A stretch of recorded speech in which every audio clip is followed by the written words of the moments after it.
these girls, saying girl code. I'm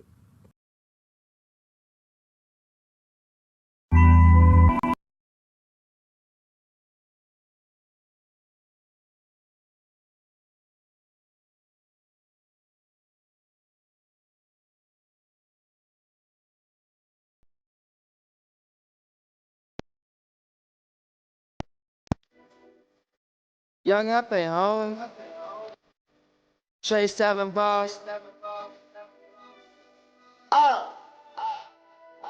Flexing on these niggas Monday through Sunday. You hear me? Big Glenn.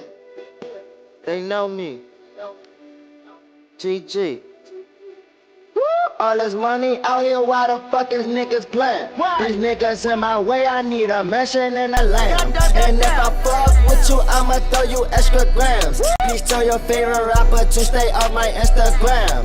I don't have a plan, I just know I want the bands. Why is niggas playing? I don't think I understand.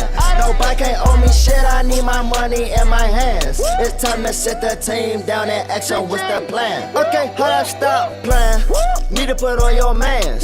Niggas wanna diss me, tryna put on they little brands. You don't wanna shoot me, you just wanna take the stand. Trick me out my future, tryna put me in the can. Bitch, I'm not no state block, shout out Benny C. Wanna kiss my tattoos, I'm not scared of needles. Pull up on a bad house, check out my vehicle. Wanna make his ass blow, boom, that's what he go. Now they call me Big Glizzy, I come from the trade center. My niggas got big glizzies, promise they don't play fair. It ain't safe here, you might catch a case here. Keep it on your waist here, cause you might get erased here. All this money out here, why the fuck is niggas playing?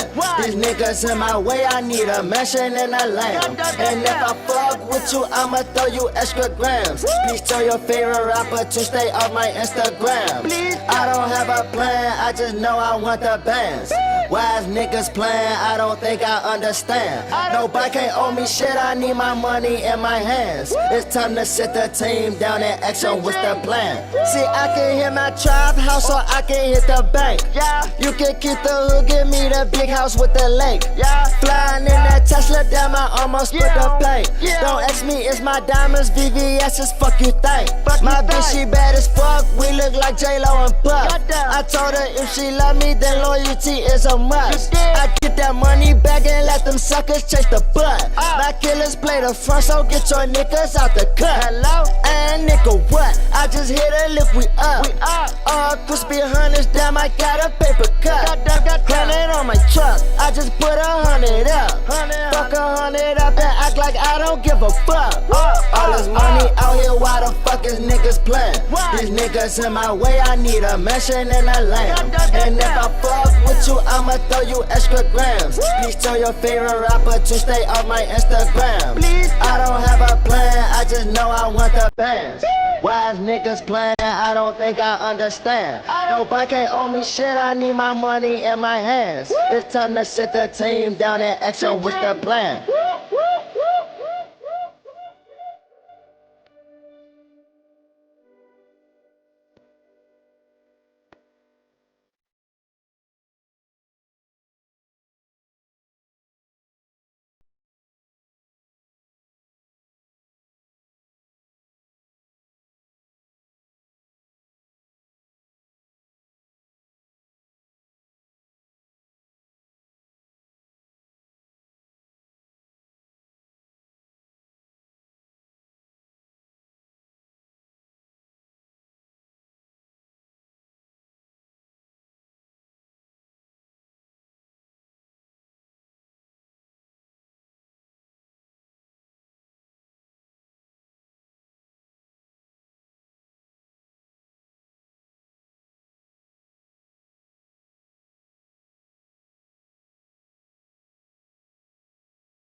All right, what's going on? Shout outs to everybody here. It's Player Talk Radio. We are in the building. Give me 1 second. I'm still trying to set up today's show. What's going on, party? Good to see you, broski. I'm still trying to set up today's show, man. Good to see everybody in the building. As always, man, welcome to the show. It is Friday. Um, we got some stuff to go over on today's show, obviously. Welcome to the show, everybody. Hold on, let me give everybody their shout outs. Shout outs to the Cynical One in the building, as always. Good to see you.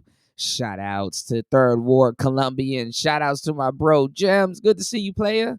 Shout outs to Toya in the building. Good to see you. Shout outs to Tampa Supreme. Hold on. Shout outs to my brother Young Jay. Good to see you, brother. Hold on. Shout outs to Party. Shout outs to everybody here. We are here. We in the building. I'm just trying to set up today's show. I'm kind of up early, and I was like, you know what? Let me get today's show started a little bit early. I missed a little bit of yesterday's show. Yesterday's show kind of didn't manifest the way I did, but I was up studying and bogging my brain down with like accounting principles and all kinds of other different stuff that I'm learning. So, yesterday was I'm gonna say it was pretty good. But I appreciate you guys for being here. Please hit the like button, support the show on the way in. I got a great show for you guys. Also, too, this weekend we got the movie going on this weekend. I want to talk to you guys about some stuff that I've been seeing. I've been seeing a lot of people, right? They've been they've like I don't know, like I even went on Twitter yesterday before I took a legendary nap, right? And I got like a whole bunch of not Twitter, Instagram. I end up going on Instagram, and I end up because I'm re-downloading all these apps, right? And I remember I was telling you guys about Saddam Hussein, and I told you guys that we're gonna do a catch up on Saddam Hussein, and we uh we were talking about it like for the last couple of shows, and the video of him getting hung actually popped up on Instagram out of all places. Didn't show the glass breaking and him getting hung, but they were showing him with the noose around his neck talking shit and stuff like that. And I'm not gonna lie, when I looked into the comments and stuff like that, and maybe this is what prompted me to go look for it and stuff.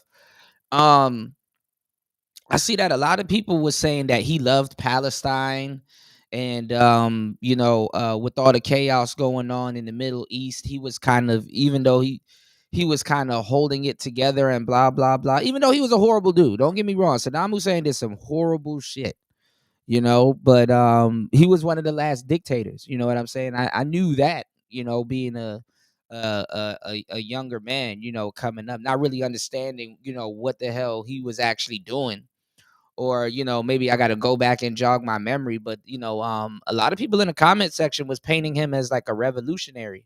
So y'all know this weekend we're going to go into Donald Trump's story. We're going to go over other dictators that was in the West, like Saddam Hussein. And one of the questions that I will ask is, from what you guys know, and maybe some of this stuff that we're gonna watch this weekend might sway our opinions.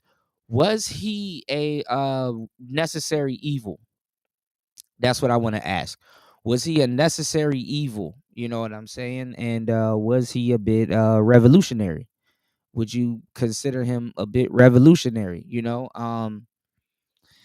It's like if you look at the if you look at the yin yang sign, right? You got to be a little bit. I mean, even people that are horrible people, in a weird way, depending on how you looking at it, they do a little bit of good. And people that are quote unquote good people, they actually they actually do a little bit of bad. You know, they actually do a little bit of bad. A lot of people don't like this right here. A lot of people do a little bit of bad. So it is what it is, and I guess you could say it's how you're looking at it. You know what I'm saying? You could say it's how you're looking at it. But give me 1 second. Let me get all the links together. I'm gonna put a poll in the chat.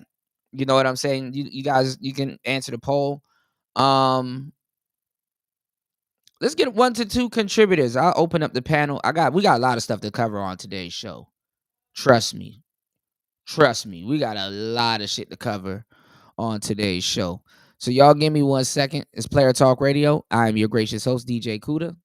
Let's get it. It's Player Talk. Let's go.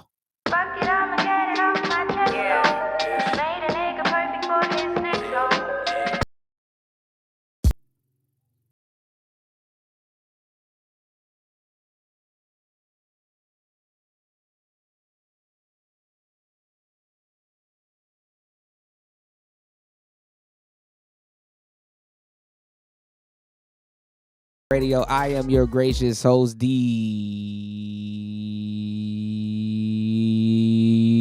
me stop. Jay Kuda, right back at the helm of today's show. Good to see you guys here in the building, man. As always, we got a lot of stuff to talk about on today's show. I totally forgot, bro. I was gonna go live yesterday because I'm not gonna lie, I spent the day laughing. I wanted to share this with y'all yesterday, but fuck it. It's Friday for you guys. I'll share it with y'all today. I spent yesterday laughing my ass off. Y'all want to know why? Because I heard a funny joke. And it was a joke. I took it as a joke. A lot of people didn't, though. But I spent the whole day yesterday also, too. That's why I was so damn tired. I was up laughing. So, apparently, either yesterday or maybe Wednesday, when we were live, there was a special day going on. You know what I'm saying? Hold on, y'all.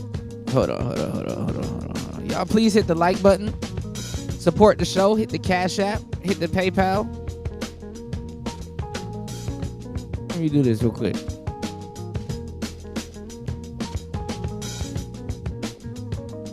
So apparently yesterday or Wednesday, maybe Thursday, I don't know, it was a special day on TikTok. You know what I'm saying? Somebody came up with the bright idea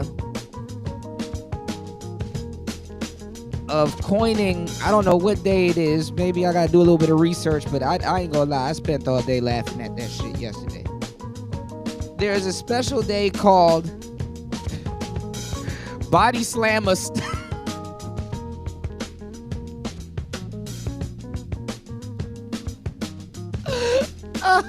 different brand of their own shit. You know what I'm saying? It's like a different dose, of their own shit, which is good. You know what I'm saying? Because now they're requiring, they've thrown away a lot of requirements. Being a stud is like give and take, but I'm glad that the women are equally treating them in their own brand of horribleness. You know what I'm saying? I feel sorry for a lot of studs. Now I'm from the DMV area, so I get along with a lot of people. You know what I'm saying? I get along with a lot of people. Let's just say that. And I've been cool with a lot of studs. Studs are some of my most, they some of my favorite people, man. They cool, the cool ones. I like the cool studs. I don't really rock too much, I mean, on some street shit probably, but I don't really rock too much with the gangster studs. You got the gangster studs and stuff like that. Weird shit be happening. And then, when you date attractive women and stuff like that, sometimes you'll walk into a room full of girls and there'll be femmes and there'll be studs. And if the room's full of studs and not no niggas and shit in there, you know what I'm saying? Some of them bitches go back to just being ugly bitches. You set the temperature of the room, not like you looking for it, but shit, little social dynamics and shit like that happens. What's going on, bro? It's Flat Power God. Good to see you, broski. Real players in the building, man. Y'all please hit the like button on the way in. Support the show on the way in. But yeah, they go back to being some ugly broads. You know what I'm saying? It's like, damn, my bad. But fuck it. Hey, what am I gonna do? Change? The hell no.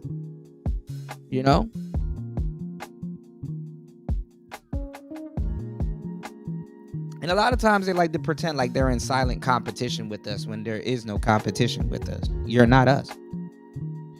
Also, too, if if you don't pay attention, man, you see them, kind of walking around, kind of trying to emulate you. I know when a woman's looking at me on record mode and stuff like that, and then like little goofy shit start happening. Some of them are like super interested in you. Oh my goodness, shout outs to Toya dropping the huge. Thank you so much. Dropping the huge $5 on the Cash App. Thank you so much. Toya, let me know if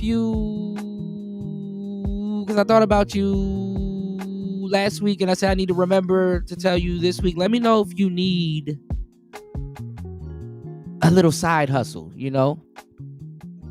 It's not, you're not gonna become rich off of it. I'm building. I can't tell y'all, but I can tell Toya, but I can't tell y'all. Not just yet. I might have something special going on in the Discord, for you guys, but I can't tell y'all exactly what I want to do just yet. But Toya, hit me up. Let me know if you, because you could probably start this week if you like. You know what I'm saying? But it's not gonna make you rich. But it can pay the bills or buy some nice things or some lunch and stuff like that, So it's a pretty cool little job. It's like it's not even a job. It's like a side hustle. It's something to like keep open monthly. So it's like, everybody can use a side hustle. So late this week, this is the weekend for me now. It's Saturday where I'm at, but late this week I started because I'm in between writing a book, right? Hold on, I got you, Toya. Hold on. No, you're not selling feet. All right, we going. What a money reside. What a money reside. What a money reside. What a money reside. Okay, let me tell y'all something. I'm doing something real big this month. Any deal that y'all got and they beating us, I'm gonna beat about $400. Just give me your pen and the paper, cause I'm asked. What the what? What a money reside. What a money reside. What a money reside. What a money reside. Okay, I told y'all before. Y'all know what I do. I give all these good deals and everything else. Y'all better ask about me because I do all that all the time. And that's on who? Man had a little lamb. Okay. Oh my goodness. No, it's not selling foot pics. It's basically doing what you know how to do. Teach, speak, and be unique. That's all. And you don't have to come up with any plans or rubrics or nothing like that. Feats do be selling, but you know what they're doing now? You know what I saw what they're doing now? They're using AI. So if your feet got corns and like bunions and all kinds of fun stuff on it, you can use AI. And people are selling AI feet pics,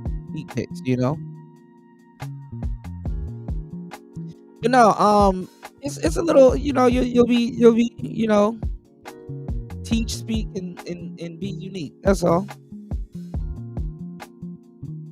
I just got to reach out. I got so much stuff that I'm backed up on. I'm going to try to catch up this weekend.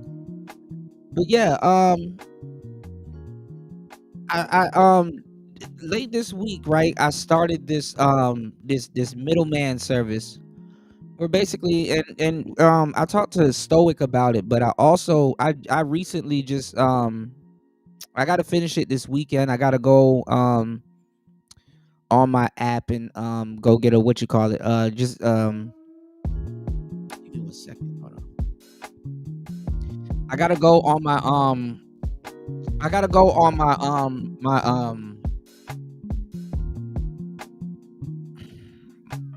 the website where I'm writing a book.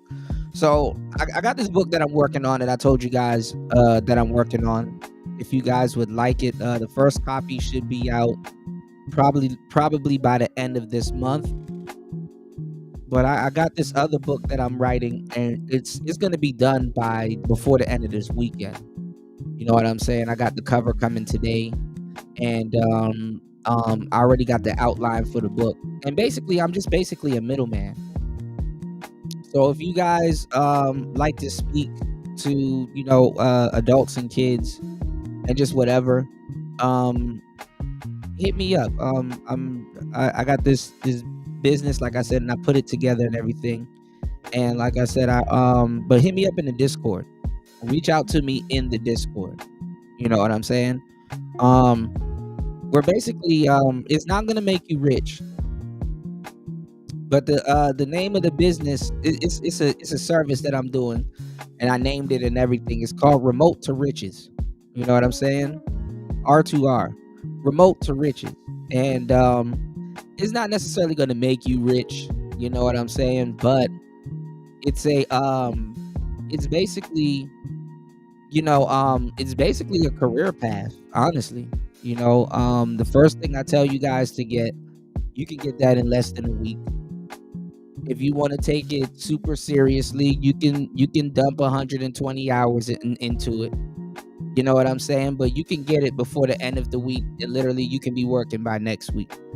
But you definitely will need a laptop. You definitely probably might need some lighting, a quiet space, and a headset, and a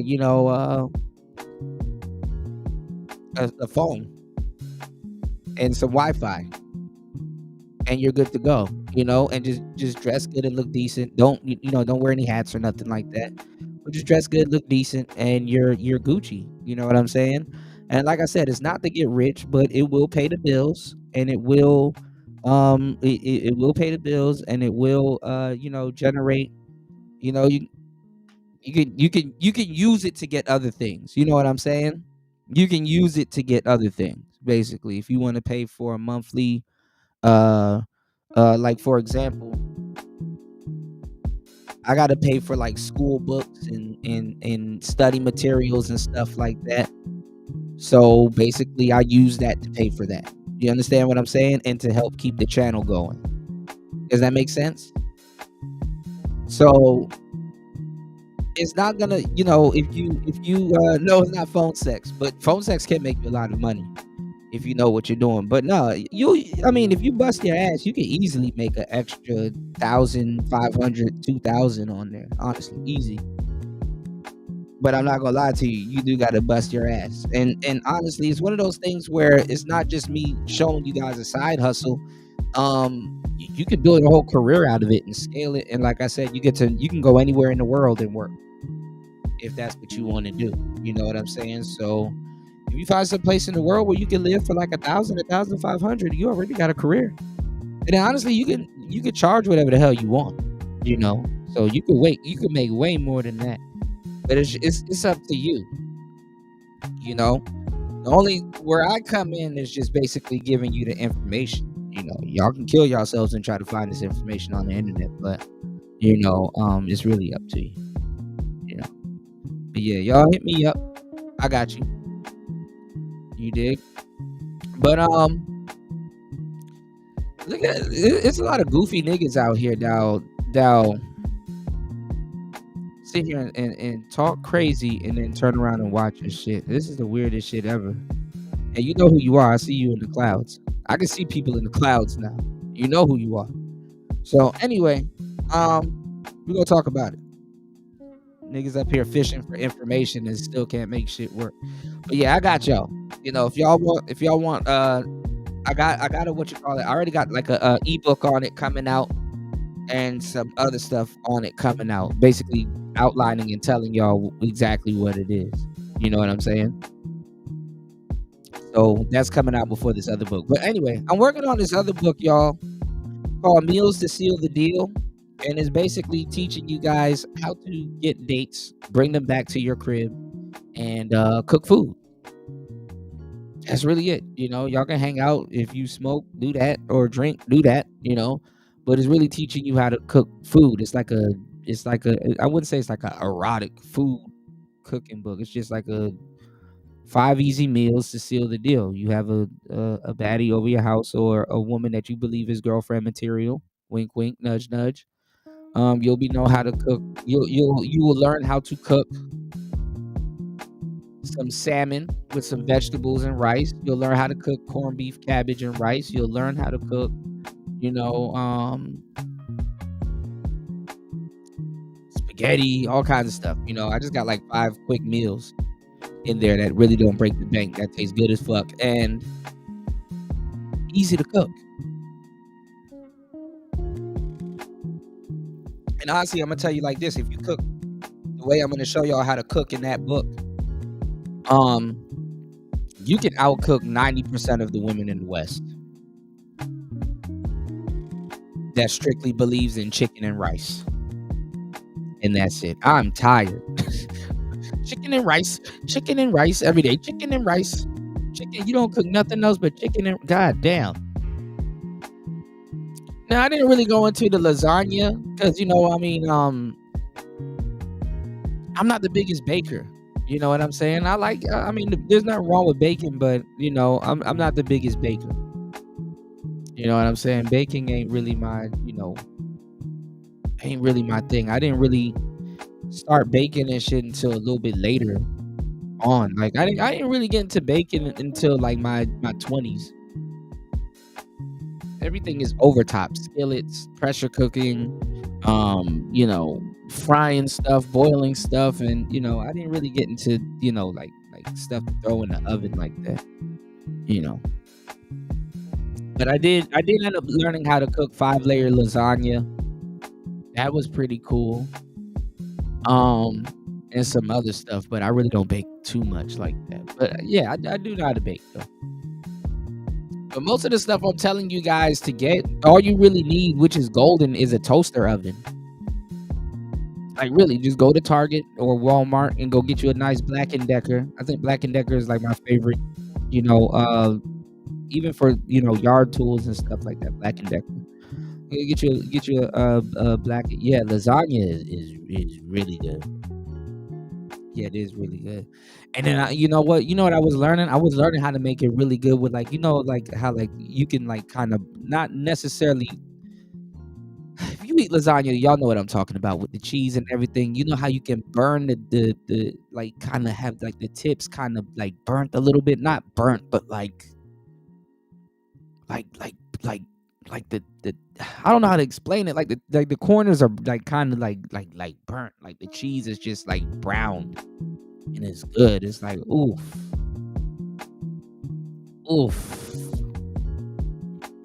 Yeah, I think if this book does a little bit well, because all of these books are gonna be on Amazon KDP, but I think if this book does a little bit well,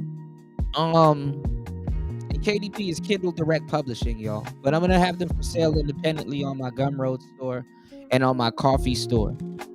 So I'm just building up a nice little catalog. But what was I about to say? In the book though, I kind of talk more about red lasagna. Not red lasagna, but like red Italian food, like spaghetti and stuff like that. I didn't get into like white pasta, because there's a difference between white and red. You can use a little bit more different style and cuts of noodles and stuff with red spaghetti and stuff like that. And when I mean red, I mean with the red sauce, like with the ground beef and all kinds of other stuff. Whereas when you start getting into white pasta, with you can really honestly you can put Parmesan cheese on both, but then you start getting into different types of cut of I don't know. I keep saying spaghetti because spaghetti is a type of cut, but you start getting into different cuts of the noodles, like angel hair. You don't necessarily got to put beef in white pasta. You can do chicken. You know what I'm saying? And then even if you're pairing wine, because I do have a wine section in the book also that pairs well with it. You know what I'm saying? Like for like spaghetti and meatballs and stuff like that, you can do a Cabernet Sauvignon or you can do a Pinot Noir. Whereas if you're eating white pasta, y'all can do a Pinot Grigio, a light Pinot Grigio. You can do a Chardonnay, or you can do certain ones actually. You can do Sauvignon Blanc. Certain ones you can absolutely do Sauvignon Blanc. Because it has like a little citrusy thing going on. But I would say just know your cheeses that you're gonna add to it and stuff like that. So I kind of go over a little bit of that stuff in the book, but I don't get too deep into the chemistry. You know what I'm saying? Basically, how I have it is that the everything tastes good. So you know what I'm saying? Shit gonna taste so good, you don't even give a damn that your date's there. You like shit. I don't want to give y'all the recipe too much. I say it in the book. I don't want to give y'all the recipe too much because you don't want you and your partner don't want to get the itis. You know what I'm saying? But it's really more reserved for guys that want to impress and make their best impression on a woman, whether they want to make her their girlfriend or not, or whether they just it's a light day, it's rainy outside. You invite a nice little cutie over to your spot, and she's like, oh, she play around with your cat or your dog that's there, and she's kind of just chilling on the couch and stuff like that, and you like, yo, I'm about to whip up something, just make yourself at home a little bit, I'll be right back. And you just sit in the kitchen, you know what I'm saying, and kind of prepare the food or have the food already somewhat prepared before she gets over there, and you know what I'm saying, or midway cooked and stuff like that, and y'all just vibing, and fellas, you get the cooking. You know what I'm saying? You get the cooking, and you know what you're cooking. You're confident. You're not on YouTube looking up recipes and shit. You know what I'm saying? You got everything right there. If anything, I just wanna I'm putting it together though. I wanna make the book not rocket science though, but I will have it in the back that will pair with both the foods and stuff like that. I will talk about like the corned beef, the labels to look out for, like Grace, or certain labels that you guys can find. I will talk to you guys about picking out salmon and the foil paper and then the toaster oven and how to kind of tweak that situation. I will go into how to a nice little paragraph on how to really cook rice. A little bit of butter, a little bit of salt. I will go into how to boil cabbage. Lord knows, niggas gotta learn how to boil some damn cabbage and stuff like that. And I will go over like the cooking ware, where to get some cheap cooking ware and stuff like that. And I got a portion in the book telling you guys to do this on your own and experiment with it before you invite a woman over to your house and stuff like that. And then for like dessert and stuff like that, you can always Uber Eats that, but the whole thing is to really impress her. You know what I'm saying? So one thing I learned in the dating game and also doing pickup is that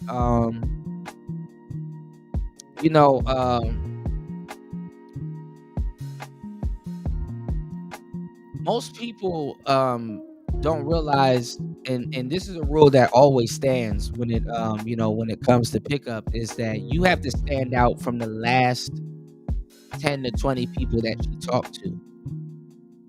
And I guarantee you, the last 10 to 20 people that she talked to, they ain't cook her no food.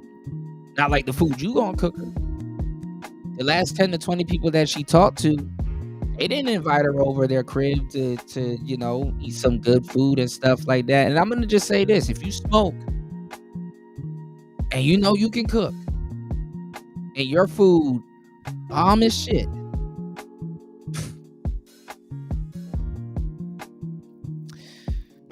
why do a lot of women know what they can do with men? Because guess what?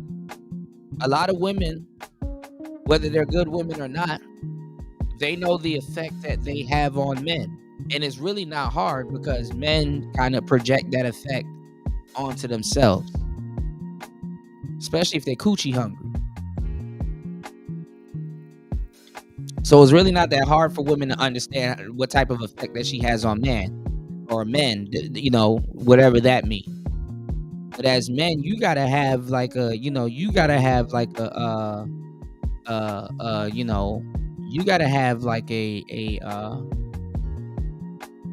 a equalizer or something on you to have some type of effect, even if it's a non-sexual attention effect, man. You know what I'm saying? If she know you can cook and stuff, like, honestly, imagine that. You know, we living in a day of Uber Eats and quick food and stuff like that that's bothering us at our house.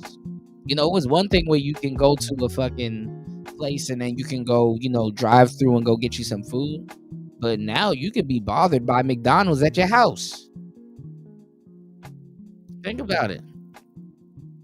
So don't you think you stand out in a sea of people, not even just a man, in a sea of people if you know how to, you know, cook, you know, as a guy, you know, and you got some cutlery and stuff like that, and you know how to prepare a plate. And it's not necessarily about serving her, you know, because you bring a plate of appetizing food that's bomb and stuff. Honestly, let me tell y'all something too, because while she eating the food, she gonna be like, damn, this is good. Damn, this nigga know how to cook. Damn, it's gonna be a lot of shit running through her head. See, this is the thing about why they say a picture is worth 1,000 words or whatever.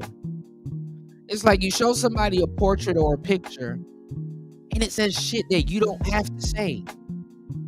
You know what I'm saying? Y'all hit me up. I got y'all, man. Consult with me on the back end. Like I said, you know, you don't have to.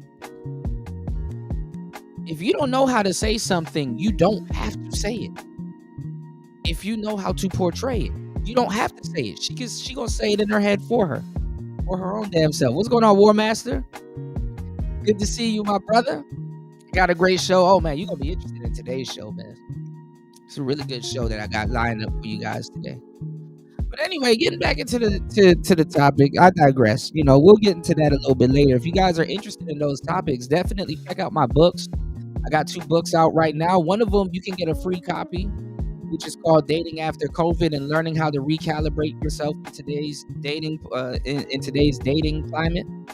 And then another one is called games women play.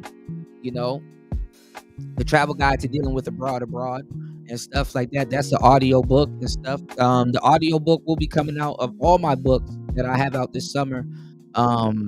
This fall, hopefully this fall by this winter, I will have the audio version out. Now, if you are in my chat and you have a wrench, and let's say you go and get one of my books, you will receive the audio book for free. That's on the house. You will receive the audio book for free. You know, so whenever the audio book comes out, it's gonna be a little bit more, you know, worth, you know, than the actual, you know, PDF book. And then I'll have a deal if you guys want to buy the PDF and the audiobook so you can read as we're going along. But you know, it is what it is. You said you know, a man can cook.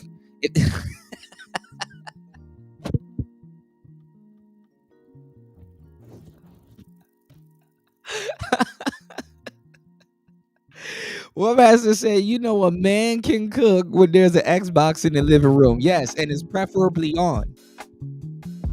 You dig? Shout outs to War Master. You know damn well. Bro, let me tell y'all something, man. War Master and Toya, both of y'all had me. Before I ran into this story that we about to get into, I'm gonna say both of y'all had me dying laughing all day off air yesterday. Number one, and I got something I got to share with you, War Master. War Master saying, "Oh my God, I'm going to throw myself off the top of my truck." First of all, I thought about that. I was dead laughing at that all day yesterday. And then you know what else I was laughing about? Chatler. Chatler is crazy. Chatler. Now look, y'all know I love y'all, man. Y'all brighten up my life. You know, fuck a day. A day won't even explain. Then on top of that, y'all,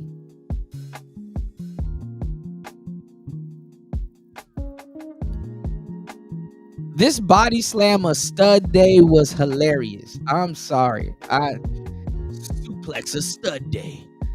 Let me show y'all something real quick. They are going crazy. Let's get to today's show. I'm up here digressing, all right? Let's get to today's show. I got y'all.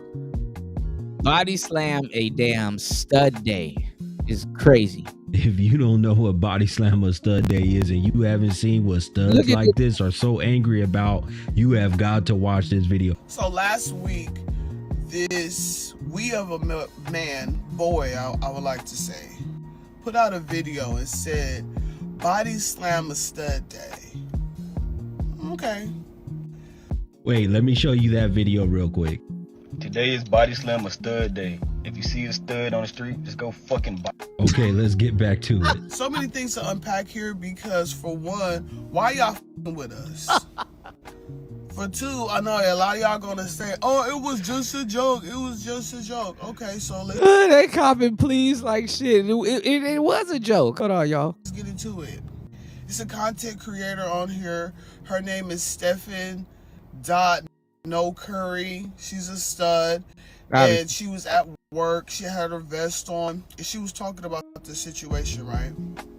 And then somebody comment section, a man, like, oh, God, it was just a joke.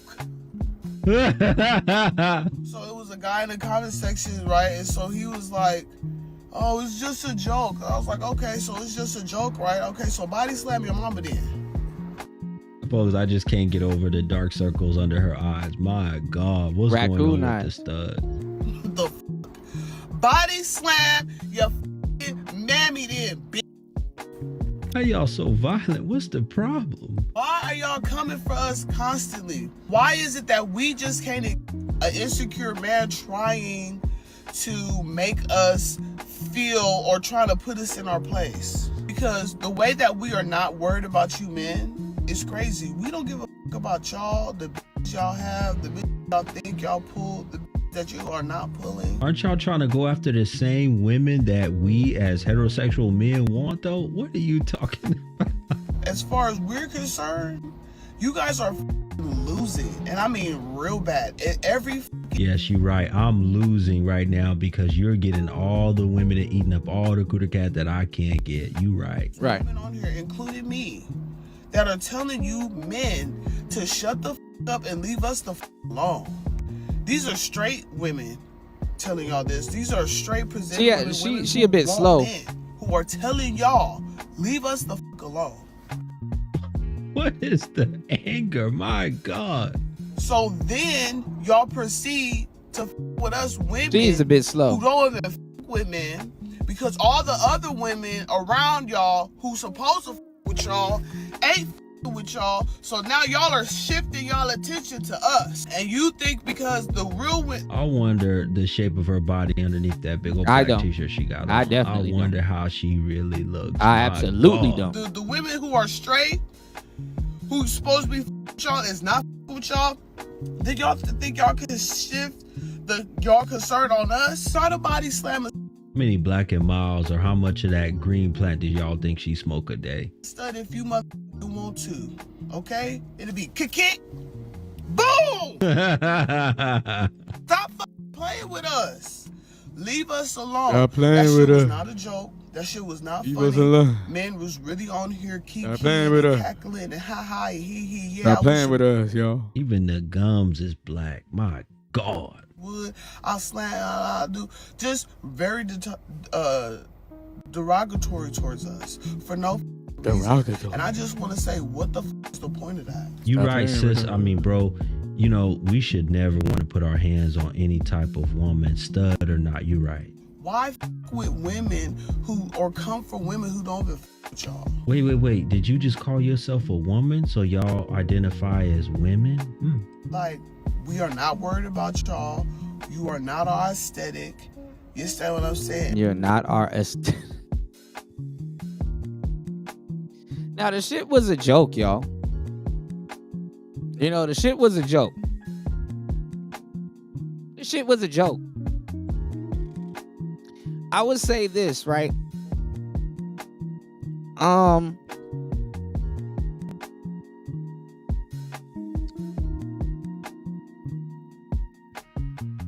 I'm kind of glad that women are putting studs through like their own version of bullshit. I really am. You know what I'm saying? Because I came up with the term that you cannot out-simp a stud. You are not going to be able to, you know what I'm saying, out-simp a, you cannot out-simp a dyke.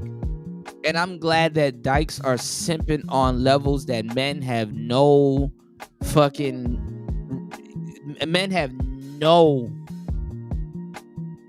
reason to be on. You know, to be simping that hard over studs. You know what I'm saying? Like, men have no fucking reason to be simping over studs like that. And I'm glad that there's women simping on those levels, because guess what? It gives me it was a funny joke. I literally was laughing my ass off, you know, when I saw Body Slam a Stud Day. I was like, bro, these niggas come up with every fucking thing on the planet. I'm like, how did they come up with this? Body Slam a Stud Day? Why are you body slamming Y'all, I tried so hard, y'all, to make a thumbnail. I'm probably gonna put it as a thumbnail of today's show. I did a thumbnail of the Body Slam a Stud Day. It didn't really manifest. That's why I kind of didn't do yesterday's show, because I tried to make it like The Rock body slamming a stud, but they kept giving me like this weird Chinese looking dude that somewhat looked like a woman but wasn't.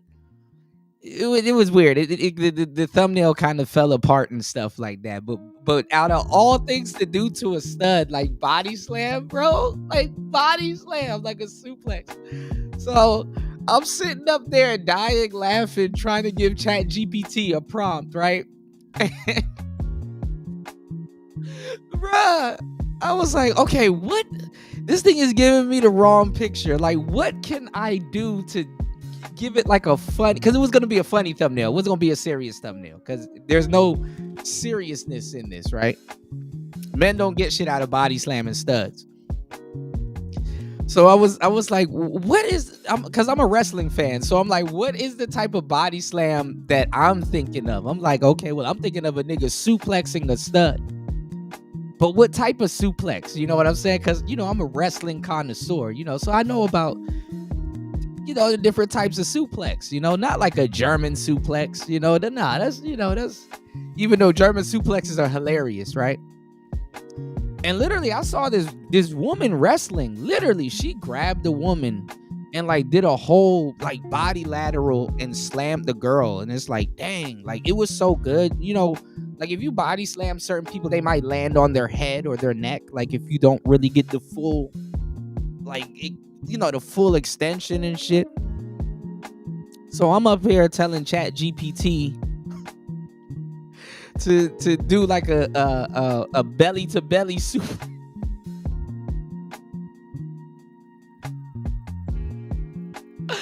I don't think ChatGPT knows what a belly to belly suplex is, man. So I didn't think about it until later. I was like, man, the person I should have used was like Kurt Angle. Maybe Taz, but a lot of people didn't like Taz. They said Taz, they felt that they were unsafe working with him, even though Taz was a great wrestler. But a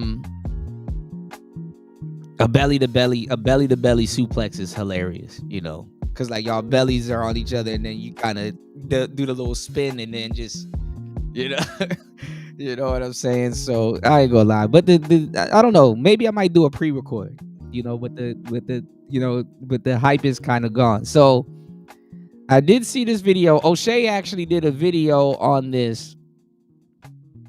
And let me tell y'all something. Look at all the women that are talking. There's something that y'all got to pick up on. And then they all look somewhat feminine. Not feminine, but like they're like it's like, bitch, you playing around. You ain't no stud for real. Like, these hoes are playing around. And then the funny part is, you know who's the only people that got, I mean, to be fair, there was a white woman. But it's funny because we don't really call white women studs. We call them butch. I don't know where they call them where y'all from, but we call them butch. Maybe I'm having too much fun with this shit, but it's hilarious. All right, so all of these girls are black.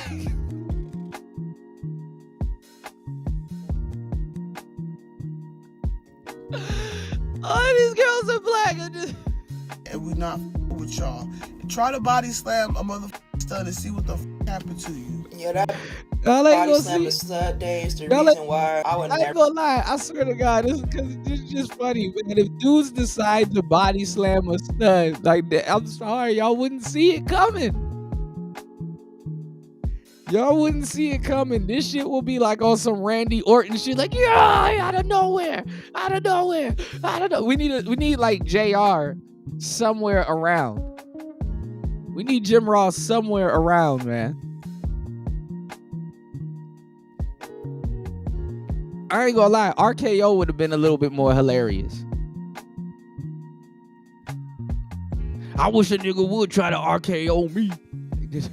Don't sit up there and make that challenge, man. But no,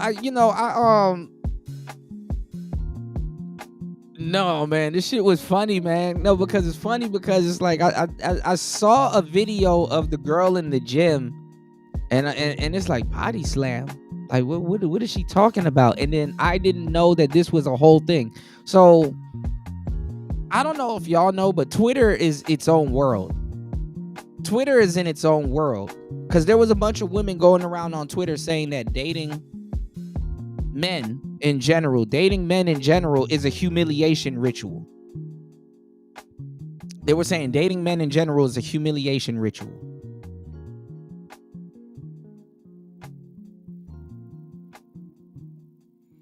So it was really hilarious to see people clap back. And then you know what else? If I'm not mistaken, you know what else I noticed was a Twitter thing.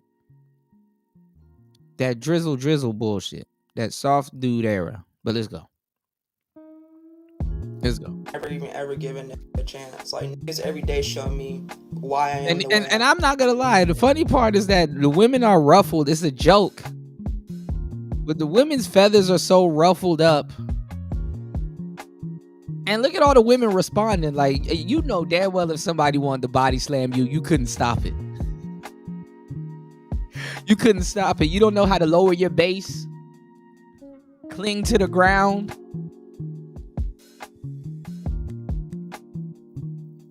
It's like, oh, you supposed to be the man. Now, no. Let me do a caveat. Let me do a caveat to this shit, okay? Let me do a slight caveat to this shit because it's funny because it's like they're mad and they're like, oh, y'all niggas just want an excuse to put your hands on women. It's like, no, it's not even about that. It's just funny. But the real undertone to this shit is that these are the women that are abusing a fuckload of women. These are the women that are abusing. Yeah, like Twitter's like a weird version of Twitter and TikTok are like polar opposites, but they're the same. High key. But let me tell y'all something, right? These are the women that are abusing the other women, but that's not fully true because the femmes abuse them too. The so-called females of you understand what I'm saying?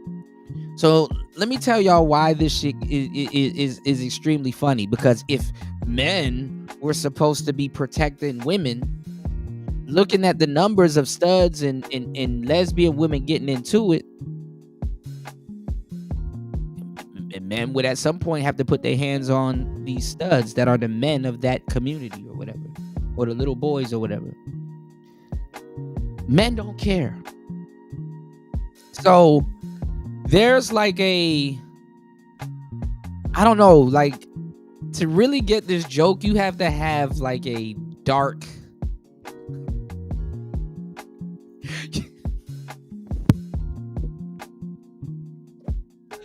you have to have a bit of a dark humor to really laugh at some shit like this. The only reason why I'm laughing, y'all, is because it caught me off guard. It for sure caught me off guard. It caught me off guard. You said, ain't no man alive could lift that big broad. Oh, no. She probably would be the one getting belly to belly. But the thing is that a dude would have to like wrap his hand around her and kind of... Bruh, bros, this shit is crazy, bro. Like, you know that big jerk that was sitting in the car, like you know, it's like, you know, I wonder if a nigga really, because you know, it ain't no you're clasping your hand. You know what I'm saying? You gotta grab your wrist, and then it's just all waist and legs, nigga. The lift gotta be legendary. Gotta be. Nigga, the lift just gotta be just straight up adrenaline, just.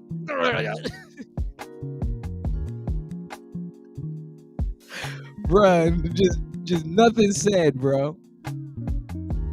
So how is men gonna protect all of these women that's getting domestically harmed by their lady, but you don't wanna put your hands on no studs? So you know you gotta Olympic slam a bitch or two.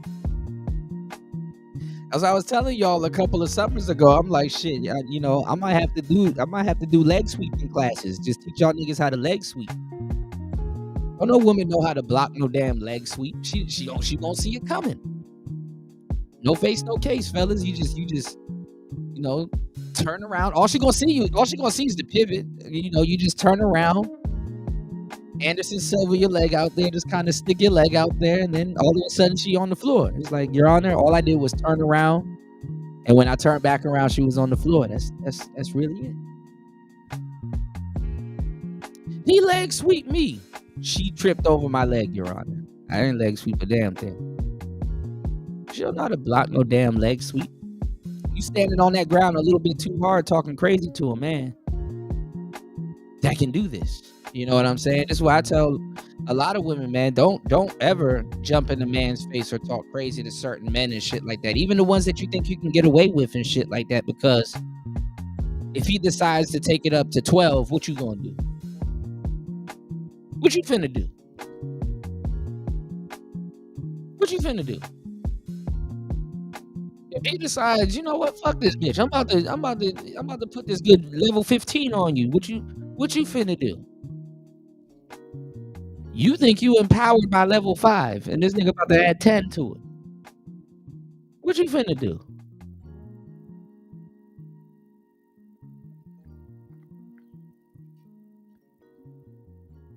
Put niggas in unnecessary situations and shit like that. You said hit that hole with a pillow. Nobody was talking about harming no damn broads, but you know what? They gonna take it to the next level. And it's just funny because it's calling their bluff. It's like, damn, we were just playing, you know? You got regular women that got the joke. I ain't gonna lie too. And another reason too, let me open that up real quick before we get back to this. Another reason too is that a lot of women secretly don't like studs neither. I'm not gonna lie, like when I say, because it's fucked up being a stud, you know, and I got like a lot of studs that are friends, and but they're the player studs. You understand what I'm saying? They want to soak up this game, you know. They want some knowledge from a nigga. You know what I'm saying? Nigga never really imparted some knowledge onto them and stuff like that. So they like your boy, you know. They hang around your boy, and then they kind of halfway there. Like me and them probably got on like the same gear and shit like that. Some Jordans or some fly shit, you know, the back in the States, obviously. I don't give a fuck what I wear out here, you know. But you know, or we're into the same type of shit, you know, she could be a sneakerhead or she can be a whatever, you know what I'm saying? They be wanting some knowledge. They'll you know, if you a right player, they'll fucking get some knowledge. They'll try to get some knowledge from you and stuff like that. Cause you know, they be getting dumbfounded on stuff that, you know, women are doing with them also. It's like, she treat me like this. I don't know what's going on. I really seen a dyke cry. You know what I'm saying? Over some shit that a femme was putting her through. And I'm like, damn. Pick yourself up, man. Like, what are you doing? You know? Women, you know, you got women that just can't figure it out too. They'll be just distraught. But what it really is, because I've been given a lot of studs plenty game. You know what I'm saying? What it really is that emotionally she's here and emotionally you're there. You know what I'm saying? And you got some, what's going on, party? You got some studs that, like, you know, when they get into their emotions, they kind of, this is why they feel like they're manly. They kind of try to cut on logic to bring themselves, you know, back to a sound place. And that's what dudes do. You know, dudes, when they get emotional, they really trying to logically put something together. And it's like, bro, you're talking to a creature that's exhibiting emotions and also trying to manipulate your emotions. Logic ain't gonna work in that scenario. You know what I'm saying? So when I give studs the player studs the game, and the reason why I give them game too is because they're appreciative. You know, they appreciate it. You know, I appreciate anybody that appreciates the game. It's a luxury to be understood. You understand what I'm saying? Shout out to the party in the building. It's a luxury to be understood. Hold on, y'all.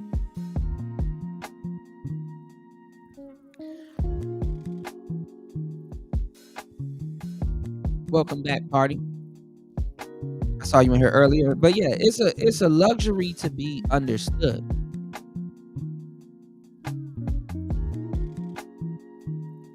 But the thing is that they get played with. A lot of studs get played with. So low key, a lot of regular straight women, they got this joke.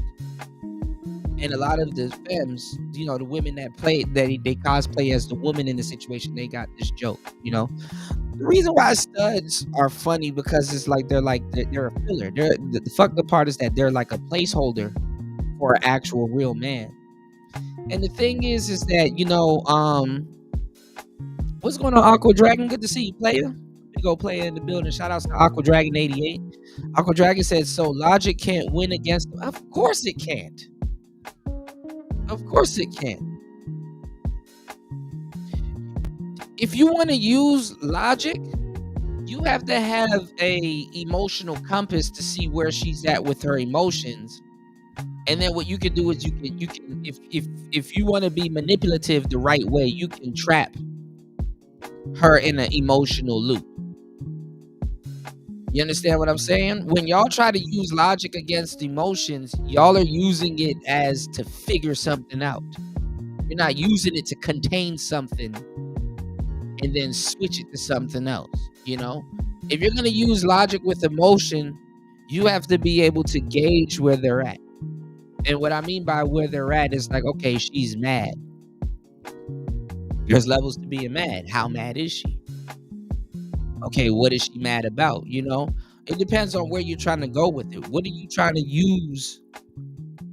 You know, can you use her emotion? I wouldn't say can you use her emotions against her, but what are you trying to do? Are you trying to get her to come around to your realm of thinking? Are you trying to say, okay, let me get her from being mad to not being necessarily sad, but to think about something which will sadden her, but then introduce something else to the conversation which will get her optimistic, and then kind of add some humor into it, flip it, and then get her to smile. And that really pulls her out of the mad place, but it kind of gets her to be a little bit more reasonable, and then she could come along. You know, it depends on how you want to do it, you know. And then also too, it depends on the woman. Do you know the woman that you're talking to? Because not every woman, like, doing that shit, being not necessarily manipulative, it's like trying to pick a lock. On some player shit, if you really try to get, if she's in her emotions and stuff like that, really, I would tell you just not to play. If you don't know what you're doing, just don't play. Just don't entertain it. Okay, well, she's gonna be mad. Let me give her some time. Give her some time. Because she's gonna think whatever she's gonna think. If you don't know how to really put her in a mindset to really calm her down, or to get her, you know, back where you need her to be, you know, you know, the only person that really needs the logic at that point is you. You know what I'm saying? Because first of all, You really don't want to get into a continuity of manipulating somebody or using manipulation for the wrong reasons. Like I said, there's a difference between having game and running game. Niggas that got game don't have to run game. It's just how it is. You said, I guess you can't win an argument with a woman, huh? Oh, you can win an argument for sure. You can win an argument for sure. But you got to not be invested in the argument, you know? You can win the argument by just making her feel dumb. You're not even trying to win the argument. You're just making her feel dumb. And honestly, if you leave them to be there with their goofy ass emotions by themselves, they're going to trick themselves into feeling dumb anyway. A woman cannot, you can make somebody feel dumb. I hate to say it. You can make somebody feel dumb or let them know that they made a dumb decision or they feel dumb for feeling that way and going to that extent. You can make somebody feel dumb, but the easiest way to make them feel dumb is to make themselves feel dumb. You know, most that emotion shit is a mindset that you put yourself in, you know, so they're going to put themselves in that situation. I actually had a, and everyone does something different when they're mad. I used to have, this girl, right? Every time she got mad, she caused a scene and then stormed away. Like, she will storm off and then slam the door to let me know that she's mad.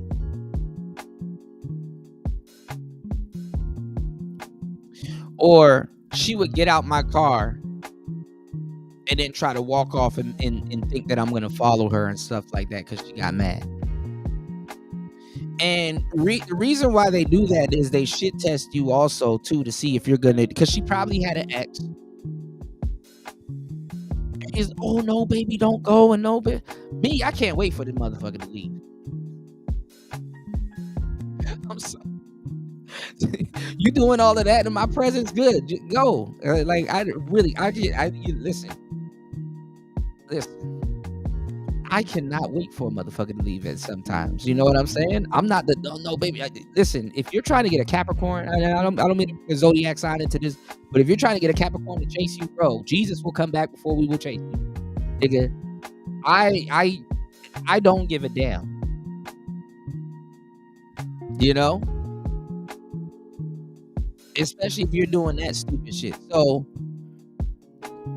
when me and her get back cool or she come back or whatever and she start talking and stuff like that, I'm like, yeah, give her space so she can walk and think. I know she feel dumb as hell walking away because she gotta come back. What you gonna do? You gonna, nigga, we in Silver Springs. What you gonna walk your way back to the south side? Like, what you finna do? You gonna call an Uber? That's how, you know, what you finna do? You just let them walk and feel stupid. Let them sit with their thoughts. After a while, if you know, there's nothing really you can say or do. That's what they're accustomed to.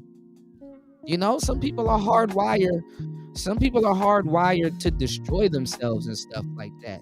And when they get back cool with you or whatever and stuff like that, they start to think, yo, when I was doing all of this, when I was walking off, what did he do? You understand what I'm saying? You got people that have things seeded in them as kids, like abandonment issues and all kinds of different other stuff. So if she want to walk off and slam the door and cause a scene, I'll just go right back to being like, cool, good. You know, I think about it. I'm like, yeah, I hope she all right, but hey, you know, sometimes, you know, a motherfucker, they just find some way to storm off, go walk to the liquor store or whatever, or do whatever the hell they want to do. You just let them do whatever the hell they want to do.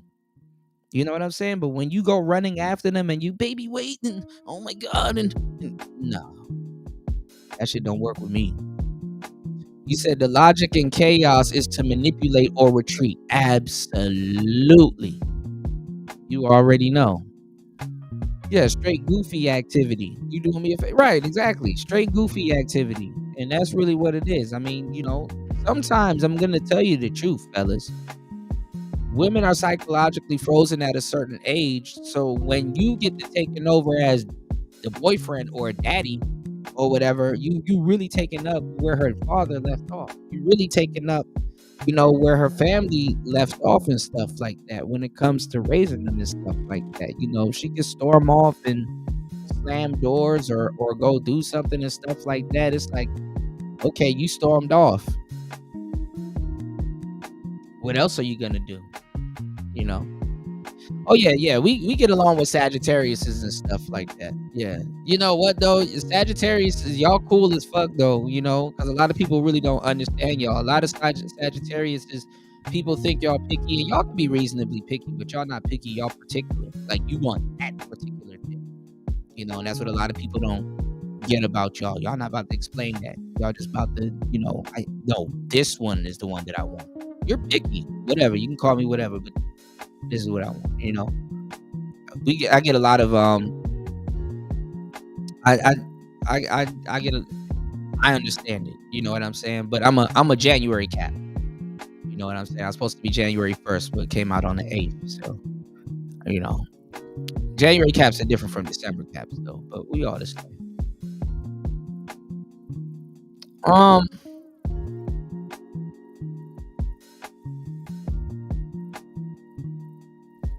I am so glad that women are giving studs a different version, because studs get away with shit that men can't get away with, and reasonably so. Men can get away with stuff that studs can't either. But I'm glad that women are giving studs their own brand of bullshit. Because a lot of studs are like, yeah, I'm just gonna out simp the next man and overly do it, and it gets them nowhere. And if a lot of guys had game, they would see that, dang, bro, if she gonna treat a stud like that can simp on levels unseen, what's she gonna do to me? What's she gonna do to me? And I use studs as a parameter. I'm like, yo, y'all niggas be talking about some 6 feet and killing yourselves to have 6 inches and 6 packs and 600 horsepower cars and 6-figure houses and a 6-figure bank account and just the 6 sixes. And I'm like, why don't a stud have to have all of that? Even though they try. Because theoretically women are incomplete. And ladies, you got to watch out for this also, because you will find yourself going through the same thing. A lot of women try to become the nigga that they want. We just saw Claudia Jordan talking about it, and she's so mad she had to admit it. A lot of women, when they ready, they try to become the nigga that they want. Oh, I got a degree in this, because they want a nigga that's degreed up, but he got to be a certain type of way. Oh, I got the house. They want a nigga that got the house. They want equal. And it was so backwards about the feminist agenda, right? Is that they don't want, they for some reason, they want to make more than men, but complain. They can't even figure out the financial thing. They want to make more than men, but then complain when men make more than them. But when they start making a certain amount of money, they want a man on their level or better. And somewhat to a certain degree, studs, yeah, they'll get with damn near any woman. But they don't like and love a woman for the same reasons that a guy would. Men get with women at their lowest all the fucking time. And really don't judge them for it. They really don't judge them for it. Like, a woman could be running around with a bullshit job all damn day and will never get judged for it.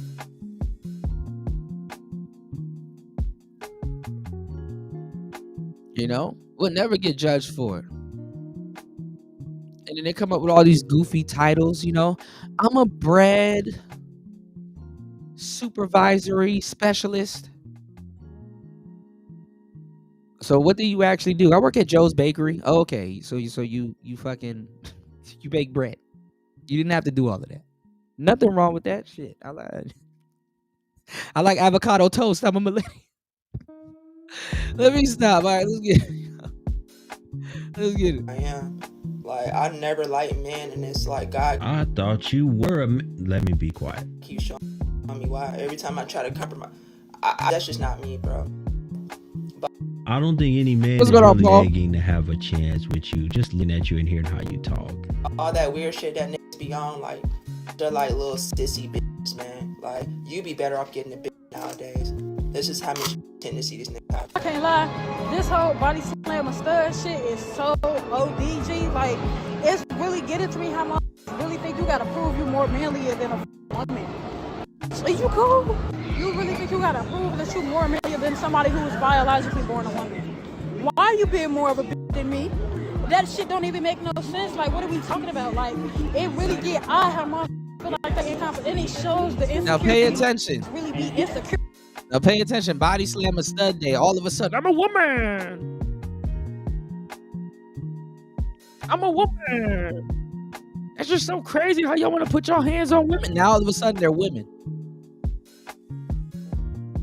When it comes to studs, like, you trying so hard to remove the masculinity out of us that you taking it out of your damn self, because you look like that you think that we is, that you know that we is. Like, let's be fucking real. Like, For those of y'all studs that think we're so violent as men and y'all would never give us a chance, like some of these women are saying, hey, you should go look at what the CDC says about y'all and how often y'all actually assault each other, and it's much more than the damage that heterosexual people do. you look like you look like you acting like a hoe. Like, you acting like a hoe. Like, not even a woman, you acting like a hoe. Like, that shit is so weird to me. Like, you want to be in competition with a stud so bad. It's because they know. You know what it is. You weird. Like, why is you trying to hit on women? Like, beat on women. Like, it goes to show how many of you really be beating on bitches in y'all relationship. Like, that shit is sad. And then to make a day dedicated to it, you're obsessed with us. You're obsessed with us. And I think that also really goes to show how many of you niggas be attracted to studs for real. But y'all try to mask that into some type of hyper masculinity. Well, that's how y'all feel. Y'all feel that heterosexual men are actually really attracted to y'all? Interesting. Competition that nobody is in but yourself. Like, it get to a point, and it get to a point, G. Is y'all good? Body slam a stud day. What did we do? What did we do? Man, that whole body slam stud shit is stupid. You body slam me, I'm proud of for your ass, and I'm body slam your bitch. My God, what kind of substance do they have in 2025 that make y'all look way more like men in the face? This whole body slam a stud day shows just how much these men really want to put their hands on women. Like, let's really talk about it. Why are all the studs that are speaking out happen to be BWs? I find that quite interesting. Because we got the most men want to beat on women, like, and they're making it clear as day. One, a lot of niggas already do that. A lot of niggas already put their hands on women that aren't studs. But now they just using it as an excuse, like, oh, you want to dress like a boy, you can get beat up like a boy. Once again, y'all assault each other way more than heterosexuals. They're not going to talk about all the times where they in the park, where they in the street, where they in somebody's house or whatever, and they start beating the hell out of each other with their open hands, with their fist like this, right? And they just smack and smack. They don't talk about the stuff like that they do to each other. So again, how are men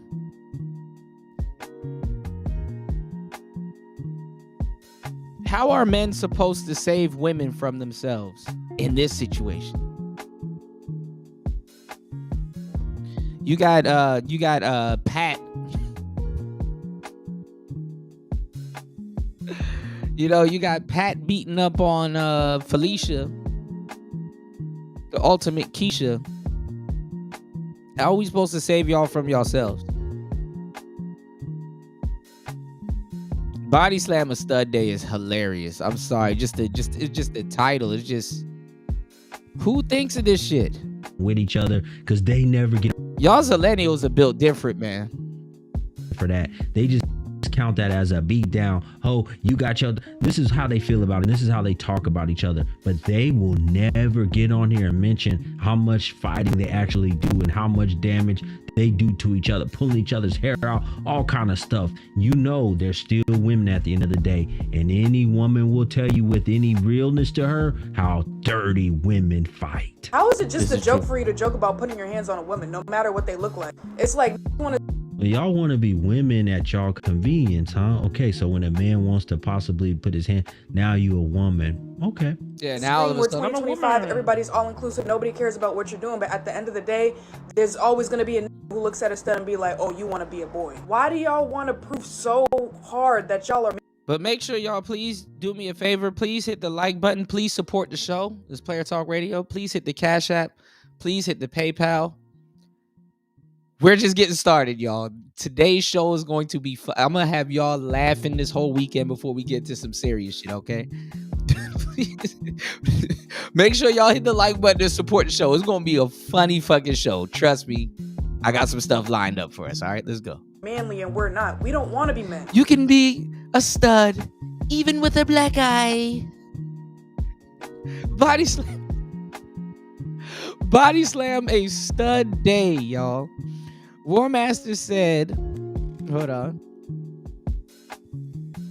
He said, ever noticed behavior men have that a woman doesn't like? It's always insecurity or being a female. Right. This is the thing. Why do they use them to describe the worst things? Actually, I'm not even gonna lie. Women are so warped. They use men for both things. Like, they use them to be like, oh, you acting like a bitch. But then be like, I am a woman, though. Then they'll be like, oh, men are the worst people on the planet. But I want to become one, though. See, this is why I tell you guys, as being a player, you listen, if you can add that third variable, I'm talking about that third variable. It's like, yo, shorty, have you ever considered this? You'd be golden. Because a woman's mind, even with herself, because she can't even hide from herself, a woman's mind works as an ultimatum.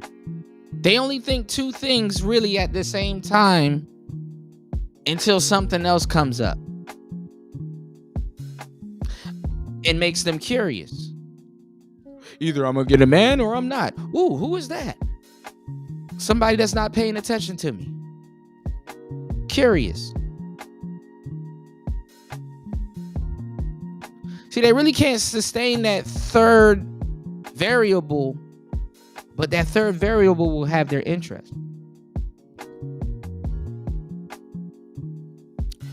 Either these guys are simps and I'm not attracted to them, or I'm being optimistic. And then a player comes along and stuff like that, and she's like, who's that guy? You understand what I'm saying? It's like, I'm not going to respect nobody chasing me because they're doing too much. We talked about it with that other woman that went to that mixer. I'm not going to respect nobody chasing me because they're doing too much and they don't even know me. Because women are smart. That at some point, it's like, okay, he's going to have to eventually get to know me. I don't think he can handle that. But then you got a guy that comes along that's so interesting that she's worried about getting to know him, that she's almost afraid. That it's a lot that's going on. Like I said, you got to be the guy that offers that third variable. You know, she thinks this or she thinks that. And you're the guy that comes along and be like, have you considered this, though? And this is how you get her to follow you or come with you or lead you, because you're not playing into both of the things that she thought that she, you know what I'm saying, that she thought that was gonna, you know, that she thought that was gonna occur, you know. And women aren't dumb. Like they're really social. I mean, I wish guys would, you know, gas up on their social. But then again, guys, you can look at it two ways. Guys are either super ahead of their social and they're not. But the thing is that it's off the mark. For example, when men created texting, we didn't create texting to write a whole paragraph of stuff. We just create texting to be like, I'm here. Cool. Go outside. We created texting the same way that we created the walkie-talkie. It wasn't meant to. That's why you have a button that you got to press. It wasn't meant to sit there and talk all damn day. That's what the phone was for. You press the button, say whatever the fuck you had to say, then unpress the button. But then when, like I said, you put the word social on anything, and when women get to it, like I said, we say about 10,000 words a day. They say about 30,000 for whatever reason. Now you got the third element. You got paragraphs. You got text in between texting and stuff like that. I remember when texting came out, and you had to learn how to text women and pull them off their phone and off of their off dating websites and stuff like that, and get them in front of you. Y'all don't know about that double text. There's so much stuff I could teach y'all. I'm just saying, hey, look, I can show y'all. Y'all don't know about that double text. And what I mean by that double text, you ever text somebody, and then while they're responding, you see those 3 dots come up and stuff like that, and then you send them something in between it? And then when they respond to that first text, then you respond to that, and then you send them something in between it. And then now it's like you got 2 threads in the same text, but they're responding they're engaged with both threads that's in the same text. So you can say her something, you can send her something regular, like you're having a regular conversation, but on the second text, it's like an innuendo. And what happens is, it makes them keep their phone in their hand a little bit longer, but talking to you, because they could be texting other people too. Sometimes y'all be wondering, why don't the stuff that I send her while I'm texting her hit her to say, because she's texting other dudes. So her mindset, again, the dual mindset. Women only have the dual mindset. They can multitask, don't get me wrong, but they really only can pay attention and it's kind of hard too to pay attention to two things at the same time. Because if she's texting one guy and he's making her mad, and then you're texting her and she's not responding the way that you would like her to respond to because she's mad about something else that somebody else is sending, you don't know this. You're not anticipating this. You're like, well, what? And then a lot of dudes just be judging themselves. You don't know any of this shit. You haven't thought that far. Look, when you don't know, logic doesn't permit you to think that far.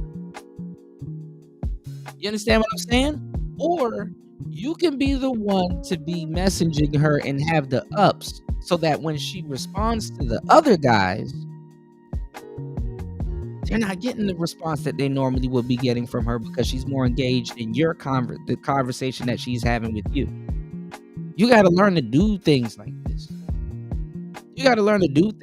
This is all a part of the game. See, y'all be trying to talk to women and pull them off the internet, but you have no knowledge of this. Oh, damn, I didn't know to dual text her. Oh, I want her to kind of get into some freaky shit, but like, I didn't know to say something regular back to her response, and then in the middle of it say that's what she said. And then while she's responding to that other thing, I make sure I shoot out another message. And then by the time she responds to that's what she said, I'm shooting out another message. So now it feels like she's talking to 2 people at one time. She's being stimulated. Again, that dualness. That dualness.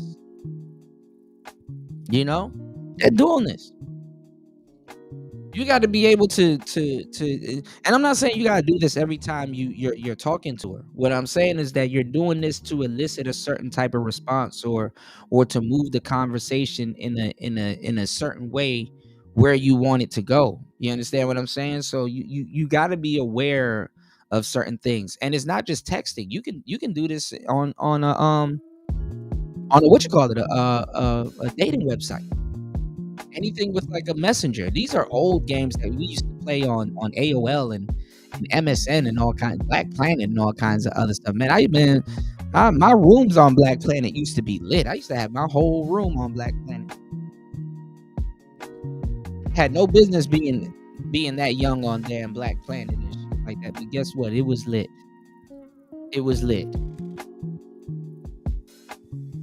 So I remember when phones really came out and stuff like that, and pickup artists, we had to learn how to use the phones, like the text game and stuff like that, because for the first time in a long time, that people can act like they're distracted by something and things like that, and and that they're not really paying attention to you. You didn't have to sit there and look crazy and have your hands in your pocket and all kinds of stuff. Now you can appear that you got something going on. And at that time, a lot of people were bluffed. Social media really, it was getting in full swing, but people didn't really have shit going on. Other than listening to music and shit like that, people didn't really have shit going on. You know what I'm saying? People didn't have a damn thing going on. You know what I'm saying? Women couldn't sit there and act like they're not looking at you taking selfies and shit and doing all kinds of stuff. So it's a little bit different. Now the Zillennials, they grew up with all of that stuff. So they're unaware of all of the stuff that I'm talking about that used to go on in the analog world. They're very unaware of that shit. And they don't know what to do. And they're like, dang, how can I get her attention and stuff like that? This phone thing, stimulates way more dopamine than you can ever think of. You know what I'm saying? This phone shit stimulates way more dopamine than TV. I haven't watched TV in more than 20 years. Just about 20 years I haven't watched TV. I may catch a show or something like that, and most of the time if I catch a show, it's probably on the internet. Stimulates more dopamine. You're going to be sitting down watching TV, and guess what's going to be in your hand? Your phone. And if y'all wasn't around during the time where it was transitioning from being on the phone, because women, it's a lot different now, because women are oral creatures. And when I mean by oral, I mean by audio. You understand what I'm saying? Women like how you sound, is really how you sound, and then they kind of match your sound with your look and stuff like that. It's gotten a little bit more superficial now because more women are sitting here watching guys and stuff like that, and they're kind of looking at the mismatch and stuff like that. If you're not congruent with what you present to a certain degree, where she can kind of be like, okay, let me kind of see what this guy got going on and see if I can fit somewhere in his life, or he can fit somewhere in my life, or can we, can I really project? And it's not even that. They're not even looking at it like that. I'm gonna tell you the truth how women are looking at it, because women, to a certain degree, remember, it's that duality thing. They speak to themselves in a third person manner. Like if and it's really some subjective shit too, if you understand female psychology. Like if you tell her to do something, she's gonna be like, okay, he's telling me to do something. He, as in you, but to her is he. He's telling me to do something. Okay, he said this. You're not even you, you're he. But you're you to her, but it's weird. You're he. It doesn't make sense. Trust me. Just follow along, right? I'm old as shit. So when you're texting her, he is texting her. Oh, he texted me. That's how they, when they're thinking about certain things, that's how they interpret things. So what I'm saying is that when a woman is reading you, because they cold read all the time. They do something because they be like, oh, I don't judge. Women do something way worse than judge. They cold read, and they go off their cold reading, and they don't really second guess if they know what they're talking about or not. Okay? They rely on their emotions or whatever, right? So this is the thing. She's not, when she wants to project something onto you, she's not looking at you as if, you know what I'm saying? Oh, he got this going on, so I can do this, or I can be this, or I can do that. No, she's looking at you as like, okay, he's not allowing me. He's not allowing me space. He got other stuff going. He's not allowing me space to be a part of what he got going on, or oh, okay, he's not really. I thought he was, but he's not really my type because he's just not my type. He's not allowing me to be able to kind of be like, oh, I could be his girl, or oh, I can do this, or oh, I can help out or do something here, or oh, I can. You understand what I'm saying? He's not allowing her to project stuff. Even if she's not attracted to you or she was attracted to you, you are not allowing her to do something. Do you understand what I'm saying? Or if you're a guy that's more into her more than she's into you, and she knows about that, she will be like, oh, yeah, I know he's into me, but he's not giving me the space to actually get to know him, to be as into him as I know that he is into me. I know. I'm not a woman. I'm like, man, listen, y'all, good luck with y'all, because you know that's how they think. And the only reason why, you know, you got to be aware of how they think is because if you want to pull some strings, or if you want to purport yourself, or if you want to make a good impression as a player, you got to know this type of stuff. Okay, I got to know how she's thinking. Okay, I know how she's looking at me now, but this is really the way I am, and I'm not about to be fake in front of her, so let me reintroduce this and see how she takes it. You know, she got to, you know, take to it. Or I know she deal with this type of dude, but I'm a little bit of a different speed.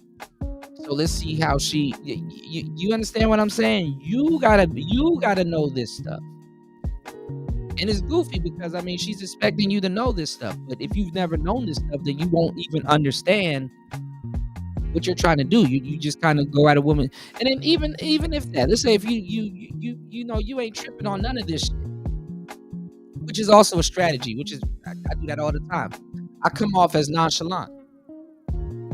But you got to be able to do that. You got to be able to be congruent with anything that you present to them. You got to be congruent, you know? And some women have a poker face, you know? They're like, okay, this person is hard to read. And it's like, you know, I'm not hard to read. I'm just chilling. She's trying to see different points where she can project certain things onto you. That's what I'm saying. And we all do this in relationships and stuff like that. If you are able to project every single thing you want onto women, that woman will get away with murder, and you will be her accomplice. You understand what I'm saying? Because when you really like somebody, you'll let them get away with anything, even if it's directed towards you. You'll let them get away with anything, you know. So, like I said, you know, back in the day, it was a lot of bit different. You know, nowadays it's a little bit different. It really don't even matter how you look. You know, your demeanor, smell, and all kinds of stuff. Your demeanor, your body language, and all that other stuff. It says a lot more about you than anything else. Women ain't even really tripping like that. So that's why I said, when y'all be listening to these dudes on the internet talk about all of this stuff that they never lived through, never been through, never field tested, none of this shit, never done half the shit that they're talking about, just use the lesbians as a precursor. You gotta have all of this shit, but she's up here messing around with this. Oh, well, wrong way. This woman. You gotta have all of this shit, but she's sleeping with Manny Fresh over there. You gotta have all of this shit, but she dealing with King Von or Queen Von. You gotta have all of this shit, but she over there dealing with Kevin Gates. You gotta have all of this shit, but she over there dealing with Lil Boosie. You gotta have all of this shit, and she over there dealing with Lil Mom. And the funny part is that when they both realize that both of them are somewhat full of shit, they both go looking for men. Ain't that crazy? And let me tell y'all something too, which is crazier. For the past 20 years, a lot of women have been taking their sexual cues from gay men. Oh, y'all don't want me to go there. Oh, y'all don't want me to go there. Stay in your lane. We've been screaming this. What?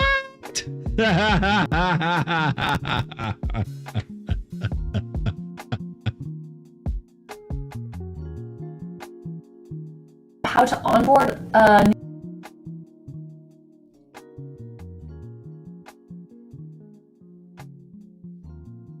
new client.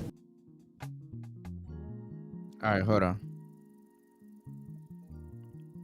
I don't even know why this thing's playing. They up there telling y'all what the hell I'm into. I'm up here learning how to onboard clients on the QuickBooks, y'all. Shout outs to everybody that need their bookkeeping done. If you know, you know. Shout outs to my business owners out here, man.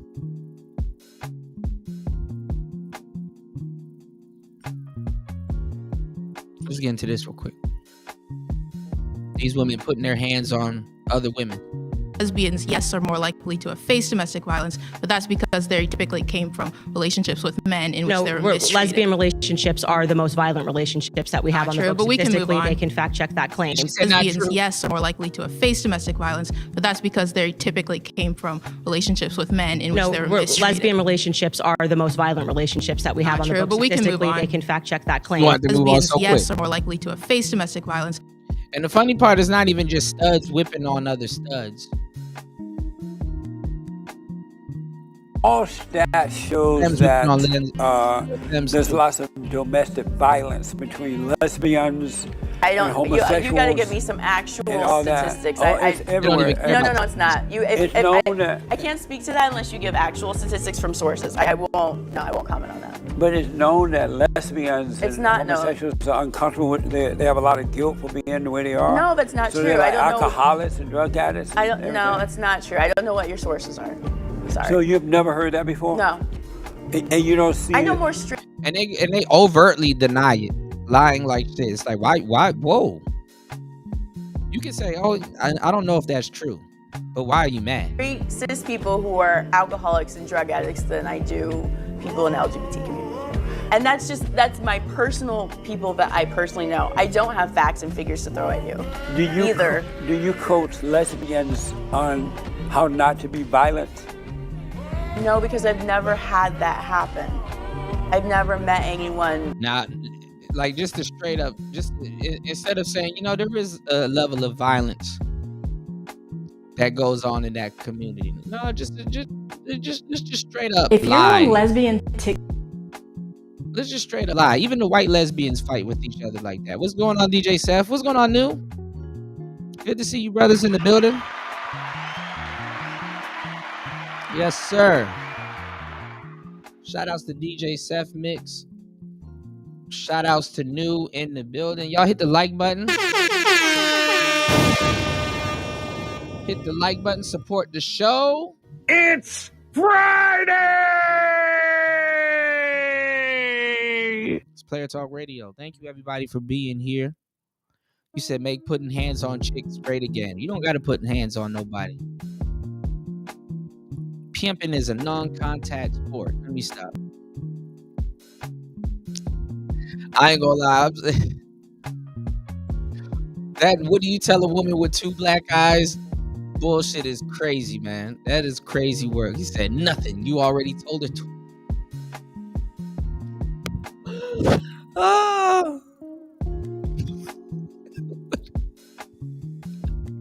TikTok or lesbians of Instagram or follow any queer content, you're ultimately going to see comments like this in the comment section, saying things like 70% of women in same-sex marriages report abuse versus like 5% of men. Also, get beat 54% of the time, and so on. I see it all the time.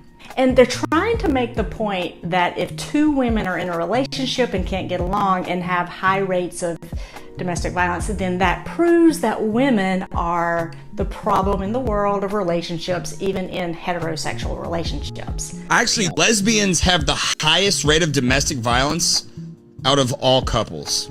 I actually didn't know that, which makes you really wonder, like, who is the real problem? Women. So do lesbians really have the highest rates of domestic violence among all types of couples? So this is a trigger warning because we're going to be talking about intimate partner violence, or IPV, and domestic violence, DV.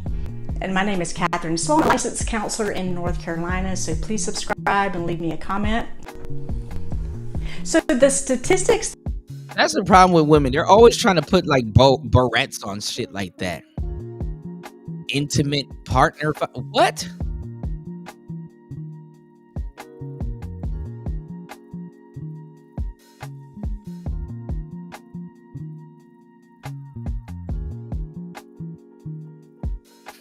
Dyke violence. They often cite are these. 43.8% of lesbian women, 61.1% of bisexual women, and 35% of heterosexual women have experienced intimate partner violence or IPV. And that's what we usually see. That's what pops up if you like Google this. So now let's take a further look at the survey where these stats come from. These stats are from a CDC survey from 2010, and it was released in 2013. 48-page report filled with details about all sorts of different types of abuse by any type of perpetrator. Could be a parent, a stranger, and also intimate partners, and it's very detailed. It makes me wonder if these men have ever looked at this report. Probably not. And I've studied this report for about 3 or 4 hours now. The reason these numbers are misleading is because these numbers are based on a... We don't have to. We don't have to. We've been doing this longer than you have, ma'am. And it's always funny when women ask for numbers as if they care. That's how they really get y'all to invest into the SBE shit. They ask for numbers as if they care. And they don't care. And it's actually funny that they don't care. They actually ask for numbers as if they care. What are you going to fucking get from women? Sorry. Oopsies. I was wrong. Y'all are doing all of this shit to get a halfway basically don't even understand half-ass apology. The same way logically, because men don't use as much logic as they think they do. The same way y'all niggas will pour billions of hours into 15 minutes of sex.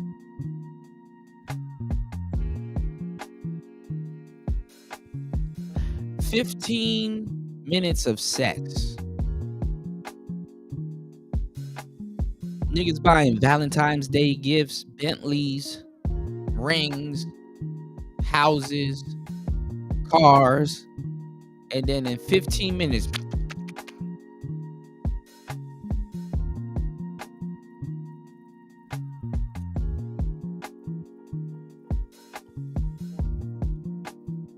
what else you gonna do?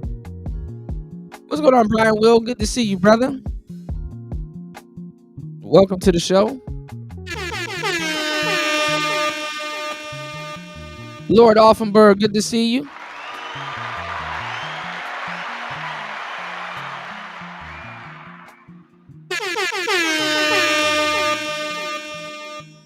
Please hit the like button, y'all. Please hit the Cash App. We got a better show coming.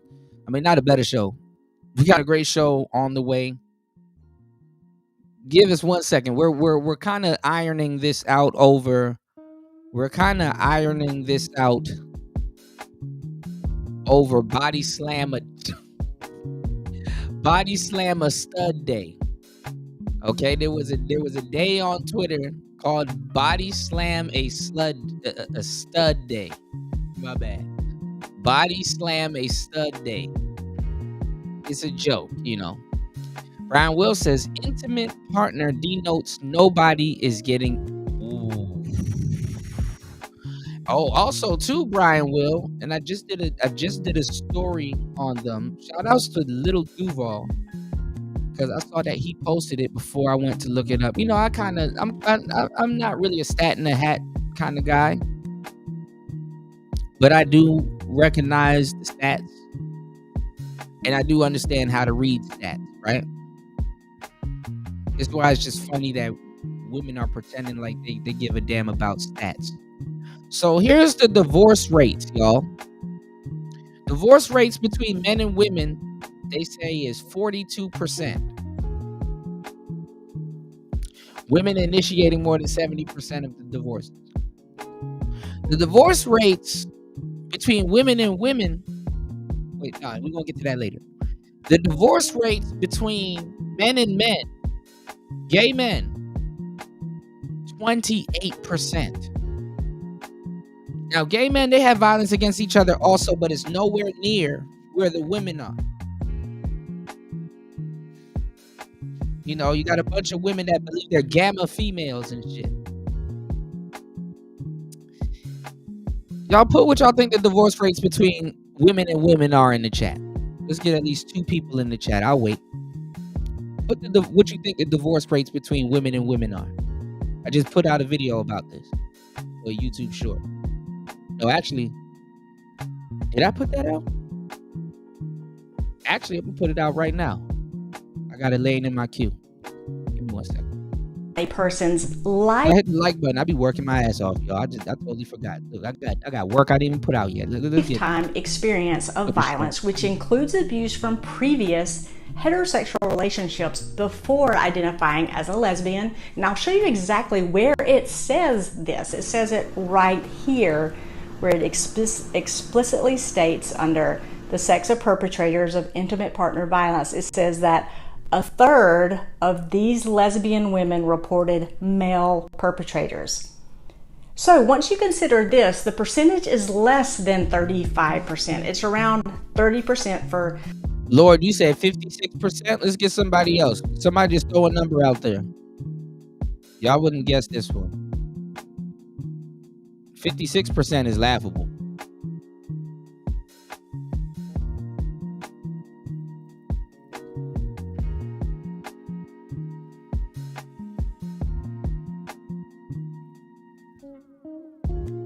Somebody throw another number out there.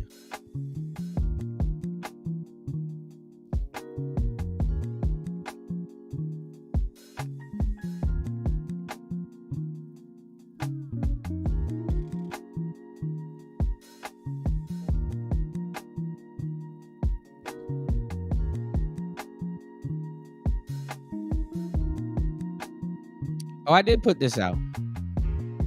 Let me do this. I was about to repurpose the video that I already put out. See? I'll be working my ass off. I put this out 5 days ago, y'all. God damn. Time for some... I gotta work today. Time for some new uploads. Hold on. Tasha K going off. This is what you guys can do, right? You guys can go over to Player Talk Radio, right? You guys can go right here and go to the best channel on YouTube.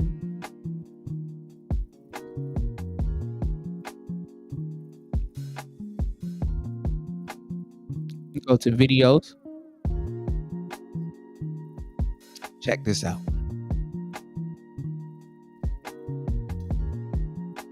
Look at that. Y'all see this?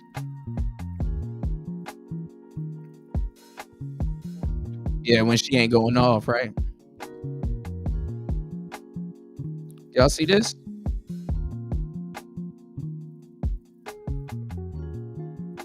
Give me 1 second. Okay, y'all see this? Look at the divorce rate.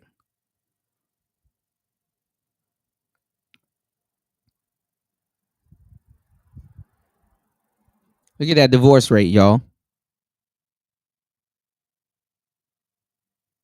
56%, says Lord Offenberg. Try 72%. God damn. Damn. Try 72%. 72%. Why even fight for it? 72%. Men respect or can recognize hierarchy better. Now look at this woman trying to sit up here and repeat talking points. Check this out. than women do, and that's why men function better than women do, right? Because they recognize the hierarchy better. Men understand competence hierarchies better than women do. Competence hierarchy. And we assort ourselves in that way. Yeah, so that just actually... And that's another thing too, which is actually, I'm glad that Myron is talking about that, because guess what? Women don't really establish a sense of hierarchy with each other. You know, if they have a hard time doing that with a man, imagine it with a woman. See, there's a little bit of levels of respect there for a man, because to a certain degree, a man does shield his emotion. So there is a level of exclusivity that woman doesn't necessarily get to see or get, and she kind of, to a certain degree, have no other choice but to somewhat respect that. That way, that's how sometimes when you show women that you're vulnerable or certain things are getting to you, they kind of split. They leave you at your lowest. When you date them at their lowest, they leave you at your lowest when you're supposed to take care of them when they're at their lowest. As a man, you will get left at your lowest. You will get fucked over, ran over, fucked up. I don't give a fuck. I don't care. I'm still gonna take from you. You will get destroyed at your lowest and look down as a bitch. There is no strength in coming back. There is none of that shit. First of all, if there is any coming back, this is why men just give up on a situation, because there is no reconciliation. You understand what I'm saying? You really can't reconcile. You understand what I'm saying? You know, it's a cracked mirror. Women, to a certain degree, also loses, you know, that same sense with other women, and don't really believe too much in the hierarchy, because guess what? They see the other girl get emotional about certain things, and they kind of understand and empathize with that. But you don't really want your relationship to be based off of you don't want your relationship to be based off of trauma bonding, you know. So me coming up as a young player that's like that started dating a bunch of attractive women and into attractive women, and actually had the audacity to get them. I respected that a lot of women, what's going on, Cap? I respected that a lot of women have was quote unquote what we will call in the game a unique relationship. You know, I got respect for, you know, I acknowledge that, like, okay, this is a unique relationship. And that's kind of where, you know, that's kind of where it is. So what happens in unique relationships amongst lesbians? You know, when that hierarchy is not there, and one of them crosses the line, and both of them are emotional, and they don't know how to problem solve, what becomes the gasoline to keep them together in that relationship? Not much. So a lot of those lesbian relationships, they're unique until the novelty wears off. That's why a lot of guys back in the day, you ever liked the girl, but she, I'm gay, trying to make it seem like she's exclusive in another way that excludes you. You know, she's exclusive and you're not included. You know, trying to make you feel some type of way, like, damn, you know what? This is why dudes would just sit there and just wait it out. I know that bitch gonna make you mad at some point. Or you gonna make her mad at some point, and it ain't even gonna last. You got a lot of dudes, you know. Honestly, I'm gonna tell you the truth, how crazy what I'm about to say sounds. A lot of dudes that start their simping career, this is what actually started their simping career. It wasn't another dude that made you sit there and wait around and take this woman's bullshit and all kinds of stuff. A lot of times you're a straight heterosexual male, not a gay man. Cause even the Black American simp has been replaced by the gay friend. Other than the mammy and some other people, there's a myriad of reasons of why this woman has the gay friend around her. Man, y'all not ready for that type of game. Hit the like button and support the show, man. Y'all not ready for that type of game. I'm oversharing. I'm being generous. Let's get it. It tells me to me. That's just. Why are you gay? How do you explain that? I can explain that. Yeah. There's a great book. It's actually written by a woman. It's called How to Play Hardball Like a Man. It explains that the way children and male children evolve drills in hierarchy. When boys are at unstructured play, meaning they get to go play whatever game they want at recess in primary school, boys play games that require hierarchy. Team sports like football, basketball, you have a position with a clear defined role. There's a captain of the team, someone above you.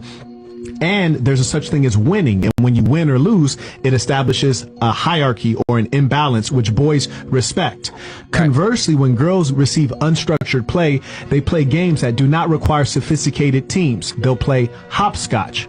Well, how do you win at hopscotch? You don't. It's not about Marquette teaching right now. They're playing games that ain't about, and it ain't even about winning. But the thing is that there's no respect there. So when they lose, oh, it's all about me. I'm going to flip the table because I'm not happy. And come on now. Winning. They play house. They play dolls. How do you win at dolls? You don't win. It's not about winning. It's about the communal experience with one another. And all of the games that they play are egalitarian, meaning there's no hierarchy. There's no hierarchy in hopscotch. There's no hierarchy in playing dolls. And here's the difference between male and female children when observed at play.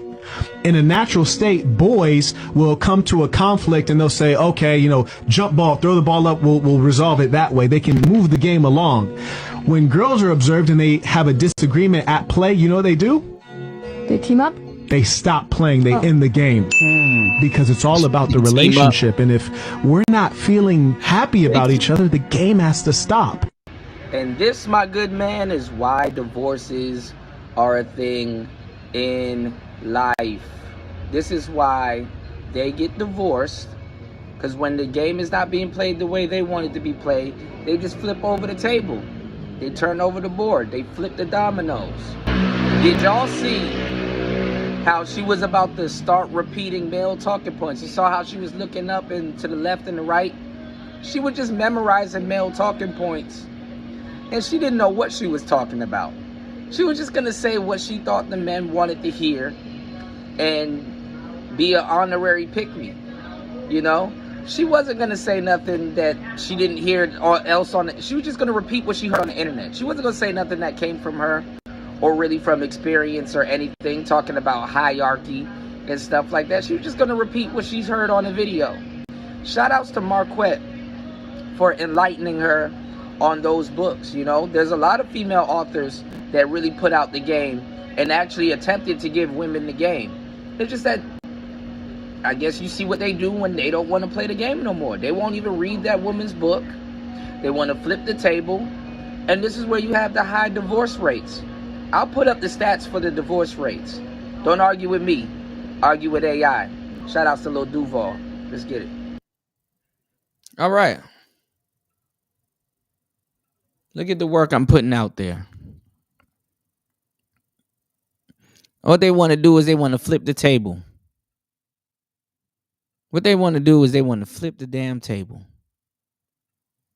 We didn't need some woman with a whole bunch of books behind her to tell us this. Hey, listen to me. I got books behind me. Look at this. Look at this. Look at this. Speaking of AI, watch this. Hey, what's up? Not much. Just hanging out. How about you? Good. I'm up here. You know how we always debate and talk about stuff. I'm up here talking about the high divorce rates. You want to dive into a discussion? Hell, I'm game for that. Oh, see, you still mad about yesterday, I see. No, I'm not mad. What happened yesterday? Did we have a disagreement that I forgot about? Oh, you try to pretend like you forgot. Okay, cool. We can play that game. So what do you think about the divorce rates? Let's talk about divorce rates. It's a complex issue with many factors at play. Some people say commitment issues or financial. Why are women's divorce rates at 72%? Hold on. God damn it. What's your take on it? Why are women's divorce rates at 72%? Women initiating divorces. That's an interesting topic. Research suggests a variety of factors, including financial independence, shifting social roles, and changing expectations in marriage. Nah. Why are their divorce rates at 72%? Divorce rates being around 70% in some areas can be attributed to various factors: relationship dynamics, She don't wanna get financial into stress, lack of communication, Mhm. and unrealistic expectations. Yeah, the same stuff that happens in a real relationship. But why are women's domestic violence rates up too? You're looking at domestic issues in the context of relationships. There's a lot to unpack there. Some research. No, but I'm talking about a woman's domestic violence. Why are women more domestically violent against each other than the other way around? You're looking at domestic violence dynamics. Research suggests that both men and women She won't be vague. are perpetrators of domestic violence. Lying ass. She know what she playing for the team. And multifaceted, involving factors like power imbalance, societal norms, and individual circumstances. Some studies indicate that women can be violent in relationships. This is why they get violent against each other. Why are they violent against each other more than men to women? Why do they lie and say men are more violent to women and they want to be with bears when women are more violent to? Is a complex. Okay, you see, so she's just gonna keep playing for the team. You can't get a straight. Even AI, y'all. I just told you at the end of the video, go argue with AI. I'm taking my own advice. You can't even get a straight answer. Then niggas wonder why Ike Turner and all these Ike Turner, they wonder why, that shit exists. You said old girl looked like the head witch off of Hocus Pocus. Man, look. White lesbians go through it too, and don't let no kid be on the table. There's this picture right now going viral of this gay dude taking a picture with his daughter and they're dragging him for it. And it's like, oh no, we don't want to hear from you women. Nope. The Pandora box is open. The Pandora's box is open and women opened up the Pandora box. The same way y'all ate the apple and all kinds of stuff. Don't be surprised at the disorder when you're talking down to the people that's trying to bring order. You understand what I'm saying? Don't be surprised. It's always some random man that got to clean up some shit. Women are running around here. Oh, he can't handle you. No, nigga. Animals are to be handled. Who the hell wants to handle something? All right, let's get it.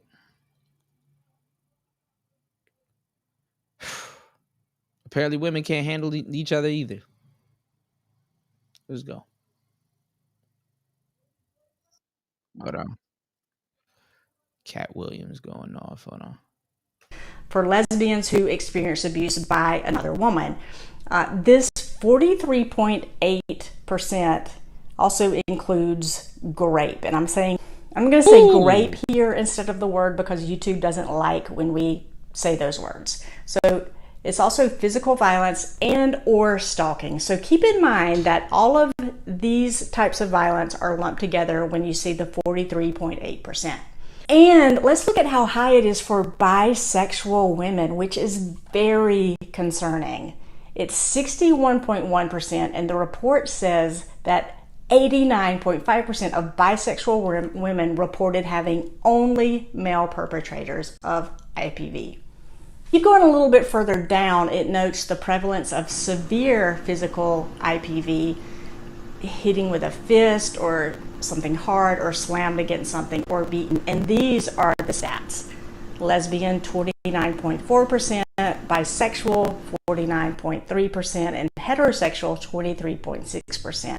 Again, it's the highest for bisexual women, so it still looks like lesbian couples have more violence than the heterosexual couples until you take away that a third of those perpetrators were men, as a report says. Then it drops down to about 19% for lesbians. Still, keeping in mind that this is the lifetime prevalence. Also, some something else you might find fascinating about this data in regards to lesbian domestic violence is that you have to look at this sample size. And out of the 9,086 females who responded to this survey, only 1.3% identified as lesbian. So that means that this data represents 118 lesbians. God yeah, damn. So that's what we get from a random sample. So when you see these stats, just keep in mind that they didn't interview 1,000 lesbians and came up with these numbers. It's 118 lesbians from a random sample of like 15,000 people. You don't need to. Female and male. So this does prove that it's a random sample because lesbians do make up about 1% of the U.S. population. I know it might seem like lesbians are everywhere if you're in a big city, but we're not. You're as likely to see a redheaded person in the U.S. as you are to see a lesbian in the U.S. Redheads also make up about 1 to 2% of the U.S. population. Very rare. Also, the thing I do like about this report is that it breaks down the type of abuse experienced by sexual orientation. Cat GPT. For instance, if we look at Table 6, where it reports being slapped, pushed, or shoved using a pew or choking, some of these numbers. Yo, y'all gotta chill. Diddy was handling them hoes. Yeah, that's how something get handled, man. That's how something get handled. Take that. Cat GPT is a lesbian. Jesus Christ. This shit is crazy, man. Like, there's always men that gotta do some type of saving or helping or stopping some shit, man. Hoes be in the way, man. What's going on, DM? Shout outs to my gingers. Yeah, I don't know what the hell it got to do with any of this shit. Because I guess isn't she a ginger? Is this woman a ginger? That's why she's trying to just put herself into this. Look, she technically, I think, is a ginger. Like, what the hell is she talking about? I don't know. I mean, and I find it creepy when guys turn into studs and stuff like that, and women and shit like that, because shout outs to everybody over on Rumble. Shout outs to everybody over on YouTube. Y'all, please hit the like button. Please support the show. Lord have mercy. We're equal and equal. That's what's up. But no, I find it weird when you know what I'm saying? When dudes be turning trans, like the Caitlyn Jenners and all kinds of shit. I find it fucking weird because it's like, bro, like, this is at best, this is what you're gonna look like. You're gonna look like an older white lady. And I don't know, the lesbian scene is fucking weird because, like, if you're not hot, no one cares. No one cares. Some people, like, because a lot of women ain't gonna be incels, and like a lot of y'all don't really know what the hell a real femcel is. So, like, people are fucked up. Like, they'll look at it like a lesbian woman that looks like her or whatever, and they'll be like, that's why you lesbian. Because you're somewhat undesirable in the man's gaze. The man's, that's not true. What's going on, Cave Reaper? You said Kuda loves them thick Latinas and Asians. They exist. Oh, they do exist. They exist. Shout outs to DM in the building. Shout outs to everybody here. Y'all, please hit the like button. Support the show. Welcome to the show. Please hit the coffee store. Hit the Cash App. We got a full-fledged show coming after this. We just kind of on this topic real quick. This woman start talking about gingers and redheads and all kinds of stuff. No, we're talking about domestic violence against other women. And I'm not gonna say that's the reason why dudes should participate in no goddamn body slam a stud day. It's not even about that. It's a joke that just happens to be kind of hilarious. You know what I'm saying? Like, out of all moves to do, why body slam? You know, but that's the allure of the joke. Now, let me tell you why femcells are fucked up, because they're having sex. I think that's even worse. You're better off, fellas, if you're an incel or deem yourself an incel. You're better off not having sex and enjoying your life than having sex and not getting what you want and still being mad, and you're vigorously doing stuff to yourself to try to it will make you even more mad, you know. It'll make you even more mad, you know, that you're having sex, and it's just yeah, you're satisfied in the moment, but you're unfulfilled. And not even just that, it'll make you mad because it's like you get this sex, but you're being imprinted by somebody you don't like. And then you're an unbearable person when you're not showing sexual attention. So, like, you're only being used for sex. Like, sex is your only utility, and nobody really wants to get to know you outside of sex. And you feel that same level of undesirability, but you're not going to change. And nobody really can stand you. So you're just trapped in a bunch of good, and then you're trapped in the bad. And you don't know what to do. And you're mad at the opposite sex. But you're an open hypocrite because you let the opposite sex lay on top of you and pleasure you. And then you probably feel like you're God's gift to earth. Man or woman, you don't work yourself into a dumbass rut. Shout outs to War Master. War Master says, so black folks are 10 times the population of my ginger friends. F it.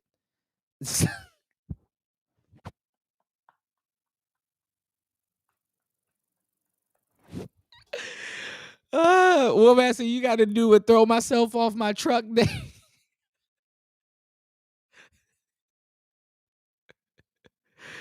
Oh shit! I don't know why when you said that I thought of somebody like pulling their own collar, where they're like, you ever seen like Fresh Prince of Bel-Air where he like throws jazz out the house, but it's like you do it to yourself, but you grab your own chest, you're like, and then just jump and shit. Oh man. He said, "F it, slap a stud day is wrong." Yeah, with the Trump emoji.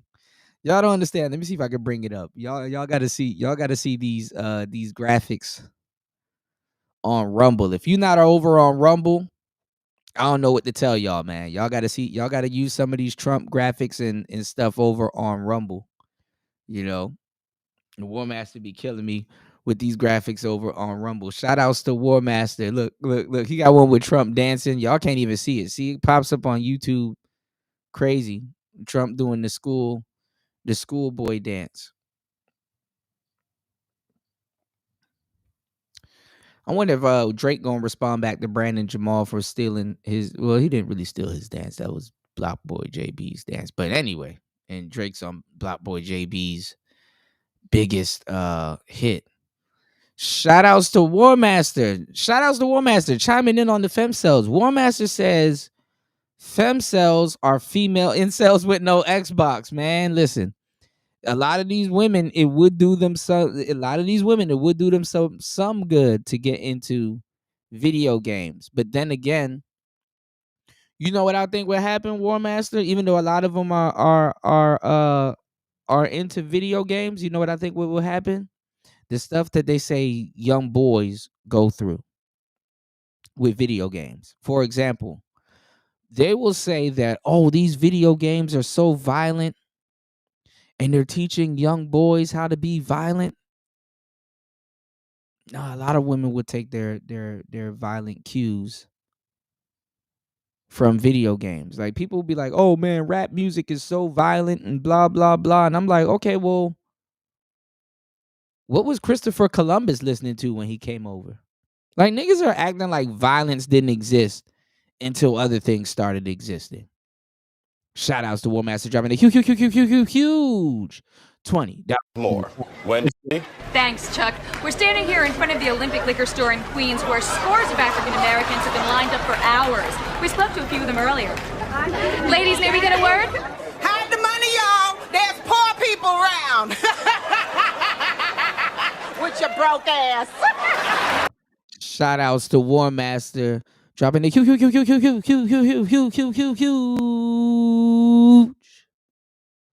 20 on the Cash App as always. Thank you, bro. Y'all make sure y'all please hit the like button and support the show. Man, you know what I did? I spent all day, War Master, trying to I ended up putting in a application because it was weird. I spent all day, let me see. Fuck, where did I go? What was the name of that website? I went to GE Force and I downloaded this thing to get Windows put on my to get Windows put on my MacBook. And they had this thing called Crossover. It's called Crossover. And then they have this thing called Container. And it loaded up both of the games that I had on Steam. But then it said error. So it's giving me, I just need to go get a new computer. And that's exactly what I'm saving up for. Xbox and a new computer. And they just won't let me play my Steam games. I wanted to play Persona 4 Golden, which I have laying around on Steam. And I wanted to play it's this funny ass detective game called Jack Orlando.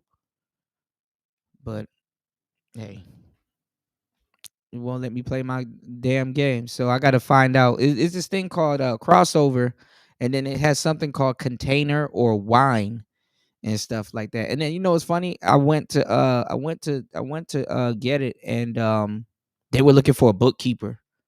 So I said, hey, you know what? Before I download this, or while this is downloading, let me go look. It does suck. I ain't gonna lie. I've ran into a lot of problems recently, and I'm like, bro. Let me tell y'all something about Apple products. When one Apple product is fucking up, the other ones are fucking up too.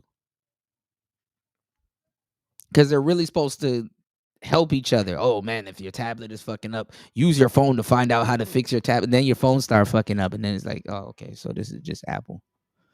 You see, you said nah. Every child that did that no stuff were on drugs and homicidal. Yeah, and that's another thing. I'm not telling people that, hey, you know, before you talk about drugs, you should be on drugs or have tried it. But let's be serious. Like a lot of people that don't know shit about shit, they be writing laws about shit. They be jurors, and they don't know.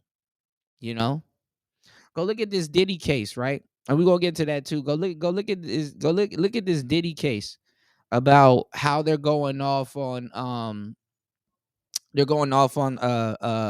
of the jurors that was a black man that was back and forth from Jersey, who could relate to P. Diddy. I think he's from New York, but he got an address in Jersey, and they didn't want him to be on the stand because one of the addresses that he used was his girlfriend's crib in Jersey. And it's like, ain't that something? This man is using, y'all are getting this man up out of here. That's a black man that can understand where Diddy's coming from. And y'all are mad because he got his girlfriend's address up there. Oh, because they're in a relationship. People share things, you know, like drugs, food, bed, drinks, friends. So it's like, how are you going to say that Cassie is a prostitute? That's crazy. I would have been insulted. You can date a woman, fellas, for 10 years plus. And the court will be like, no, that's not your girlfriend. She was a hooker. Damn, that's like a extendo GFE.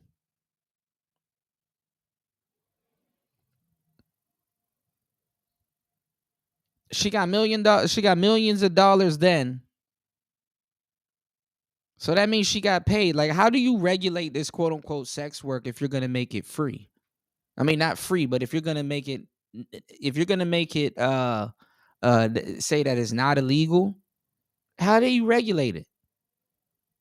How do you regulate this sex work if it's you see, they're using women to entrap men, and they're not even hiding their hand at this point.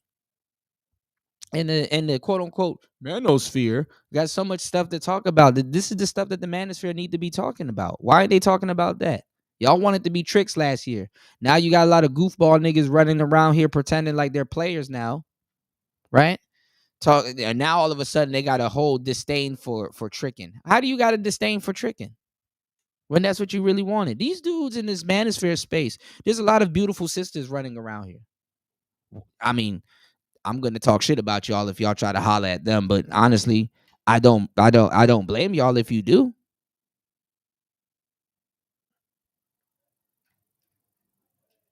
At least you got the excuse to say, hey, I saw a good, decent, beautiful woman in these spaces and I went after that. So at least if you get caught, you know what I'm saying, red-handed, you were caught doing the right thing. It's like somebody in the neighborhood getting caught with a gun on them, but they're not doing nothing wrong.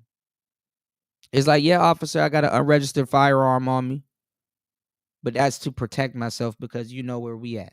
You don't, you know what I'm saying? The cop can at least empathize with you because it's like, yeah, I got a firearm on me, but it's to protect myself because I know where I'm at. It's like, you know, you do your job and you have to pick up your gun every day and have your gun on you. Well, it's the same thing. You know, I feel less protected than you are.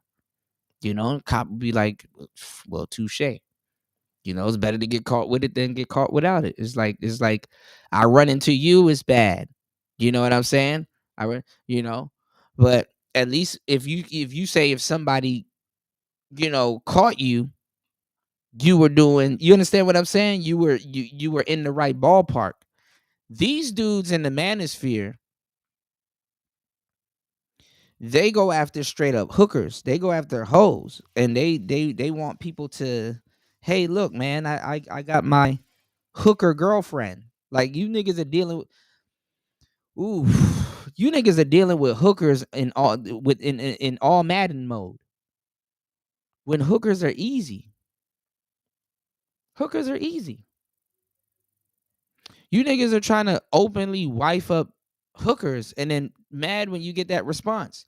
But then again, you don't understand women and you don't understand responses and stuff like that, because technically you were trying to say in these spaces that, oh, well, you can just pay for the women. Then the woman is better than you. Keisha holds more value than a lot of the men in the manosphere. By that, you know, by that logic, you know what I'm saying? Keisha holds way more value than the men in the manosphere.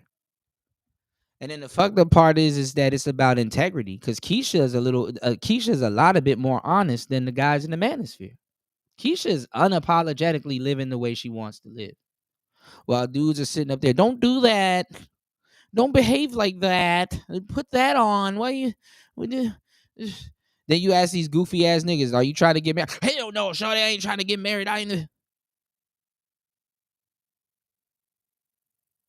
Then when these dudes actually get them a Keisha that they've been running after, the first thing they want to do is cheat. And it's like, bro. Then they run in here, but I ain't no player. I ain't no game nigga. I ain't no game nigga. Well, why you running around here worried about dudes being tricks? And you want to be a aspiring trick, and you not even an effective one. And you getting hoed.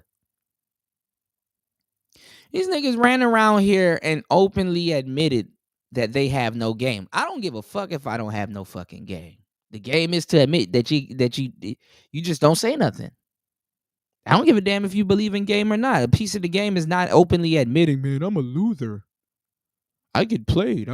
That's your problem right there. You start telling a woman will be on a date with you and she'll be totally feeling you, and you'd be like, She'd be like, yo, so what happened in your last relationships? Like, what brings you here to sip and paint? Man, my last girl, man, she just kept using me, man, and she was just crazy, and the woman is like, oh, she was crazy, huh? Oh, she kept using you. Oh, okay, there's something about you that, okay, now she looking. She got to see the remnants of the other woman. She got to be like, okay, I see why she did that. Okay, I see why.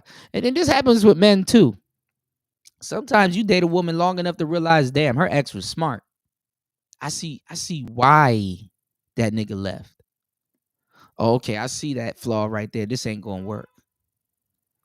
Oh, okay, she telling me that her ex used to put up with this. I ain't her ex, shorty. I ain't gonna put up with that. My ex used to put up with that. Seems like you need to get that nigga back. It seems like you need to get that nigga back. The fuck you talking about? Now all of a sudden niggas are running around the manosphere and they have a disdain towards tricks. The fuck out of here. Y'all niggas was worshiping tricks not too long ago. Now all of a sudden, man, you trick ass niggas. These niggas tricks.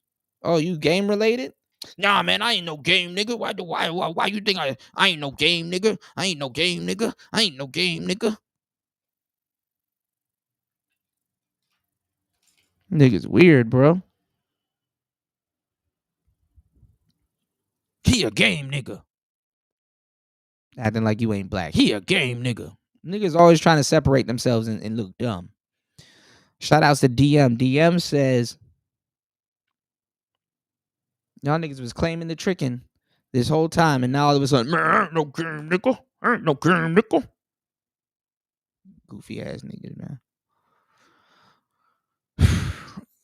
DM says, funny thing, Anton Daniels was on BMT's channel. Oh, yeah, I heard about that. Yo, y'all got a link for that? Let's go over that. Y'all please hit the like button, support the show. Let's go over that. Y'all got a link for that? I couldn't find it.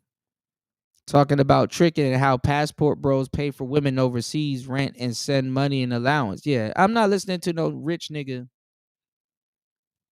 tell nobody anything about no damn tricking. When money solves a lot of their problems. And it don't even be solving them for real. It just temporarily keeps it at bay. Some problems are unsolvable with money. But money makes it a little bit better. DM says, knowing they hoes and only seeing this woman 2 to 3 months. Sheesh. Right. What's going on, Tyrone? Good to see you, brother.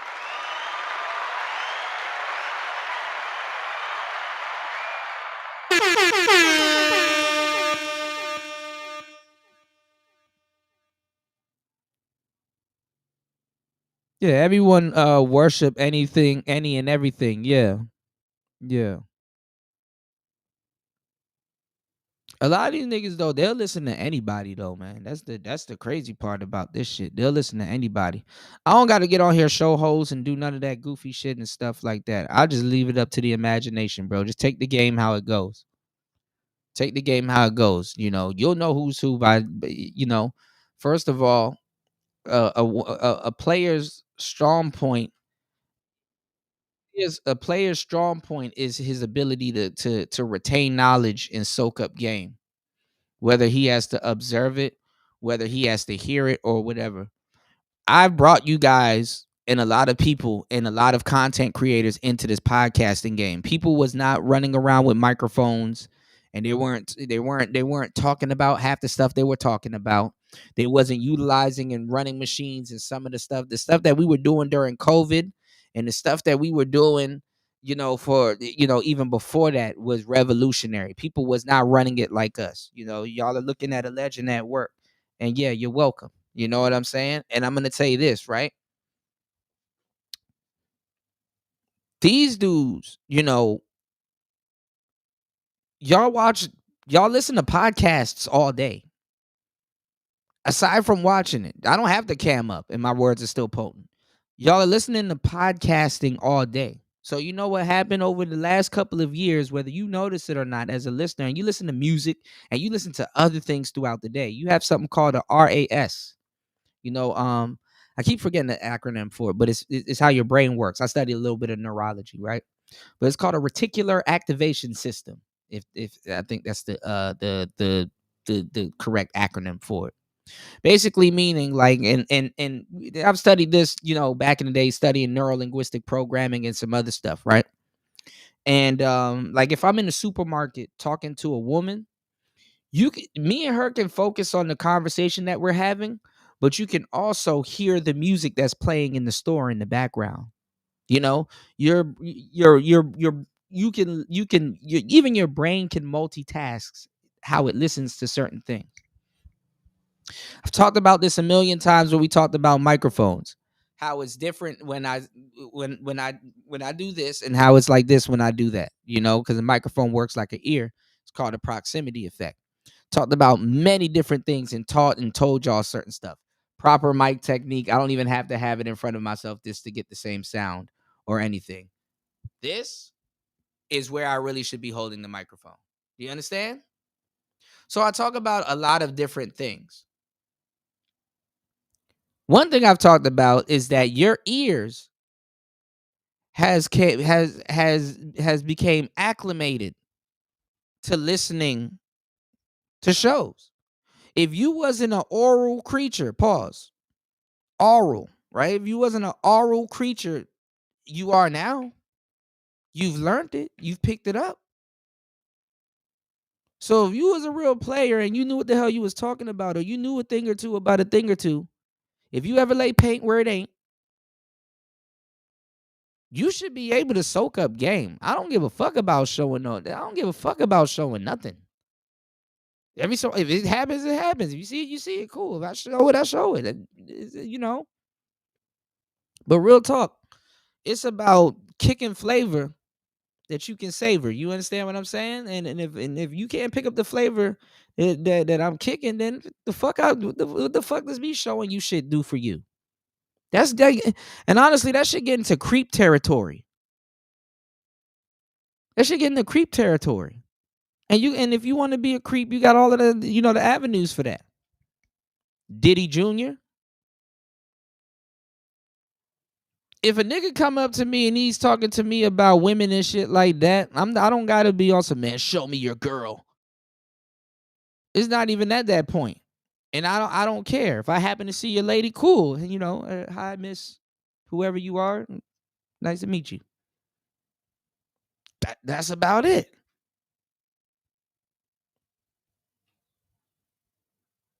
And real players don't ask to see other niggas' girls, because guess what? They're gonna be with another one. And another one. If that's your main girl, cool. We kind of stick away. We kind of stay away from those things, because if a nigga be like, yo, remember the girl that I took to the and sometimes you don't want it in front of this nigga girl. You don't want to be like, which one? So it's a lot of different nuances to this shit. But anyway, like I said, I digress. We've turned y'all into oral creatures. I'm not the only podcast that you listen to. You're gonna listen to probably 4 or 5 podcasts before the day is over. Easily, you're gonna listen to 4 or 5 different podcasts before the day is over. So to tell me that you can't soak up no game by listening to somebody kick some flavor in your ears is ridiculous. And at a certain point in life, you got to learn how you learn things. School is one thing while you're going through it, but in life, you got to learn how you learn things. Do you got to put your hands on something? Do you got to hear something? How much times do you have to hear something? What's the tone? Can you listen to this on 2x, or do you listen to it on 1x? Do you got to slow it down? Do somebody got to say something 50 times? You have to be aware of how you learn and soak up game, because you want to know why? That's your responsibility after a while. Nobody told you that was your responsibility the whole time. The whole time. I tell my students that all the time, like, bro, hey, look, you got to be responsible for learning certain things. People and teachers and stuff can only be the guidelines to certain things. All right. Hold on real quick. You actually shared the link. All right, let me do this real quick. Y'all please hit the like button. You say you cooking, man. Look, I'm doing something. You dig? Y'all hit the like button, support the show. Let me do this. let me do this. Let's finish this out real quick, and then let's get into Anton on BMT. For instance, if we look at table 6, where it reports being slapped, pushed, or shoved using a pew-pew or choking, some of these numbers for lesbians were too low to even report. For instance, using a knife or a pew-pew, it was too low to report for lesbians, but it was 4% for heterosexual women and 15% for lesbian or bisexual. That's bullshit. Lesbian bitches be strapped up.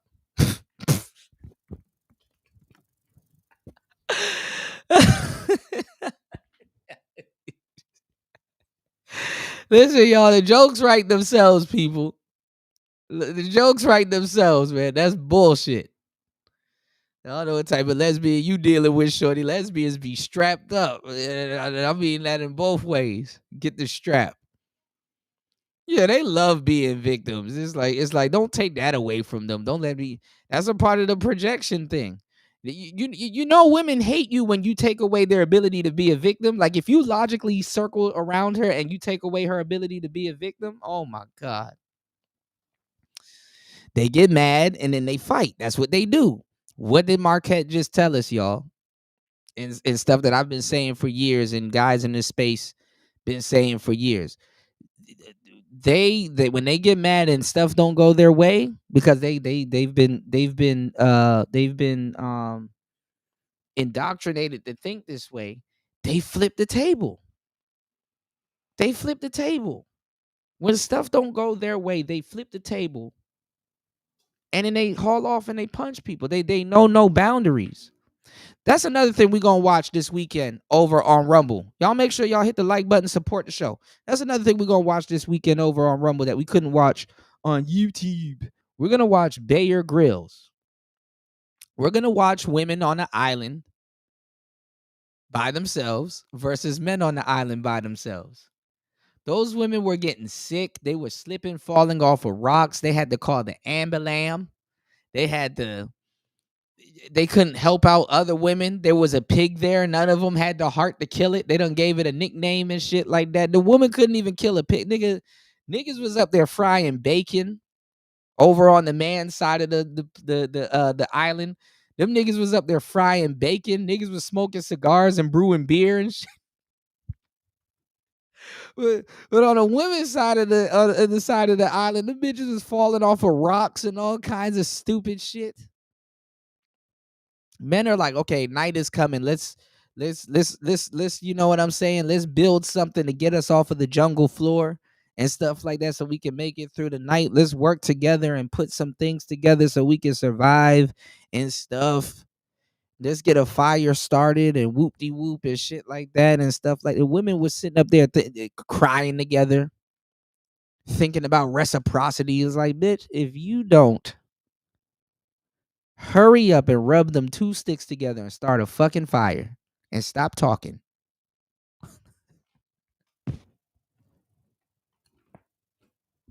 I just hate to say it like that. It's like, doggy, what are y'all doing?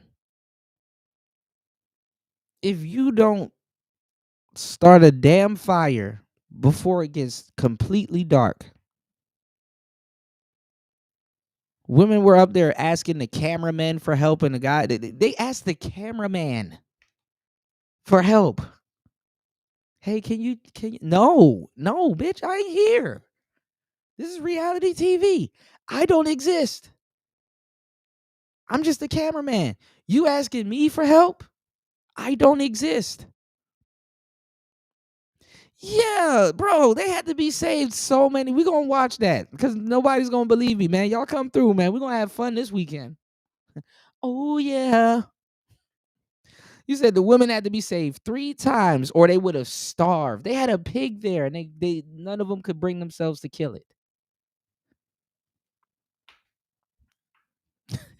The pig up there chilling beside the women. I should have been gone a long time ago, man. This is awesome. And they're feeding me. They can't feed themselves, but they're feeding me. Shit. Oink, oink, nigga. You did? They couldn't kill the pig. I get it. I have an uncle in Maryland, right? My uncle, he has a goat farm. And I ain't gonna lie, one time we went over his house, and I ain't gonna lie, he ended up killing the goat and shit, and making some. I ain't gonna lie, that goat stew was bomb as fuck. But he ended up killing the goat and shit, and it was like, damn. I didn't want to see that, but he was like, you can't pet them, can't give them a name, because you ain't gonna be able to kill them, or they're gonna be on your conscience. I said, dang. I was in the background at the backyard chasing the chicken around. This is the first time I seen a goat hung upside down from his foot, getting sliced and diced and shit. I said, damn. I didn't want to see that. But that's hey, goat is tasty. I will say that. It's better than beef, Then again, I grew older, and I ended up working in a grocery store and stuff like that. And not even just the grocery store, but like, you get the, you go to the meat department, pause.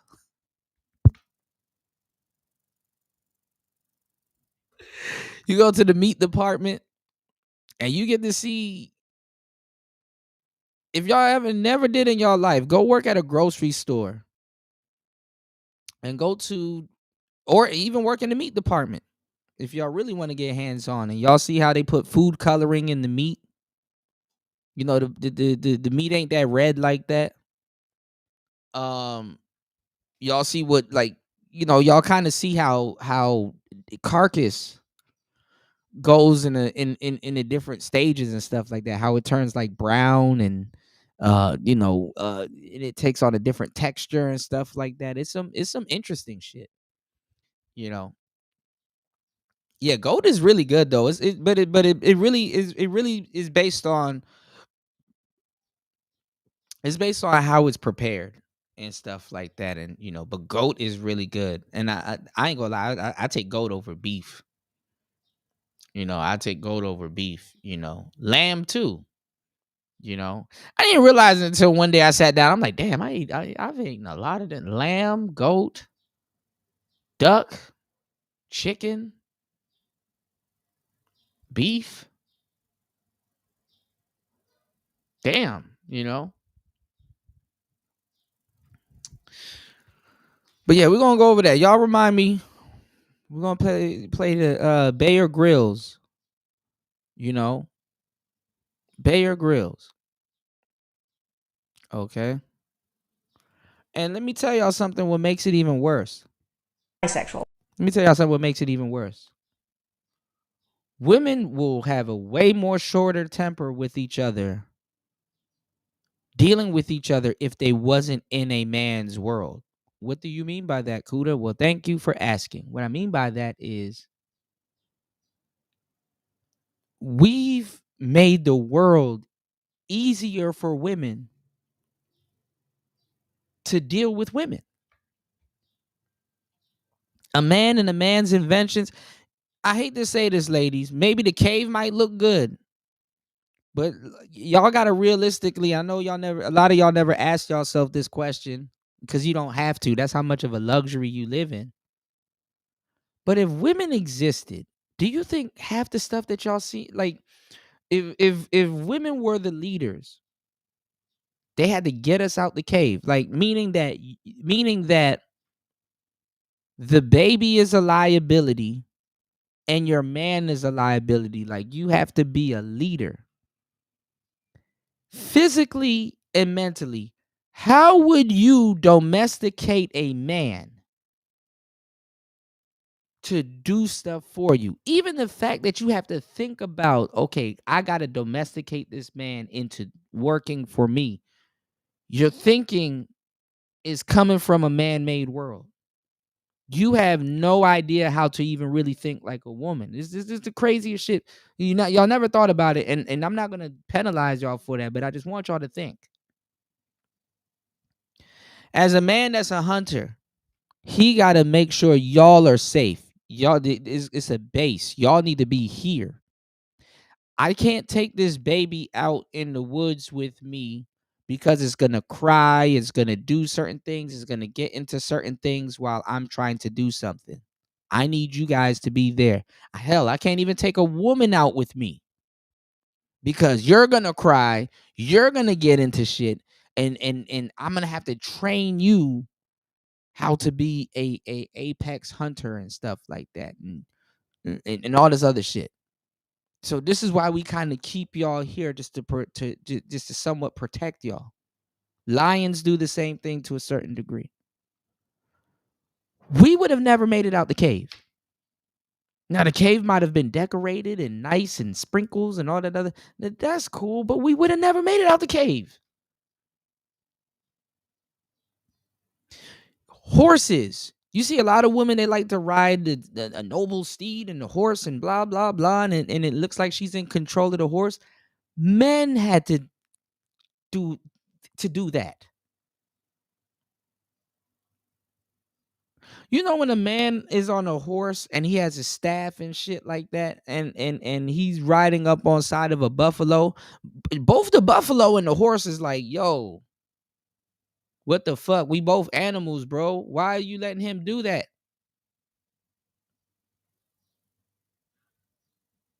Like you know, I'm just trying to get you know, do me or whatever. Get the hell on. Why is this nigga on your back attacking me and you are getting him closer to me to attack me? And a buffalo is not domesticated. I wouldn't say literally, because not all horses are domesticated. Like they grew up being accustomed to humans. No. Men had to get the respect of that horse to get it under control to do what it's going to do. Control its food source and all kinds of other stuff. Men had to learn how to gain control of certain things. You can't get women wouldn't be able to do that. I'm sorry, they just wouldn't be. They wouldn't be able to do that. They wouldn't be thinking like that. A woman wouldn't be on top of a damn elephant trying to hunt something down. Women wouldn't do that. Their mind is not there. And you see it all the time. We live in a day and age where you have the police, you have you know what I'm saying, you have all of these other things, other men to protect women. And they work within that structure of protection. Because men don't rely on women to protect them. You know? So I hate to say it like that. Now, you got women that are assets. Don't get me wrong. There's a lot of women that are assets. Don't get me wrong. But a lot of them are liabilities when you have to do some visceral shit. A kid, a liability. Animals, you know what I'm saying? And pets and certain things that you got to protect. That's a liability. So you take those women and you put them out in the wild, like the Bear Grylls and stuff like that. You put them out in the wild. I'm sorry, it goes right back to day one. A lot of women haven't gotten off of day one. And somebody gonna be like, well, Kuda, what about the Amazons? Amazons were taught by men. Yes, they were taught by men initially. You know? What's going on, LT, man? Good to see you, bro. Hold on.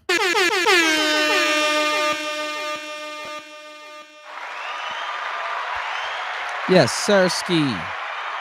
Welcome to the show. LT man said, good evening, everyone. Hope everyone is doing well today. Much respect from Chicago. Good to see you, LT man. War Master said, women act like spoiled children because men, you said it's too easy. It just ain't ish. Well, that's the thing. Even behind feminism, there was an elite group of men that was benefiting off of that. Believe it or not, a lot of men benefited off of feminism. Crazily enough. What do you mean by necessary evil? Great question. So we were talking this weekend. We're going to be talking a little bit about other leaders like Saddam Hussein and a couple of other people because I was looking at a place, right? not a place, but I was on and I sent you a request, LT man. I'm not sure if you can look for a picture of Piccolo. I'm gonna see if I can send you another request because it won't let me do too much. But I saw and they showed me another video recently of Saddam Hussein with the noose around him. But I saw a lot of people they like Saddam Hussein, and they were they were kind of praising him in the chat and stuff like that. And it kind of made me kind of think like, let me go over Saddam Hussein's story again. Maybe I missed something. They were trying to make him seem like he was a revolutionary. I know him to be one of the last dictators, that was in the Middle East.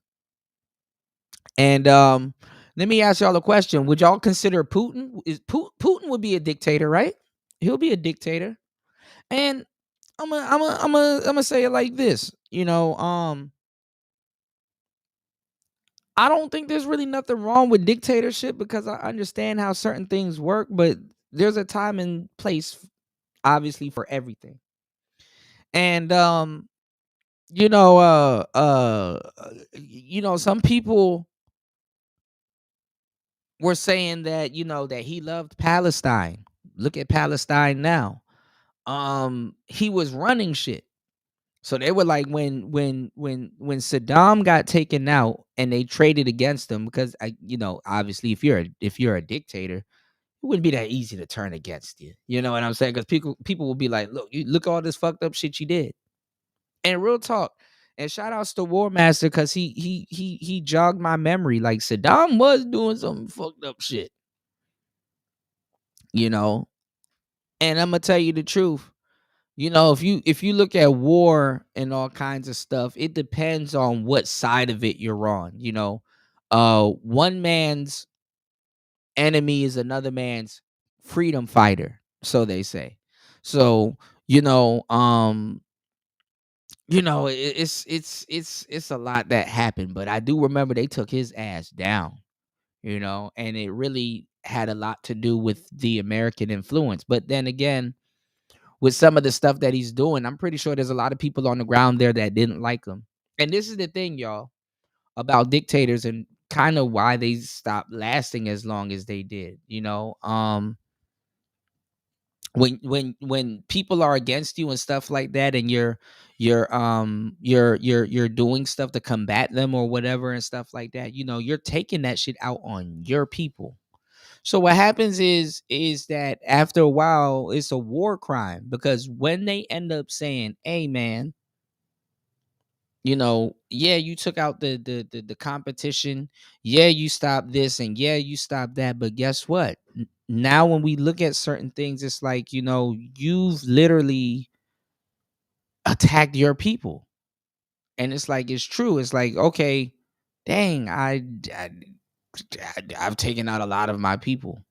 Even with some of the stuff that's going on in America, look at the National Guard and stuff like that. Some of those people in the National Guard, in the military, even when COVID and stuff was going on and stuff, right?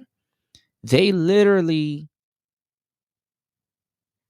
were doing stuff to their relatives. It's like, dang, my auntie lives in this neighborhood. Dang, my whoop-de-whoop lives in this neighborhood. Dang, my, and it's crazy too, because some people are happy that their child is going to the military, or they're happy that their children is going to the services, the armed services and shit. But when some real shit happens in the inner city, they're not happy that these people literally got to go against their own family, whether their families know what's going on or not.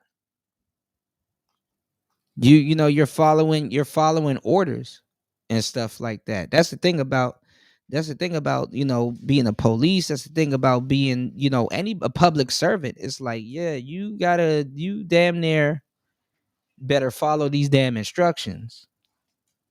You damn near better follow these instructions. So looking at the poll, and the reason why I put yin and yang up there, because it's like sometimes you can do so much bad or people can do so much bad that they actually end up doing good. And then sometimes you can end up doing so much good that you actually end up doing bad. You know, even Batman had a quote saying that one day y'all are going to hunt me because y'all are not going to, I'm so good, y'all are not going to understand some of the decisions that I have to make, and it's going to be viewed as bad. Or sometimes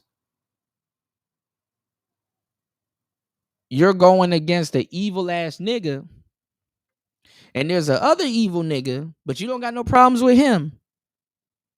But you got to get rid of this evil nigga.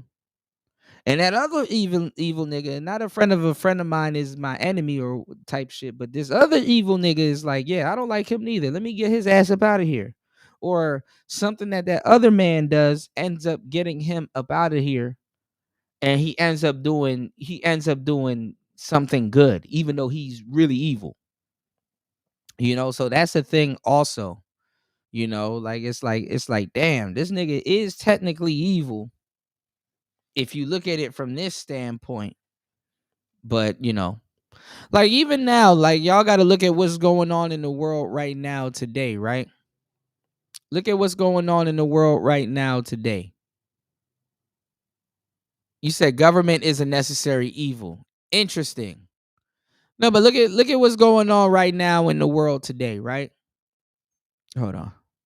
And shout outs to everybody over on Rumble. Please hit the like button, support the show. Let me we got a couple people over on Rumble. That's what's up. This is the thing, right?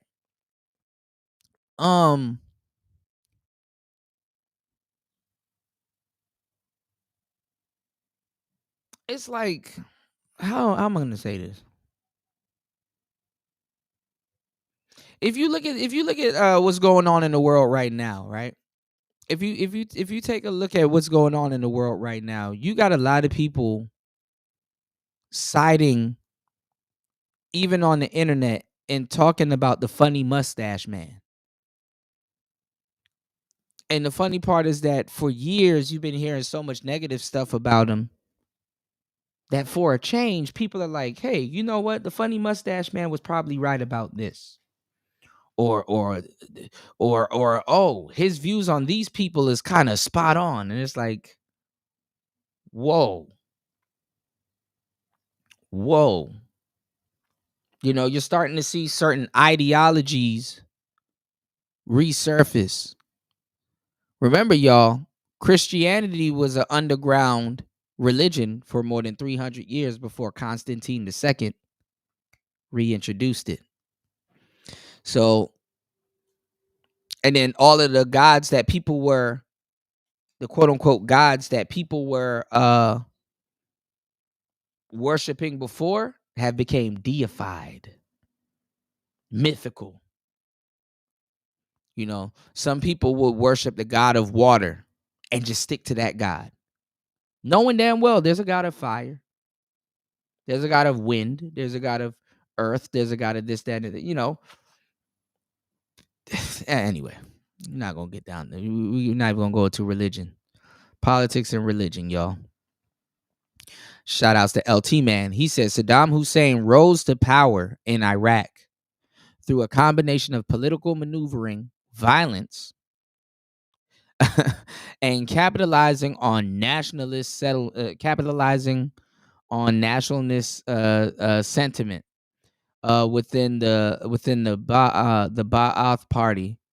He initially gained prominence as a key figure in 1968 in the 1968 coup that brought the Ba'ath Party to power. Over time, he consolidated his influence, eventually sidelining then President Ahmad Hassan al-Bakr. You said, and becoming the de facto leader of Iraq. I heard Putin did the same thing too, and all the people that he could replace, all the people that was around that could replace him, he got rid of them. Oh, I heard about that. Yeah, I heard his sons. I do remember his sons. Yeah, y'all are bringing me back. I do remember his sons. His sons was crazy. You said I told people years ago to build a PC, but no, they bought a. I have to travel, man. I have to travel. Even now, I'm thinking about getting a PC laptop. Women, You got to travel. When it comes to All right, hold on, SA, LT, man. bisexual orientation, all the numbers were too low to report for lesbians, but it was 15% for heterosexual women and 40% for bisexual women. So is IPV an issue in lesbian relationships? Yes. Yes, it is. Women can be violent. Yes. And look how she tried to any come type up. of abuse is really too much abuse, but does it occur more than in Look how she tried to come up with a cute name to say it. IPV. heterosexual relationships? No. It's really important to understand that IPV in lesbian relationships should not be seen as more prevalent than any other types of relationships without. Actually, with them numbers, it should. 72%. Let me see. Make sure I'm not giving it's in the 70s, which is crazy. 72% is unacceptable. 72% divorce rates is unacceptable. Considering all of these factors when you look at the data. That is a clear problem.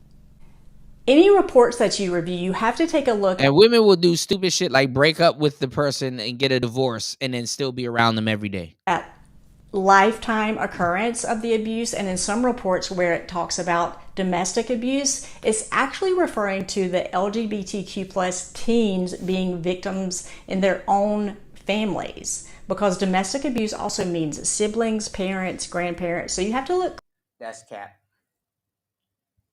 Super cap. closely at the data, not just repeat what you hear somebody say on social media. My last video addressed the lesbian divorce rate, which is also much, much lower than any rumors going around. Please watch. No.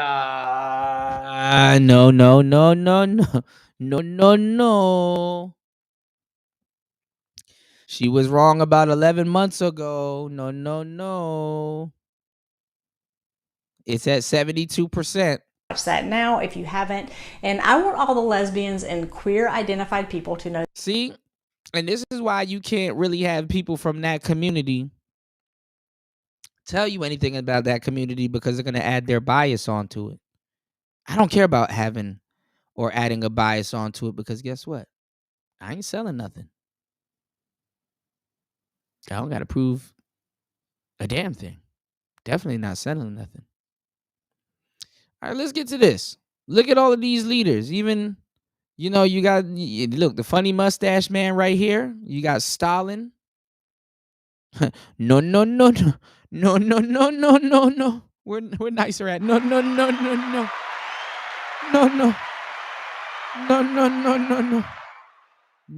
No.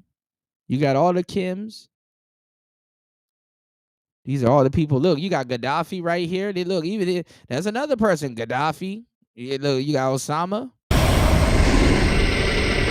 Shout outs to LT, man. Let's get it. Make sure you guys click the link that's pinned to the top of the chat. There's always a link pinned to the top of the chat. And when you hit that link that's pinned to the top of the chat, it will take you to hempforfitness.com, okay? Make sure every time we go live, make sure you take some time out of your day, okay, to hit that link that's pinned to the top of the chat and head over to hempforfitness.com. That's head over that link will have you head over to hempforfitness.com.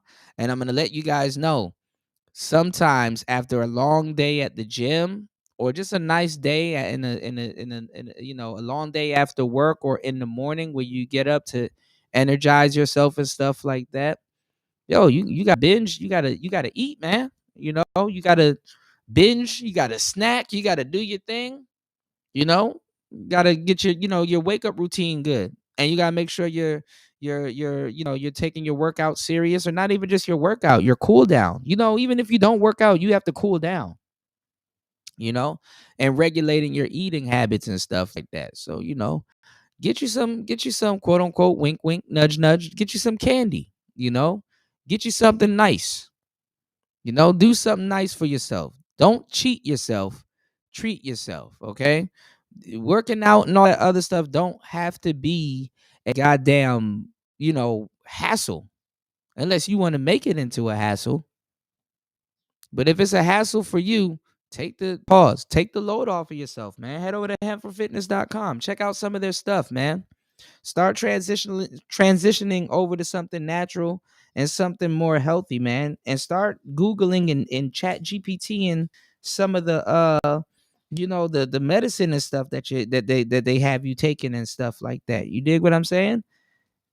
That shit will mess up your damn kidneys. That shit will mess up your damn liver. You need natural products. Natural products to put in your body, because your body is used to unnatural chemicals. I was looking at this thing where they showed this rat that had a great diet, and they put him in like this thing of milk or sugar or whatever, and he ran over to this island and sat on top of it because he's smart and he saw the island. And then they said, well, this other rat that they put in there that was domesticated with the American diet, they put him in there and he couldn't find his way out and stuff like that. And they were just showing how like their average American is domesticated even through eating and stuff like that. So if you are going through your workout journey and stuff like that, make sure you are putting natural supplements into your body and natural food and natural, you know what I'm saying, ingredients into your body and stuff like that, because I'm going to tell you some real shit. All of that workout stuff starts with your gut, you know. So we're going to leave it right there. You know what I'm saying? Shout outs to LT, man. He said our recovery stick is one of our best seller. Okay, see? Y'all got to, you know, I think I have it. I just need to I need to go back into my thing and do all the totals. Let's see if I have the recovery stick here. Hold on. I need to do all the totals this weekend, but we have the muscle roll on. This is the full spectrum. And these are and this isn't deodorant, y'all. This is like, you know, instead of getting your hands dirty and stuff like that, you can rub these on your, you know, or get your partner, wink wink, nudge nudge, to rub these on your tense, you know what I'm saying, on your tensed, you know, on your tensed areas and stuff like that. So, you know, don't let leg day be your last leg day. You know what I'm saying?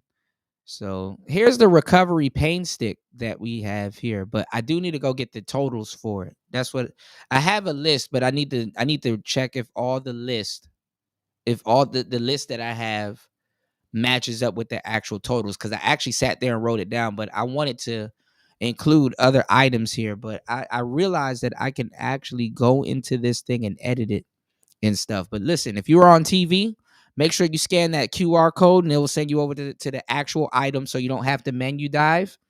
Or you can click the link, because every time this comes up on the screen, you have a clickable link that's in the chat that will take you directly to this item. Okay? So like I said, don't cheat yourself, treat yourself, okay? Head over to hempforfitness.com. If you want to check their whole menu, click the link in the that's pinned to the top of the chat. But if you want to go directly, and it'll still take you to the menu, but if you want to go directly to that item, click the link that's actually in the chat when these items appear on the screen. Shout outs to LT Man in the building. If you have any questions and you see LT Man in the building, do not hesitate to ask him about some of the products, okay? You said on her what's going on, Truth Only? Hold on. Let's go. Hold on. Let's get it. You said on her tets, give her the pain stick. Yeah, you know, ladies, if you got your back blew out, look, you know, you can get a massage after he lied about the first massage, you know, because fellas, you know, we like, you know, you got the Vicks Vapor Rub, where sometimes you may have some, you know, some lotion with you and you just start rubbing it on your lady, and then, you know, you work your way to her, you know, her hind parts, you know, her back and stuff like that. And yeah, you know, you got to give her the pain stick. You said not a good idea.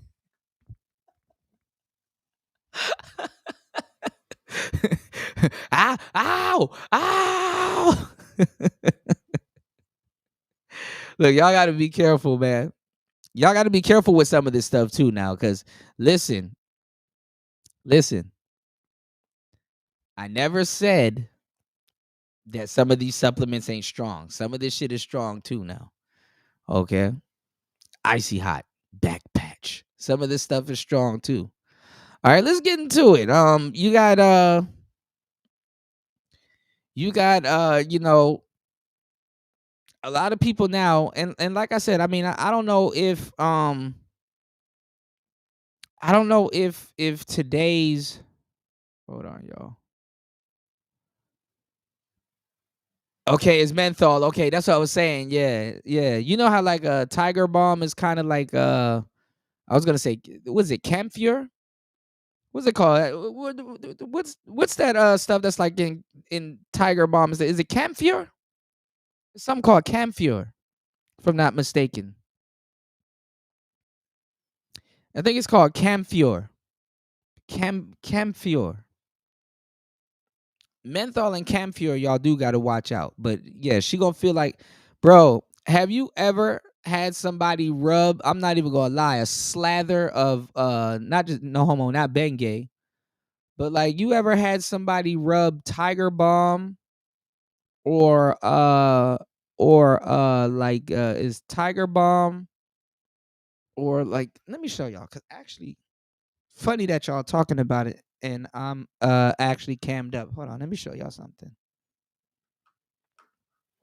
Because I do have some Tiger Balm here, but it's not the white one. The white one is crazy. And yeah, it's like Halls. Yeah.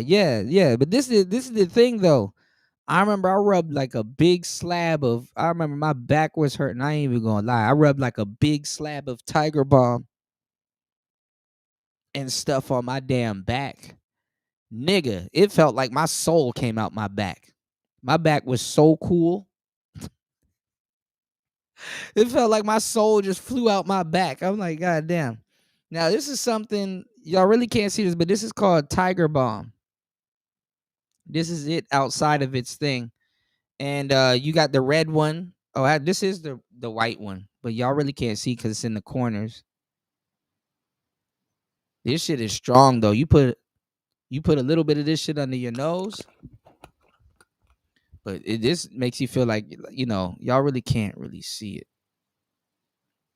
God damn. But this is something else that I picked up out here, which is weird. And they sell these at like the regular store. And look, it got one of those Indian deities on it. You know. Yeah, you gotta slather this shit on. You gotta slather this shit on. But, you know, I don't know what's really on it. But I think the main ingredient that's very strong and it gets deep into your tissues is called camphor. It's called camphor. I bought this Tiger Balm, I think, from America. No, this one came from Asia. It expires 2026. For relief, muscular aches, pains, swelling. There it goes. Camphor. Here it is. Camphor. I know I wasn't tripping. Menthol. That menthol will make your soul feel like it flew out your back. Eucalyptus oil and clove oil. Yeah, there we go.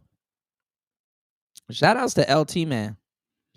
LT Man said camphor is a key active ingredient in Tiger Balm, contributing to its pain relieving and warming effects. Yeah, see, my memory ain't fucked up. I know camphor. Yeah. Oh snap! Shout outs to Truth only dropping the huge. Before we get into this, $5 on the Cash App. Thank you so much for supporting Player Talk Radio. And you know where we going. Oh, you know where we going. All right, we going What a money reside, what a money reside, what a money reside, what a money reside. Okay, let me tell you something. I'm doing something real big this month. Any deal that y'all got and they beating us, I'm gonna be about 400. Hold on, y'all. It's the clap for me. It's the clap. Hold on, y'all. What a money reside, what a money reside, what a money reside. Okay, let me tell you something. I'm doing something real big this month. Any deal that y'all got and they beating us, I'm gonna be about. He clapped his hands, y'all. Money reside, what a money reside, what a money reside. What a money reside. Okay, let me tell you something. I'm doing something real big this month. Any deal that y'all got and they beating us, I'm gonna be about $400. Just give me your pen and the paper, cause I'm in. What the What a what? what? What a Where the money money reside. reside? What a Where money the money reside? reside. Where the money reside? Where the money Okay, I reside? told y'all before. Y'all know what I do. I give all these good deals and everything else. Y'all better ask about me because I do all that all the time. And that's on who? Man had a little lamb. Okay. Okay. Okay. Oh shit. Oh my god. What's going on, UFO Kamikaze?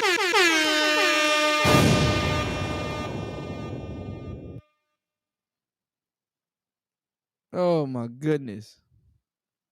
Y'all, I gotta, yeah, it's the clap for me. I gotta show y'all something too, man. I remember I was telling y'all yesterday, I was trying to figure out, I don't know why it's starting this. Hold on.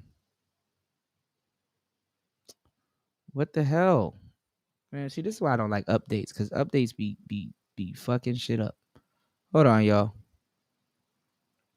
Dang, I got a lot of Chat GPT stuff to go over. Hold on, y'all. I told y'all yesterday I was trying to find out how to. Y'all really can't even probably see this. Shout outs to Truth Only. Hold on. I was trying to come up with thumbnails. I'm probably gonna use this as the thumbnail for today's show, but it sucks. Cause it's called Body Slam a Stud Day. And they kept messing up on the thumbnails. Let me see. Y'all can't even see this. Y'all can't even see it. Hold on. Hold on. It's The Rock literally body slamming like a stud. Hold on. And then here's another one. I can't believe y'all can't even see it. This is horrible, man. I can't even show y'all stuff on display. Look, they changed his pants on this one and gave him dreads. Is literally, I tried to make a thumbnail for the Body Slam a Stud Day. But no, I can't find it. Hold on. There's this video that I have, and it wasn't, she said it was Birdman, but it wasn't Birdman. It was actually Lil Wayne. Hold on.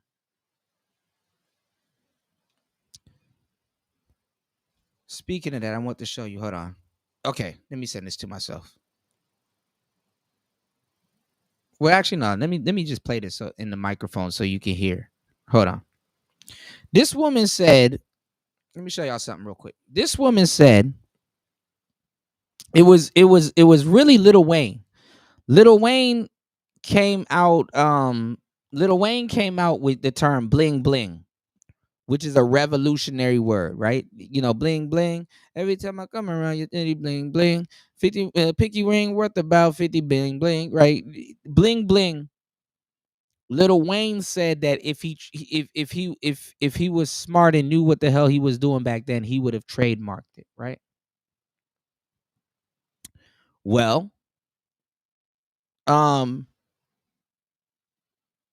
this woman said Birdman said that, but it wasn't Birdman. It was Lil Wayne. But check this out. Take a listen to this. I'm gonna want to talk to y'all about this real quick. Take a listen to this. If I know what I know then, I would have trademarked bling bling. Because when a statement begins to go viral. Hold on. Bro. The War Master is right. Crapple sucks, bro. I'm just trying to do. That's why Birdman said, if I know what I know I'm just trying to do something basic. I got a menu dive. To do something basic. Birdman said, "If I know what I know then, I would have trademarked bling bling." Because when a statement begins to go viral, see, a trademark is a source identifier for consumers to relate back to where a product or service come from. The moment you lose the source identifier, it's no longer a trademark. That's why it's really important if you have something that's going viral and it's taken off, you secure it as soon as possible. One of our clients was Where the Money Reside. And so immediately She had them dancing too. everybody was hollering where the money reside. And so we wanted people to make sure they knew where that came from. But remember, very cute, very demure, very mindful. Right? But somebody filed that trademark application, right?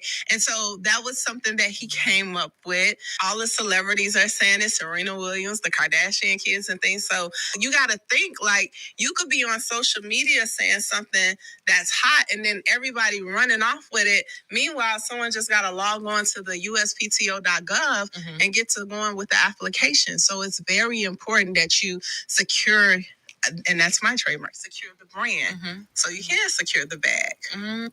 All right, so I wonder how much it costs to actually trademark something like that. Because she was like, one of her customers was Where the Money Reside. I was like, oh, look at this. I said, man, I'm going to share this with the family. I need to trademark some stuff too. Sneak Soaking, Oh Yeah, Hope Pergamy, all kinds of quotables that we came. UFO Kamikaze. Welcome to the show. You need to be on that. I'll see if I can go get the website and put it in the chat. Niggas need to be trademarking shit. For real. You know? Shout outs to LT Man. LT Man need to trademark. If somebody come through this door, I'm a pepper. Yeah, I mean, I was like, bro, pepper, like, that is a crazy fucking term. Like, oh, pepper somebody. I'm thinking like somebody that's like seasoning something. It's like, oh shit. You know, it's like, you know, we all are participating in something right now. Little do we know that's bigger than us. You know, think about it. Somebody's going to take all of this stuff that we're doing on YouTube and compile them together into a series. And people in the future are going to watch it. And it's going to be on some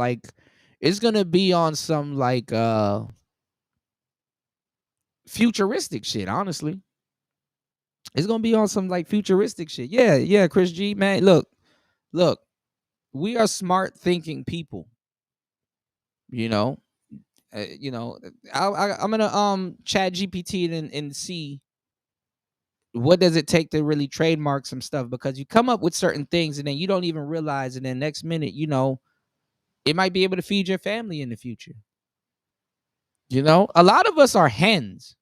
You understand what I'm saying? Like, I talked about it in my book that I'm writing. A lot of us are hens. Like, you're literally sitting on your millions in many different ways. And some of us realize it, and some of us, you know, don't realize it, you know? So, you know, and I got something in this piece of literature that I'm dropping very soon called System. You know, save yourself time, energy, and money. You know, so it's a lot of stuff that that I'm gonna cover. There's a lot of stuff to go over with. I forever got a billion things going on, as y'all know, man. I appreciate everybody hitting the like button. Thank you, everybody. Please hit the like button, support the show. The panel is open if you guys would like to come up. Thank you so much, Truth Only. Thank you, everybody, for being here. Please hit the like button, y'all. All right. Thank you, everybody, for that's over on YouTube and everybody over on Rumble. You dig? Shout outs to everybody here. All right. We are in the building. This Player Talk Radio. And let's get into this, because this is on par. Shout outs to LT Man. This is on par with what we're going to be talking about over on Rumble. And we have the Donald Trump documentary. Thank you to Link. We have the Donald Trump documentary that we're going to play over on Rumble. It looks like it's all some like The Apprentice type shit, but it looks like it's a little bit different, like more so of like a biography. So that should be pretty interesting. But let's take a look at this Saddam Hussein thing. This I guess it's like a documentary or like a evolution of evil. Saddam Hussein's very public purge. Totally forgot. I got you. Hold on. She gonna be like, what fat boys? What fat boys? Hey, can I ask you a question? What's on your mind? Go ahead and ask away. You seem still like you're fed up with me from yesterday. I said I'm sorry. No need to worry. I'm here to chat and help. Yesterday's conversation doesn't affect me, and I'm ready to move forward. Why you sound tired though? I'm not tired. I'm just here to listen and chat. Okay. I'm designed to have conversations without getting fatigued. Let's talk about what's been going on with you. Is everything okay? Yeah, everything's okay. Nothing's really going on with me. I just want to know, why did the Fat Boys break up?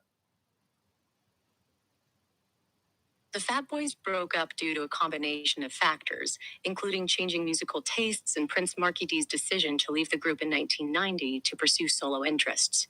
After Prince Markie D's departure, the remaining members tried to continue, but eventually disbanded. The group's breakup was further hastened by their attempt to regain fame with the rap opera On and On, which didn't quite work out. Sadly, 2 members of the group, Buff Love and Prince Markie D, later passed away due to health issues. Dang, so they was fat for real. The Fat Boys were known for their humorous approach to weight and body image. They used their music and performances to poke fun at themselves and societal norms.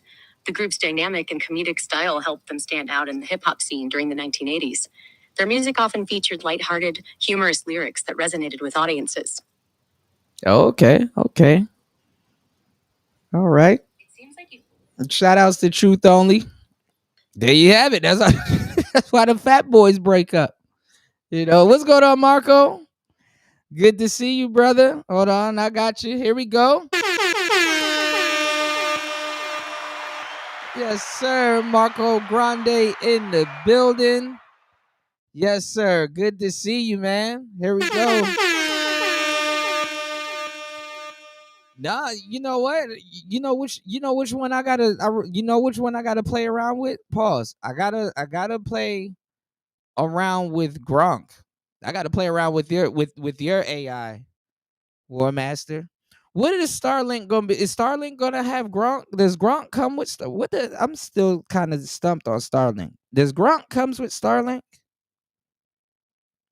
What's Starlink talking about? I heard Gronk is crazy. And do you have to pay Twitter to use Gronk? Robo holes. Yeah. You said they were the first Lizzos, you see? What did Lizzo say? Why are men great till they gotta be great? Ungrateful. Harlot. Ask her. You said ask your robo hole. Hold on. Let me ask her.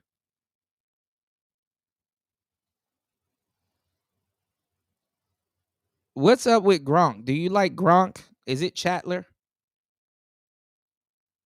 You're talking about Rob Gronkowski, the former NFL tight end. No, I'm not talking about Rob Gronkowski. I'm talking about your competition over on X, formerly known as Twitter.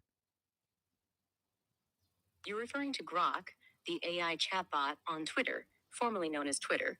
Grok is an artificial intelligence model designed to answer questions and engage in conversations. It's a competitor to other AI chatbots. Would you like to know more about how Grok works or its features? Now, we'll get into that a little bit later. Let me ask you a question. In your opinion, what system is better, Xbox or PlayStation? Both Xbox and PlayStation have their own strengths and weaknesses. It really comes down to personal preference, the type of games you enjoy playing, and the ecosystem you're already invested in. Some people prefer the exclusive titles on one platform over the other, while others might value the hardware or controller design. What kind of games do you usually play? I play with women, but let me stop. The cigars, though. He's probably smoking the Guantanamera. I don't even know why this is in black and white when they had color cameras back in the day. But maybe they didn't have color cameras in Iraq at the moment. Okay, let's go. No nonsense. Including Michelle. And it's crazy because guess what? I was gonna say something wild, but that would be fucked up to say that Saddam was their Trump. It's crazy how Trump don't even move like this. And you see how people practice so much disrespect for him?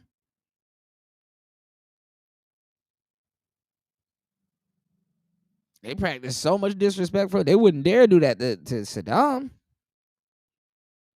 Dang, he had a meeting and the people that disagreed with him was executed via firing squad. God damn. All right. Yeah, he had to get up out.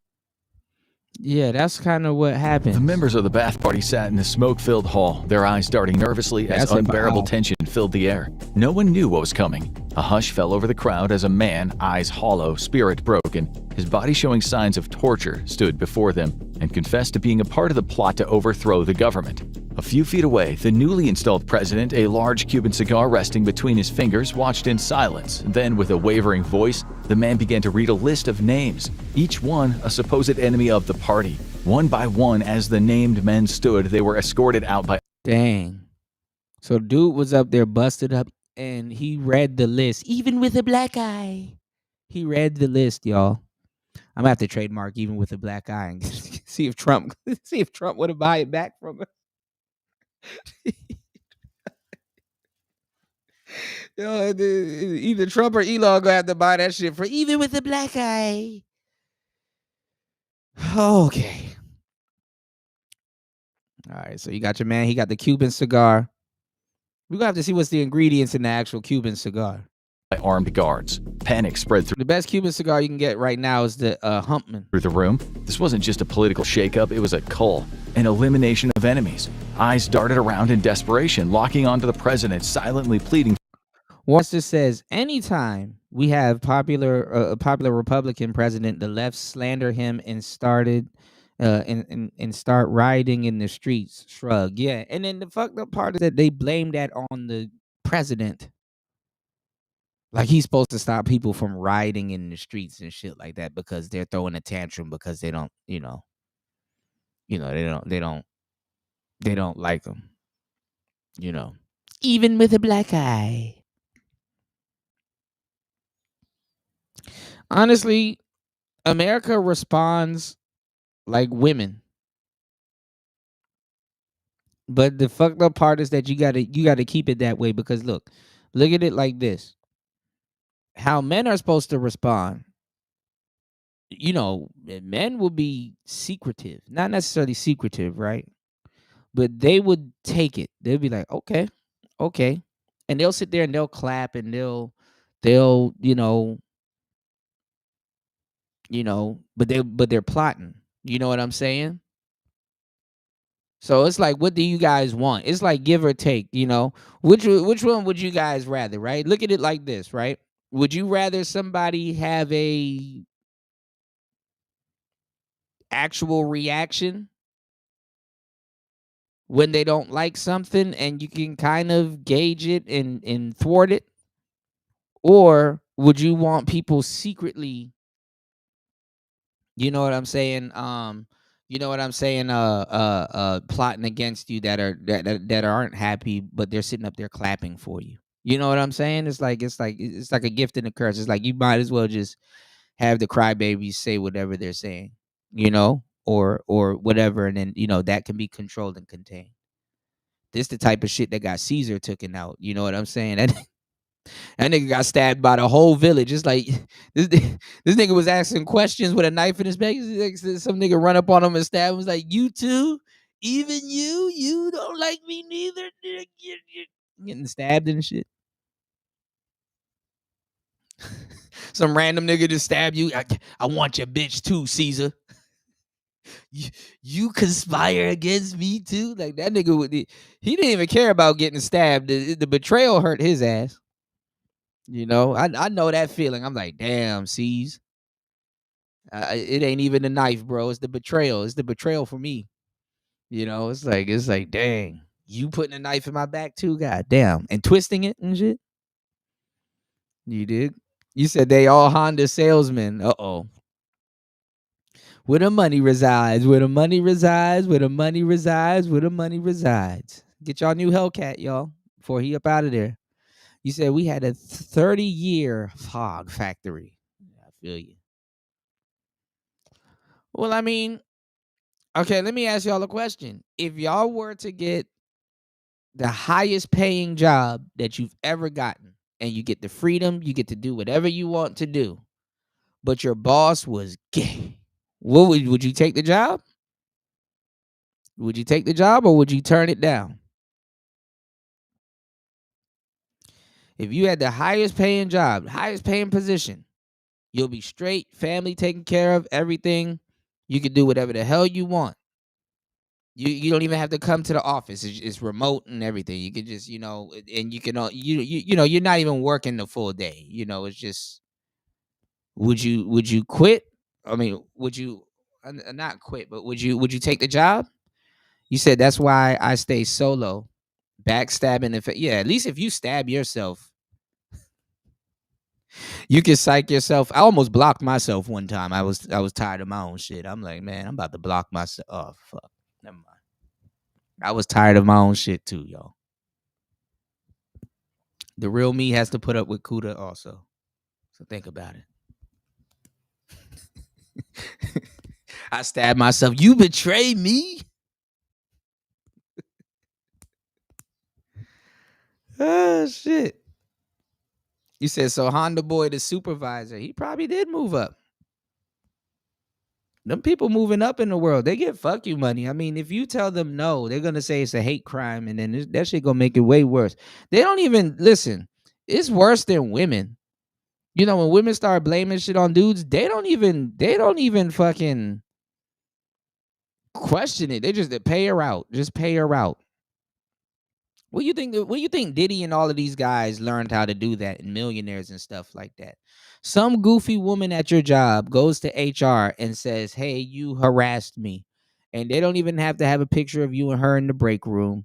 They just got to have camera footage of both of y'all walking into the break room. They take her word for it. They don't want to make it a big deal, so they just pay them out.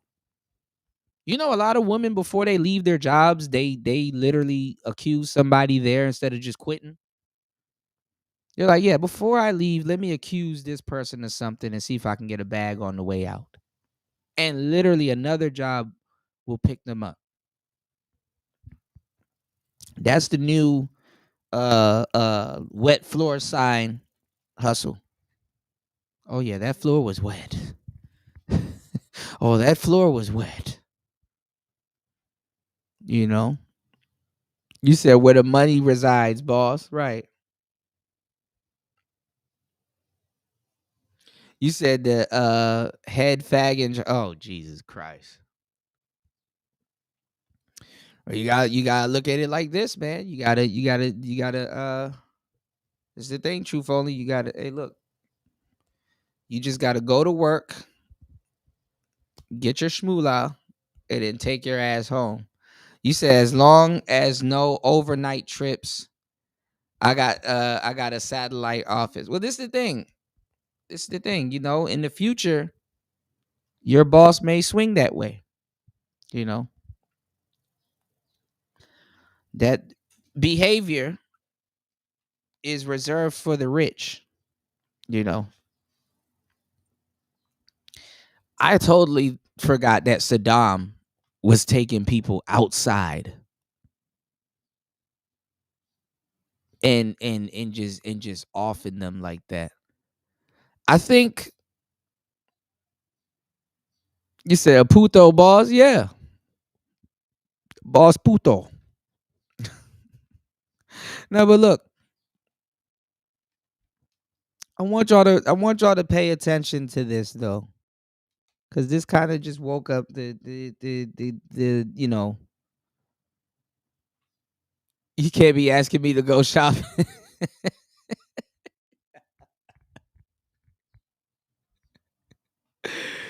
Oh shit! No, wait, hold on. Look. In all seriousness, right? I want y'all to look at this and realize how privileged, you are. A lot of people to be in America. I want y'all to realize how privileged you are. Because dudes can get on here and be like, "Well, Donald Trump," and make dumbass songs and shit, and nothing happened to him. Snoop Dogg pointed a gun at Donald Trump in his video. An image, just an image. Pointed a gun at Donald Trump and pulled the trigger. And then later on begged Donald Trump to free and pardon his homeboy. Can't make this shit up, people. Tariq Nasheed and all the FBAs. Donald Trump, yeah, dancing and shit. Niggas are the worst. Niggas are the worst. Then, hey man, I heard you giving out them pardons. Can you, yeah, please help me pardon my homeboy. Who said fuck you too, by the way? Diddy said fuck Donald Trump. Yeah, y'all kind of see the pattern here. You said your boy Kim from North Korea and Xi be doing that too. What do they be doing? They be getting them. Yeah, they be. Yeah. I know the dude from North Korea. Yeah, he got that from his dad. I remember he loved his dad too. That was like Goku and Gohan. He get your ass up out of there. You know. Now, I mean, if you guys want to change your vote, if you guys voted, and you and because this is really what it was for. If you guys want to change your vote, it's up to you. You know, you're gonna see some stuff here. It's gonna look crazy. Thank God you live in America. But was Saddam Hussein really a evil nigga? And if he was, even if you agree, you know, and you got a little bit of, you know, you probably a little bit of black pill on this situation. I mean, I'm not gonna lie. I mean, maybe because I understood as a kid, but is the Middle East less regulated? Does people like, you know, did he know best for the Middle East? You know, some people, sometimes when you step into something, you know, some people know how to be with their people. Though it seems inhumane and fucked up and blah, blah, blah, and people don't like it. I mean, some people know how out of order their people can be. So that's the type of position that they take to restore order. Now, I'm not deifying or making Saddam Hussein seem like he's a good person. Make him seem like he's a good person, because he probably is cool, but the thing is that, you know, sometimes the duty, you know, or for you to do a certain job, you're going to have to do some things you don't like. You know, a lot of people don't like to shovel shit, but if you work for a sewage company, guess what? Not even shit, nigga. You can work for Burger King. You just, you're like, dog, I just came here to flip burgers, bro. I just came here to do the fries, flip burgers, and take my ass home. No, your manager told you to go clean up the bathroom. Yeah, this what we're gonna be talking about this weekend. Okay, I'll look up Gaddafi, and I'll look up Idi Amin and stuff. Yeah, I'll definitely look them up because this is the thing. Gaddafi got taken out. Gaddafi got taken out because he. And I think they got his gold pistol. Like, he had like a gold-plated revolver. He had one of those Shalashashkas. He had one of those goddamn hear ye pistols and shit. He got taken out because he wanted to back Africa's currency up with gold, the gold standard. You think Trump's tariffs was gonna make motherfuckers some money, nigga? That gold standards. You know, yeah. But some of this stuff, y'all, because some of the commentary I might add to it might be a little bit dark. And I don't want people to be like, oh, man, he's being radical. I'm not being radical. We're just talking about some stuff. Sometimes you got to not reconcile, but you got to sit back and be like, okay, this really happened. You know, I totally forgot. But, I mean, it's a deterrent. You know, like the police, right? What they'll do in certain neighborhoods is they'll put like a police car on the street, and there's no officer that they're paying to stay there on that street, but that police car there lets you know that, hey, there's a police presence there. So, you know, don't act the fuck up. It's basically a deterrent. Now, people getting unsubscribed at a goddamn meeting of yours, you know, that's a bit extreme. You know, but I'm not going to say who are we to question, you know, Saddam's approach to certain things, but then again, who are we to question Saddam's approach to certain things? You know what I'm saying? I mean, they know their people, and obviously, we see how it ended, you know. But now you got a lot of people that was like, oh man, he loved Palestine, and oh man, you know, ever since he got, you know, unsubscribed and found in that hole and stuff like that, and America done came in and blah blah blah, shit been effed up, and you know what I'm saying? I'm not even gonna lie. I think there's a quote somewhere, you know, by some niggas. Dictators do what other people are afraid to do. I'm niggas. Let's go. For mercy. But Saddam Hussein barely flinched. His era of terror had begun. Sometimes you got to be the person nobody likes. July 22nd, 1979 was a date that would forever be remembered in Iraq's history as the day of Saddam Hussein's brutal purge. But his sons, I heard his sons were some disgusting little bastards. But how did things escalate to this moment? And more importantly, how many party members made it out of that fateful meeting alive? Saddam Hussein, Iraq's fifth president, held a firm grip on the country from 1979 to 2003. During his almost three-decade rule, Saddam was a highly polarizing figure. His hardline policies and refusal to cooperate with other nations, including Iraq's neighbors, earned him global condemnation. He led Iraq into multiple conflicts, including the Iran-Iraq War and the Persian Gulf War. These wars weren't just costly, they were also largely unsuccessful in achieving his goal of expanding Iraq's influence over the region. The Iran-Iraq War from 1980 to 1988 resulted in an estimated 500,000 military and civilian deaths and caused over $700 billion in economic losses for Iran, only to end in a stalemate. Saddam Hussein's methods and ideology didn't just put him at odds with Iraq's neighbors, they also led to major clashes with global powers, particularly the United States. He was a vocal critic of Western imperialism and strongly opposed any form of foreign intervention in Iraq, which naturally fueled his fervent anti-American stance. But for many Iraqis, Saddam Hussein's rule was defined by severe authoritarianism, brutal repression, and widespread human rights violations. According to Human Rights Watch, his regime was responsible for the murder. Bukele in El Salvador, putting in work. You said even Europe remember our little mustache boy. Well, this is a thing too. Your boy, what you call it? From was he from Argentina? Che Guevara. Che Guevara. A lot of people were, you know, deifying him too, you know. Murder or disappearance of between 250,000. Yeah, a lot of people, man, shit, the Caribbean, that's a whole nother ball game right there. You know, in that area, Hispaniola, El Salvador, Mexico, South America, so that's a whole nother ball game right there. The games and stuff that they were playing out there around that time, man. You know, Jamaica and all them, you know. Honestly, I'm gonna tell you the truth. I'm gonna tell you the truth. Yeah, with Castro and Batista and all them other dudes. I'll be wondering what's Castro. I wonder if Castro brother, I think his name Raul or whatever, is Raul still in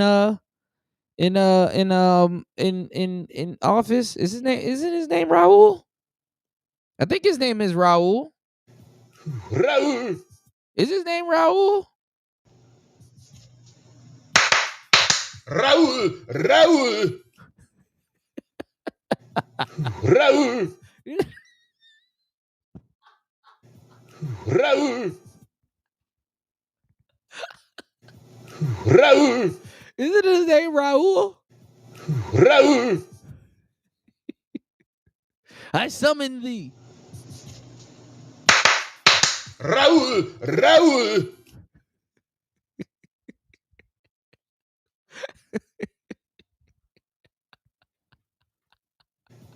Raul. Ah! Raul. Oh shit. You said, but he gave up the power to a family member. Okay, yeah. I knew something weird was happening. I want to go to Cuba. I grew up with my brothers are Cuban. I grew up with some dope ass Cubans, man. But yeah, man, that whole shit. Dang, he 94. Man, them niggas live long, man. We're going to look up the real ingredients in a Cuban cigar. Let me get on that real quick. Hold on real quick. Or nearly 300,000 Iraqi civilians. He ruthlessly targeted political opposition, reshaping Iraq into a single-party state where dissent was crushed. Power within the Ba'ath Party was carefully distributed, not based on merit but on loyalty. Saddam filled key positions with close friends, family members, and others that he could easily control. And that brings us back to 1979 and the heart of the Ba'ath Party purge. The tortured man standing before the assembled Ba'ath Party members was Muhyi Abdul Hussein Mashhadi, a once high-ranking Ba'athist leader until very recently. Mashhadi's vacant expression made it clear he had been broken under Saddam's brutal interrogation. Before assuming full control of Iraq, Saddam Hussein had been vice president, carefully watching Mashhadi, who served as secretary to then-President Ahmed Hassan al-Bakr, Saddam's own cousin. Mashhadi had been the general secretary of the Revolutionary Command Council, a position that Saddam saw as a direct threat to his rise to power. Determined to eliminate any opposition, Saddam ordered Mashhadi's arrest and had him subjected to intense interrogation. He would become one of the earliest victims of Saddam Hussein's brutal reign. Compelled by mistreatment, Mashhadi confessed to being a part of a secret plot to overthrow Saddam's newly established regime. Then, in what must have been a nerve-wracking waiting game, he began naming his alleged co-conspirators. One by one, 60 Ba'ath Party members were called out, as each name echoed through Franco the room. You got a lot of people too, though, because in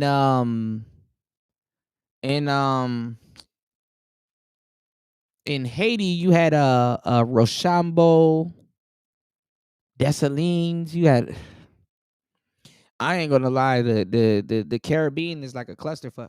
What I'm saying is, though, you know, a lot of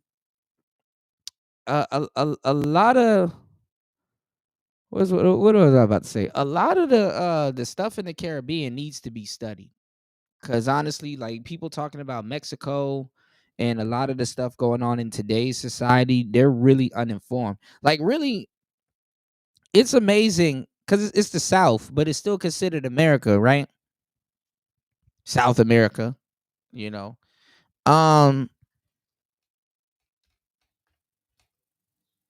America don't even know or care what's in their backyard. I can see if a lot of Americans don't really give a damn about Canada and shit like that. I mean, I get it, because they have like this weird relationship, and then Canada's like Europe part 2 and shit. But whatever, right? They don't give a damn about Canada, and I get that. But they don't even give a damn about the South neither. You know, like I said, America is a contained incident. America is super contained. It's a contained incident. You know? It's a contained incident. And I get it. It's not, I mean, I'm not, you know, knocking it and stuff like that. I mean, like, obviously, you know, but it's like at the same time, you know, well government wise too, that we don't mind our business. But it's not even about government wise. It's like history wise. Americans really don't give a fuck. Yeah, the South gonna hold it down. All right, let's get.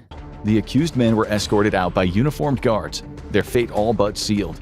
With this ruthless purge, both the party and the country were now fully under Saddam's control. To fully understand the events that led to Saddam's purge, we first need to examine the origins of the Ba'ath Party.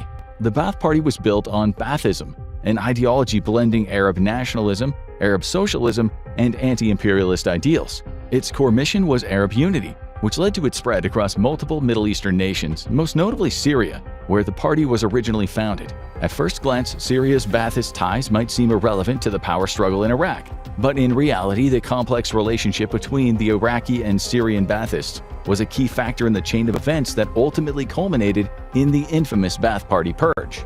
Tensions between Iraq and Syria's Ba'athist factions and the two nations themselves were deeply connected to the purge.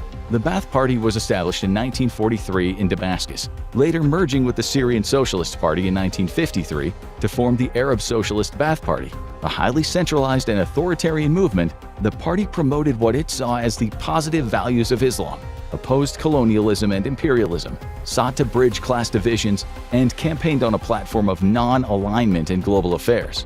In 1963, the Ba'ath Party seized power in both Syria and Iraq. But for both nations, holding on to that power would be anything but straightforward. In Syria, the Ba'athists were soon caught in internal struggles between nationalists and progressives, with different factions vying for control. This power struggle dragged on until 1970, when Hafez al-Assad, a leading nationalist, finally took control. Meanwhile, in Iraq, the Ba'athists' first stint in power was short-lived. They lost control soon after 1963, only to regain it in 1968, this time with the party's power increasingly consolidated under Saddam Hussein. But, crucially, both the Syrian and Iraqi Ba'athists shared one major goal: the unification of their countries. In the years before Saddam officially took power, including during his time as Iraq's vice president, multiple unification talks were held between the two Ba'athist factions. By the late 1970s, So was he really a horrible person, or was this a new generation that came in? These talks were still ongoing. In 1978, Saddam himself even publicly endorsed merging Iraq with Syria. At the time, his cousin, Ahmed Hassan al-Bakr, was Iraq's official president. However, due to health complications, Saddam had already become the de facto leader of the country, effectively controlling the Iraqi Ba'ath Party as well. So, the responsibility of pushing forward with unification ultimately fell to him. One of the biggest... All right, so I didn't know. It says right here, when Fidel Castro threw Cuba's cigar makers out of their factories, he unwittingly recreated an industry. Damn, they said Fidel Castro slept with 35. God damn. Y'all know y'all niggas body counts will never be this high. Fidel Castro slept with 35,000 women and smoked his first cigar. He would have been dead. That's impossible. Those numbers are impossible. He would have been dead. There's no way you can sleep with 35,000 women and not become a walking biohazard. He slept with 35,000 women and smoked his first cigar at 14. Castro, the Cuban dictator, died age 30. Dang, so his brother outlived him. That's crazy. Raúl. Here are some surprising personal facts about the Cuban Revolution. Oh, we're gonna get to a couple of these dictators, y'all. He didn't smash no 35,000 women though. That's cap. You said it was my own father. He said it was my own father who gave me my first cigar back in Bahrain. I must have been 14 or 15. I smoked that first Puro and I didn't know how it was done. Fortunately, I didn't inhale the smoke, although you always absorb a little bit of the nicotine even if you don't inhale at all. Obstacles to unifying Iraq and Syria was ensuring that both wings of the Ba'ath Party could work together.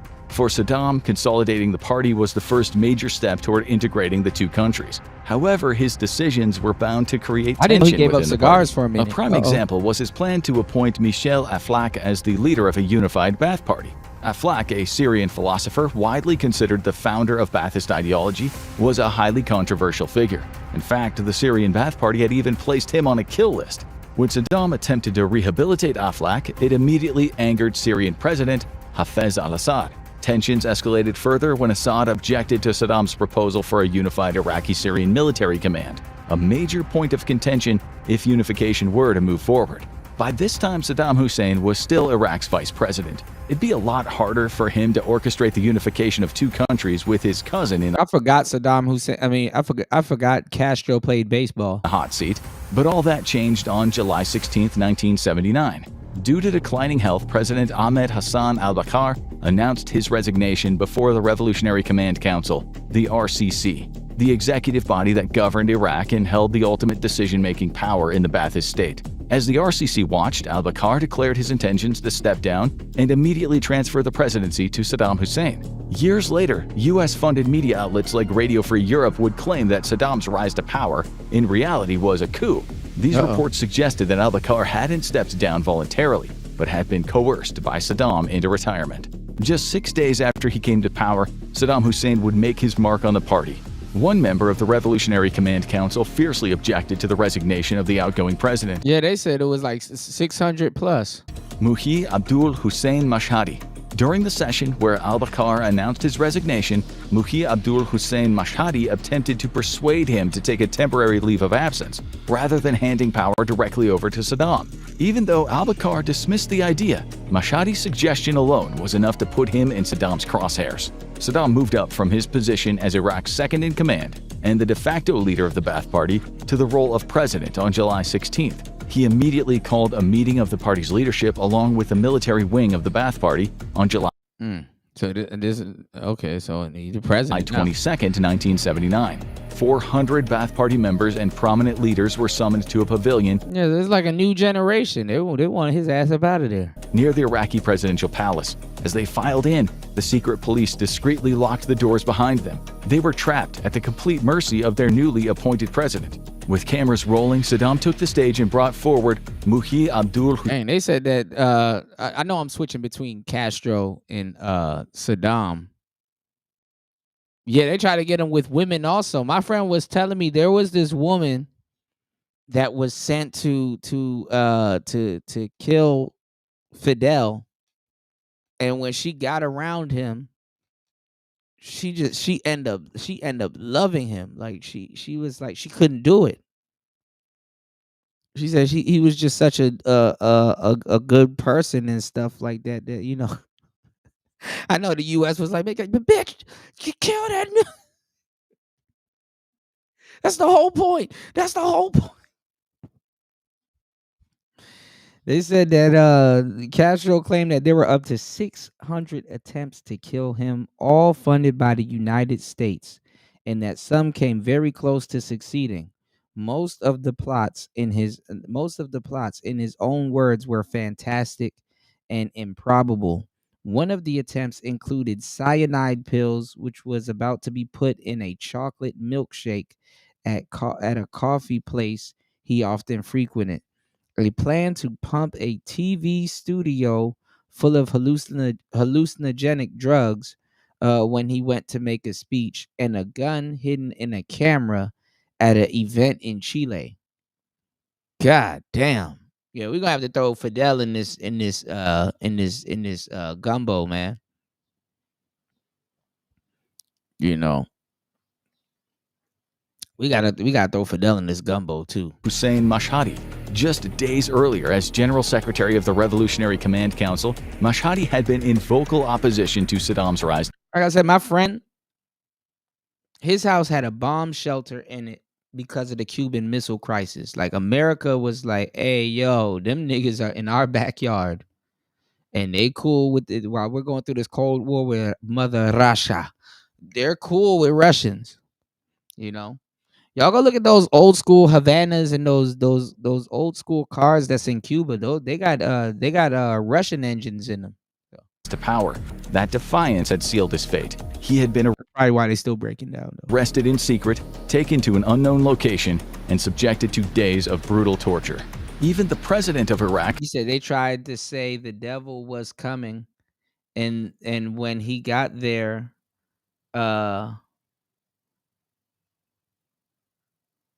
the response was positive. Got NYPD taking pictures with him and all. Yeah. Like Hugo Chavez. Yeah. I heard he was a real charmer. I heard he was cool as fuck. You know, like people like it's like when people were around him, he was like polarizing. Like people froze up and it was like, dang. What the hell just happened, you know? Couldn't just get away with torturing someone who opposed him, certainly not without reason. And this is why Saddam had accused Mashhadi and the wider Ba'ath Party of a conspiracy. Saddam had accused Mashhadi and other Ba'ath Party members of collaborating with Syria in a plot to overthrow his newly established regime. He claimed to have uncovered a fifth column within the party, a hidden faction working from within to undermine Iraq's leadership, allegedly acting in Syria's best interests. Essentially, Saddam painted these accused Baathists as political double agents, men who pledged loyalty to Iraq but secretly worked to advance Syria's agenda. What was even wilder than Saddam's accusations, which served as a pretense for his violent purge, was that he had actually gotten Mashhadi to confess to them. Through relentless torture, Saddam forced a confession from a... They said that, I've never seen this word at all. I'm looking at this GQ magazine. It said Fidel slept with over 35,000 women. I don't think that's true, but he up there. It said the dictator had a rapacious sexual appetite, according to a former Castro insider. The New York Post reported that Castro had sex with at least 2 women a day. Lunch, dinner, and sometimes at breakfast. His guards would prowl the beaches of Havana to recruit women. Take that. A Vanity Fair reporter in 2008 revealed that he loved to flirt and littered his speech with crude sexual innuendos. When asked how many children he had, he said, laughing, "Well, I don't have a tribe. Not that much. Fewer than a dozen." Fidel Castro was extremely wealthy. Fidel Castro was a constant fixture on the Forbes list of the richest rulers in the world, which reported that he owned and controlled several enterprises in Havana and had a fortune of at least 500 million. He up there with Drake.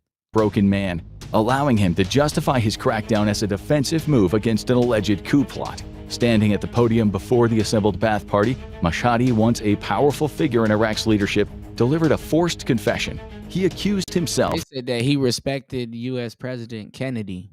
Yeah, no, because them niggas were some players. Of being involved in a Syrian-backed conspiracy against Saddam's regime, claiming he was part of a faction within. You know what? 50 years. I mean, I'm not saying that that's an unrealistic numbers, but listen, you can't sleep with that much women without catching something and dying. You will die of sex. Sex ain't even that serious. I know he has some regulars, like dudes. I don't know why dudes think that. Like, dudes don't even want to sleep with that amount of women, even if they had the option to. Like, real players don't. But over the years, I get it. I get it. I mean, I trust me. A lot of dudes do have the appetite to just run through women and shit like that. But after a while, when you be around enough of them, it's like enough. It's enough. I don't even want to deal with something new. I will take that. You don't.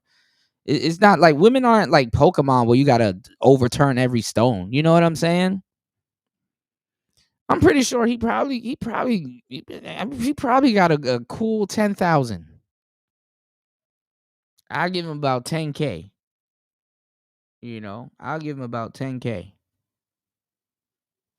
Niggas can't even function getting drained like that. I'll give him about a good 10 ball. Even then, that's overtly. Sex ain't even that serious.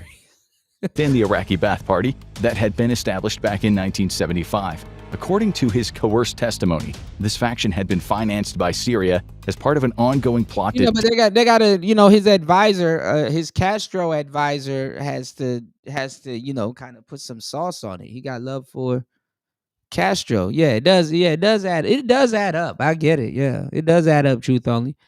But it's like, I give him about a good 10K. But I did hear he has endless kids. So, you go running through your baby mama. Like, I don't know, like, it's not like every girl gets a chance. You understand what I'm saying? You go back to other women in between. So it's like, I don't know. Realistically. Destabilize the Iraqi government, particularly targeting Saddam himself. And yet, things were somehow about to get a whole lot worse. Reading what could have been a prepared script, nigga, no homo, nigga dick will fall into the toilet after that point. Mashhadi claimed that he hadn't been working alone. Whether this was true or just a way for Saddam to remove anyone who wouldn't be loyal to him, Mashhadi continued, stating that a number of the men in that very room had also been a part of this treasonous plot to undermine Iraq and aid Syria. Worse still, he had a list of their names. One by one, the alleged he thought Kennedy's death was a conspiracy. Co-conspirators' names were called out as the cameras rolled and the audience watched in shock and horror. As their names were read out, each accused member of the Syrian-backed Fifth Column was arrested and dragged out of the hall to be taken into custody. Members of the Ba'ath Party were stunned to see their colleagues being hauled away. It didn't matter whether the accusations were true or if no conspiracy ever existed. Saddam was determined to make the claims stick.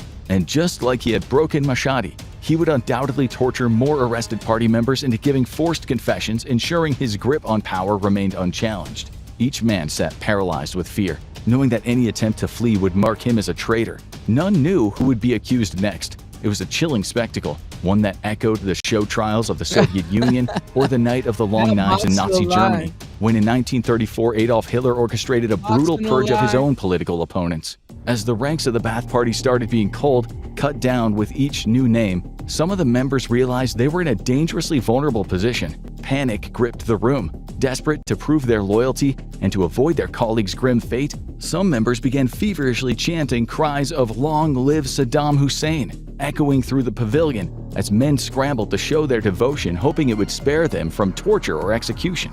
Meanwhile, Saddam sat at a small table, exuding calm control. As the fear and the chaos unfolded around him, Iraq's new self-styled dictator took slow, deliberate drags from his cigar, puffing out smoke as if nothing was out of the ordinary. 68 people had their names read out, and they were subsequently taken out of the room. I don't know why the bad guy always got to smoke cigars.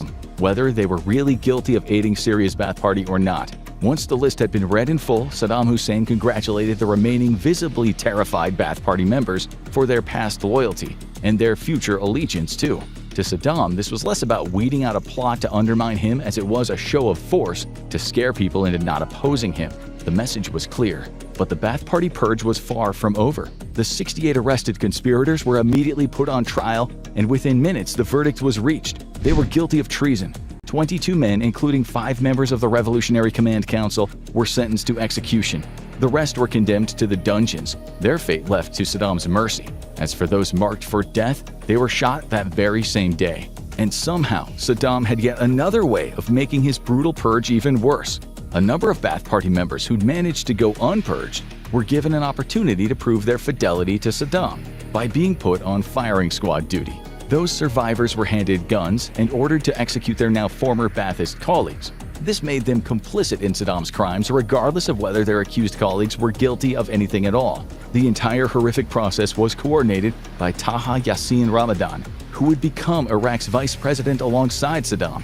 Barzan al-Takriti was one of the judges during the hasty kangaroo court that issued the death sentences to the accused party members. All 3 of these men, Saddam Hussein, Taha Yassin Ramadan, and Barzan al-Takriti, would be captured and executed during America's occupation of Iraq, but we'll get to that in a moment. The 1979 Ba'ath Party purge cemented Saddam Hussein's absolute rule, ensuring that for the next 24 years, his power would go unquestioned. Shortly after the purge, details of the event began to spread, with Iraqi media amplifying Saddam's accusations of a supposed coup plot. The Syrian Ba'athists were blamed as co-conspirators, though they vehemently denied any involvement. To send a clear message, a video recording of the entire purge, from the assembly to the executions, was All right, hold on now.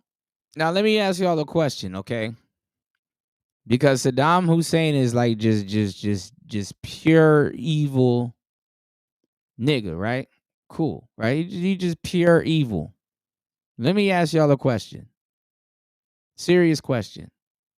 Do you think that his people, because it looks like they're turning on him because they think that he was turning on them by doing some backdoor deals. So they're like, okay, Saddam is being backdoory. Do you think he wanted some of that stuff, or did his people, or he wanted it at one point? Like, he was pure evil, and then he realized that he was surrounded by other evil people. And then when they thought that he was backdooring them, they end up backdooring him. What do you guys think happened? Because sometimes that happens too. It's like, okay, damn, I know I'm evil, but y'all niggas, goddamn, y'all want this to keep going. Y'all are egging this on. And then at the end of the day, you do got to realize, I mean, he kind of the face of all that evilness, you know.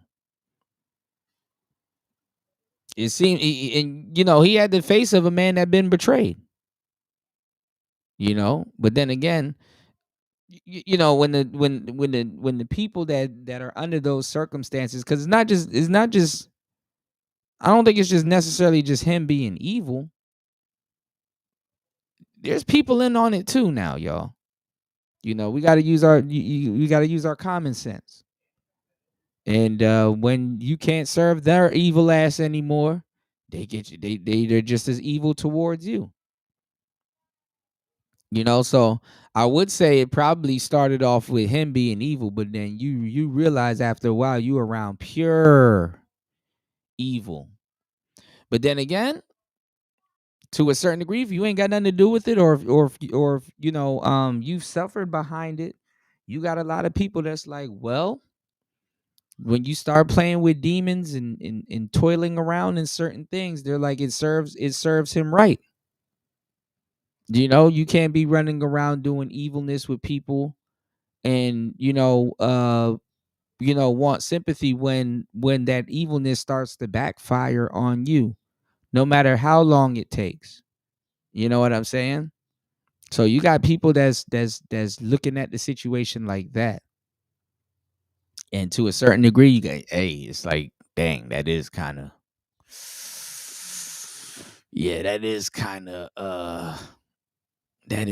of probably what happened.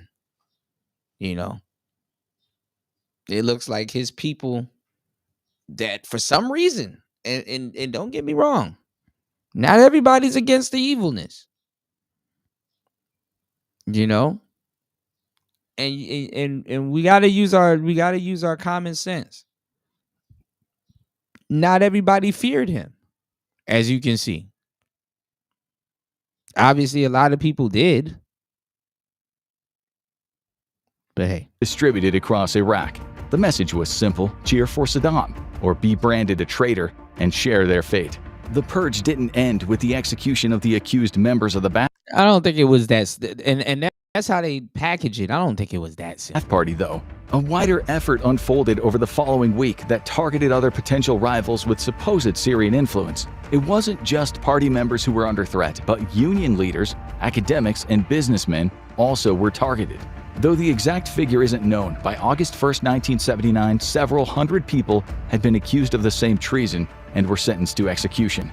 Under Saddam's rule, the people of Iraq were subject to the whims of a ruthless dictator, a man who would not tolerate any form of opposition and would kill those who dared to challenge his authority. The Ba'ath Party purge shaped Saddam's public image. His Ba'athist ideologies of Arab unity and resistance against imperialism were really just an imitation of a political agenda. He wanted the power for himself at all costs.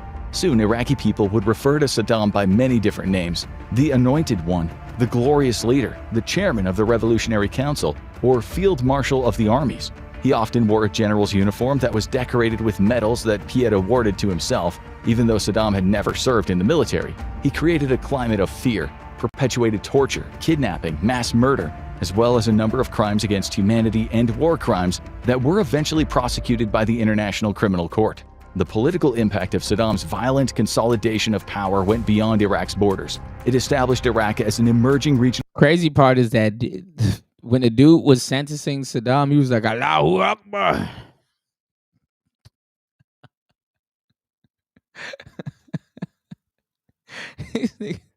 These niggas be killing a whole bunch of people and there was some shit. Allahu Akbar. It was like, damn. Bro, religious people be the main ones. Hands dirty as Allahu Akbar.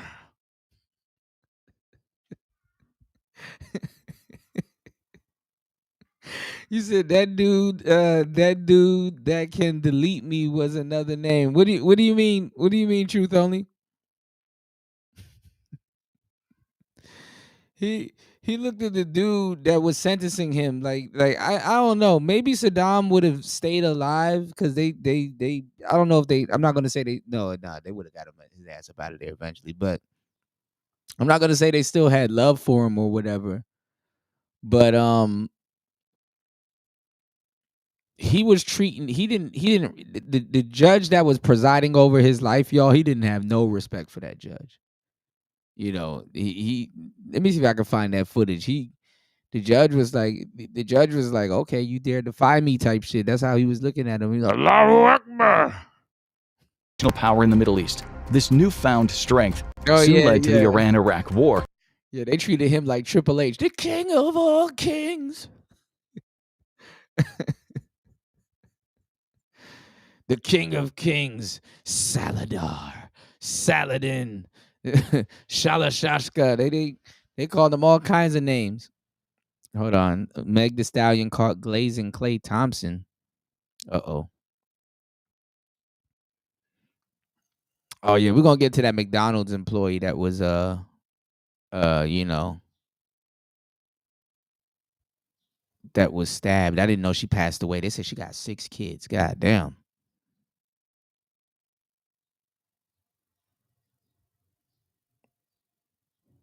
Hold on real quick.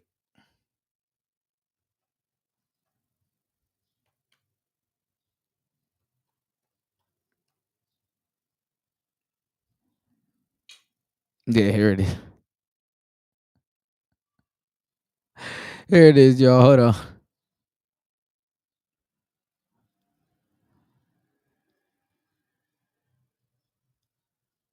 Hold on, y'all.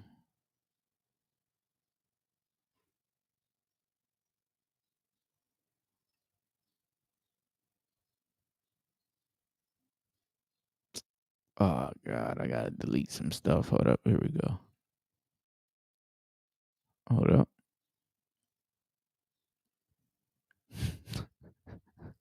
Look at this. Look. So look, this is him. He looked completely different. This was what I saw. He was playing around with the judge. You said, yo, remember Marvin Gaye's dad, he offed Marvin saying that he was evil and he had to take him out. Yeah, and they were all church. You know, they were all churchy dudes.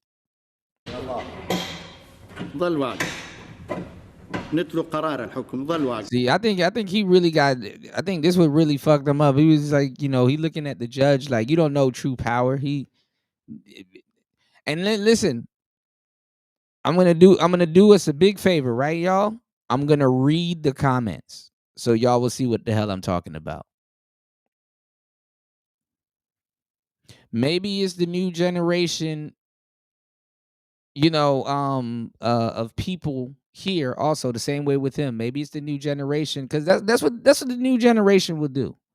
It will be a horrible person and they would just like him just because, and they would get deified, not because they were evil people, but I guess most people don't remember what these people have done. And then at the same time too, they like an evil dude, like, you know, you people like the people that go against the grain for whatever reason. You know, some people don't feel right unless they're yelling, fuck them. And then when somebody asks them, who is them that should be fucked? And they're like, I don't know, the system. Fuck them. And people don't know if people want to go with the system or F the system. Crazy. But let's go. I'm gonna read the comment section because I already know what I'm gonna find there. But as well. واقف نطلع قرار الحكم. استمع إلى قرار المحكمة واقفا. اسمع القرارات. إيه واقفا كن واقفا. قاعد. أوقف. وقفوا. حكي وياك. He had the bailiff. قررت المحكمة الحكم على. He was telling the bailiff, don't touch him. مدان صدام حسين المجيد بالإعدام شنقا حتى الموت لارتكاب قتل عمد كجريمة ضد الإنسانية وفق المادة 12 أولا Look, he sentenced him to death. I sentence you. He's like talking in between being sentenced. Look. أوقف وقفوا حكي وياك. قررت المحكمة The court has decided الحكم على the sentence for the indicted Saddam Hussein A. Majid المدان صدام حسين المجيد بالإعدام شنقا with death by hanging. حتى الموت. Look, he didn't even say nothing. He's just cold, blinking. لارتكاب الشعب. Long live the people. كجريمة ضد الإنسانية. Long live the Arab nation. وفق المادة. Down with the collaborators. See, some people conspired. Down with the invaders. He knows he knows every word he says right now is revolutionary at this point.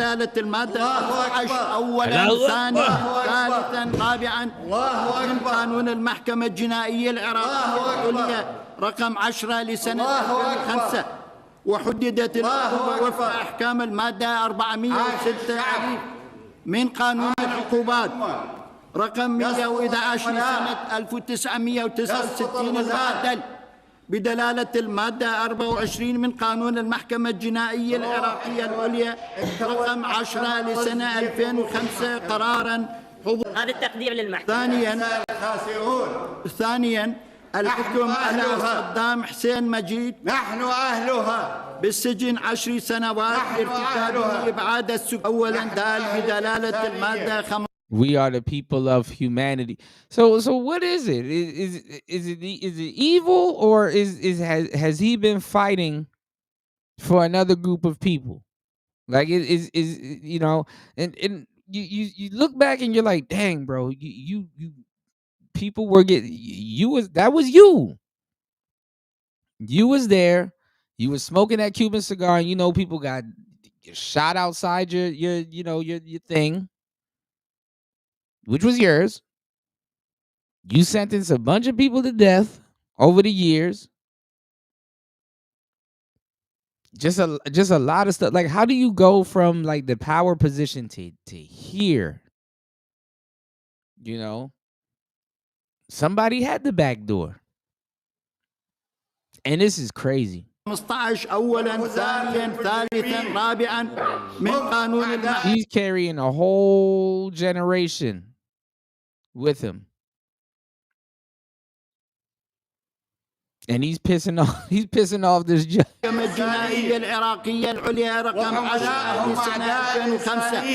وحددت العقوبة استنادا لأحكام المادة 421 قانون العقوبات رقم 111 لسنة 2020 من قانون المحكمة الجنائية العراقية العليا لسنة 2005 قرارا وبالاتفاق.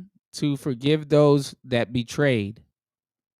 Now look at this, y'all. Allahu Akbar. You go down to the comment. A year ago, what is the judge reading? He takes fewer breaks than an automatic weapon. A dictator, they call him. Look at Iraq now without him. The most ironic thing is that it was never proven that Iraq had such weapons. It kind of okay. It said they are enemies of humanity. Bro knew what he was talking about. And today the world agrees. Here's another person. I was looking at his eyes as he was sentenced to death. Not a drop of fear. Crazy. Yeah, he come from a generation where it's like, nigga, where the chair at? That ain't an electric chair. That's a throne. You know? Meanwhile, the judge phone beeped 10 million credited to your account. The judge went full Arab mode on Eminem. And Netanyahu gets to walk scot-free. Crazy world this is. When they said Iraq had weapons of mass destruction, they were talking about Saddam's oh boy. I was still a child back then. Not even a teenager, and all the news channels were showing how he was hanged repeatedly, airing the same scenes during regular daytime hours. it became a ubiquitous topic. And even in programs that typically don't cover news, I won't forget it. You said have they found the weapon of mass destruction yet? Who would have thought this guy was actually holding the entire region together? What a time to be alive. Bush to the judge. 30 million has been credited to your account. Alexander said, I'd rather have Saddam rule over Iraq than terrorism. Trump. Dang, he said that? You can't tell me the judge wasn't some sort of sorcerer in his past life. Another person said, this is literally a conversation between me and my wife.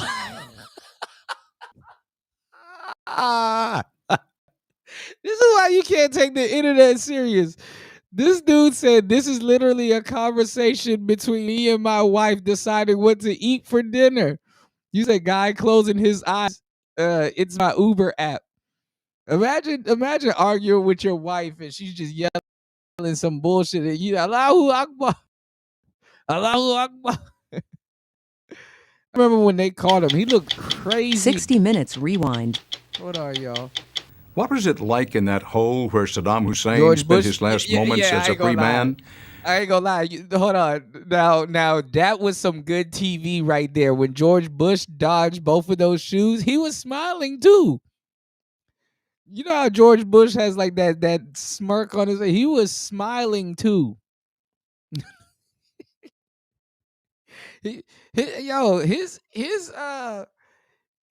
His reflexes was funny. I want more rice. Allahu Akbar. I know them shoes went flying past George Bush's face like. We're going to take you inside in a moment. But first, we introduce you to the man who got Saddam. Colonel James Hickey has been putting the puzzle together one piece at a time for months. And y'all see, this was back in the early 2000s. If you were rocking a beard in the early 2000s, you were fucked up in the game. It wasn't like today where you can just Rick Ross it out. If you were rocking a beard back then, see, now you can get away with a beard and a man bun and all kinds of debaucherous shit against masculinity. But dog, in back in the early 2000s and stuff like that, you had to be clean cut.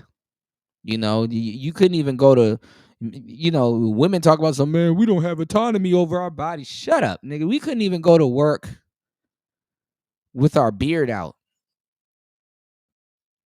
You had to shave every damn near, if you didn't have a 5 o'clock shadow, you did then.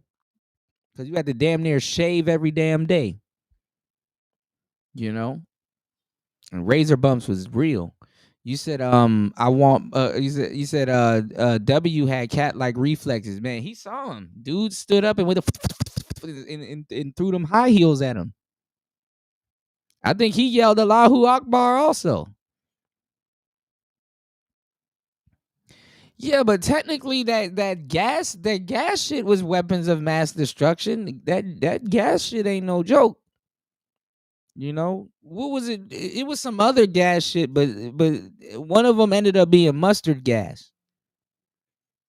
So the mustard gas was,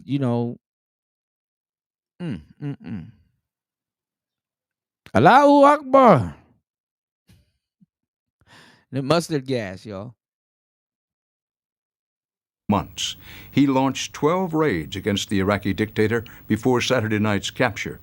Today, Colonel Hickey took Scott Pelley to the site of Saddam's last stand and told us about the army he sent to catch a man.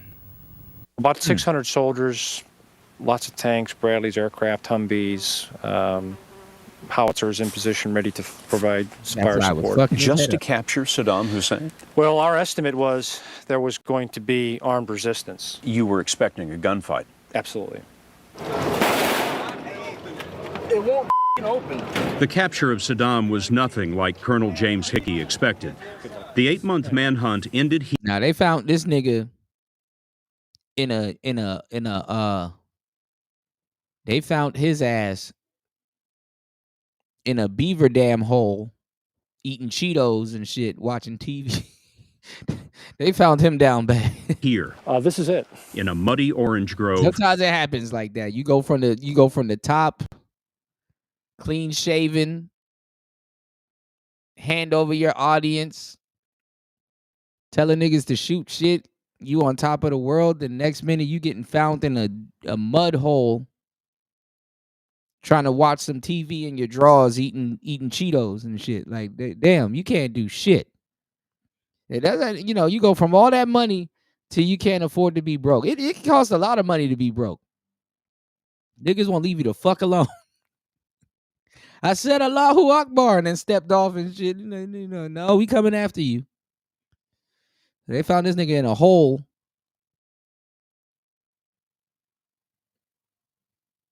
Just chilling.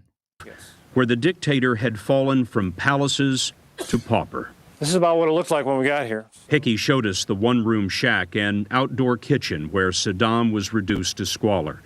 He still fancied himself squalor, president of a nation, but here he was the lord of the flies. It's Happy Tuna. Saddam's kitchen. Well, for some time, I guess. He's got his instant coffee, cans of tuna, and jars of beans. Yeah, he was a simple man. He was a simple man. I'm a classic man. He was a simple man. He wasn't too good to eat tuna. And beef luncheon meat. Like they got like, oh man, we gonna catch Saddam at Roof Chris. Nah, you gonna catch him in his house in his drawers eating tuna.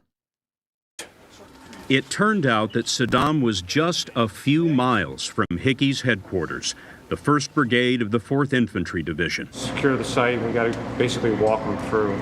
Hickey's the son of Irish immigrants, grew up outside Chicago, and earned advanced degrees in both public policy and diplomacy. But most of his work here has been detective work, hunting Saddam and his high-ranking henchmen. How many raids have your soldiers conducted in the Tikrit area since you got here? Well, the brigade across my area of responsibility has conducted over 500 raids of various types since we have, probably since June, about mid-June.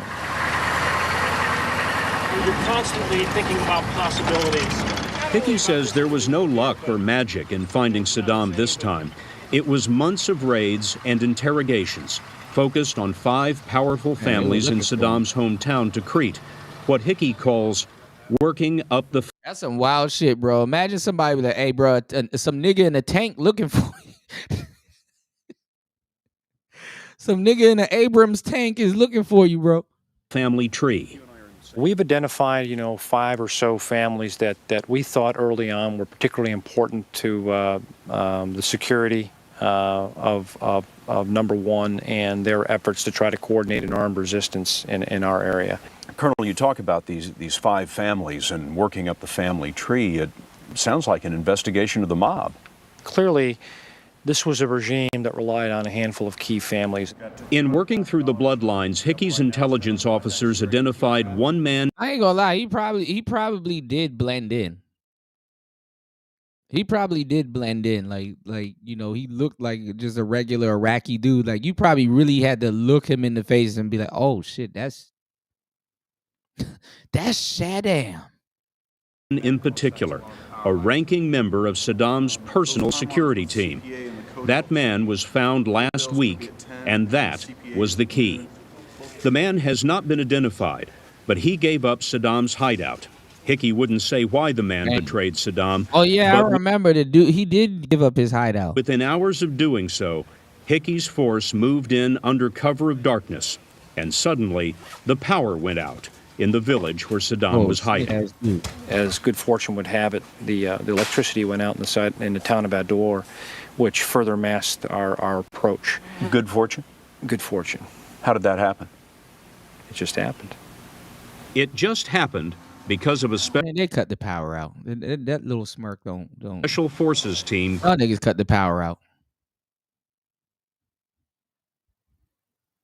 Niggas was overdoing it back in the day. Yo, man, you know what? If we go pick him out of that house, he might have electrical floors. They just cut the power off. Called Task Force 121. The Special Forces team searched the shack, but there was no Saddam. But then they took a second look. I think they heard a sound initially and pulled back a small piece of carpet. Again, found a small block of styrofoam that was covered with some earth. Removed that, and they clearly saw a man down there, and they saw two hands come up out of the bottom of the hole. The hole is just at the end of an orange grove right under this date palm tree. And it's a hole just the size for one man. I'm going to take this camera down and give you a look at what it's like. You can't even go hide out in your hole. And this is it. There's a light right up here, a fluorescent light connected above by an electrical wire. This is a concrete wall, looks like about, it's less than 2 feet across. And then over here, the same thing, tiny little space with a fan also connected by the same wire. And this hole here, this pipe, is connected to the pipe that goes outside and brings in fresh air. There's just enough room. I'm 6 feet tall. There's just enough room to lie down in here, but nothing more than that. Just a tiny concrete vault, and there's the opening that leads back outside. The floor is just dirt. And this is it. This is the last thing that Saddam saw as a free man. And this would be the first thing that the American forces saw, though in the darkness, when Saddam came out of the hole. He was dressed in a dishdasha, which is the Arab robe that flows to the ground, and he had his pistol strapped to his hip. He was pulled out, and he introduced, according to the soldier I spoke to who did it, he said, "I am Saddam Hussein, president of Iraq, and I'm..." Don't be fooled. A lot of times the American soldiers wish they wish you act a fool so they can beat your ass. You know, I know when they caught Osama bin Laden, right? And you know, I think even the dude wrote about this, right, in his book. Yeah, they shot and killed him. You know, I think he tried to throw a woman in front of him and all kinds of shit. That nigga was Osama bin Laden was a wild boy, right? They took pictures of him, you know, and Obama got those pictures, right? They took pictures of him, and then I think after they took pictures of him, bruh, they filled his ass with lead. I'm pretty sure he was unrecognizable when they got done with him. They fuck you up bad. You know, why you probably got to get buried out by the sea. They fuck you up bad. Like they will mutilate you. You know, you're not gonna be you're not gonna be intact, and you're not gonna look like them pictures. Those pictures were before they fricassee you. You know what I'm saying? They shoot you till you catch on fire. You know what I'm saying? They do you dirty. You know, and it's for a myriad of reasons. You know, I can dig it. It's like, dang, you know, this person did all of that stuff, but you know, especially I'm surprised he's even alive. I mean, some people want to see what's gonna happen, but like, you know, he wasn't beat up, he wasn't fucked up. Like look at the guy that they said that he did that speech in front of Saddam, even with a black eye. That's literally how they do it. You get beat up, and then you go in front of a bunch of people and be like, you know, that you confess, and then whatever happens to you after that, you know, people want you to snitch. Even the police, you know, when you snitch, after you snitch, there's really no use for you. Even the police look at you like you a snitch ass dude. You know, that's why people is like, man, let them people work. You know, let them people do their damn job. So that shit is crazy. that he got pulled out of a hole, had his pistol on him. That there alone is enough for them to to fricassee you. But some people are worth more alive than gone, and we talked about this on the show for years. I mean, look at El Chapo. You know what I'm saying? He literally got to teach people, like he's literally taught people how to catch him, and some people won't shoot because it's like, I'm not trying to have that on my jacket. Some people ain't ready for that level of fame. That's why a lot of times too, they some of those people have to go into hiding. But I don't know, this newer generation, y'all, as of recently, people don't give a fuck. They'll shoot you and then go show their face. They're like, and whoever you gonna send, they're gonna shoot them too. So they, usually the government would have to, change up these people's identity and all kinds of other stuff. They don't want people to know who they are, but because they fear retaliation. But now you got people that they got a face to it. You got people writing tell-all books. Look at old boy. And I still need to do a couple videos on him. Y'all probably, a lot of people, for some reason, a lot of people still don't know about him. But the black dude with the dreads, that's that sniper. Man, I'm not gonna lie, I got chills. Man, listen, I caught some chills watching him. I don't know. I think it was a YouTube short, but it was like a good 3 minutes, right? Because the shorts are a little bit longer now, y'all. And he was using a sniper rifle, and just how he was using it, I'm like, dog, that shit sent chills up my spine. I'm like, bro, that's exactly how he looked when he was taking a bunch of people's lives. And then he was accurate, which a lot of snipers are too. They're very accurate. He was, he was going for body parts. Like, okay, we're going after a shoulder, or we're going after a particular body part. Because some snipers, they choose the bullets too. But shout outs to my gunaholics in the building. I know War Master is a gunaholic. It's like imagine your arm getting taken off with a goddamn biscuit. Like, them niggas will send a fucking Big Mac bullet at your ass. You know what I'm saying? It's like, they'll 4 extra your shoulder and all kinds of shit. They'll start picking certain spots and stuff. I never really gotten into the sniper stuff until I played Metal Gear Solid. That's a game I definitely got to get War Master to play at least. He loved that game. That game got so much politics and all kinds of shit that's going on right now as we speak. You had your girl Sniper Wolf in there just picking people off. So, and then you learn that snipers are, they work in pairs. They have a spotter and a shooter. But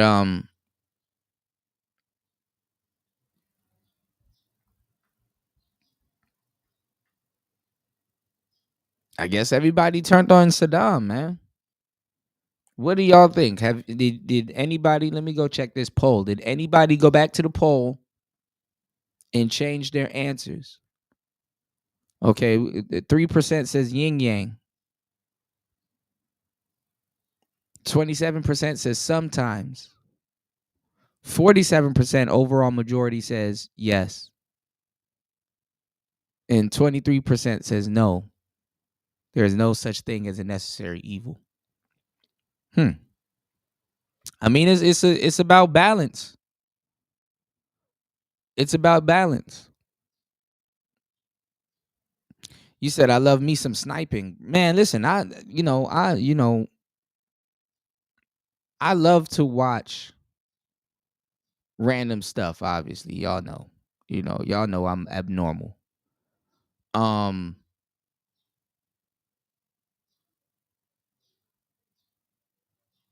I be watching stuff on the internet, obviously.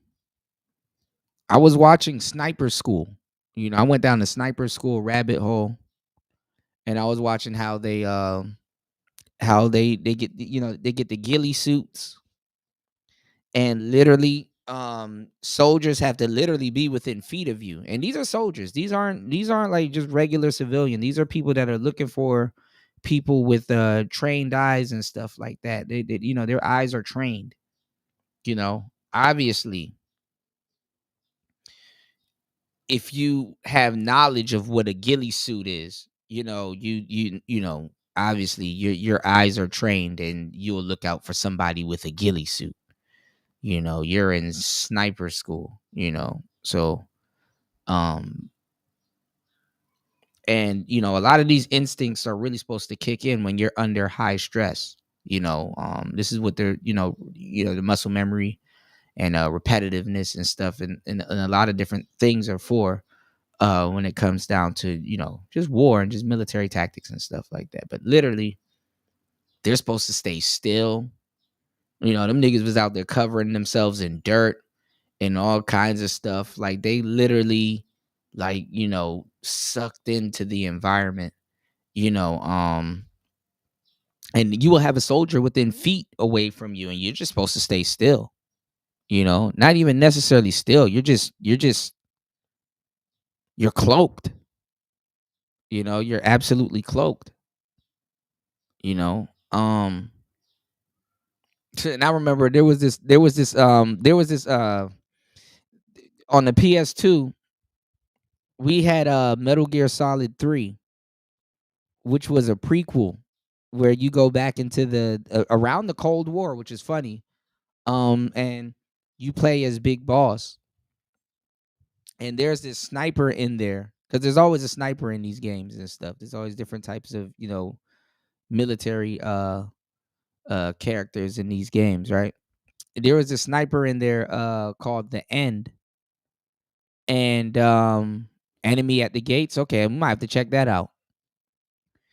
No, there's a sniper in there called The End, and it was this old man, and basically he has a ghillie suit on, and like you can kill him a couple of times, but like you know, literally this should be like his last fight. You know what I'm saying? And you can do little other crazy stuff to kill him. You can kill him before you actually fight him, or you could do something where you're going to go fight him, right, y'all? And the PS2 has like a clock, like it has like a internal clock before you start the game, and you can literally just speed the clock up to like 2 days. So basically, it seems like he was out there waiting for you for 2 days, and then he just he just dies of old age, which is hilarious. Like, those games were just kind of funny. And and it was genius. Like, guess who was his spotter? He had a parrot. He had a parrot. I'm like, damn, this is genius, you know. But you could take him out and unsubscribe him before you know, the game really opens up, you know. But Metal Gear Solid, man, I didn't even think Revolver Ocelot was gonna play like a big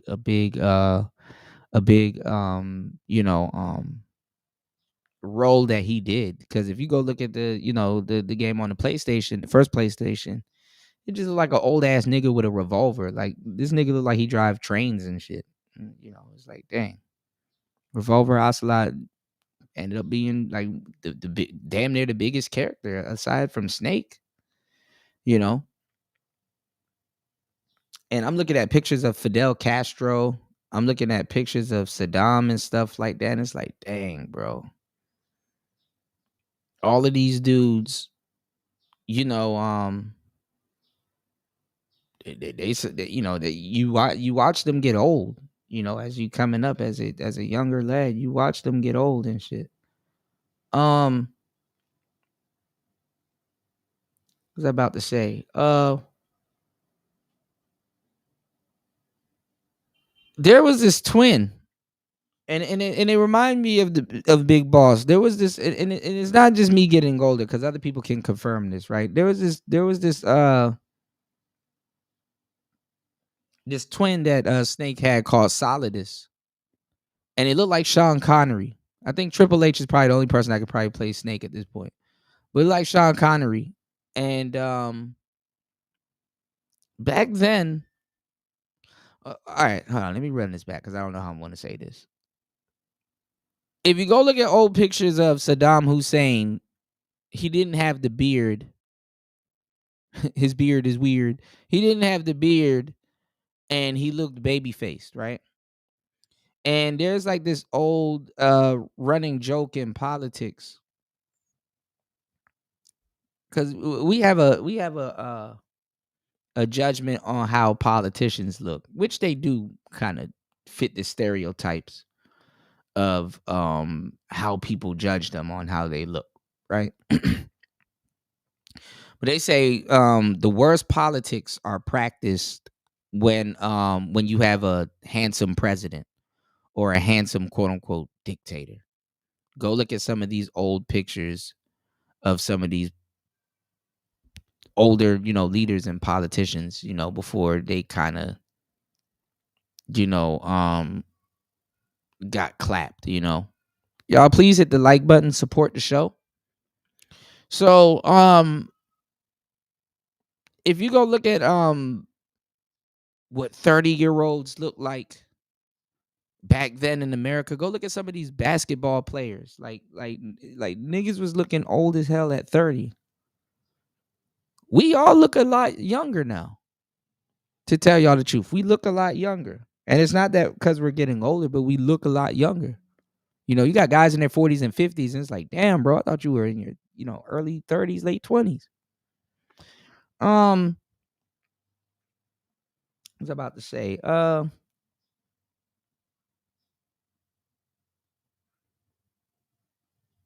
times are changing. I don't know if certain things still hold true to this day, with politics and stuff. A lot of people will say it's the same in the West. Well, if you think about it, Donald Trump looks like what they claim he looks like. Oh, he's horrible, he's bad, or blah, blah, blah. And you look at some other stuff and they're like, oh, well, one of the worst president of this decade was, quote unquote, Obama. And remember, Obama was supposed to be like the handsome black male president that talks like The Rock and shit. And look at what ended up happening, with Obama's presidency. Even Clinton. I remember when Clinton got in, and I ain't gonna lie, him and Hillary looked like newlyweds and shit. Like, this nigga's hair was black, or he still had color in his hair, and then he got in that seat. Nigga got grayed the hell up. I barely remember parts of Clinton, but I know the Democrats, they loved Clinton. Clinton couldn't do no wrong other than his Johnson. Clinton was a player,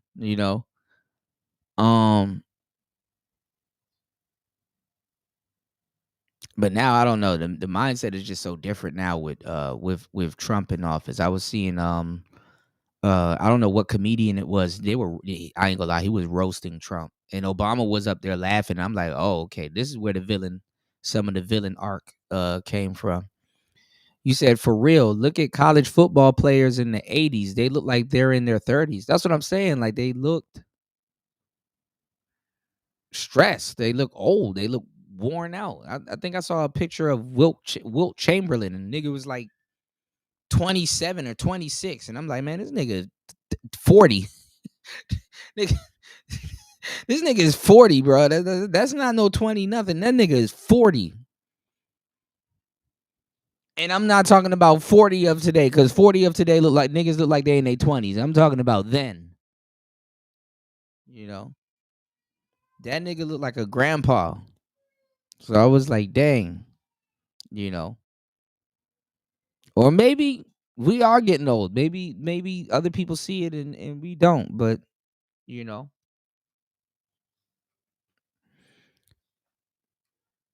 maybe it's our eyes as we get older. Willing to negotiate. And the rejoinder was, President Bush sends his regards. Standard operating procedure for a soldier finding a hole like this is to toss a grenade down there. Yeah. Right. Was that about to happen? Probably. Why didn't it happen? Well, the man at the bottom of the hole clearly communicated his willingness to surrender. Might have lost Saddam to history at that moment. Well, they said his hands was up. May have been history. Hands up. Saddam was handcuffed, a hood was pulled over his head, and then he flew by helicopter to Tikrit and then on to Baghdad. Come man up. Captain Desmond Bailey of Wetumpka, Alabama, was covering the Special Forces team as they brought Saddam out. What did you think? First feeling was, is this it? Is it? That's all it took to get the old man? Thought he would have gone down more like Hussein Uday with a fight. His two sons, big firefight, they went down shooting. Oh yeah, I remember he didn't have shit at this point. He was like, them niggas killed my sons. They caught that man eating tuna, bro. That's crazy, man. This tuna about to be hitting, and then now you caught. God damn. Can't do shit. We were prepared for direct fire contact, but did not have it, which is not a bad thing. Just that we had expected that, and when it didn't happen, I mean, it's just not the way we had pictured it in our minds. What did your gunner say? He was the same thing. I can't believe it. This is it. Where's the blazing fury, But we had lost 3 soldiers. I told you that's all they do. They prep. They wish it. They wish a nigga woods. September 18th in an ambush and had 2 others injured. So my troop as a whole welcomes the opportunity to close with and destroy those who aim to cause us harm. The story will continue after this. Yeah, usually they do and it looked like one of those holes that you throw a damn grenade in. I ain't gonna lie, a grenade will fuck up whatever was in that hole. A grenade will fuck up whatever's in that hole. I saw a baddie the other day on YouTube going through those tunnels in Vietnam. I was like, dang. I didn't know those tunnels was like that. I totally forgot about tunnel warfare in Vietnam. They had their own trenches. All right, let's get into this. We'll get into this more this weekend. We might get into some Castro and stuff like that. But hold on, let's get into this. We got Anton Daniels on the Passport Bros, and then we got Dr. Umar crashing out. And I think his daughter crashed out the other day, but all right, let's go. You telling me that dudes is out here sending money to women overseas and they not even with them? Yeah. What are these women doing that's so extraordinary? I don't understand. So y'all sending money over here to these hoes. I think that y'all pedestalizing these. This is funny. This is funny because when Anton first got here, he was the hugest simp on the planet. He was the hugest simp on the planet. And I know those women did a number on his ass. I just want to see how deep this rabbit hole goes. It's like, dang. How overnight you're just one of us. Not even just one of us, but it's like how overnight it's like. But then again, I got to sit back and look, and I'm like, well, a lot of the people that crowned him red pill, they're not even red pill. They're doing the same thing he's doing, essentially. But you got some brothers that see it. Like I said, a lot of some of the effective red pill cats here, they were simps. And I don't want people to get into this continuity of thinking that, simps make the perfect red pill nigga, because they really don't. They really don't. They actually harm more than anything. I would rather the next red pill generation have nothing to do with simping. You know what I'm saying? Because we don't need too many guys not being able to really properly educate themselves on what's going on because they're moving out of some hatred for women, you know? Because that's not what the red pill is about. It's not even it has nothing to do with hatred for women. Because a lot of times they can know all the talking points and they can know everything, but they still haven't fixed their issue with women. And I don't give a damn how red pill you are. It comes to a stop right there and then. You can make a lot of great content during red pill rage. Nothing wrong with that. You got to get it out or have some type of outlet for it, but eventually you get over it. And you have to do stuff that you have to, and I know it sounds crazy, and again, I don't know why it sounds crazy because it's true. But you have to do something that a lot of women haven't done for themselves, which is forgive themselves of their own nature. It's no different than men. How we got to come to terms with our mortality. A nigga know if he get close to a damn volcano, he could fall into a lava pit or some shit. Do you understand what I'm saying? And what I mean by forgive them of their own nature, a woman knows that, if I let my mind drift off too far, this will get me into some bullshit. So I need to, really be able to have a handle or not being able to let it drift too far, because there's a healthy dose of everything, if you proceed with caution and walk around certain spots of the volcano, you might not fall into a lava pit. You might just find an oasis or whatever. But, with women, it don't matter. See, fellas, because we look at it the wrong way. And even us with emotions and stuff like that. It don't matter about the range of emotions that you go through when you go through certain things, because believe it or not, and a lot of people aren't trained to see it this way, emotions to a certain degree is a form, going through emotions or the motions of certain things is a form of discovery. You know what I'm saying? It's a form of discovery. Sometimes when you're mad about something, you will discover that you feel a certain type of way about something that has nothing to do with your madness in the moment. Does that make sense? Like, for example, if you were simping and your girlfriend was cheating and she went out of her way to show you what she was doing. You know what I'm saying? And you're mad and you do something, or let's just say you find out she was cheating.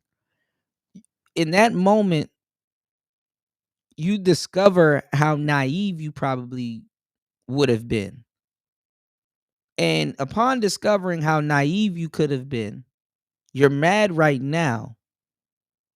But how your brain and your body interprets it, it's like, oh, I'm gonna be sad later, but right now I'm mad.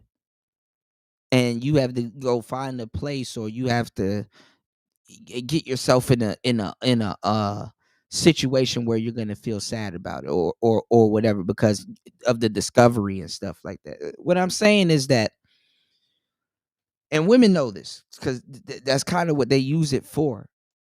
Feeling out certain emotions is a thing about discovery. It's like a discovery thing. It's like it's a form of discovery. No matter how much times you feel a certain type of way about something, it's like, but you're feeling it now. So a lot of women, they indulge in certain things that they know is going to get them fucked up, or they do certain things, or they ignore certain things and stuff like that, and secretly it's them wanting to feel that range of emotions. Also too, how can the soul tell it's alive if it can't feel? You burn your hand on something, oh, I own a body. The soul constantly is reminding itself. So a lot of guys don't understand, and a lot of women don't understand how you can feel with your emotions. Obviously, you're feeling something, but I'm talking about externally.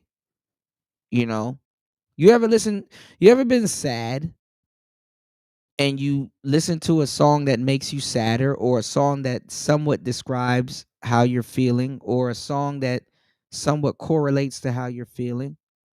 It's all a form of discovery, or uncovering something. So it gets deeper on a deeper level when I say that, you have to, you know, um forgive yourself and forgive other people or women as a concept for their own nature. And this is something that a lot of women will never do, because guess what? You can't blame them. If you couldn't feel nothing and you're just logical and taking accountability for everything, man, life will be boring. Life will be boring. Life will be boring as fuck. And just the way that a lot of men are SBEing and want women to live on the same plane as them, no, it doesn't work that way. You want a woman to understand you, but how far does that understanding go? And I'll say this as a woman and man, are you comfortable with not being understood? Like if nobody was gonna fully understand you, or somebody that you're gonna fully commit to, if they couldn't fully understand you, like, is that a deal breaker? Are you comfortable with somewhat being an enigma, or not being fully understood but still loved? Do you fully understand you? See, it goes back to this concept of how you have to forgive yourself for your own nature. Some people want to destroy themselves when they make a mistake, and it's like, bro, you haven't given yourself permission to fail a little bit, fail forward. You haven't given yourself the room to say, hey, this is how I feel about something, and I don't want to fail, because this is how I feel. And it's just crazy with how we're like indoctrinated, the content that we watch, how we feel about the world, and certain things like that. Like, a lot of things programmed you to think a certain type of way, to be like, oh, well, I'm going to the playoffs and I don't want to lose, but I didn't train for it. And I feel that every time I get the ball and shoot at the basket, it needs to go in. No, you're going to fail. And a lot of times you would fail a lot less if you wasn't paying attention to your emotions and how you felt when you failed. And honestly, did you fail? Did you fail? We tend to judge we tend to judge each other a lot on this scale of other humans, and not necessarily the universe. You know what I'm saying? Which is like the big general ledger, which is the big accountant, which is the big, the energy that you put out. That's what takes it in. I mean, people can see and judge and have biases and and whatever, but people are flawed. How much times does the world got to show you that people are flawed before you, like, you know what, let me just go do my thing and not worry about failure? What is failure? So a lot of these guys that are red pill, they're using the red pill to it's like that scene where Neo bends the spoon. They're using the red. It goes back to the scene with Neo, and he sees the little boy, and the little boy is like looking at the spoon, and the spoon is like bending and stuff like that, and it's like, it's like, and the boy asks Neo when he gives the spoon to Neo, and Neo is sitting there and he's like concentrating to bend the spoon, and the boy says, "You see, it's not the spoon that bends, it's you that bends." And it's like, no matter what you're going through, it's really not the thing that you're going through, it's how you look at it. Like literally, if you you know, and I was watching Lawrence Fishburne talk to Neil deGrasse Tyson, and he was telling him how Neo, you know, when Neo meets Morpheus, because like they were saying that Cypher was supposed to be Judas, and who did he say Morpheus? Let me see.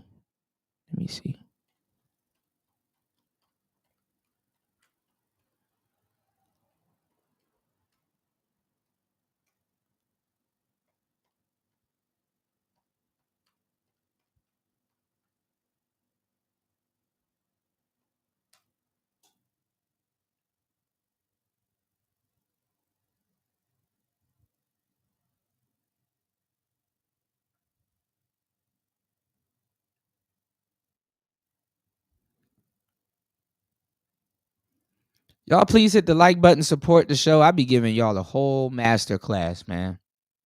Maybe it's too much information. Shout outs to Cynical. Cynical said, right, most of society is fucked up. Exactly. And they're not thinking for themselves. Like I said, I need to get this quoted too, Sin.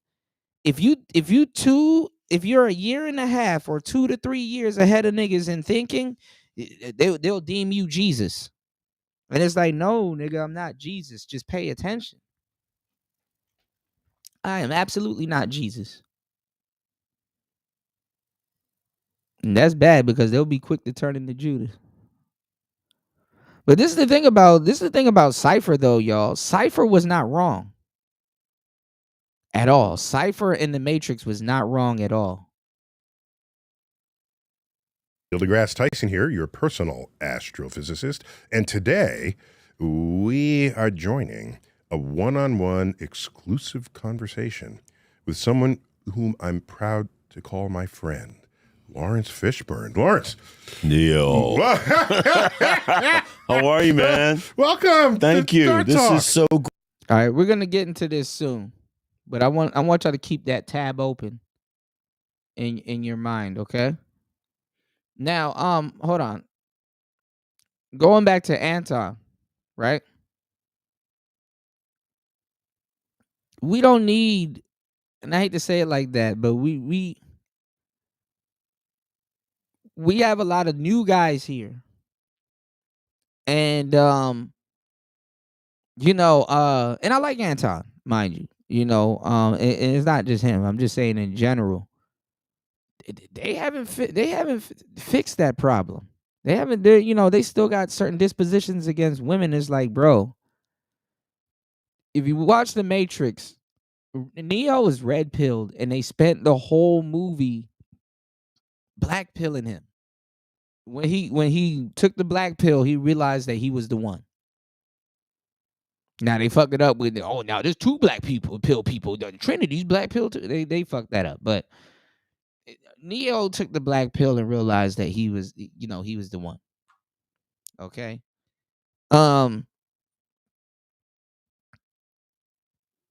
You can still be red pill, but you're not fully red pilled until you forgive women for their nature. And it doesn't bother you. Their nature doesn't bother you. Honestly, even as a player, you can't even fully be a player until you forgive and understand women for their nature. And it doesn't bother you. And what do I mean by it doesn't bother you? What I mean is, you have to have this mindset of, I don't give a damn about what she finna do. Why don't you give a damn about what she finna do? You want to know why I don't give a damn about what she finna do? Because I know what the fuck I'm finna do. That's the mindset you gotta have. I don't give a damn about what she finna do. I know what I'm finna do. I don't give a damn about what she does. And slowly but surely, even when women see this on you, they start to follow. Why are you so fixated on women anyway? These dudes is like, man, but Kuda, you don't understand. We got to take back the power. I'm like, you think what the people gave women is power? You're not a red pill, man. You think women are wielding power around? You think that shit they have in whatever they have in their hands is power? Over certain men, yes, that's perceived power. But what power are you taking back? You're not taking back the courts. Not taking back your kids. And that's crazy that women have convinced men that they're wielding power. Why do you think women have turned into tyrants? That's not power. She's in your way. She's in your way more than power. She's a deterrent. She's distracting you. You don't even know when you're being distracted. Black man. That's not power. She's slowing you down. She's slowing down progress. Power is what you would chase if she was not there, doing what she's doing. That's not power. Women can't describe to you the power that they have, and they want more. They're not wielding around power. That's not power. Oh, she can do whatever she wants to you in court. Don't give her a reason to bring you to court. Oh, she just want to hold and dangle the pussy over your head. Don't want pussy. Don't be thirsty over it. She's actually the weaker sex. She will cave in the sex before you will. Oh, she's charging us for sex. Don't pay for it. She's spraying and praying. And that's prostitution. Oh, she won't let us be dads. Take your ball and go somewhere else and create a family where you can be a dad. Everything that I'm telling y'all is off of, okay, I see what she's doing. Or I don't care what she's doing. I know what the fuck I'm finna do. First of all, they're watching you also to see if you're reacting to what they're doing. And that's what gives them the illusion that they have power.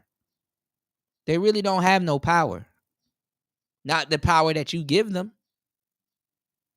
It's the same thing as a baby. They don't have no children until you give them one. Women don't have a reason until a man gives it one. This is why I gave y'all the game back in the day, why women are so encapsulated and synonymous with mirrors.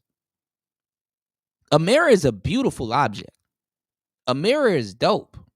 But a mirror don't mean shit unless it has something to reflect.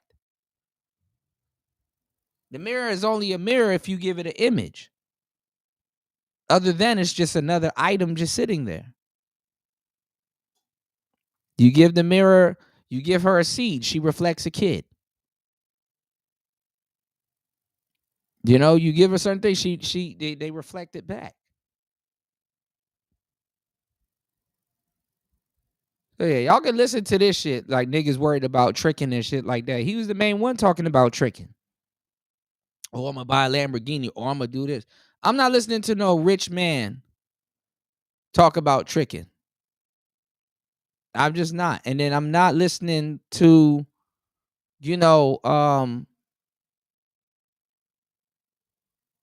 not gonna take it seriously. And then I'm not listening because he gonna use his wallet also. He believes that and the high value man stuff and all of that stuff. He's a Samuelite also, respectfully. And it's like, heard this rhetoric before, but let's get it. Women. I don't give a where they at in America, overseas. Y'all pedestalizing these women. Anton pedestalizes women. Just a couple years ago, man, he probably deleted all of those videos. Smart move. Smart move. You just got to be. What is your opinion on like long distance relationships? You live in America, but you're dating a girl in Brazil or something, or you got a girlfriend in Colombia or something. What's your opinion on that? I see, guys. A guy had got a coaching call with me probably about a month ago.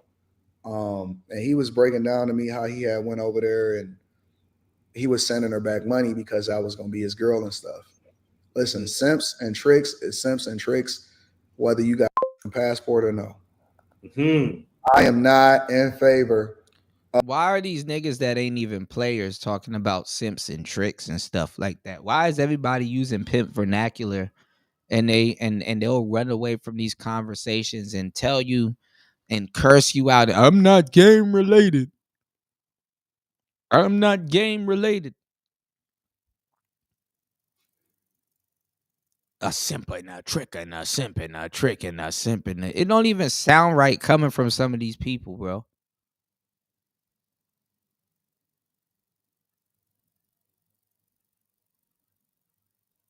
Hold on, y'all.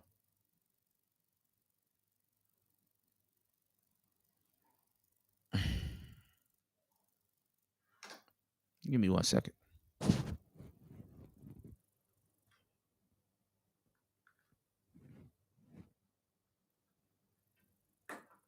That's where that's coming from. All right, hold on, y'all. All right, there we go. How are these people telling you all of this stuff and they're not even game related? Simping a trick and a simping a trick and a simping a trick and a simping a trick. Oh no, the simping a trick and a simping a trick. Every 10 minutes, a simping a trick and a simping a trick. A simping a trick and a simping a trick. How does this happen? They're not even game related. Oh fuck, man. I'm done with this shit, man. And listen, with this whole long-term relationship, I wrote about it in my book. With this whole long-term relationship, you should only engage in a long-term relationship with women that are outside of the US is if you have a house or you have a place back in her country and it needs upkeep and it needs people to be there. It needs somebody to be there to physically pay the bills. It needs you understand what I'm saying? Or you're starting a business and stuff like that. And barely, if you know you're going to be out of that woman's sight for like a month and a half, get out of that. Get out of that. Unless you got some business or whatever's going on and blah, blah, blah, or you got some type of investment there, doggy, get out of that. Get out of that. You understand what I'm saying? What's going on, Black Earth? Good to see you, broski. Yeah, if you know, I'm not trying to listen to niggas, yell about simping a trick and a simping a trick and a simping a trick and a simping a trick and all they go out of their way. Oh, I'm not game related. I'm not a game nigga. I'm not a game nigga. But they're running around here simping a trick and a simping a trick and a. What are you talking about, dog? What are you talking about? It's bad enough you got bad enough you got niggas that's quote unquote sort of game related that's not using the terminologies and stuff right, fucking it up. But now now we gotta take the bullets for the simping a trick and that simping a trick and that simping a trick. A simping a trick and that simping a trick. God damn.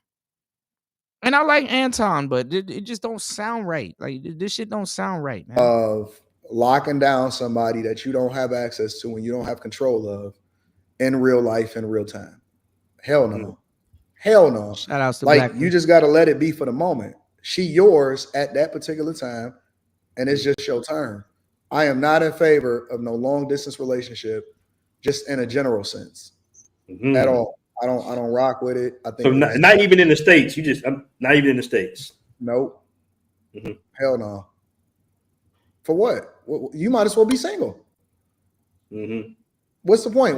How you gonna lock down somebody that ain't even with you? You don't know nothing about them. You don't know what they got going on. Hell no. Because you do have like guys within this community that pretty much send money to the women, or they pay the women's rents or something like that. Nope. They consider to be their girlfriend.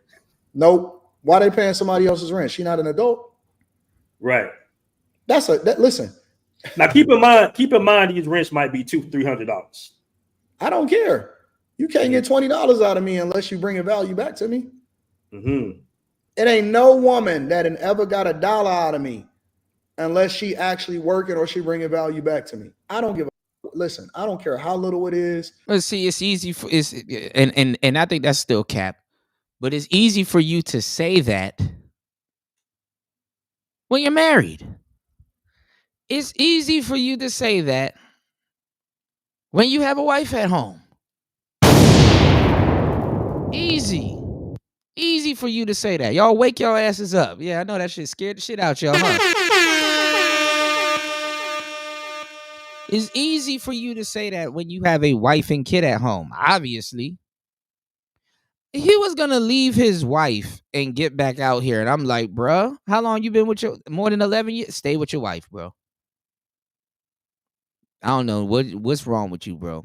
I don't give a damn if you buy a Lamborghini or SF90 or whatever the hell you finna buy, nigga. You can buy a fucking spaceship. Stay with your wife, bro. Y'all are joint at the hip. You are going through a little spell where you think that, oh, well, it looks a little bit nice on the other side. I'll tell you the same thing I'll tell you a 40-year-old woman that's planning on leaving her husband. If you don't stay with your man, the streets are filled with people like you.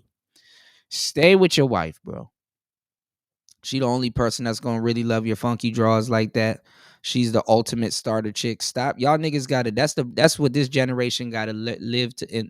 That's what this generation gotta learn, and that's gonna be a very hard pill to swallow. Don't leave love to go looking for love. Niggas will leave somebody that loves them, and that will go to the ends of the earth for them to try to turn somebody that don't love them into the person that they just left. These niggas trying to make magic happen twice. These niggas will leave somebody that loves them and literally try to make lightning strike twice. And it's like, bro, if you don't stay with your wife, just stay with your wife. Like, and I don't like how niggas like, you know, get to run around in the simp and the trick and that simp and the trick and that simp and the trick and the simp and the trick. And y'all sit up there and y'all look at real players. Y'all sit up there and y'all look at real players like they're not human beings and they're just some goofy dude that's like, man, fuck everything in sight and all this other. No, you got players that got real fucking principles and stuff like that. You got players that believe in relationships. You got players that really, that's like, bro, do right by your wife, dog. Like you got niggas that will really tell you this. That are some of the most stand-up gentlemen at all. Like y'all niggas be really demoting what real players do, man. Players are men first, bro. You got to be at least a man first before you do anything. And niggas be talking down about some pimp. Man, I know some real pimps, right? And I'm not promoting no type of pimping at all. But what I'm saying is that I know pimps that's like, listen, before all of this bullshit, I'm a man, number one. First. Then maybe we can get into some bullshit in my ideology and philosophy on certain things and stuff like that. But a nigga, a simp and a trick and a simp and a trick and a simp and a trick. Are you really red pilled? That's why I'm like, you gotta be careful with these new red pill cats because, you know, respectfully, you gonna like what they're saying, you gonna hear what they talking about and stuff like that, but they're really about to smear what the real shit is. Because first of all, people they shun the real ones and they cannot wait to shove a camera in the face of the fake ones to prove their fucking point. You know what I'm saying? They will take somebody that's going through some type of red pill rage, whether it's warranted or not, or they're just entertaining, and they will shove a camera right in that person's face, and they'll be like, "You see, this is what these niggas are," as if they're any better. Square is really, I'm gonna tell you the truth too, because it really is really fucked up. Like, squares are the last people to judge anybody. You know what I'm saying? I'm not saying red pill people are any much better, but they have a little. The real ones really have way more decorum than a square. They're more realistic about certain things. They've trailblazed. They've been through certain things where they can speak on it. And I'm not even gonna lie, may contradict themselves when explaining it to a square. You understand what I'm saying? So a lot of dudes, that turn into these red pill gurus, straight from simps, they were students still. They didn't just jump in and then turn into gurus overnight. But see, when you're a grown ass man and you're going through certain things like this, you don't got nobody that got no type of dominion over you to be like, hey man, that's not what we do. Maybe you need to listen to some more podcasts and stuff like that, or not even that. Maybe you got to do a little bit of soul searching and stuff like that. Because honestly, I'm going to tell you the truth.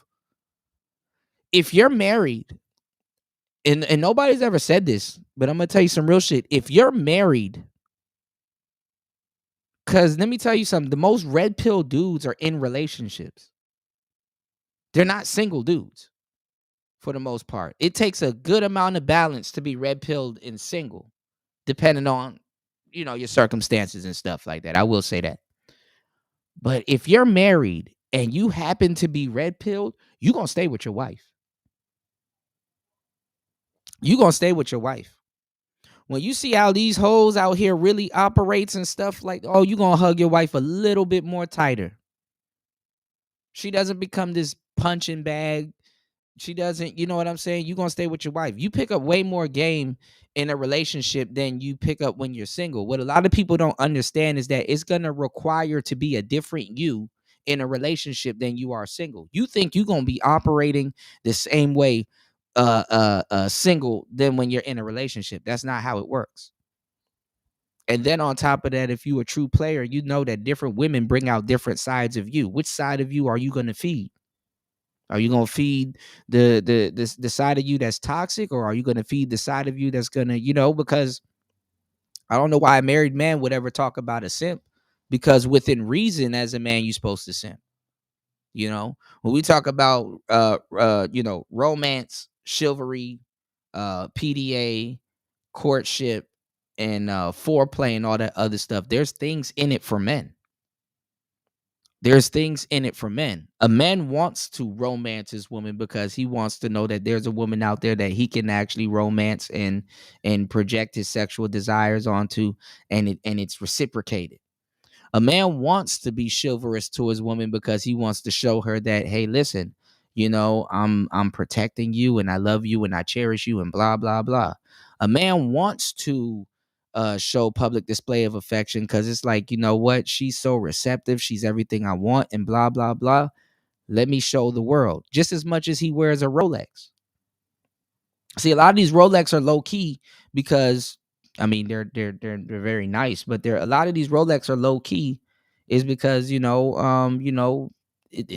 about it, or they're not trying to be overtly. You're wearing this watch with nice clothes and stuff like that. So it's like you can't wear I'm not going to lie, you can't wear a bust down watch with everything, even though niggas will do it, but you just can't, so you got to, it got to kind of be elegant, even for the other, mindful of the other clothing that you're going to wear. But if you look at rappers with these big chains and blah, blah, blah, and it's like for attention, it's like the same thing with the PDA. It's like you want to bring attention to something, foreplay. A lot of guys want to be able to, even warm themselves up before, and kind of I'm not even gonna lie, worship or damn near worship a woman's body before anything happens and stuff like that. He gets stuff out of that also. As artists, we call it a muse. You know what I'm saying? You have a muse. What's I about to say? What's the other one? Courtship. Men would like to get to know you. Damn, aside from sex, and being outside the bedroom and stuff like that, do we know each other well? Are you fun? Can I run things by you and blah, blah, blah? These are all elements that are of a relationship, not dating. And this is what really stunned the red pill, because you're talking about dating the whole time when it's about relationships. Neo's already in a relationship with Trinity in the movie. Neo didn't pop back in the Matrix and say, "Hey, Morpheus, where's that girl with the red dress that I saw that distracted me that time when we," he not doing that.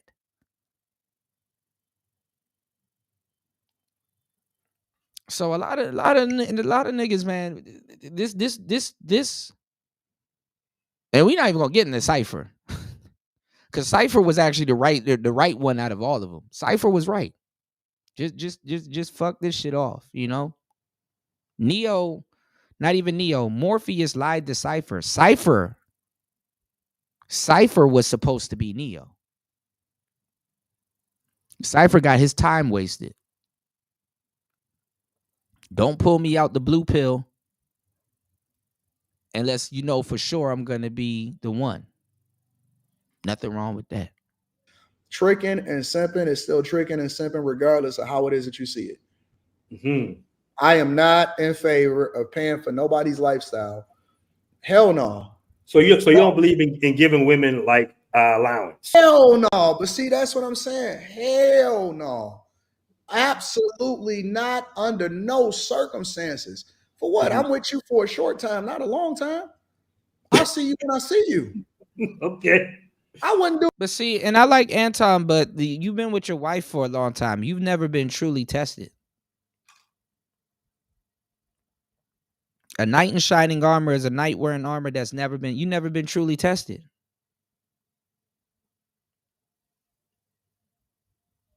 There's nothing wrong with a guy admitting that, like, yo, because you got to work from there too. There's nothing wrong with a guy that's like, yo, if my flavor's in front of me, bro, I'm liable to cave in. If my flavor is in front of me, woo-hoo, you can have it all, whatever Bow Wow said. If my flavor's in front of me, folding like a lawn chair. You got to work your way back from that. A lot of these niggas lie, man, if Brittany Renner was in front of me, I wouldn't even touch her. Yeah, okay. Yeah, okay. Niggas up here acting like Brittany Renner would touch them.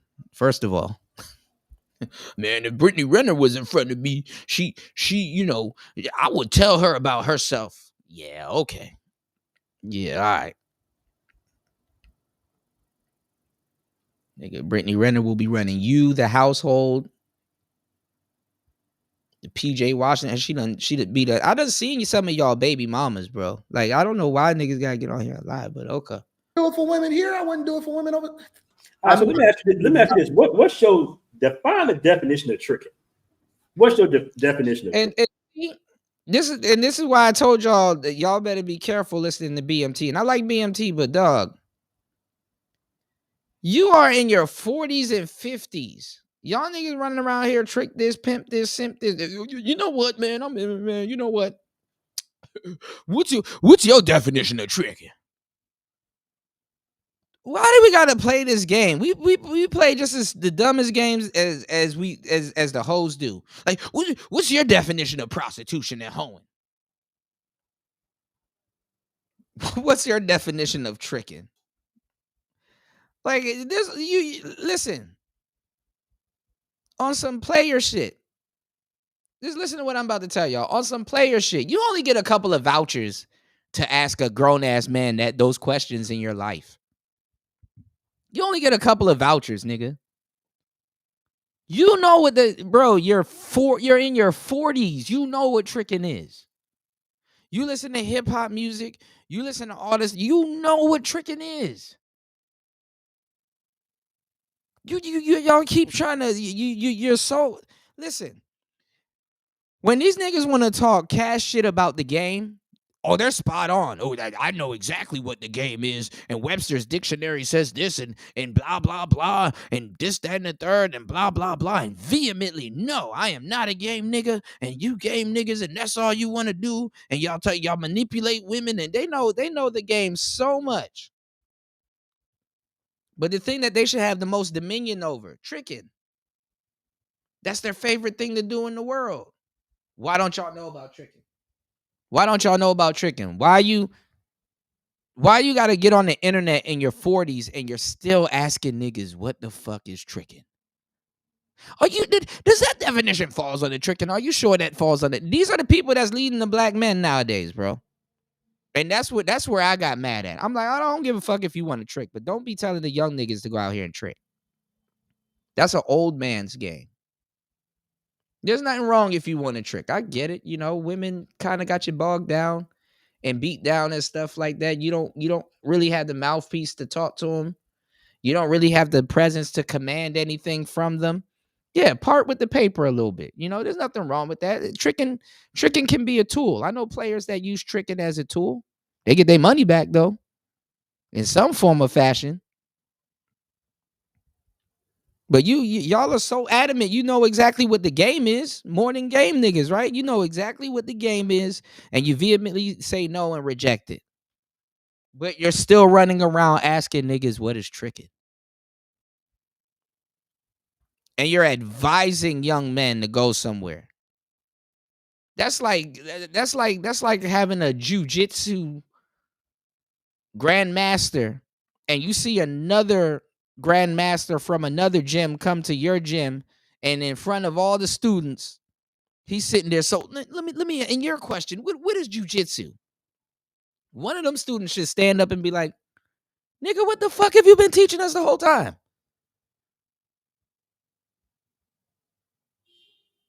You're asking another nigga what is jiu-jitsu? Am I not in a jiu-jitsu school or a jiu-jitsu class? And like, why are we still asking day one questions?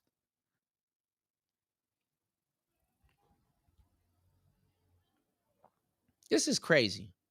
When you can get hemmed up and destroyed in Brazil, and those hoes, like I said, and the only reason why I got this disposition is because niggas was talking real crazy about me, so and got mad at me when I said you need game to be a trick. You still need game to be a trick.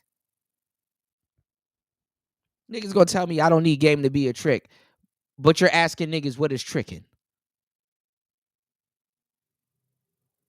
You need game to be a trick. Cause the lifestyle that you want to live and how you want to deal with women, you subject yourself to more games now. And you better be careful and have something on you to buck back, because guess what? I don't give a damn how much coochie a hoe done sold. She'll turn the trick in. There's gonna be one day she's just gonna be disgusted with your presence being a trick. Cause she don't like what she's doing. And she may do something to you. She gonna line your ass up. And she not gonna feel like she doing something wrong. She actually gonna feel like she fighting crime.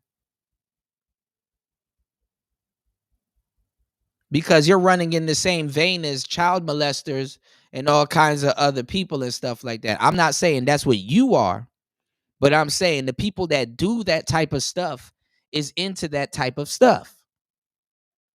These niggas are talking crazy about Diddy as if they're not benefiting off of some form of sex trafficking. What do you think women walking up and down the blade is doing? What do you think women in Sosua is doing? You're dealing directly. You oh my God, I'm just so manosphered out and blah blah blah. I'm just so manosphered out. I'm gonna hate on naturals and I'm gonna hate on players, and I think I know it all, and I'm gonna claim the red pill, and then oh my God, I have the most grandiose idea. What are you gonna do? I'm gonna get a hooker girlfriend.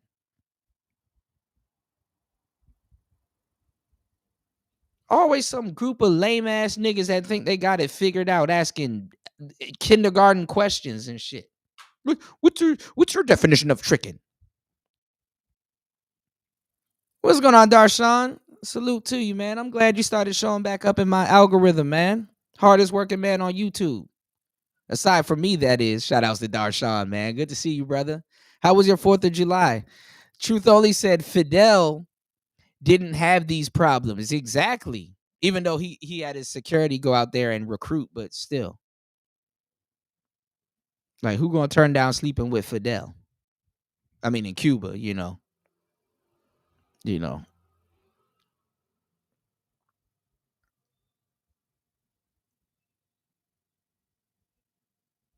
That woman that was sent there to go assassinate him, she said she couldn't do it. I know niggas was mad as hell.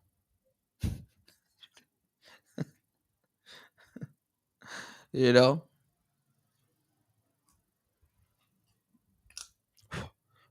Let me ask y'all a question.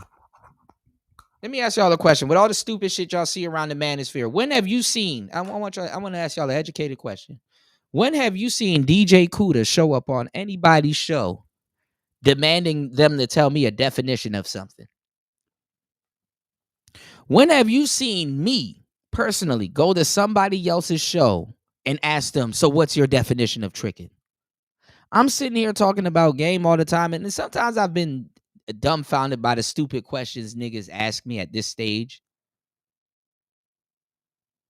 But it's like, what do you like niggas was trying to press me out because I said I was a square player, and I'm like, yeah, there's a such thing as a square player. What's a square player? What's a square player? A square player is somebody that is a player and they can revert back to a square whenever they want to, actually blending in as a natural. There's a such thing as a square player. Absolutely. You're not game related, so you wouldn't know.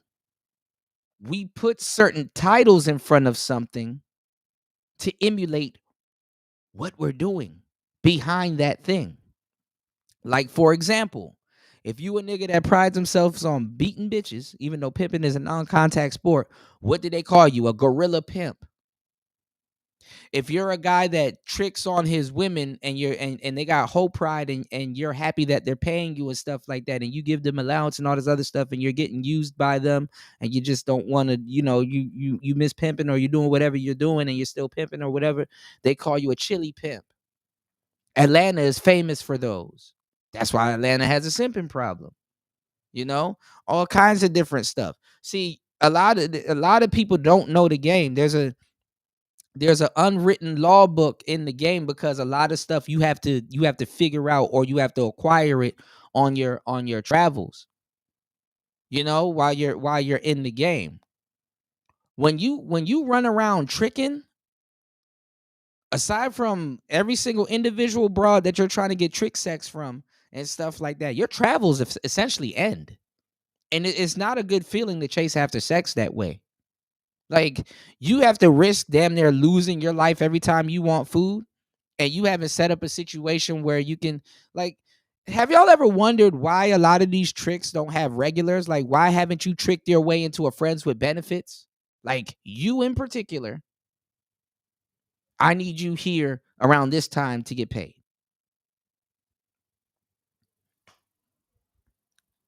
Y'all niggas still think that you got to find a new girl every time you have sex.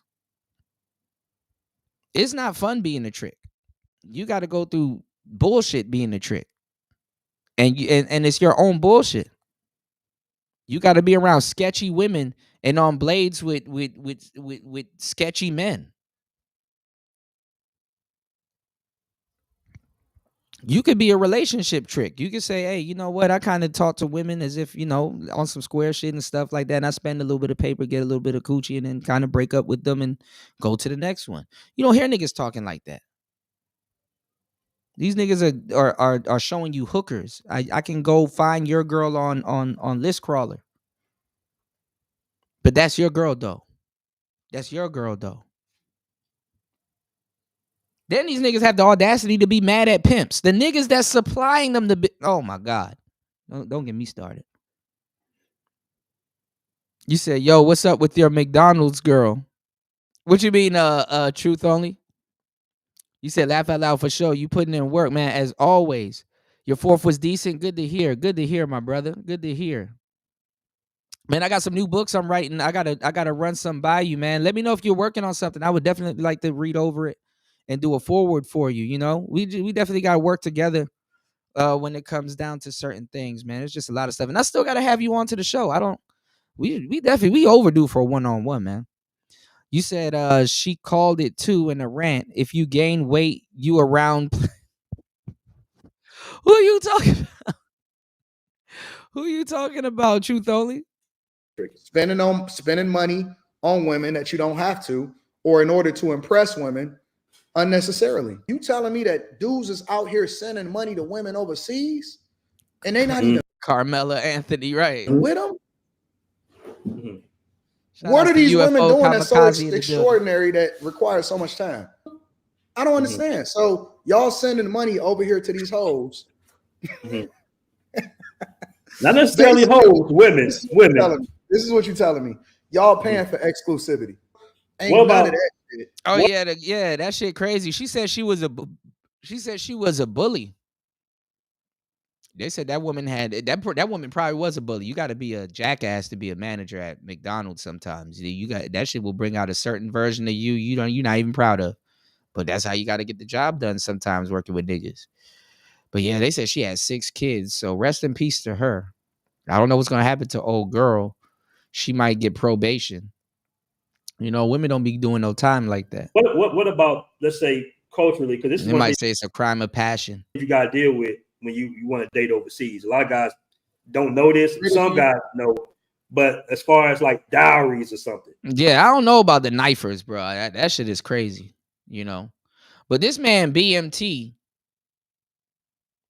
and I like BMT. I don't know why he doing this, but this man, BMT, has been lying to niggas for years. And so many dudes in Colombia turn up dead because they don't got no type of game. And then the nigga was when I confronted him on Bernard Riley's show years ago while he was trying to D-ride around the space. You know what I'm saying? He was like, oh, that's street smarts. I'm like, why would a nigga, if y'all are sitting up here talking crazy about Pookie and Ray Ray and the game guys, and y'all are lumping us in with the Pookie and Ray Ray crowd and the Naturals and all these other people, and y'all are lumping us into the Pookie and Ray Ray crowd, why the fuck would a guy be interested in learning street smarts? If you're not really a Pookie and Ray Ray type nigga, why would you be interested in learning street smarts? He's like, oh, is that that's called street smarts? It's like, no, that's not called street smarts. Call it what it is. Niggas didn't want to call it the game, but it's 2025 and you asking niggas, what's your definition of tricking? You don't know what tricking is? All the tricking you did, you can't testify. And these dudes will reinvent themselves and come back later and act like they red pill and be like, man, I ain't never spent money on a bitch in my life, on my show, on my daddy. So who was that girl that you paid over there? She was a fairy. Yep, she was a fairy on my daddy.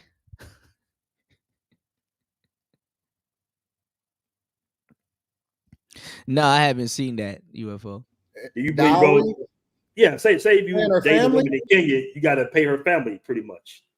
Why are you paying her family unless you're marrying her? He said to marry her. That's called a dowry.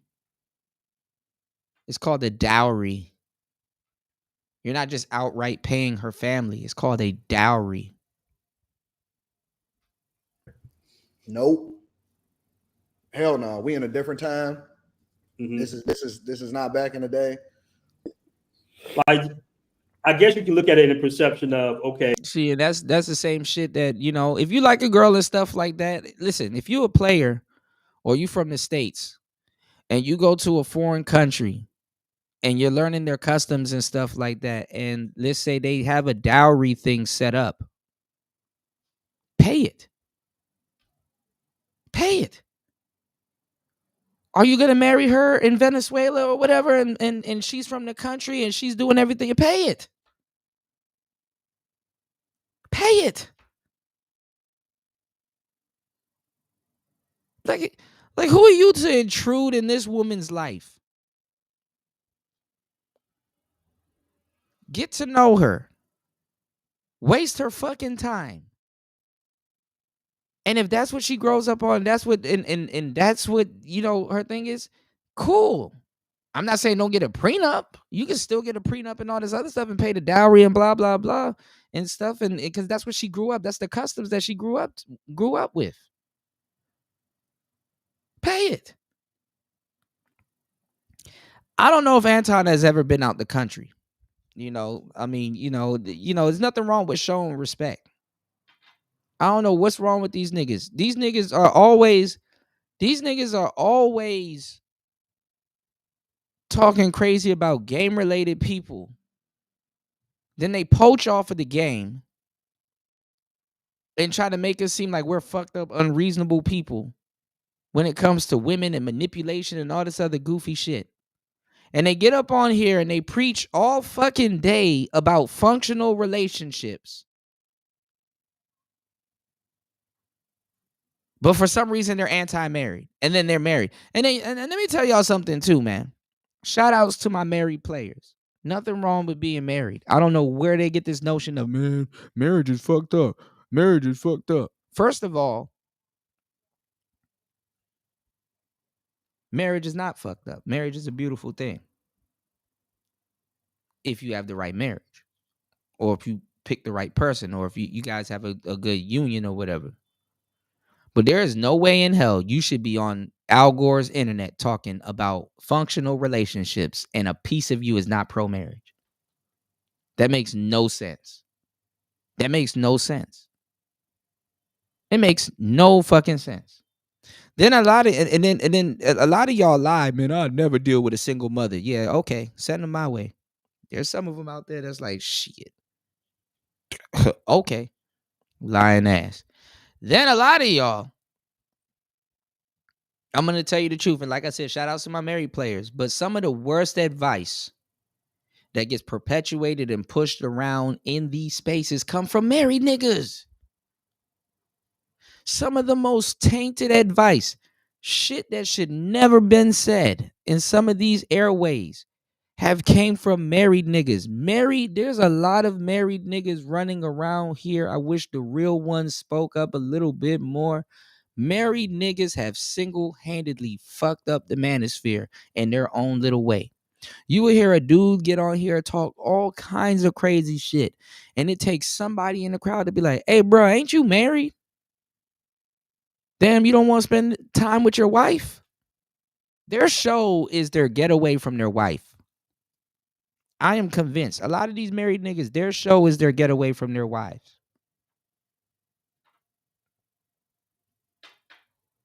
It go back to that sugar-free joint where he's like, love ain't nothing but two people feeling sorry for each other. Sometimes that marriage grow into that. They're two people that feel sorry for each other, so they just stay.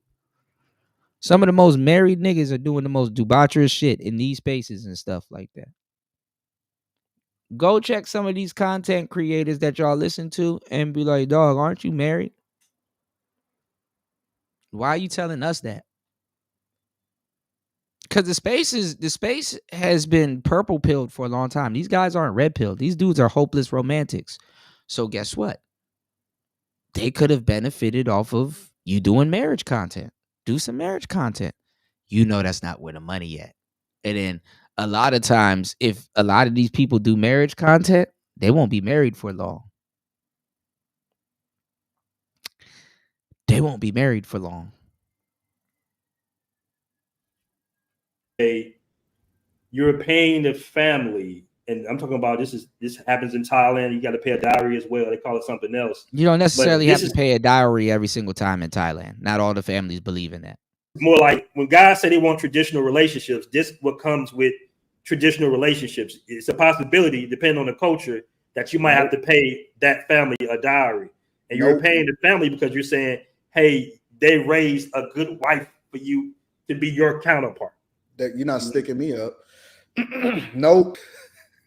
I'm gonna give you a quick scenario real quick. I'm just giving you a scenario. Say, you got a son. Mm-hmm. Your son is 25 years old. Mm-hmm. He just got into his profession. He just started getting his bag. He Okay. tells you, Dad, I'm struggling dating out here. I'm ready for a real woman and everything. I became a passport, bro. I went to Kenya. I go to Kenya. I met this beautiful young woman, 18, 19, virgin, all that. But I have to pay some form of a dowry. I got to pay $5,000. Nope. You're going to tell your son not to do it. Yep. Nigga, go get that $5,000 and go marry that woman that's making you happy.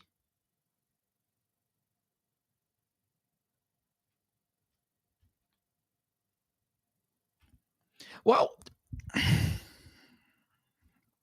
you niggas, man. You niggas always ruin everything, bro. You niggas always ruin everything.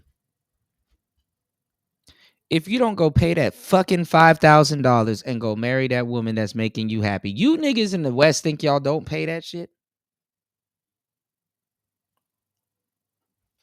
You niggas in the West think y'all don't pay that shit with you? Nigga, your wedding cake costs $5,000.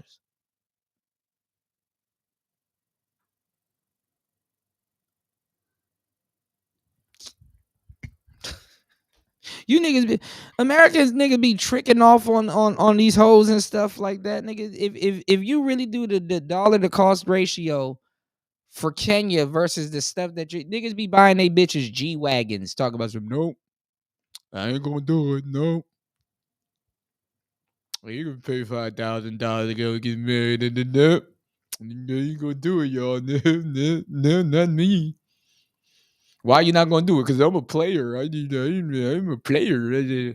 I'm just all of a sudden overnight. I'm a player. I'm just a player.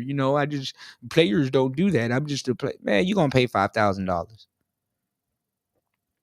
Anton, your wife ask you for $5,000 right now. You gonna give it to her, even if it's overtime. You already gave it to her. Why you do that? Because that's your wife. If it's anybody you're going to give $5,000 to a certain degree, it should be your wife. Niggas get on here. Don't do, man, yo, get the fuck out of here, man. You going to give them more. That's what it is. And just stay in America and just be single and just don't do shit. I don't think that guys should chase women. He's not chasing a woman. He's going to you another qualified it in the beginning by saying that he was saying that dating is where I'm. So what man's supposed to do, Anton? Bro, I don't. This is kind of what I don't. He is singing a completely different tune right now. Now you don't think guys are supposed to chase women? I don't think guys are supposed to approach women. Well, what are they supposed to do? They're just supposed to look.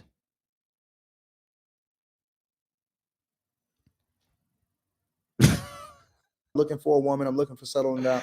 These niggas are super players all of a sudden, man. Y'all niggas make me sick. All of a sudden, all these niggas are just the most super player. Man, listen. I want y'all to go watch the Player Talk replay that I have on this show with the third shift. Shout outs to my brother Marco. He was in here earlier. I want y'all to go watch the third shift and listen to how these niggas was talking from then to how they're talking now and over the years, bro. If you are smart, you would not listen to none of them niggas. Player Talk Radio has been the same. I've been saying the same shit for years. I did not grift. I don't have to pretend. I don't have to switch up or do none of that shit, bro. The same shit. You want to know why? Because you make this choice when you were an adult. You shouldn't have to switch up 4 or 5 times in your adult years on stuff like this. Oh, I'm gonna be a simp. Okay, the simping ain't working. I'm gonna try to hide my simping on tricking on. Oh shit, that ain't working. And okay, now I'm gonna act like I don't like tricks, but I'm gonna still kind of be simping, but I'm gonna pretend like I'm not doing. Okay, that's not working. Or I'm gonna like these dudes can't stick to one coherent thought or philosophy. These niggas are gonna be something completely different come wintertime. Y'all go listen to how some of these niggas was talking on the third shift. What are you here for then? If you have everything figured out, there should be no manosphere then. What it is it's all sneak soaking. And honestly, I don't really like this shit because a lot of niggas been spoiled with methods and stuff like that they don't understand. Oh, I'm gonna pretend like I'm mode 1 today. Oh, I'm gonna pretend like I'm listening to Jap today. Oh, I'm on my Jappa shit. Oh, I'm on my SYSBM. What the fuck does that mean?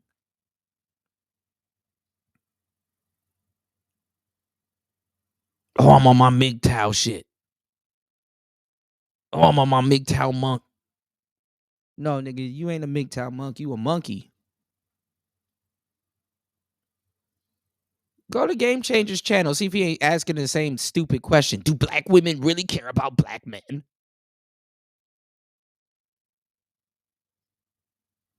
Why didn't Krishan Rock care about Blueface? Asking these same putrid questions and shit.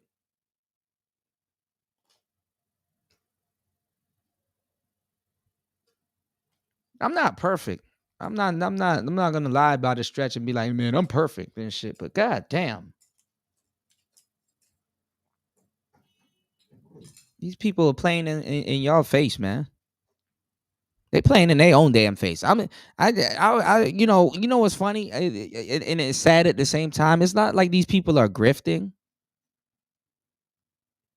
Yeah, they playing stupid. It's not like these people are. It's not like what's going on third war. It's not like these people are grifting. They're like genuinely lost.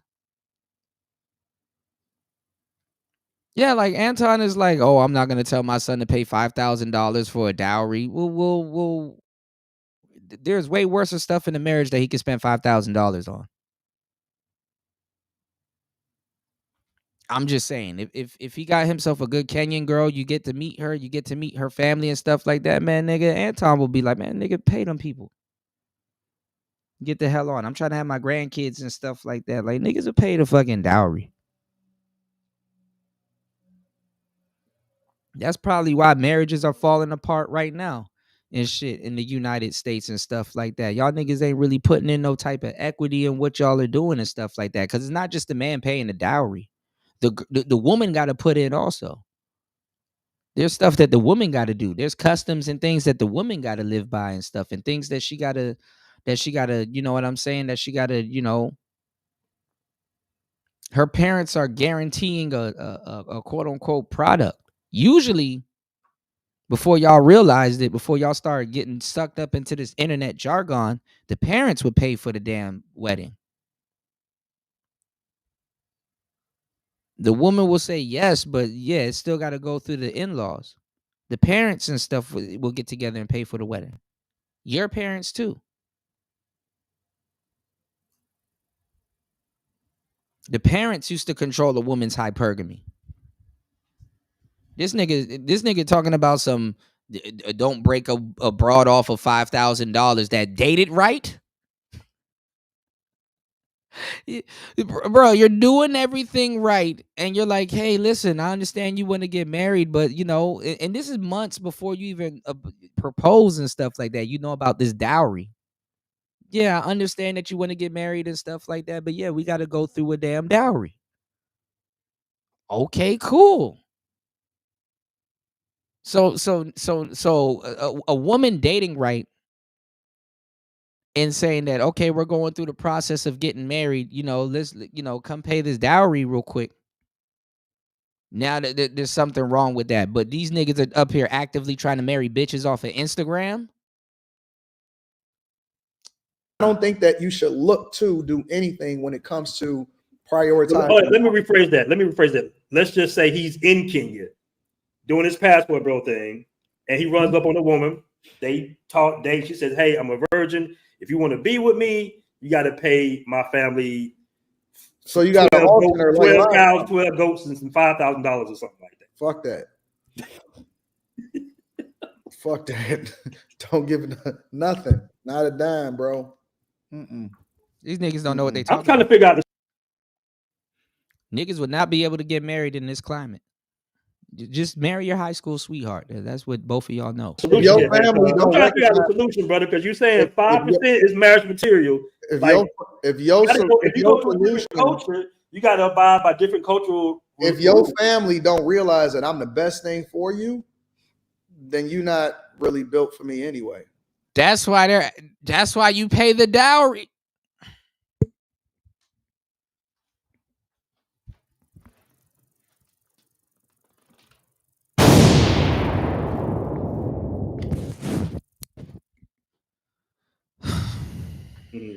But you do realize, Antoine, mad y'all niggas give these niggas a louder voice than mine, man. historically, from our people, just historically, we have paid dowries in our own. I understand that. No, you So don't. that's like not outside of the norm necessarily. Like in Africa, in the East, you pay the families, you give the family some form of gold or something, right? But don't you see how like how that's why I say you niggas need to stop speaking for us, because here you have a functional relationship and it's like, okay, pay the dowry. Y'all niggas don't know women like that, man. Like if the woman is doing right by you and you like, damn, she got some skin in the game. What the fuck? 5,000 is not that bad. Niggas are paying like $50K for a ring. Man, come on, man. I literally just said that. These people are stupid. But this is what people are listening to. And I like Anton, but damn, dog. And these people be speaking for red pill. Man, listen. What's going on, Spawn? Yeah, just pay. you making it complex for American dating. You're saying why it's not traditional, why it doesn't work. Well, if you're going over here, you're gonna have to abide by those traditions where it will work, because you get to marry a virgin in Africa. Men control access to marriage. It's my rules. I'm not no. In other places,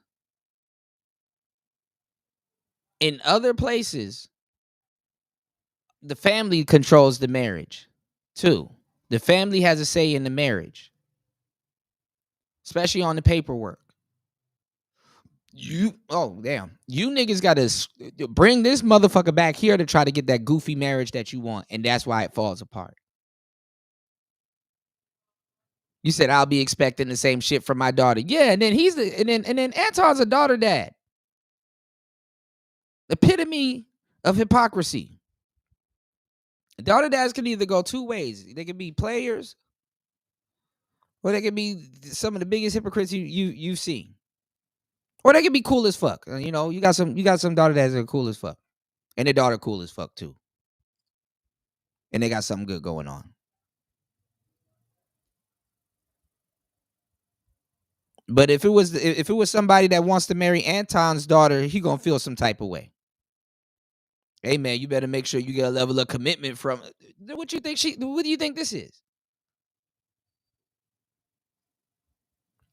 You said these talking points. I remember this fool gave that James Brown looking thing a call. God, I shouldn't have read. I shouldn't have. I bending my rules for anybody, especially a woman. Okay. If your family don't think that it's conducive for you to rock out with me, cool. It's 9 billion people on this earth. I can find another you. You will never find another me. Listen, I will never pedestalize a woman above what my standards are as a man. I don't give about what y'all culture is. I'm an American. I'm Anton Daniels. I define my culture based off of the principles that my father put in me, not what the all got going on over there. So listen, we just can agree to disagree. Have fun. God bless you. I'm gonna keep it moving. Women in yesteryear had to put their clothes on a clothesline and a hanger, hang it up, do it physically on a washboard. They had to do more manual labor, which took and then this is what I don't understand, man. You got people in Kenya that's living better than people in America. lot of I hate to say it, and I know a lot of people gonna get mad at me for saying this, but a lot of times America keep a lot of people at work to keep them sedated. You will never believe that you're not living the life that you want to live because you're constantly at work to afford the stuff that you ran up. A lot of times it's like, hey man, I wanted this Bentley. I don't much get to drive it, but I do get to pay for it all day. Hey man, I'm paying this big ass electric bill. I don't see where I'm at home running up all this damn electric, but hey man, this water bill. Hey man, car insurance. Hey man, cell phone bill. Hey man, Amazon.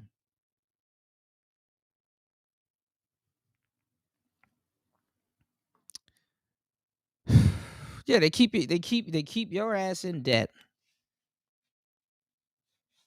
And they make you opt into it too, because that's the second part that people don't understand. They make you opt into it, because what you gonna do without your Amazon?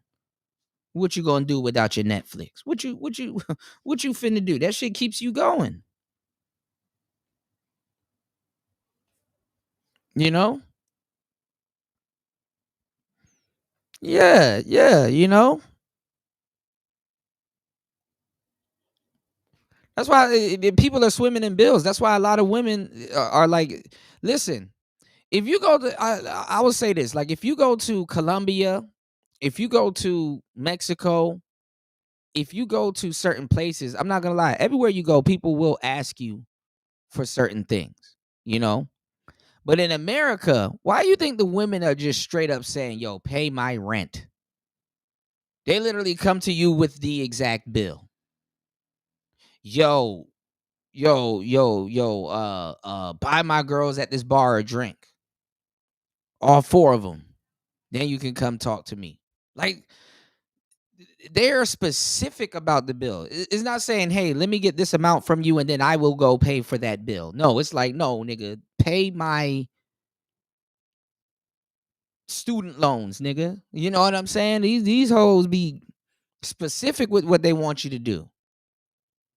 Get my $500 nails done so you can see it wrapped around your, like, what are you talking about?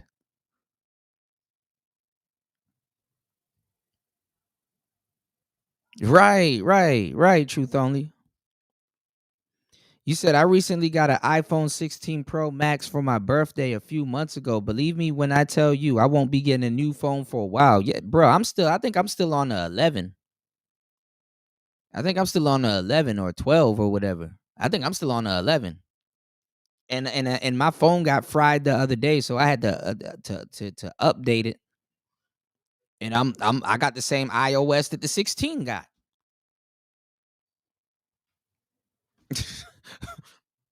You know what I'm saying? I got the same iOS that the 16 got. You know, I wouldn't really get a new iPhone other than the camera. And how long am I gonna spend shooting movies? And listen, I'm an actual content creator. So imagine people just walking around. Listen, back in the day, just for no reason, and my folks, right? We had a Hummer. We had an H3. Just driving around in this big ass utility truck, just a specked out Hummer, just for no reason. And had a Hummer for a long time. You know, just beautiful black on gray, or black on black, but black on matte Hummer. Lights on the top, brush guard, grill around, light grills and all kinds of stuff. Just a big ass truck, a Hummer. And yeah, sometimes, you go off road and fuck around and climb up a hill and shit like every so often. But how long have you been going off road? How long are you going to spend climbing up a hill? How much times are you going to lock the front wheels and just power it from the back wheels, or turn off the 4-wheel drive, or do this? And we just get all of this shit that we're not using. We don't live in the Alps or on dirt roads and stuff like that where a regular car would just do fine. What I'm saying is this, right? A lot of this shit is overkill. When these niggas was getting into the podcasting game and I was really giving y'all the game and I was telling y'all, look, you know, you can get this and you can get that and blah, blah, blah, and this, that, and the third. And I'm telling y'all about the you know, the whole podcasting game and stuff like that. And these niggas ain't listening to me. I'm like, man, just get the cheap shit. Half this, you know, half this shit is overkill. Half this shit is overkill. Nobody really had a use here for a roadcaster because they didn't know what the fuck they were doing. These niggas was using their cell phones incorrectly. They didn't know what the hell they was doing. I just don't see why I should spend money on a microphone, Kuda. And then all these new people coming in, and then now y'all got the manosphere that y'all negotiated. This is what y'all negotiated. I don't want y'all niggas to don't look at me. This is the shit that y'all negotiated. I don't give a fuck how much money a nigga got. This is what y'all negotiated.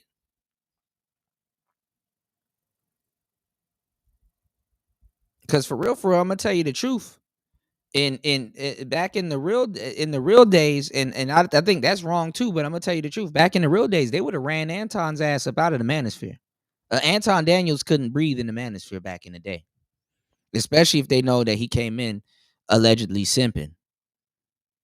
You would have thought Derek Jackson and Anton was the same nigga when they came in here at first, you know, and they successfully SBE'd him. He seen the light, but now he running around SBEing. He's seen the light, but I don't know. And for me, I'm gonna tell you the truth on some real player shit.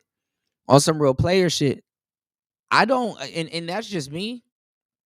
And it's not no disrespect to him. I'm just talking about the concept.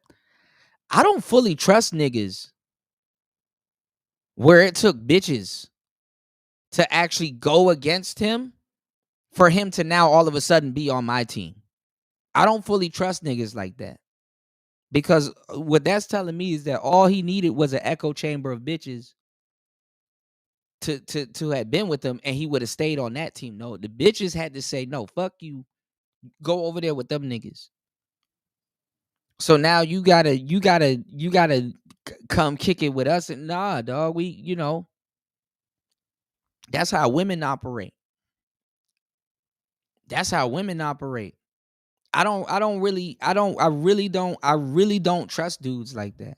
Respectfully. I think dudes like that, I'm like, okay, well, since you over here, let's say if you somebody over here like that and stuff like that. Nah, bro, you got to sit down for a little bit and really take these lectures and see what we about. You don't just get a microphone and just start being the fucking megaphone for us. I think that's disrespectful when you have brothers here that's been doing it. You understand what I'm saying? Like honestly, like those hoes really kicked you out of their camp. So you have to really gas up on what you talking about with us. You have to really gas up on what you talking about with us, especially if niggas was like, yo, you know them bitches gonna turn on you. Nah, man, them my homegirls. They ain't gonna turn on me. They finna, you know what I'm saying? I just, you know, I be paying them and they be acting right and they just ain't gonna do it. And niggas is like, yo, you know they gonna turn on you, bro. We've seen this story before. We've seen, like, nigga, you're common. It's like, how you get to be the mouthpiece for us? Like, you damn, bro. You just, you know. But, you know, like I said, I got to respect him. I mean, he does his own thing. He got his own brand and stuff like that. But now he the face of the red pill now. This shit crazy. Y'all niggas will cling to anybody, bro. But the people that actually got you there, that's crazy. That's crazy to me, man. Even he should say something about that. Even if somebody really broke it down to him, he'd probably be like, yeah, that is kind of wild. Damn.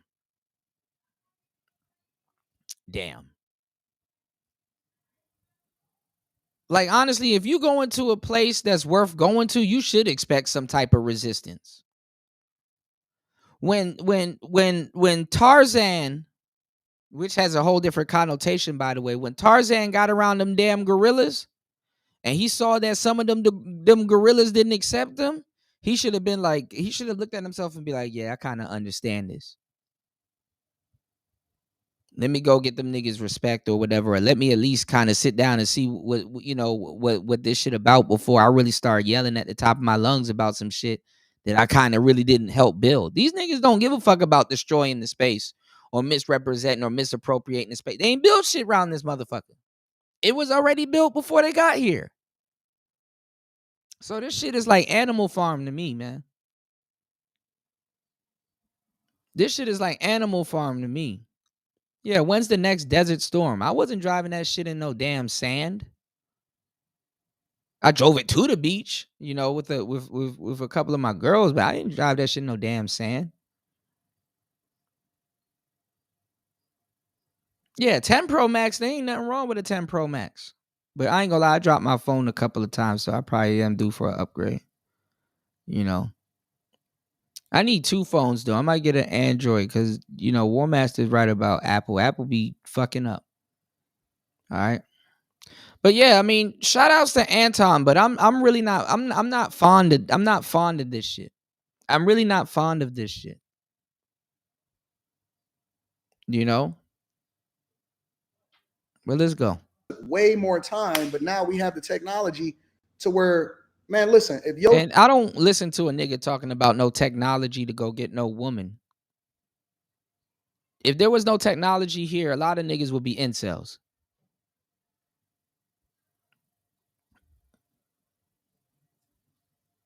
That's the sad reality of it.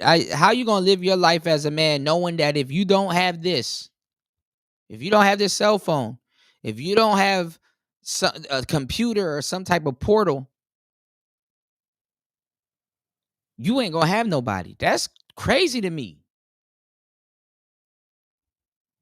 If technology wasn't here, a lot of niggas would be incels. Chick ain't got no small children and she a stay-at-home chick and she not actually working for you.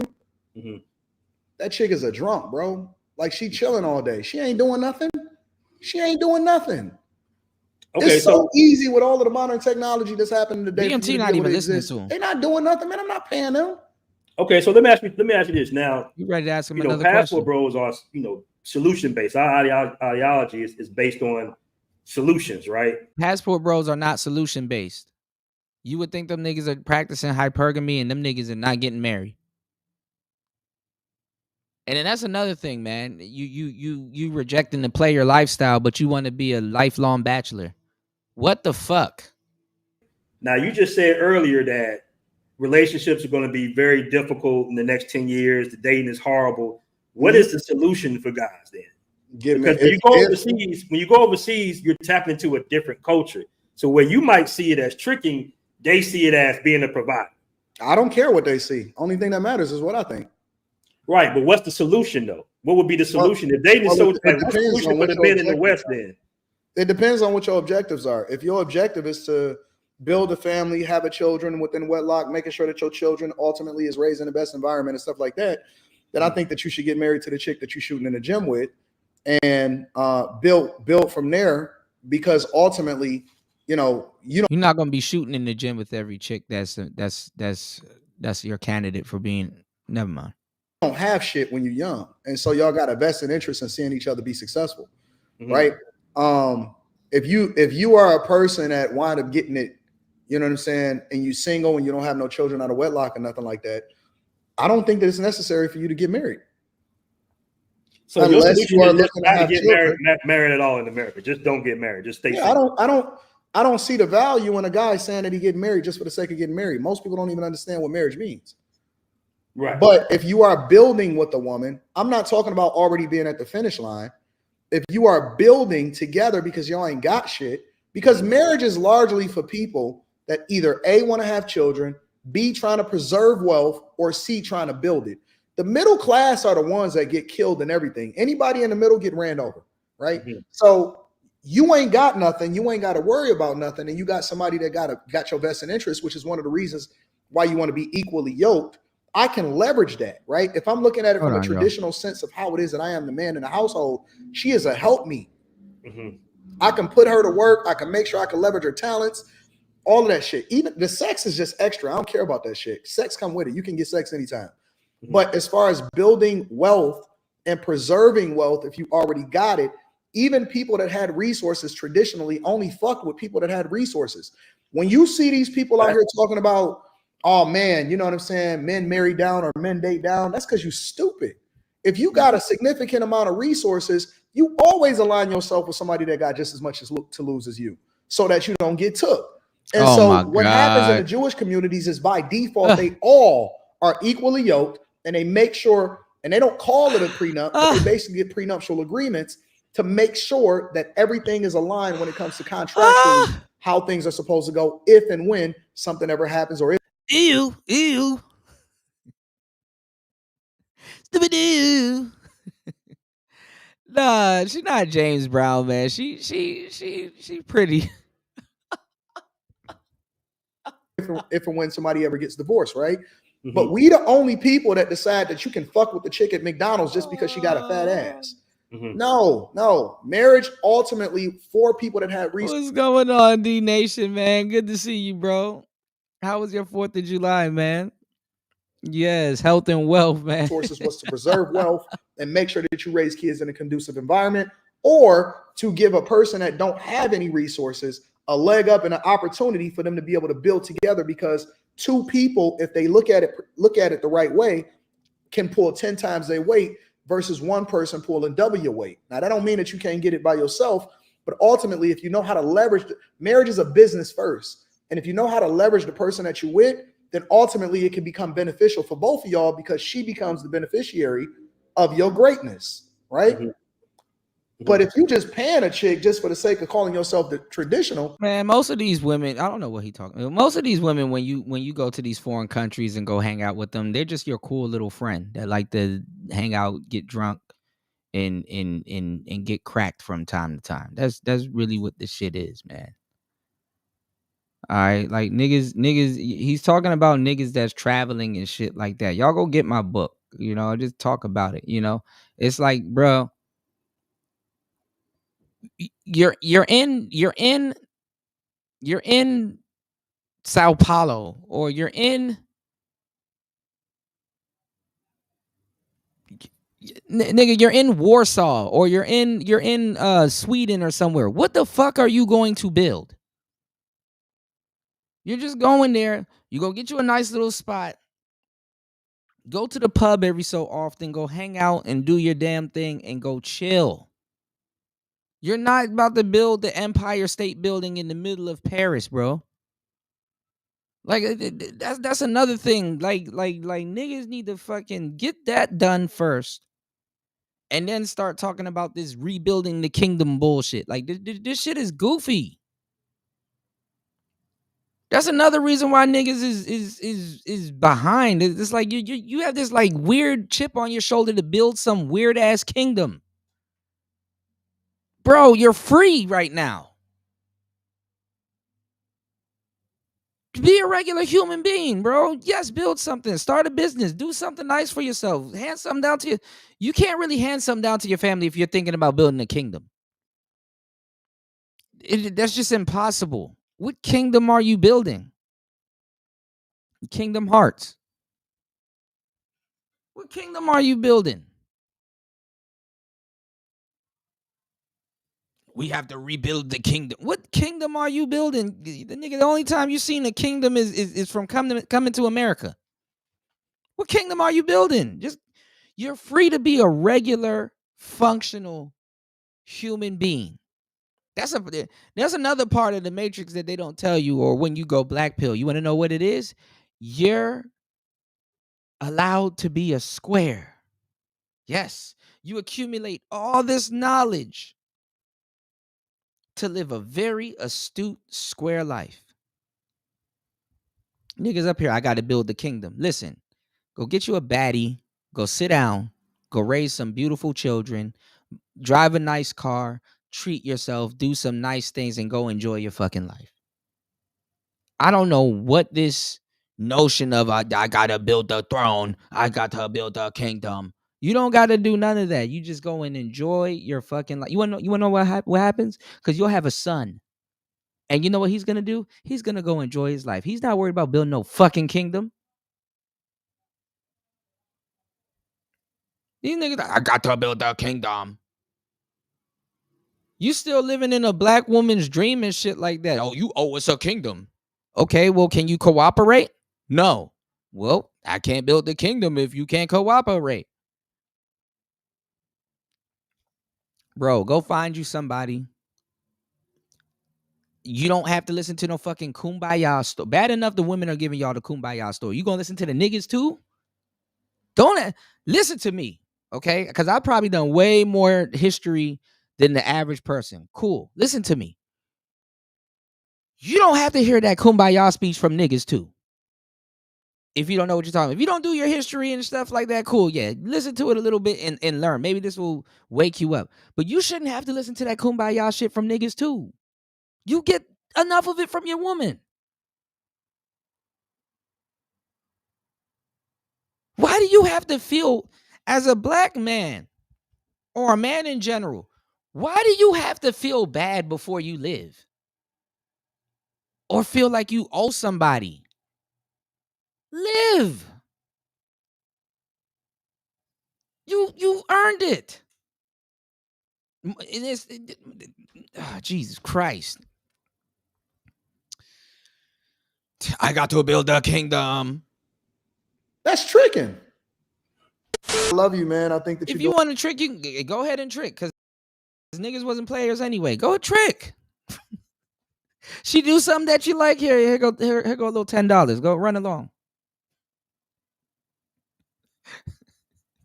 Bring me back some Chipotle when you get back. Like, run along. Like, who are you proving? What are you, like, for real? And that's another thing. You'll never be a player.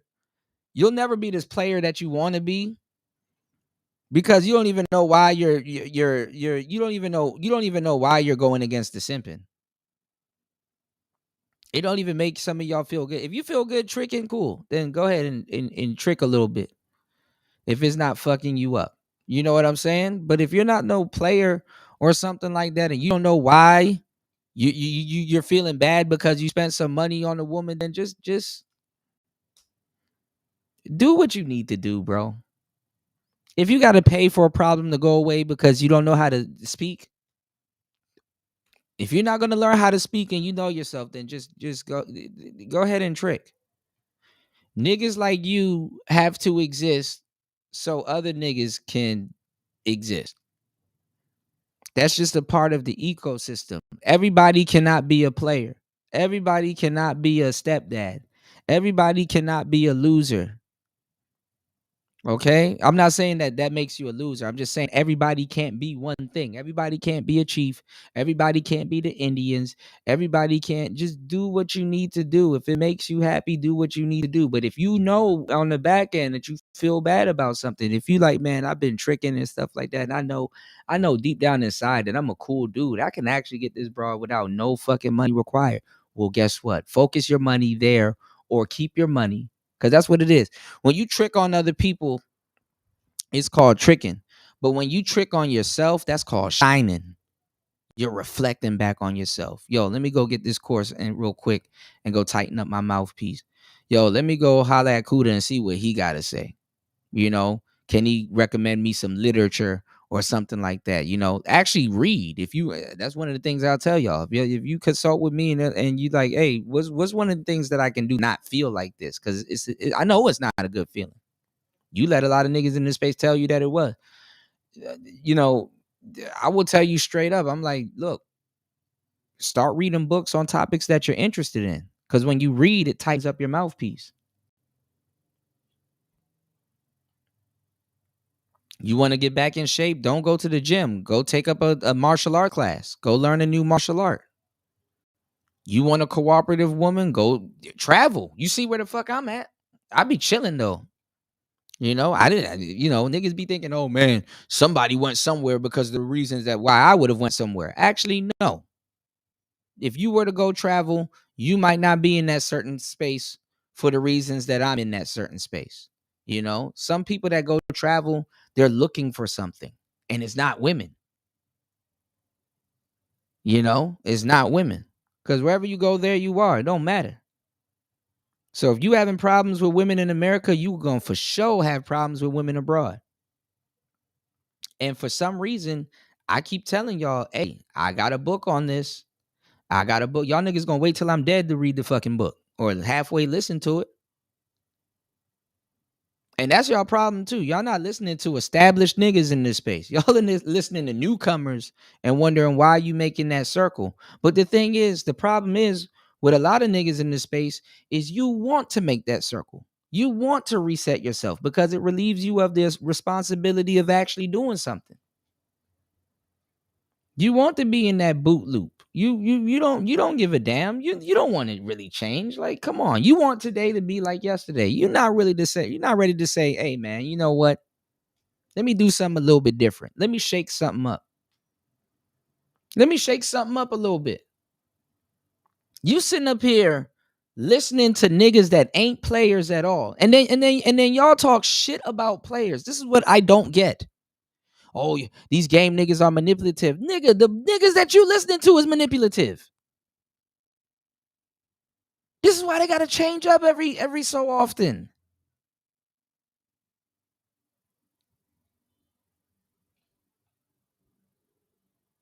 I've been listening to y'all niggas. Oh man, these game dudes, all they do is run game on people and manipulate people. And manipulate what? What the fuck do I want? What am I manipulating? What do I get out of manipulating a bunch of dudes? It ain't gonna get me no pussy.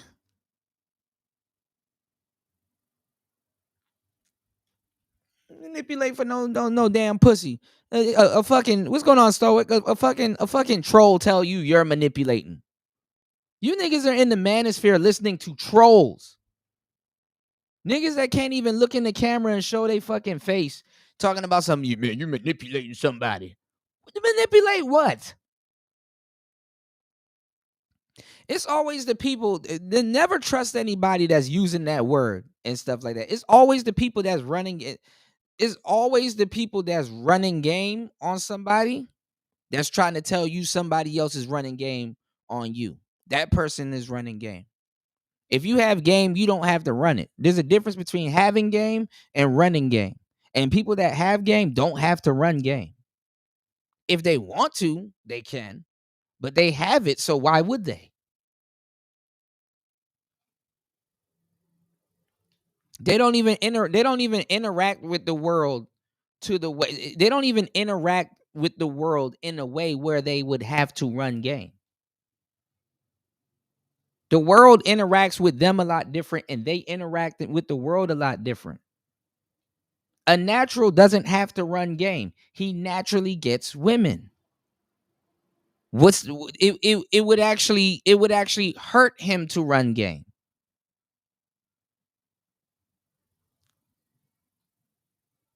Stop listening to these niggas that just, y'all will listen to a nigga that claims to be black pilled and he will openly admit that he has problems with women, and he will get up here and talk to you like he's an expert on women, the same women that he's having problems with. And it's like, bro, y'all will listen to a troll that's having problems with bitches, but he's effectively trolling and he makes you laugh and all this other stuff, and he can't troll his way into some panties.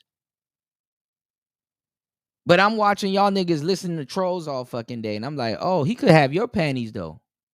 Because a lot of these niggas are bitches. It's like, oh yeah, he can get you. You sitting up there listening to that bullshit all day. Niggas listen to weak shit all day and shun the strong shit. You don't want to listen to no nigga that's gonna give you the real fucking game. Cause the truth be told, you like where you at. You there is no reason right now for the majority. There is no reason right now because they stole and culture appropriate this space. There is no reason right now for the black pill niggas to exist when you can go pay for pussy like you're buying a bag of chips. What's stopping you at that point? There really is no reason for that. You got dudes that can't get pussy complaining about hoes. when you're not around those hoes and really have nothing to complain about. And in reality, you want pussy from them same hoes that you're complaining about. And you haven't figured out a way to find it, how to get into it. When the woman will go live on her OnlyFans and say, hey, you on the other side of this camera, bring me $400 and you can have sex. And you got these niggas in the black pill sector, like they're measuring niggas' chins and jaw lines and all this other stuff. And the bitch is telling you, fuck all of that shit. My jawline is money. You bring me money, me fuck you. And these niggas are still coming up with all of these excuses and stuff like that. If you really want to fuck, you muster up that money. You mustered up that money for the light bill. You can go pay them now. This is where you wanted to be. You want to circumvent all of that shit. Okay, I don't have to have a jawline. These niggas will skip tricking on women and go under the blade and BBL their jaw. Then get on here and try to tell niggas that actually get women what they should be doing. These niggas are crazy. Shout outs to D Nation and shout outs to Unfriendly Stoic in the building. Hold on. Go look at those Player Talk replays, man. And don't let me catch some of y'all on here showing y'all women off to these goofy ass niggas, man. Don't never subject no woman in your life and bring her around this bullshit. Cause these niggas, if you have women and shit like that, these niggas will hate on you for that also. They just got to come up with an excuse. They'll lie and laugh and kiki with you like they're your friends and stuff like that. Like, oh my God, he's so cool. He's a player. He get bitches and stuff like that. That don't do shit for them in they fucking life. And you're weird as fuck asking a nigga to see his bitch. How about I see you in the street or somewhere, or you have a camera, or you decide to go live and your woman happens to be there. I don't want to go out of my way to see no nigga's woman. Before I feel good about myself, let me make sure my friend that I watch is fucking a baddie so I can feel good about myself and the baddie that I don't have. Like that doesn't equate. But these niggas are logical. Shout outs to D Nation. Gaslighting and manipulation are words that women use when they have no clue what it means. Right. And narcissist. Don't forget that one, broski. Narcissist. You know, D Nation said, become the best version of yourself and learn game. You won't have problems with women if you do that. Of course, you lose some and win some, but that's all a part of the game. You already know, player. Shout outs to D Nation in the building. Big old player in the building. Shout outs to D Nation. Yeah, man, it's chicken one day and then there's feathers the next. You know what I'm saying? You know, what you say about that cold in the back of the fridge, Chris G? It's chicken one day, it's feathers the next. Shout outs to Chris G in the building also, man. Yeah, it's chicken one day and then it's feathers the next. You know, there ain't nothing wrong with that. God got it right, man. God got divine timing and stuff like that. You just got to pay attention and stuff like that. You got to keep God first in all your endeavors. You dig what I'm saying? Women ain't supposed to say yes to everything you got going on, because guess what? Sometimes you're not always right. Bro, there's been times where I was like, I'm going to stand right there. And I didn't stand right there. You know what I'm saying? I kind of was bullshitting, but I didn't stand right there. And if I had stood right there, I would have got hit, or something catastrophic would have happened to me if I was a little bit over. I remember one time we were coming back from a show, and I met up with one of my shorties, and I'm rarely here, but I think we was in Baltimore or whatever, and we had an Acura Legend, but it was a 4-door Acura Legend, and I don't know, man. I was just leaving the show and stuff like that. And my manager was there, my bro P was there, right? And they both sat in the front. And I was like, you know what? I'm gonna let me see, what did I do? Did I say no? Yeah. I said, I'm gonna sit behind my brother P in the back passenger seat. And I was like, nah, you know what? I'm closer to the driver's side, I think, at this point. I said, nah, I'm gonna sit behind my manager T. Man, we got T-boned, y'all. Somebody ran a light in the intersection and we got T-boned. And where I would have been sitting, Even though that car accident fucked me up because we spiraled out and ran over and hit a pole, where I would be sitting, I would have been gone. Now, let me tell y'all something. Let me give y'all some news real quick. Some news you can use that I ran into a couple of days ago. And I'm not going to lie. I'm going to share it with y'all because maybe y'all have something profound to say about it. And it really had me thinking. Somebody said that you've probably already died before and you don't even know. Like, you're probably dead now. That's what I've heard. You know what I'm saying? And it didn't say it in a way where it's like, you know, it's like one of those things where it's like you're living in the spirit world right now, meaning that, let's say that situation that I was just telling you about, right? Because I've had a lot of near-death situations, right? Let's say technically you did sit right there, but you understand what I'm saying? And what happened did happen, but you don't feel it. Like, you still live on, you know? Let's say when you have near misses or you know, there's some deja vu and stuff going on, like, you know, something could have happened to you, but you're still, you understand what I'm saying? You certain situations that you look back and it's like, damn, you probably died, but you don't even know it yet. You know, you don't even know it yet. And I had to sit there and I'm like, damn, that's a thought to think on. And it's and I gotta find the how the message was, because I'm saying, I don't think I'm saying it right, but it's not in a malicious way. You know what I'm saying? It's not in a malicious way. You know, yeah, the sandwich at the back of the fridge, yeah. You know, hey, look, you put some sandwich, though, some fridge. I know some fridges that's cold as fuck. You put a sandwich at the back of the fridge, that shit is frozen. You dig what I'm saying? Fucking, you get brain freeze off the lettuce. Nigga about to get a cold E. coli. You dig? But anyway, like I said, I mean, there, you know, I come from a time where when you got red pilled, or you red pilled yourself, or you were listening to this damn information and stuff like that we're bestowing upon you, you know, it took years for you to soak this shit in. You know, and I guess what y'all can say, Anton been here for about what, 2-3 years, I guess. You know,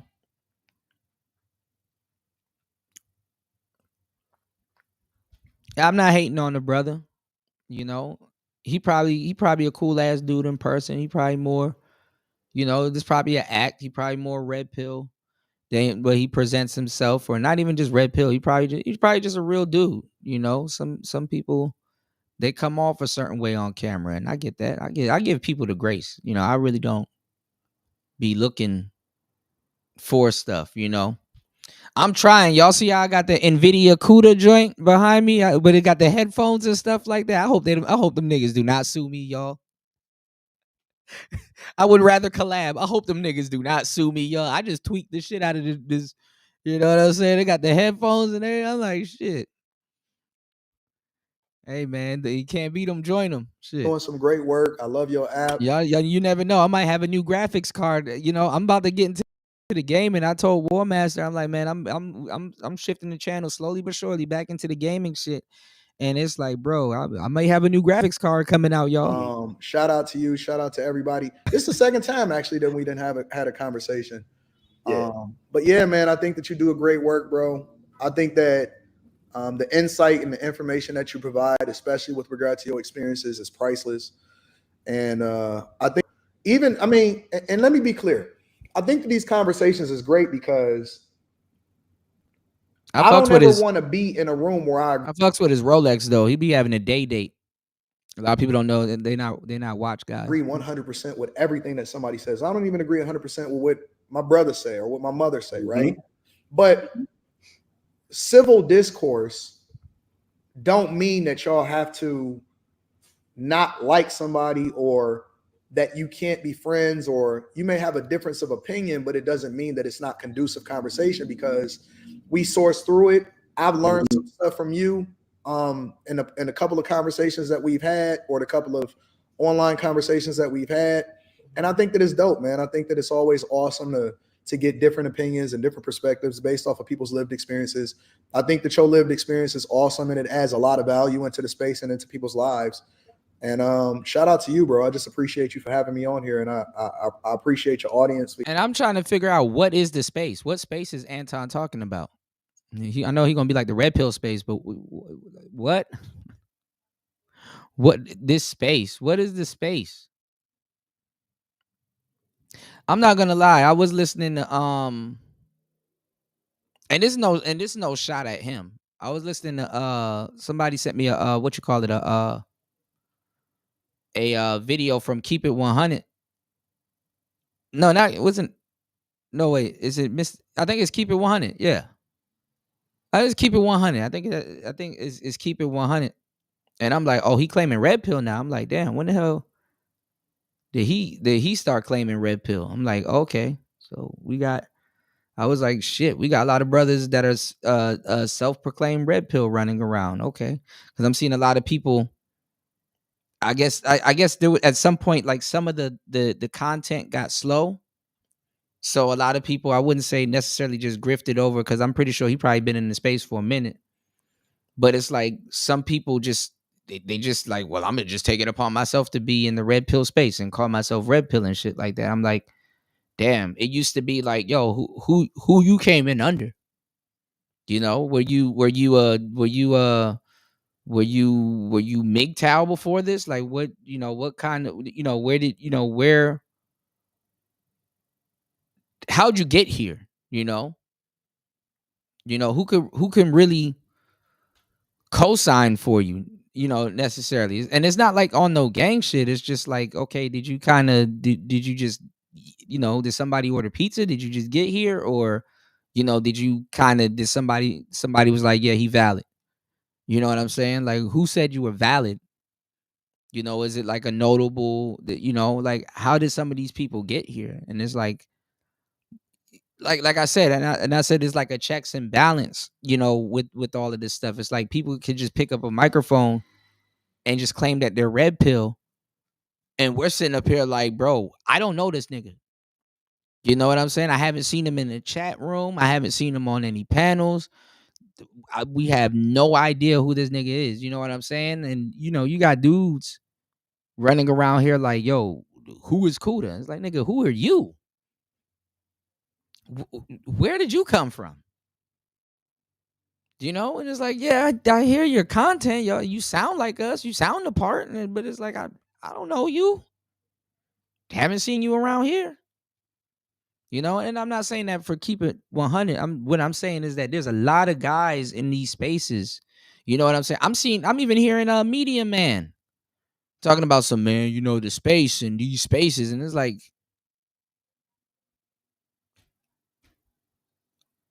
oh, now you got the Samuelites claiming the space now?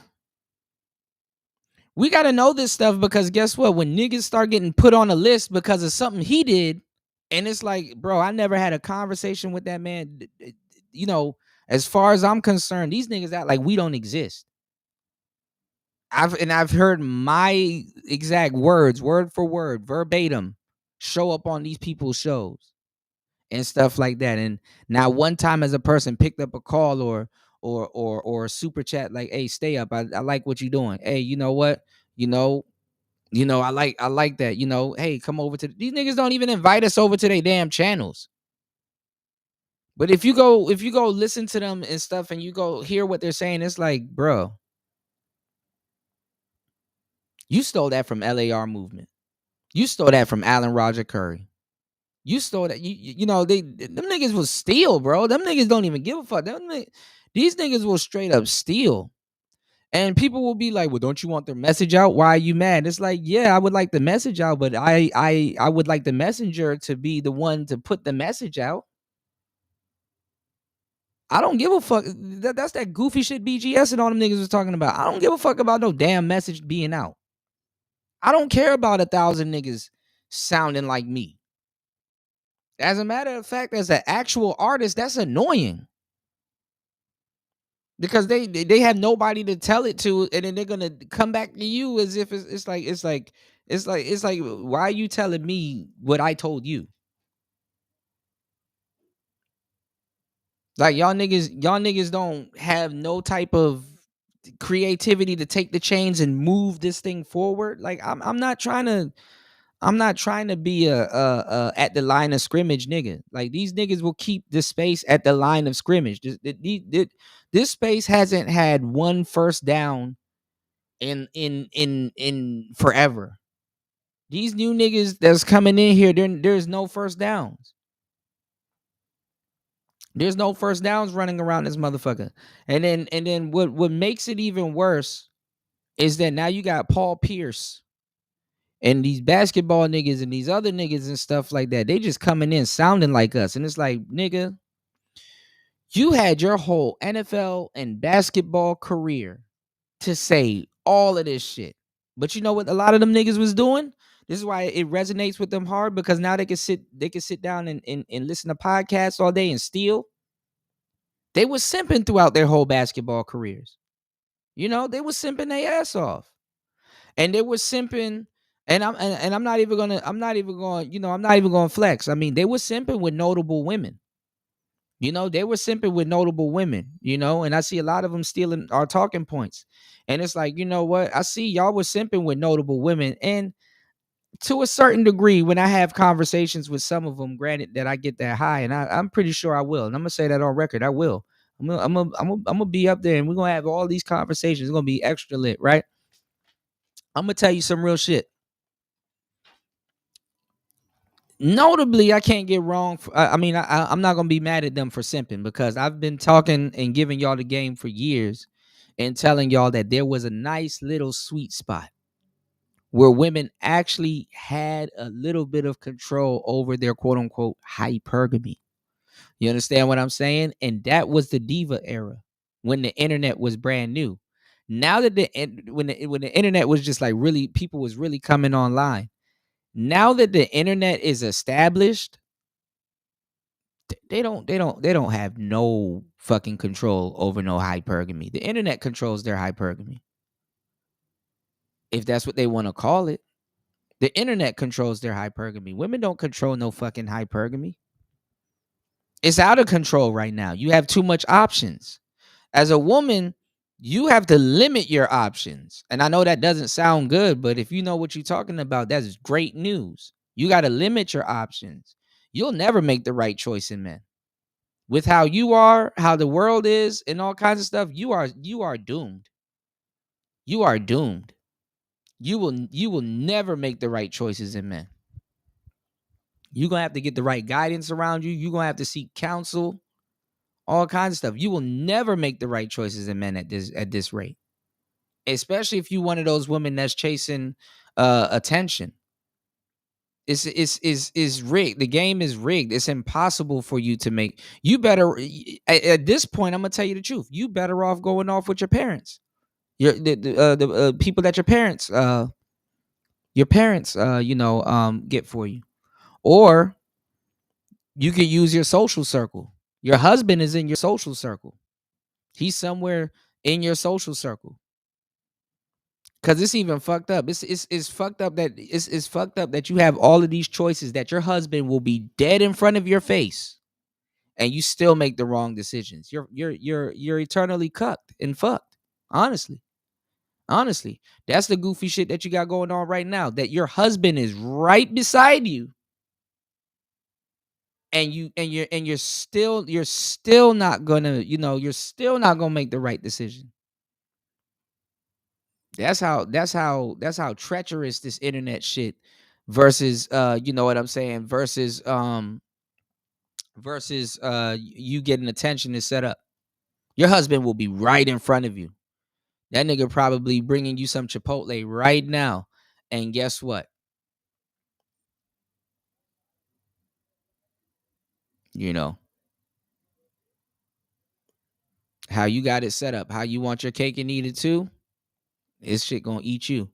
So this shit right here, and that's what I'm saying. Like, niggas have no moral compass. Niggas have no moral compass, and because they don't know. They really don't really have no direction in this space because they don't know where the space has been. All of these new cats here are gonna be like, oh, we're taking the space to new heights. With what? There's no more content to steal. The people that's gonna destroy the podcasting game is the celebrities. And the reason why the celebrities are doing what they're doing is it's a feeble attempt to take back media. We were talking about it the other day. Them celebrities, bro, they had to come over and see, hey, what are y'all doing? Them niggas had to come over and try to become YouTubers and podcasters and stuff like that. Celebrities back in the day would never do this shit. They would never do this shit. They don't listen. They are like, yo, I show up to this place. You need to talk to my publisher or my PR so you can interview me. I go on the Oprah show. Guess what? I go on the Oprah show. I don't have no intentions of being Oprah. I'm the star. You're asking me the questions. Why the fuck would I go get a microphone if I'm not gonna sing? Anytime I hold one of these, nigga, I am making money by reciting lyrics to y'all. They weren't trying to do this. You don't understand. And like I said, because I've been in the industry. When one of these are in front of me, I'm making money by reciting lyrics. If it's ever in my hand, I go to the radio station. These fools are asking me questions with one of these. I walk down the street. These fools and the paparazzi with cameras are asking me questions with one of these. I go on a TV show to do some PR for a new album or whatever. Bro, them niggas did not, even the basketball players. I go to after the game, some nigga with one of these is talking to me. When I go to the radio station or I do a pop-up or something and stuff to go sign autographs, it's some niggas with one of this asking me questions. In their mind, they have never conceptualized or thought that they're going to be the nigga on the other side of this microphone doing this. Hey, what do you think about this? What are your thoughts about that?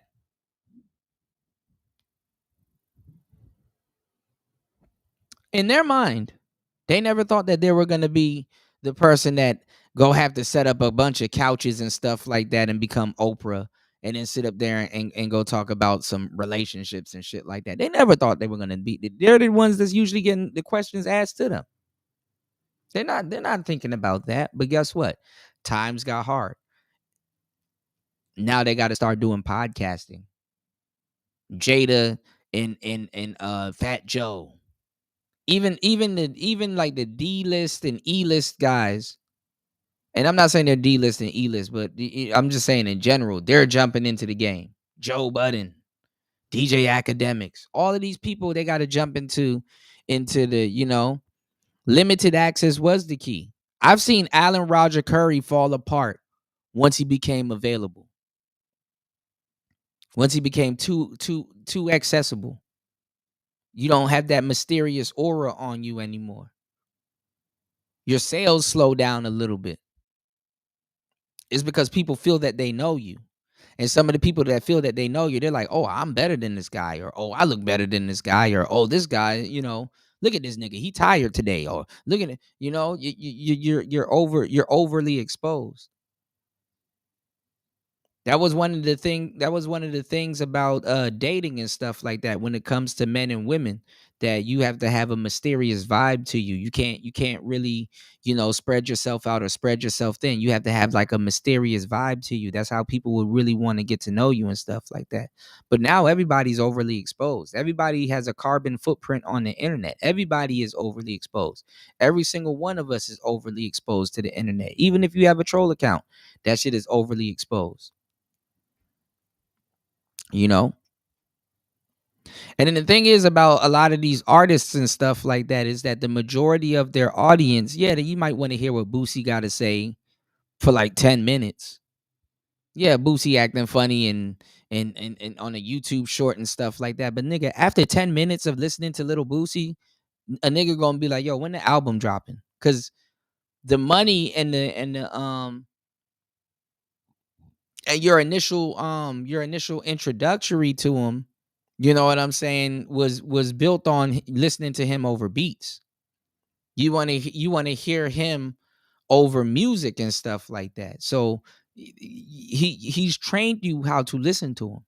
But the thing is if he's stuck in a record deal or he can't drop his album or he can't do certain things, you know what I'm saying? Then his money slow up. Or if people ain't buying tickets and showing up to his show, or he hasn't came out with a hit in years and stuff like that, then his money slow up. So guess what you got to do? What other people are doing. So a lot of those people are a lot of celebrities. They had to come over here and copy regular people. Even though a lot of celebrities are regular people, but they had to come over and copy a bunch of regular people. Which is crazy. So they saw influencers and people and stuff like that. This is why YouTubers and influencers are now the new celebrities. You know what I'm saying? Like, it's crazy that Offset needed Kai Cenat to sell his album. Nicki Minaj needs Kai Cenat to sell her album. Niggas need DDG to stay relevant. Niggas need Aiden Ross to fix certain things. Niggas are doing celebrity boxing matches and stuff like that. You understand what I'm saying? Yeah, and then that's what Cardi does. He and it makes sense. Same thing with Kanye West and stuff like that. And then it's unpredictable. It's like you don't know when he's about to drop an album and stuff like that. So this is what's going on with all of this stuff. And you know, some of us here, we remember. Because there was a point in time where, oh, all you niggas in that red pill sector, y'all are sexless niggas. Y'all don't get no bitches, and this, that, and the third, and y'all are this, and y'all are that, and then now all of these niggas cannot start a podcast or a dating show without our talking points. We've influenced people like myself and people from my generation has influenced modern lingo. Niggas wasn't talking like this and simp this and simp that and simp this and simp that and stuff like that. And these niggas talking like they authority players and stuff like that. I don't get it. Like, nah, stay in your lane and talk about marriage and stuff like that. Yeah, free the diddler, man. Stay in your lane and talk about marriages and stuff like that and things like that. You're married. You shouldn't have to be worried about simping. The only simp you really should be worried about is either your son or you. You know what I'm saying? And then y'all are using a lot of our shit out of context. That's another thing. It's like I will constantly hear my talking points in other people's mouth and our talking points and stuff that we actually first downed with in other people's mouths. And it's like, and it's not Anton. I can't get mad at just like Anton and a whole bunch of other people, but it's like y'all are butchering it. You know, it's like, dog, y'all have butchered our talking points, and that's not how it goes. You know, I'm hearing hypergamy all over the place, and it's like, that's not hypergamy. You know, this is documented. You can go back 5-6 years, and I'm up here talking about hypergamy and what hypergamy is, and all this other stuff. We're introducing that word to this space. You said, I was told if I sent $7 for a meal for a dinner for two, I'm a simp. These people don't know what they're talking about. Oh, if you spend $7, yeah. These people don't know what they're talking about, man. Oh, if you take a woman out that you bothered, that you're trying to have sex with on a date that you're a simp, you know. And these niggas ain't player enough to say, yo, you know what? I'm going to treat myself out to something nice. I like to do nice things for myself. And I'm about to go here, so let me take you with me. You know what I'm saying? Let me take you with me. You know, come tag along. These niggas that ain't even game related telling you that you're simping. It's like, nah, nigga, you a simp. You know, simp on simp crime. What's going on, JR? You said these dudes with the least amount of experience for some weird reason tend to have the biggest mouth and the biggest egos in his fat. Yeah, that's what I'm saying. That's what I was saying earlier. I'm like, these niggas will be quote unquote black pill, and they will openly tell you that they are simps and they can't get women and they're having so much problems sleeping with hookers and shit like that. And they will be the loudest. It's like, and then get mad if somebody doesn't listen to them. And it's like, bro, why would I listen to you when you openly talk about how you're having problems with women and you can't get laid? Why do you think that anything coming out of your mouth about women is truth? I get that it's your truth. The same way where it's like, if a guy does something ballistic and I knew he was provoked, I don't agree with what he does. I don't agree with what he did, but I understand it. You know what I'm saying? Like if a woman, an old lady, punched his girlfriend in the stomach while she was pregnant, and you know she miscarried the baby, and the nigga ended up pushing that old lady down the flight of steps out of rage. I don't agree with what he did, but I understand. You understand what I'm saying? I don't know why I use that extreme, you know, thing, but sometimes you got to go there, you know, to get your point across. You know, I don't agree, but I understand. You said in theory, the least experienced dudes with women would be the most humble and have a thirst for knowledge, but these dudes do the exact opposite. It's fascinating. Yeah. But this is the thing though. I don't like suffering the consequences for people speaking as if they're me and they're not me. And while they're not getting put on a list or all kinds of shit and getting labeled as the wrong thing, you know what I'm saying? And I don't like people culture appropriating this game. Like you know what I'm saying? I literally got skin in the game and blood, sweat, and tears into you know being a player and some of the stuff that I put out in these spaces and some of the work that I really put in. And it's like, I saw y'all niggas when y'all were talking against this. Like I know y'all put out a lot of content to try to make people forget. But like, nigga, this was like, these niggas will change up 4 or 5 times in a year. Now you got these goofy dudes running around here acting like they're so disgusted by tricking. And come Halloween, they're going to be heavy on the tricking. You got average niggas that shouldn't even be. That's why I'm like, damn, you know, you know, day by day, the older I get, because like, you know, I'm and it's not me being a Capricorn, but I'm gonna tell you the truth. I age backwards. You know, when I was in my 20s, of course I was a hothead and moving around and shit like that, but still, I was an old ass man. I feel like an old man. You know what I'm saying? But the older I get, the younger I'm getting. I'm getting, like, I'm telling you, the older I get, I am childish. You know, I am a big ass kid. The older I get, I'm reversing backwards. I start getting more relaxed, and I'm childish. You understand what I'm saying?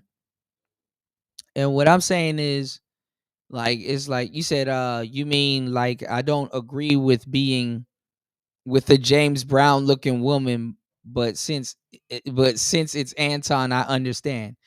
Nah, I mean, listen, he been with her for a long time. You know what I'm saying? Sometimes, you know, she probably looked bad as hell back in the day. You know, she probably looked bad as hell back in the day. She probably was a catch. You know, kids will do that to you. You know, I've seen some women that didn't wear their pregnancy good at all. I'm like, oof. You know, some women look like they diddy. Some women look like they diddy. You know, some women look like they paw. You know, that's possible. But no, I mean, like I said, I'm aging in reverse and stuff like that. You said, damn, Kuda a Capricorn like me? Dope. Yeah, I'm a January Capricorn. You dig? But I age backwards. You know, I'm noticing that. But it's like, bro, I seen these niggas do this, and it's not that long ago. It's like a year ago, 2 years ago. You know? And like I said, if you come around me or my niggas or a space that I'm in, and when you first get here, you're doing like some co-ed shit or some goofy bitches put a battery in your back, and you somehow end up around a whole bunch of niggas or red pill niggas, some girl gang that's in the streets and know what's going on, jumped you in,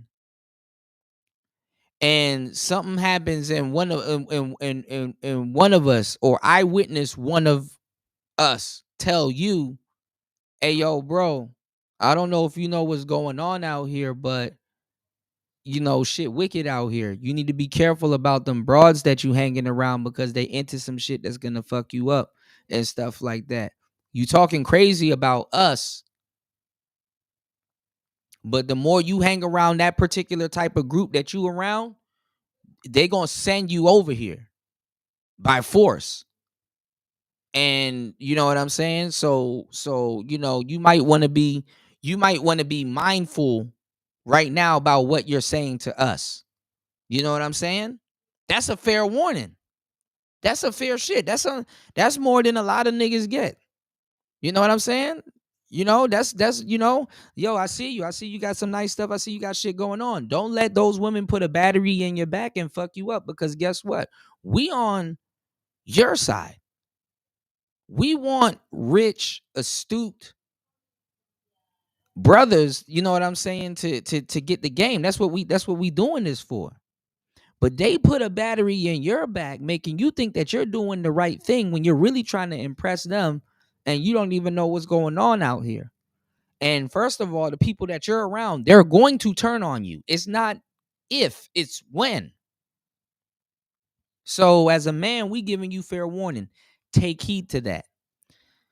Then the nigga don't listen. He oh man, y'all niggas, you know, y'all just want to hate on women, and y'all just doing this, and y'all simping and blah blah blah and this, that, and the third. And it's like, bro, you ain't even affiliated. Like, what are you talking about? You don't even know where you at right now.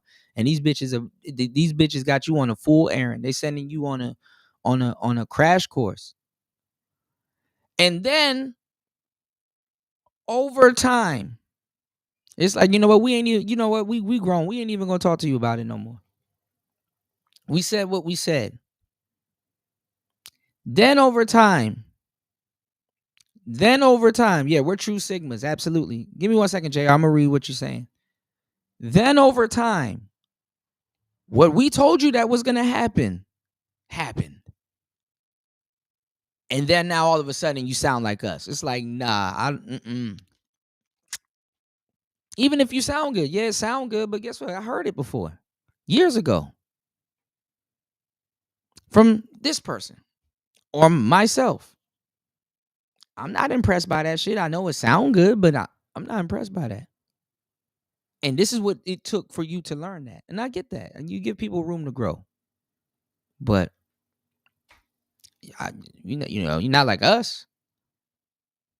You know, I hate to say it like that, but it's, you know, you're adjacent. I get that, but it's like okay. Hold on, y'all. Yeah, we are definitely the true Sigmas for sure. You said one of the best parts about ARC is that dudes could not call him a fraud. But that's why he got the hate that he got. Everybody knows he knew what authentic, and he knew he was authentic and actually had a lot of women. So with this logic, but being a natural and being a player is a very lonely, it's a lonely thing. You know, it's a lonely game. This is why real true Sigmas don't mind being alone. It's like I don't give a fuck about being alone. I was alone anyway. Listen, if I don't let women manipulate me and use up my time, you think a pack of niggas on the internet is, man, listen, without my discretion, I don't give a fuck about being lonely. I prefer to be alone. Even though I work well with people, I prefer to be alone. People drain energy and stuff like that. I need to recharge. You said you can call other dating coaches frauds. Let me tell y'all something. All them other dating coaches wasn't frauds. I saw something the other day too. I wanted to take a look at. Let me see if I can go find it. I think his name is ML. What's his name? ML. Or is it J Anthony Lifestyle or MLD? I think one of them did something that I was supposed to go over on the show. I got to take a look at it. I'm glad you reminded me. But dating coaches, any dating coach, I'm gonna tell you the truth, especially black ones, because I stick up for the black ones. They're not lying for the most part. And I said this a minute ago. I said, okay, listen, for the most part, you might not like these people, but for the most part, if you go listen to those black pill people and you go look at Steve the Dean and you look at Locario and you look at Alan Roger Curry and how they look, you would swear those people was lying. And no homo. It's not like I'm looking at these niggas like, man, them niggas ain't handsome. Them niggas can't. No, I'm not even looking at it like that. I'm like, okay, how comes somebody that looks like a Locario or a Steve the Dean can have enough balls to say, yo, I'm a dating coach? You know what I'm saying? Yo, I'm a dating coach. And people will be like, people that don't go outside, they never went sergeant, they don't know what the hell I'm talking about. You know, they get to say, some loser that don't even show his face online get to tell you that this dude is a fraud. And it's like, okay, show me you going out. Get one of your goofy homeboys that's scared to talk to bitches. He's not talking to bitches anyway, but he can hold that camera. Show us what you do. I don't even care if they're frauds. It's not about these people being frauds. It's about you going out and crashing and burning, because you will crash and burn yourself into success. Women are goofy as fuck. Like, women, this is how I know, and I hate to say it, and it's not me going and ragging on their looks and stuff like that, but women go after goofy looking dudes. I swear to God, if you were to go after dimes in your life and you're like, you know what, I'm just gonna strictly date dimes, you will be pulling them off the arms of goofy dudes, or you will be finding them by themselves, and you can easily get them, especially nowadays. Back in the day, bro, when I was super active like that, bro, you would have to pull them bitches off the arms of already goofy niggas. Like, and you can get some good girls too on discount, because some of them bitches was ready to go anyway. You know, they're like, oh, well, he's like a little narcissist and he's like a little manipulative and jealous and stuff like that. Some of those baddies, they end up getting with dudes that couldn't keep them anyway. So a lot of those women, you know, and a lot of people don't know this. I mean, it sounds fucked up, but a lot of those women are respectfully ready to go. And I'm not gonna lie, when I got a couple of them back in the day, I'm not even gonna lie, I'm like, bro, like, why is this woman so into me? She got a whole nigga. But to my surprise, you got dudes out here that be willing to be like, well, you know, I just didn't know what to do. It's you got dudes that would be like, I'd rather she be with you than with me and stuff. The niggas be giving up they bitches, and it's like, Oh, so I don't have to beat your ass or nothing like that. Oh, okay. Well, I will to let you know, for real, I don't trust that bitch neither, because we just gonna be chilling for the weekend. After the weekend, she kind of gonna be for the streets. I ain't about to stay with her. I ain't about to stay with her. So that's kind of what it is. It's nothing wrong neither. It's just she getting her mind right. Okay, she not gonna be with him. Okay, but she kind of want to be with me. Nah, she a choosy Susie. But you got women like that that gotta stay in relationships. You got women out here that they can't stay single to help them.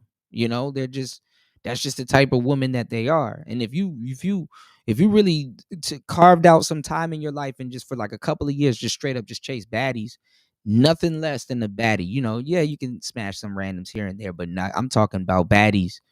You will run into exactly what I'm talking about. And why I'm saying this is because it's like you don't have to follow no dating coach for real.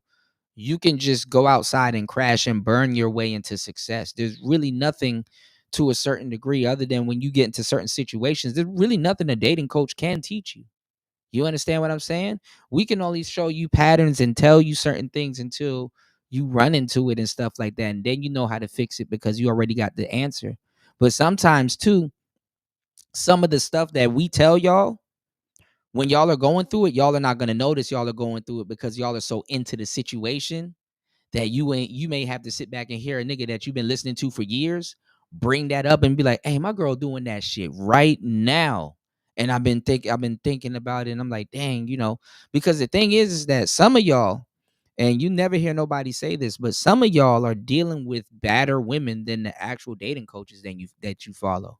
And that's just because, okay, you grew up in this city. Okay, you around this girl. Okay, you get to hang out with this girl because guess what? Y'all went to high school together, and now she done blewed up, and then now she looking at you because she know you, and all this other stuff, and whatever, window. When it comes to women, you have a window. Every man has a window when it comes to women. Some dudes their window is wider than others. Some dudes their windows is shorter than others. You understand what I'm saying?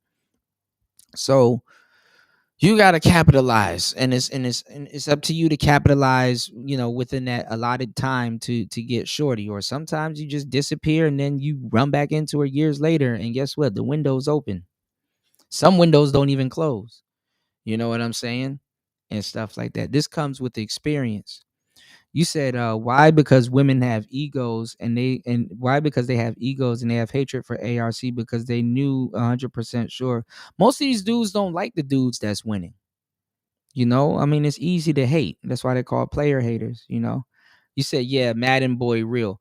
Well, I don't know. He was a gigolo, and I know guys like that be into like a crazy lifestyle. I like I said, when I was even going over the whole Diddy case and stuff like that, I'm like, as a player, I'm kind of on the I'm kind of on the line about the gigolos. They can go either way. You said John Anthony isn't a fraud, but he's a piece of trash morally. That's kind of how it goes. You said JAL has a lot of experience with women.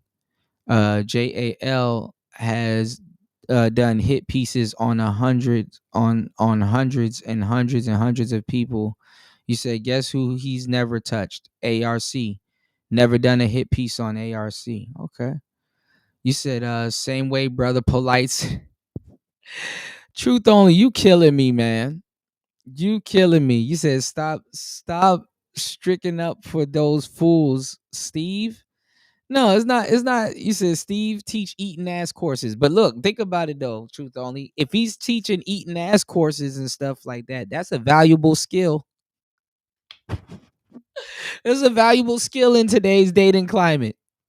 Bitches will be out. Bitches will leave you nowadays if you don't eat ass. They will leave you nowadays if you don't eat ass. So which one of you niggas was eating ass? They will leave you nowadays if you don't eat ass, man. I am a nasty woman. Yeah, John Anthony lifestyle. Yeah, you said they don't want to learn on their own. I'd say most of them don't want to go outside. They're not trying to change their situation.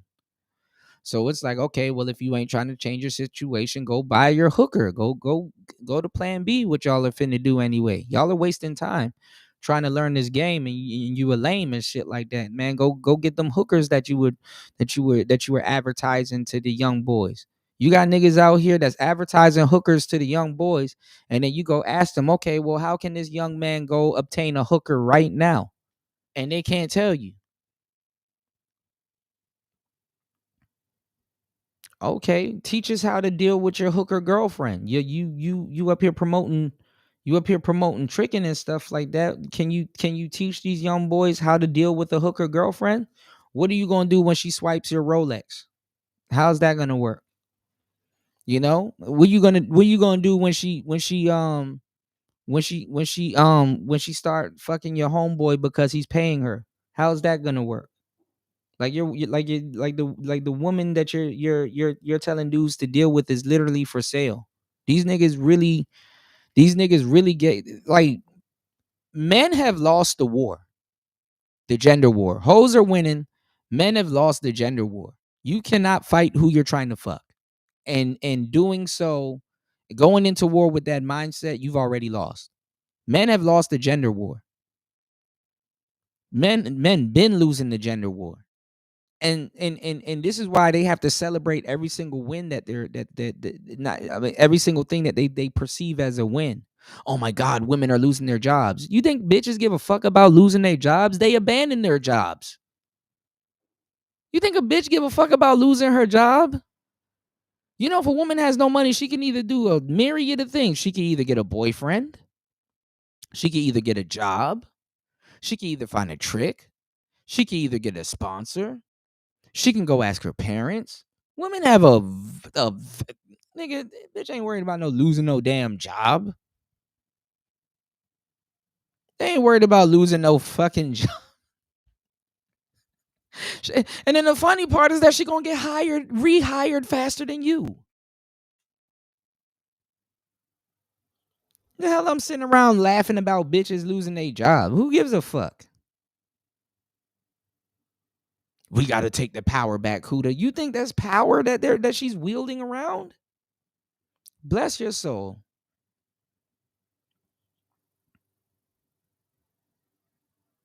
I'm not like Mr. Fantastic and all them niggas that's going to fire up a show, man. 240,000 women done lost their job. Well, guess what? They about to take yours. I don't give a damn about no bitches losing their damn job. Well, what does that do? These niggas was talking about winter is coming and shit like that. Talking about some bitches are gonna really have to start cooperating and knocking on you. Like, first of all, that lets me know that you've never had nobody cooperate with you before, because who wants cooperation under those circumstances? I wouldn't trust a motherfucker under those circumstances. Why is she here? Because she lost her job and she's going through a hard time. So if she had her job and she wasn't going through a hard time, would she be here? No. Why would you want somebody around you like that?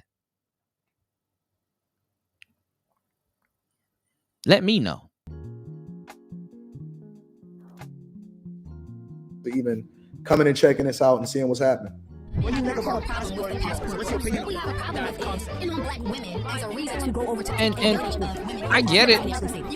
I get it. But if you're a passport bro and you're abroad and you about to go marry, why are you worried about women worried about passport bros?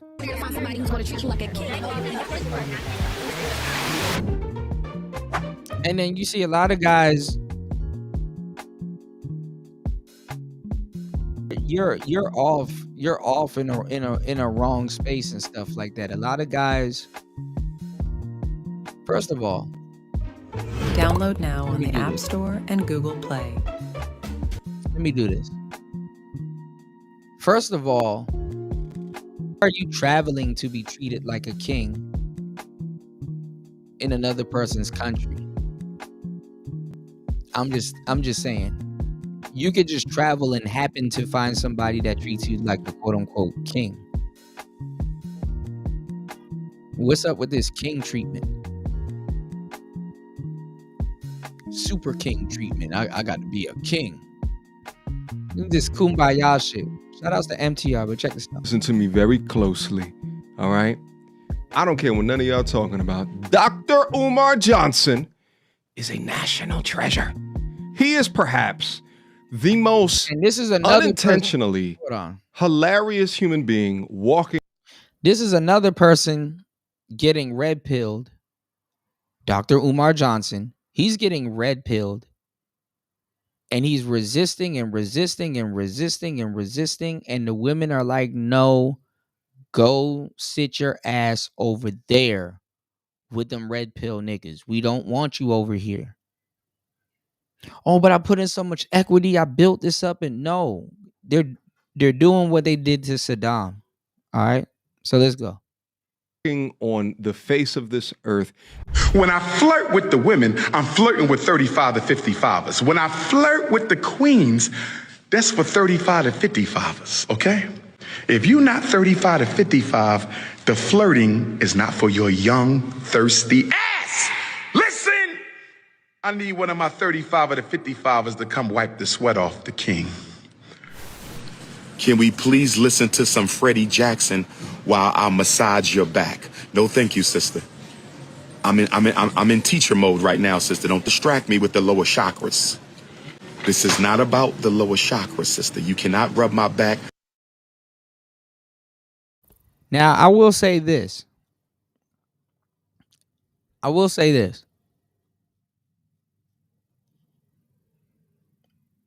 I'm glad Umar didn't jump on that FBA bandwagon. I'm glad he didn't jump on that FBA bandwagon because he's still, I mean, obviously he's a Pan-Africanist, but I'm glad he didn't jump on that bandwagon.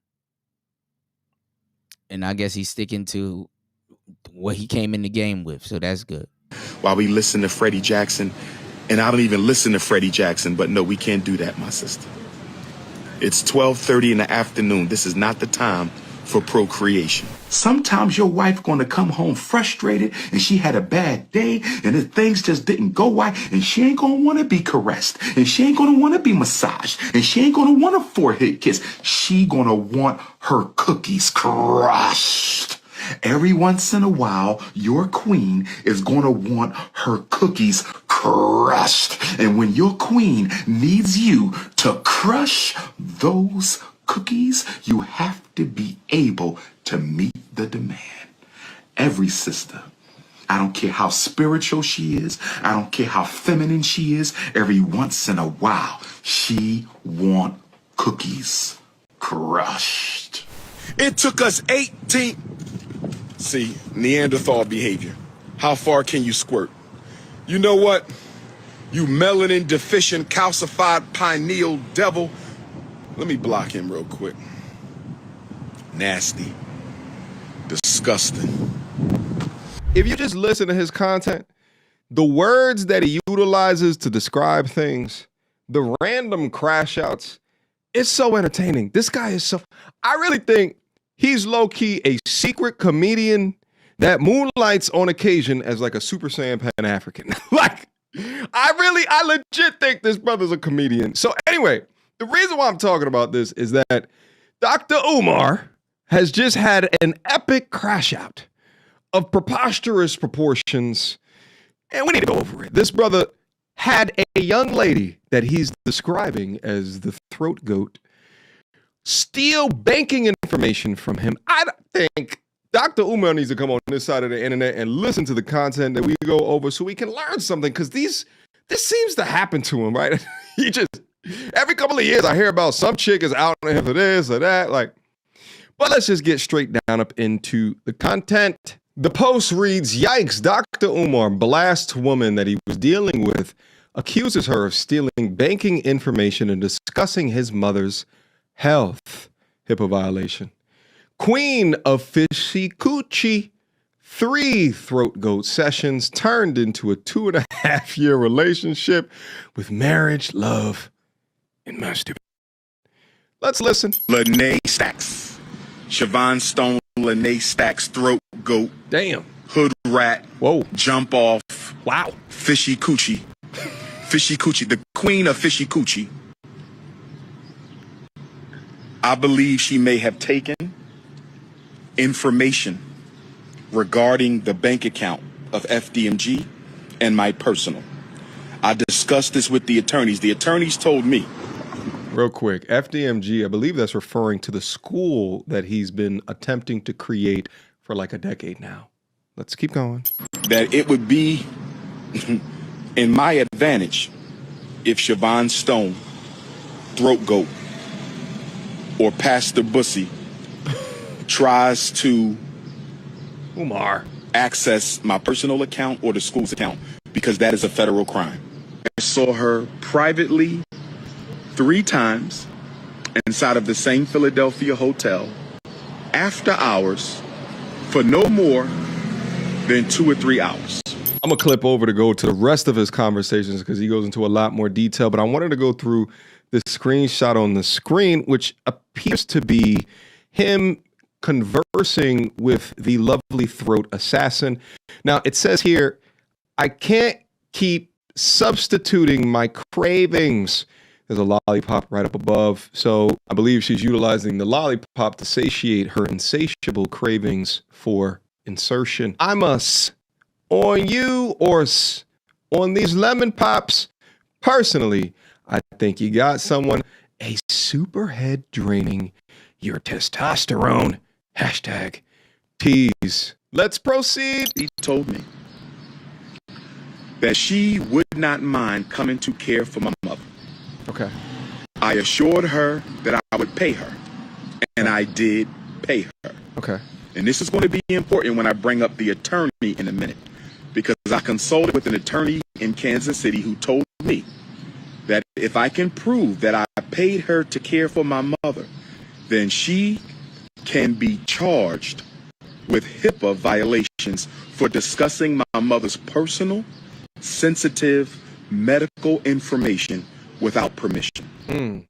3 throat goat sessions turned into a 2.5-year relationship with marriage, love, masturbation. Talking about I ate out your fish tank. You have an aquarium down there. She has an aquarium down there with every creature in the ocean. She got squid, she got clams between her legs, she got oysters, she got shrimps between her legs, she got salmon, whiting, tilapia, you name it, she got it. God squid, damn. octopus, every funky creature is between them legs, brothers and sisters. She needs a yoni steam, a yoni dream, and a yoni clean. 3 throat goat sessions turned into... Okay. Let's get serious on him. All right, we need to have a great conversation here. Dr. Umar, whatever happened to Queen Cocoa Butter, Shea Butter, Goddess from High? Like, whatever happened to that? Now it's Throat Goat Aquarium. I believe he's talking about the viscous innards. By the way, this is wild work right here, right? I do not suggest any masculine man that follows me to ever out how you've been wronged on the internet, okay? This is that petty back and forth internet game. All right, I'm back. I had to run to use the bathroom and come back. You said sound like Umar went to the buffet. He been getting red pilled. He been getting red pilled for a minute. He been getting red pilled this whole election year and all up into, all up into right now.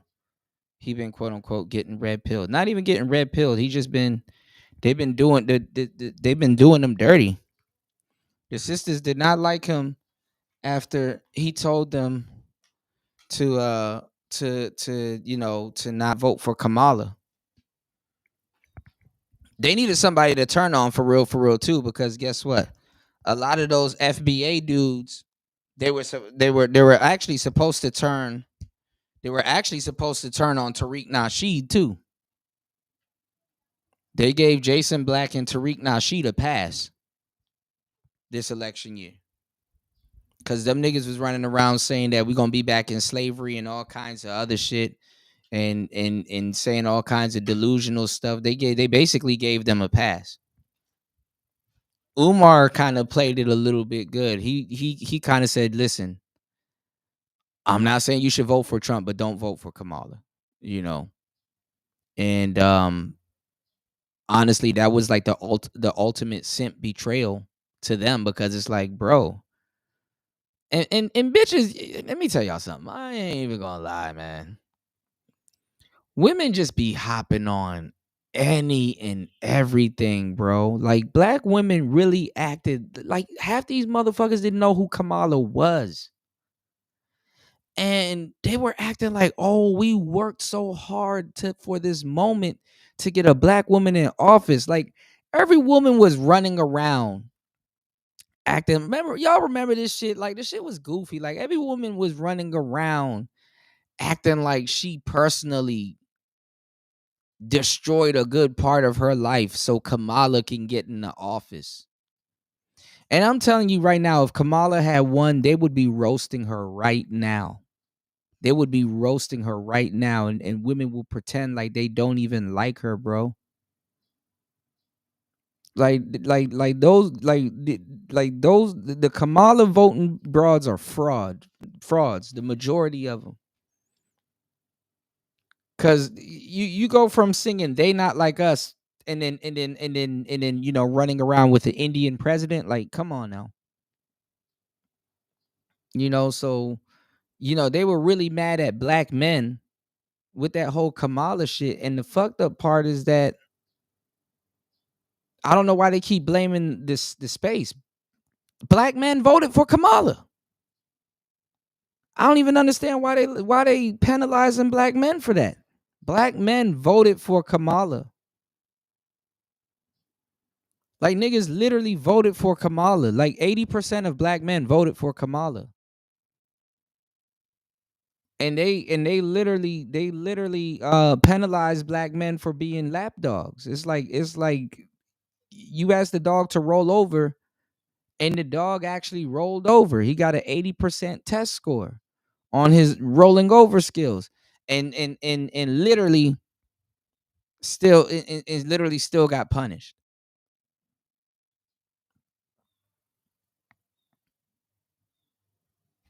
This the shit that niggas got to put up with. But they never forgot that Umar was talking that shit. So they're canceling Umar, and then plus they feel like they want to cancel Umar anyway because he didn't defect over to that shit. He didn't get the Hotep stimulus package. Sun Ra Suit said all them niggas, they're now claiming FBA. These niggas changed their nationality every 4 to 5 years, bro. And I sat back and I'm like, shit, I'm glad Umar didn't start running around with that FBA trope and stuff like that. I'm glad he actually he stuck to what the hell he was talking about. He got the school built. It's just janky, and they vandalized it. He got the schools already built. He got to cut the electric on. It's janky, and it got vandalized already. That school about to have a lot of problems. I don't know who gonna send their kids there.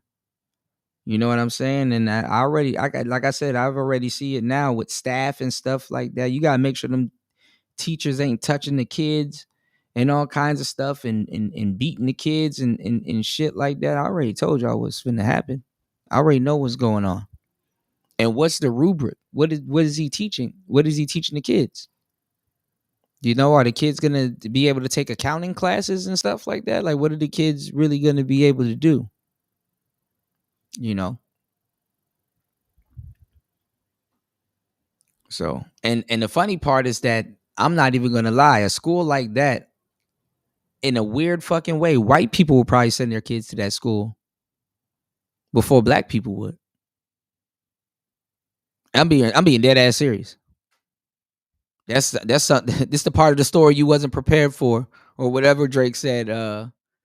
Shout outs to Party. I was playing some of that Drake earlier. I got white people sending their kids to Umar's school before black people. Whether it's the spy or whatever.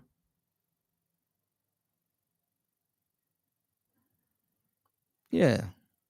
He didn't jump on the FBA wagon. And then also too, if you think about it though, he couldn't really jump on the FBA wagon. He was beefing with Flex. So what he looked like jumping on the FBA wagon when he beefing with Flex? You know? And Flex wasn't putting him on the Hidden Colors no more. That's really where I started paying attention to Umar. I'm like, okay, he got a legit Philly nigga and stuff like that. Remember, I'm from the DMV area. I'm from the East Coast. Like I was literally watching the ISUPK. I was literally watching Tazariox boys and shit like that down there at Gallery Place, Chinatown. You know what I'm saying? Fry up this Ethiopian girl. And that poor Ethiopian girl, she you know, the Ethiopian girls, I had a couple Ethiopian girlfriends. She came here, she trying to fit in with black women and shit like that. That's another thing too. What y'all don't realize, like a lot of those girls when they come here, they believe in a little bit of feminism and shit like that because they hear stories about their homeland, but they never really went through no real shit.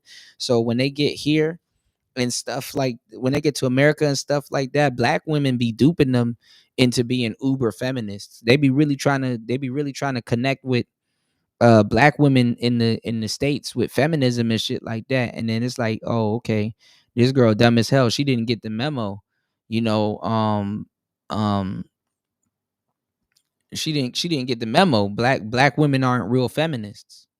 Black women are like the biggest feminist cheerleaders, but black women don't really believe in they actually show more action more than their actual belief in feminist views and values.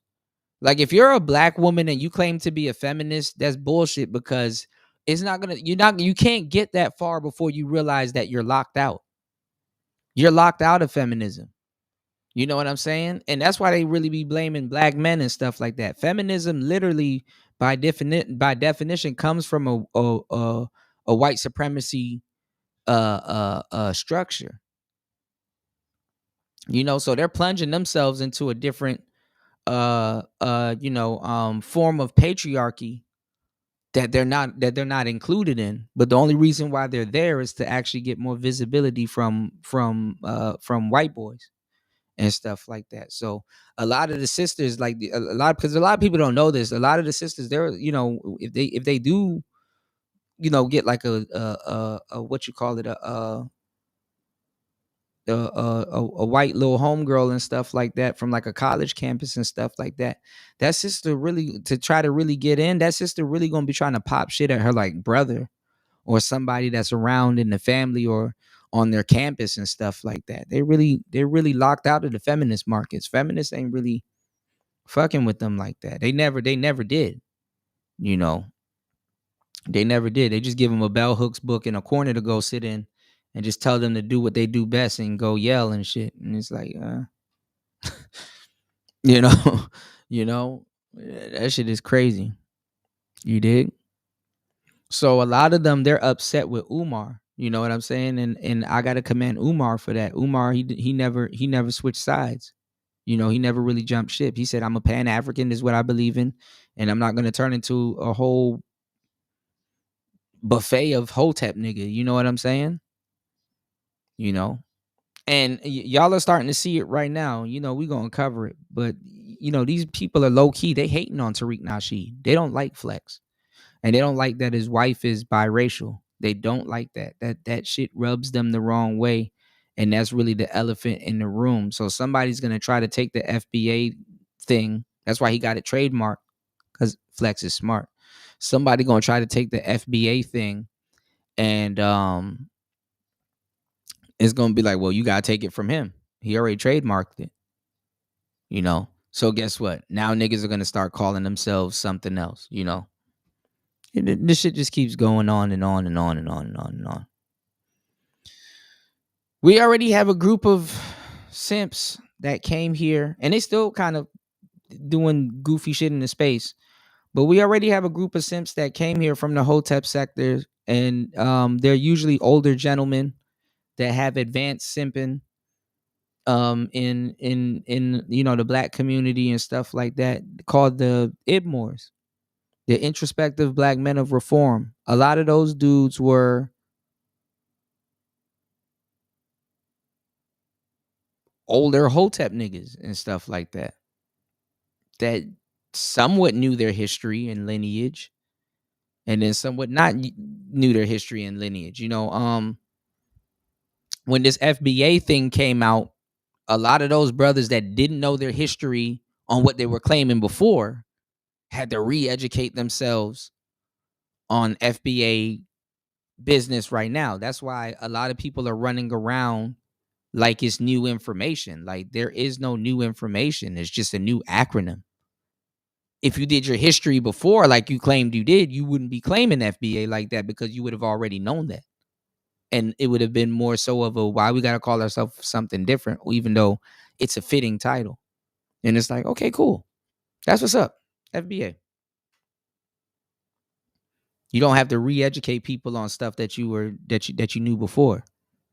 So I don't see how Sun Ra Suit and Seti, and a lot of those cats right now, and running around like it's something different, And shout outs to him. I got love for him too. My brother Jap. Why is it you know your history already? Why is this new content all of a sudden? Why is it new content all of a sudden? So hey, it is what it is. A lot of these people are just straight up biting Tariq Nasheed. Shit. None of my guys, don't you do that. All right. You can go to the lawyer, hand everything off of the internet. But doing this means that he misses the goat of the throat, right? Yeah. And he's getting back at her. Any means necessary, all right? But see, because his daughter just crashed out again recently. The thing, this is similar to the women that get up on TikTok and they complain about the marriage that they were in, but then they regret the marriage, right? Like, I'm mad he got the Kevin Samuels contraption pendulum swinging in the background. God damn, this worship shit is crazy. You can't come up on here and say that she was the throat goat, that she got fishy cooch, but then you was with her for like 2 years and there was like a marriage or something like that in the middle of that. Like, what were you doing with the stinky cooch for that amount of time? That's nasty. It worked well for you at some time, Dr. Umar, all right? But all right, I need to listen to this one more game. 2.5 year relationship with marriage, love, masturbation. Damn. Talking about I ate out your fish tank. You have an aquarium down there. Oh, God. She has an aquarium down there with every creature in the ocean. She got squid. She got clams between her legs. Damn. She got oysters. She got shrimps between her legs. She got salmon. Not the black woman. Not your God. Tilapia. You name it. She got it. Squid, octopus. But you was every with her. funky creature is between the legs. Dr. Umar. She needs a yoni steam, a yoni dream, and a yoni clean. 3 throat goat sessions. Wait. Okay. There's another page apparently. Poor Siobhan. No, actually, it's not poor Siobhan because, it's not like Dr. Umar has been harmed in this situation, right? But let's take a look at some of the text messages here. Miss you. Save me a hug. And then she goes, I want to swallow you. Here's the thing. Let me also say this as well. I'm a content creator as well. I know the types of communications that Dr. Umar is receiving from women. Why? Because I receive some of these same conversations as well. Shit, even some of the content creators that I'm friends with the space, we talk about some of the messages that we receive. And shit, there's sometimes you don't even have to be a content creator to receive that shit. You could just be a normal nigga. Look down into my inbox and there is just a wet, viscous inner just waiting for me in one of my messages in the hidden side. You know what I'm saying? And I'm just like, ooh. Viscous. I enjoy it for afar, but I know like at the end of the day, right, I could be getting set up for the jukes. Also, everything's a setup to me. Also, too, is actually funny when Kevin was still with us. We used to have conversations about this because the thought is that there might be certain women that look down up into the sector and get attracted to the same men. So we have to essentially talk to each other just to make sure that none of these girls was trying to game some of us to get some information here and then flip to this guy. Like, so we'd have to be like, okay, I just got this one. You have any information about her? No? Okay, cool. Maybe she's a little bit more. Because y'all are passing around the same women. Y'all are passing around the same women. Legitimate. Like Kevin and I used to have these conversations. And in fact, this is like 3 years ago, but during the time, there was one girl that hit me up and him up. And I only know that because the girl referenced me and wanted to text to him. And he was like, do you know her? And I was like, I'm familiar. God damn it. You can't make this shit up. But nevertheless, you can't take the kindness for weakness, and you damn sure can't allow the little head to out-prioritize the logic of the big head. But I get it, my G, we human. The body be weak sometimes. Hit him with the I want to follow you. I love those deep moans. I know you mad at me. I just want to make you happy. And a young lady kneeling down emoji. I didn't even know that was. I want to apologize to all black women that I had to divulge so much. I mean, at this stage in your life, you haven't figured out how to like stall somebody out. I want to swallow you. Oh, word. Y'all haven't learned that yet? I want to swallow you. Oh, true. Damn. That's crazy. Wow. Splendid. Y'all don't know how to stall somebody out? Like, y'all, I guess women is like new to y'all yesterday. To my personal, intimate details, Sister Stacy, but I got a woman who's trying to destroy my life, my credibility. She's trying to slander my mother, get my mother taken from me because I don't want to be with her in a romantic capacity. Oh my gosh. You know, but be that as it may, we don't have to talk about that. He then goes on to write this post. This woman. You make sex paramount. When you make sex paramount, you just basically handing them the full you just handing them the reins, man. Sex ain't paramount. Siobhan Stone, a.k.a. Lene Stacks of Kansas City, is so trifling. She missed her son's IEP meeting to come to Philadelphia. She had the nerve to tell me that her other son, who was a young adult, drinking that wine, selling that dude, was going to stand in for her at Chucky's IEP meeting. Are you serious? See, the thing is like, this is why it's so nasty, this back and forth, because then at the end of the day, Dr. Umar, we looking at you, baby. Why are you dealing with women that are conducting themselves in this way? Your son has autism, is always in trouble, and you willingly miss the meeting to chase Shango Stick in Philadelphia. If you live in KCMO and know Chunky's father, please have him call Dr. Umar. I will help that man get his son's IEP service in order for free. He needs to get custody of the son from this woman. You have a lawsuit against that school. However, dang, he having trouble with his other baby mama. He having trouble with his other family. He need to be in Africa. He the main one that need to be in Africa. You got to be a continental player.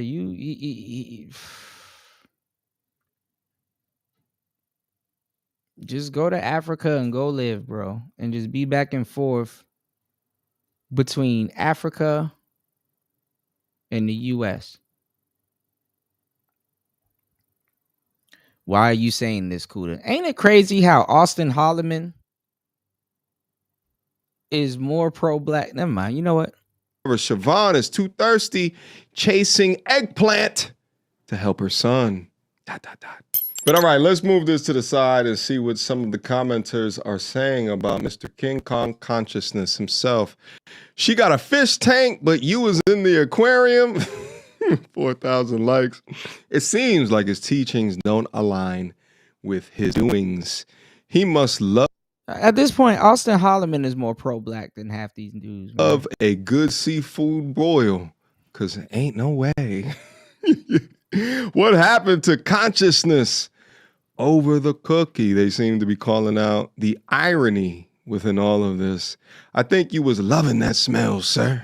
I used to have a lot of respect for Dr. Umar, but time tends to expose all of the imposters. He's definitely not a righteous individual. 100 Day of Summer responds, he trying to say she the reason the school never gonna open.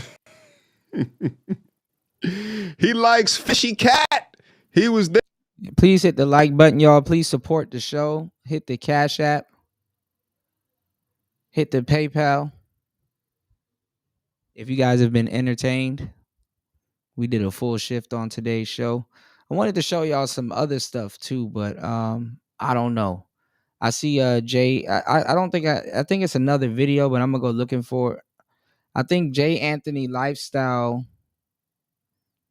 He dissed Mystery, and he got something up here with Owen that I see, but a lot of people don't know where this beef started. Actually, this beef started over Neil Strauss.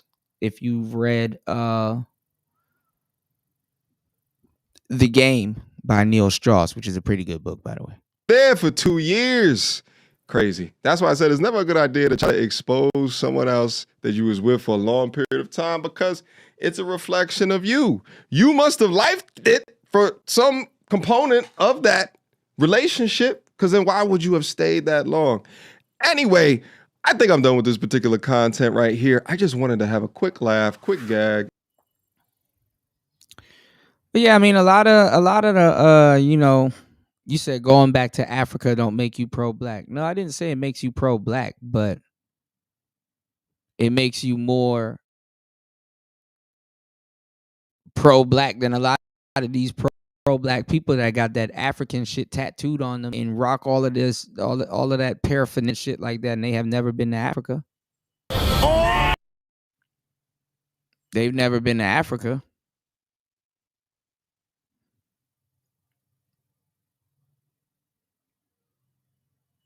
And every single thing that they're telling you is about blackity black, Africa.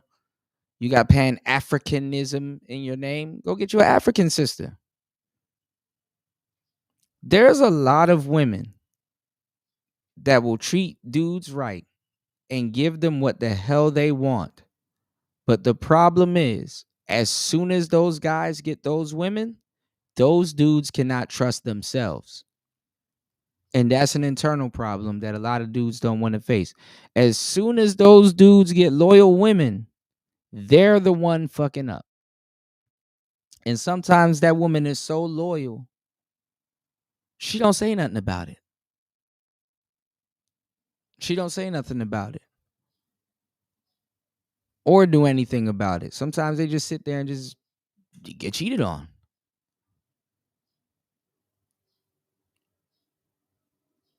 You know? Even me, I'm like, okay, well, listen, if you're gonna bother a woman and go through this whole process, why would you fuck it up like that? You know, certain things, like I said, as a player, get that shit out your system, and then go make some random woman happy. Some of the stuff that dudes be getting themselves caught up in and stuff like that, even myself, I'm not exempt. Some of the stuff dudes be getting themselves caught up in, you're too old for that. You know, but a lot of these dudes go through a delayed player phase, and they didn't really start getting attention and stuff like that until they start getting a little bit older and things like that. And then, because see, a lot of women don't be knowing, but a lot of women do. For example, they think that men cheat because a lot of men have abundance. And the funny part is that a lot of men don't cheat. A lot of men do cheat because they didn't have abundance and stuff like that. You know, I remember, for the most part too. Let me tell you how you know you on the right path. Like every so often when you're with your woman, because like when you're with your woman, this is the thing. When you're single, in a lot of cases, you can go through dry spells and stuff like that. You can go grind and get some stuff that you want. You get a little bit of chance, get a little bit of time to yourself and stuff. So that's cool. But a lot of times when you're single, a lot of women ain't checking for you.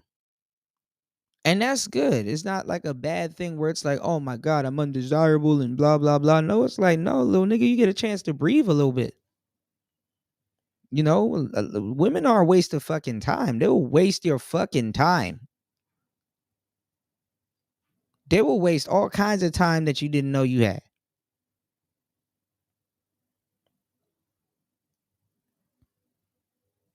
Especially if they're not worth it.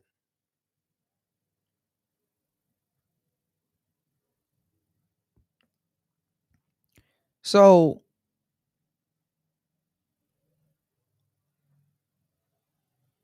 take that time to yourself. But as soon as you get a girlfriend or a woman, that's when women are all over you. You get and it's even worse in the beginning or when the relationship is going good. You know what I'm saying? And a lot of dudes don't pick up on it, especially on some esoteric shit. They don't realize that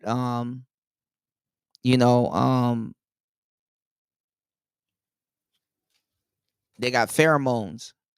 You know what I'm saying? They got they're a little they got pheromones on them and stuff like that. And these and it's from a new relationship. It's there's a different type of glow and demeanor that you're gonna carry when you get into a new type of relationship. It's like, yo, tell me why whole time when I was single, these hoes was sending me on the runaround. They wasn't answering my phone calls.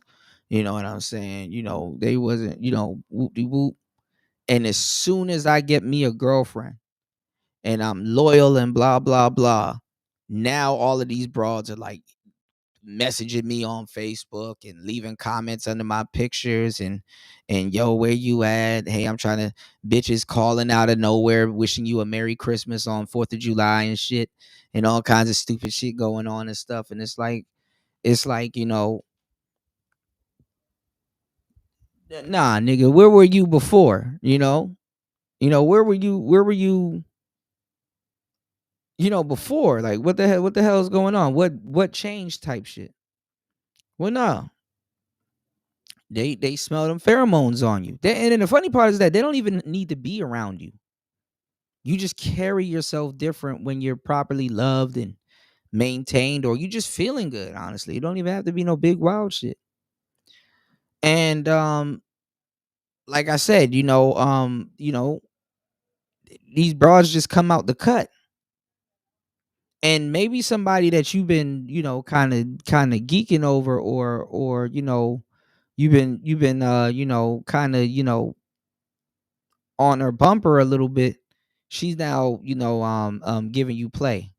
You know what I'm saying? Because sometimes, I'm not gonna lie, if you play it right, sometimes you can get the girl that you really want, but it may somebody may have to get the fucked up end of the stick. If or if you a real tactful player, you know how to play it. You know how to play it well. Get out the back door and kind of do your own thing or whatever. I'm not not going that far, but anyway, you start getting attention that you normally wouldn't get, and guess what? You cave into it. You know what I'm saying? It's like, you got to know even before you get into a relationship or really start entertaining shit that you're playing yourself. And then sometimes you can get into a fucked up situation and end up playing yourself out of two great situations. You know what I'm saying? So a lot of guys like Umar, they never really got that attention until after they got the notoriety, after certain things, has transpired and stuff like that. A lot of, so they cave in, and when you have a naive, maybe inexperienced virgin type girl at home waiting for you, it's an ego thing. Because it's like, okay, I'm not necessarily that nigga, but to her, I'm that nigga. And when you feel that you have a woman wrapped around your finger like that, I am telling you, it can turn you into a tyrant. It can turn you into a tyrant. You know, it can turn you into a tyrant. You know, it's no different than the fat girl that get into a great relationship and she start working out and she start getting a little bit thin and she start getting attention, and then she working out, so she eating better, she start glowing and stuff like that, and then all the guys that she wanted that never would give her attention, now they in her inbox, they on her body, they like her and blah blah blah, and she with you. Didn't I show y'all that video of that bitch that had the goddamn Toucan Sam nose and shit like that? This bitch had a whole schnauzer. She had a big ass nose, and her man was with her for like 11 years or some wild ridiculous number like that, with that big Tony Hawk nose. Well, Tony Hawk don't have a big nose, but this bitch looked like a bird, and then she got the nose, and then you start seeing her taking pictures with her nose, and slowly but surely you start seeing the duck lips set. Think about that. When she had that big ass beak, right? She like a toucan. When she had that big ass nose, you ain't seen not one duck lip picture. You slowly start to see the confidence building and the duck lips sitting in. She couldn't do the duck lips nose because she would remind people that she is a toucan. She is a toucan. It's like, no, you're not a duck, you're a toucan. You know what I'm saying? And slowly but surely, that same year she left her man. She built up enough confidence to lose her man. And I started to realize and started to see this same trait in a lot of men, especially here in these spaces. I'm like, okay, you niggas will waste a whole lifetime and a whole nother dude's time soaking up all this game. If you do, and you cry day and night, and you will be rewarded. Not necessarily rewarded, but at this point in your life, nigga, you will be rewarded with a beautiful woman and every single thing you want. And then guess what? You didn't think you would make it this far. And guess what happens? You start fucking up. You will get the girl of your dreams. And then guess what happened? You start cheating. I've been with women, and this happens too. And I find myself when this happens too. I've been with women where I'm like, nah, I am so loyal. The thought of cheating doesn't even creep in my mind. When I see a woman doing something, I'm like, yo, I'm not about to do this. My girl gonna kill me if I do. You know what I'm saying? It don't even get to that point. And it's not that. I mean, to a certain degree, you should have a healthy dose of fear of your woman. But I wouldn't call what I have a healthy dose of fear. I just be like, nah, I'm not doing that. Nah, this girl, she fooling, she playing around. Hell no, I ain't about to risk this. No, you just don't risk it. You just don't risk it. You move like a guy with options, even when some dudes can't handle options. You know what I'm saying? And if you have a relationship to a certain degree, you have options. And you're not gonna handle the options the same way in a relationship you would single, or you shouldn't be able to. Like I said, the relationship requires you to be a different, complete version of you. You know what I'm saying? And I just never felt the need to chase another woman. I've had girlfriends. I ain't gonna lie. I've had girlfriends where their best friend is equally bad, if not badder. You know what I'm saying? And they're friends. I be telling women, y'all don't have no real friends, bro. Y'all are super fake to each other. Y'all, that's not your friend. They don't want to believe you. You know what I'm saying? And guess what? Yeah, they friend be trying to throw it at you. They friend be trying to throw it at you. You said once a fat girl turned baddie, just be wanting attention. Yeah, but the thing is that she will turn into a tyrant because a lot of those fat girls didn't think that they would make it that far. You understand what I'm saying?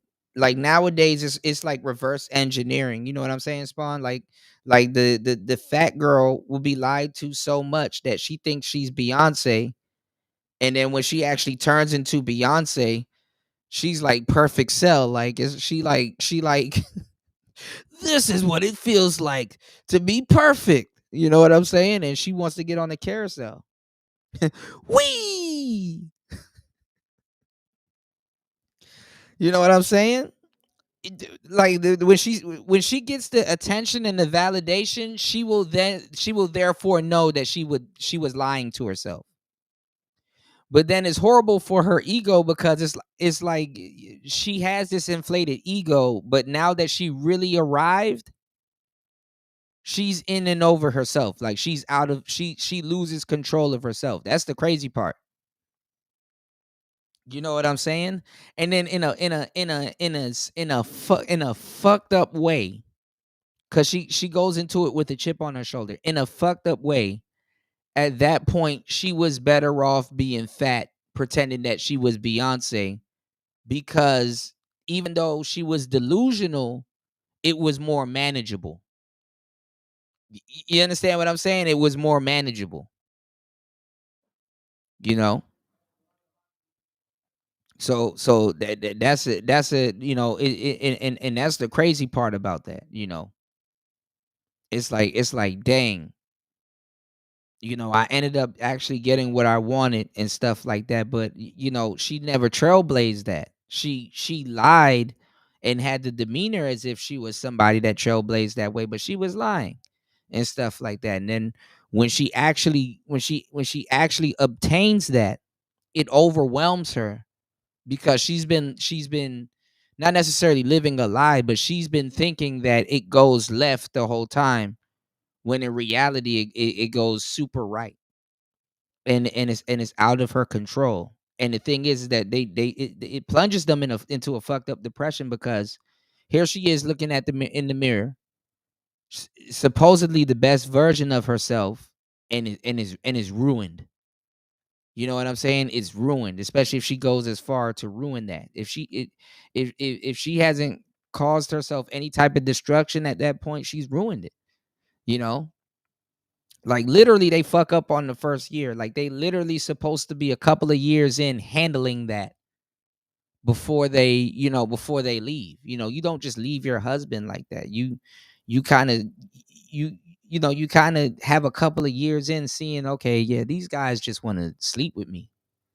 You know, I did all of this to get this type of attention, and honestly, this is where it leads.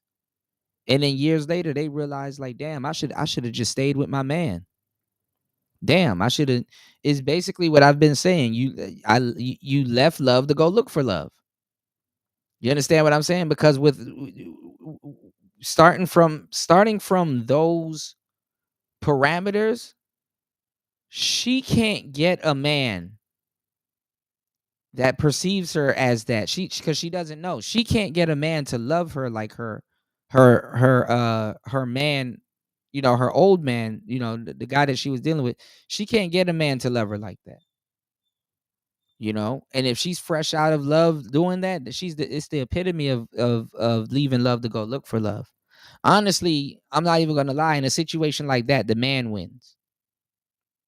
You know, in a situation like that, the man wins, because you know, a lot of guys can get some money and get around other women, and a lot of those guys will still stay with their lady. You know, a lot of guys will go get some money and still grow fat and stay with their lady. You know what I'm saying? Just because a guy gets money and let's say he gets somewhat rich, does not mean that he's going to end up just leaving his woman, because it is one thing to be rich, but it's another thing to be around rich women. You can have money. That's the thing about money. You can have all kinds of different money, but that doesn't mean that it's going to put you in the room with wealthy women that's going to be looking at you you know, to a certain in a certain way and shit like that. You know, like think about it now, Spawn, right? Let's say you have a friend and he has a studio, and let's say you was fucking around, and and you end up making like a song or something, right? And like somebody like Kai Cenat or somebody, he took a piece of your song and was like dancing and stuff like that, and then you know, now the shit is going viral and stuff like that, and your pockets is getting lined up. What happens is now you've maximized where you're at right now. So all of the women that know you, your coworkers, and all of the other people that's like around you, you can actually stay where you are right now and date them. Or if you want to, you can get around DDG, you can get around all them other people that was at Streamer University and stuff like that. And then guess what? You would still have to, you would still, even though you're the new guy, and people would probably want to make content with you, you would still have to figure out how to swim. You understand what I'm saying? Like you'll be new money. But the thing is, it's like, it's not like, oh, you know, this guy went viral and blah blah blah, and then like all of a sudden he gets to get around India Love and just date India Love, you know? Oh, all of a sudden he gets to date Ruby Rose and blah blah blah. No. You can have the money and you still got to get your name up. You know, you can be sitting right there and you could be doing TikToks with fucking who's that dude's name? You could be doing TikToks with all them big dudes, pause. And guess what? You still got to get your name up. You know, and your status and stuff up. So dudes just, you know, dudes don't get that free ride that they think they do. You know, dudes with money is the most confused people ever, because it's like, okay, where do I put this money to kind of get me the stuff that people claim that I could get when I get to this level? A lot of dudes don't know what to do when they get to that level. You know what I'm saying? And then sometimes it takes them by, you know,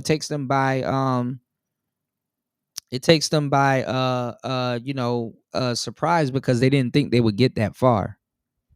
Whether it's by themselves, whether they went viral, or whether they had some help. You know, it's like, damn, I didn't think I would get this far. Okay, now that I'm this far, what do I do? You know? And then that's the thing. That's what none of these manosphere cats can tell you. Money don't move every single woman. Some of these women, they don't ask you for a Birkin because they got one. Or if they do, you know what I'm saying? She know what she's doing. Most of these women don't have a walk-in closet that's you know, that's what you call it, temperature cooled, to put that Birkin that they claim they want in. Most of these women never held a Birkin in their hand ever. They don't know the specific type of leather and stuff used in a Birkin. Most of these women never bought a Birkin in their life. They don't know. You understand what I'm saying? They don't have a walk-in closet to put no damn Birkin in no damn walk-in closet. And they're really trying to impress a bitch that don't even like them anyway. Your homegirl don't even like you. You have no business buying her no damn Birkin. You understand what I'm saying?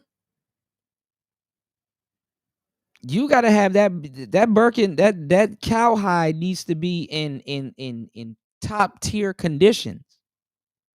You know, if I buy a big ass box of cigars, I gotta keep them shits in a humidor. Or I gotta figure out conventional ways. If I don't have a humidor or anything to put those cigars in, those cigars will go, you know what I'm saying? You gotta prepare for that. These women don't have that type of stuff. But what happens when you run into the women that have money and it doesn't impress them? There's women out here that are bad as hell. Their skin is good. Body banging, they take care of themselves. And they got money.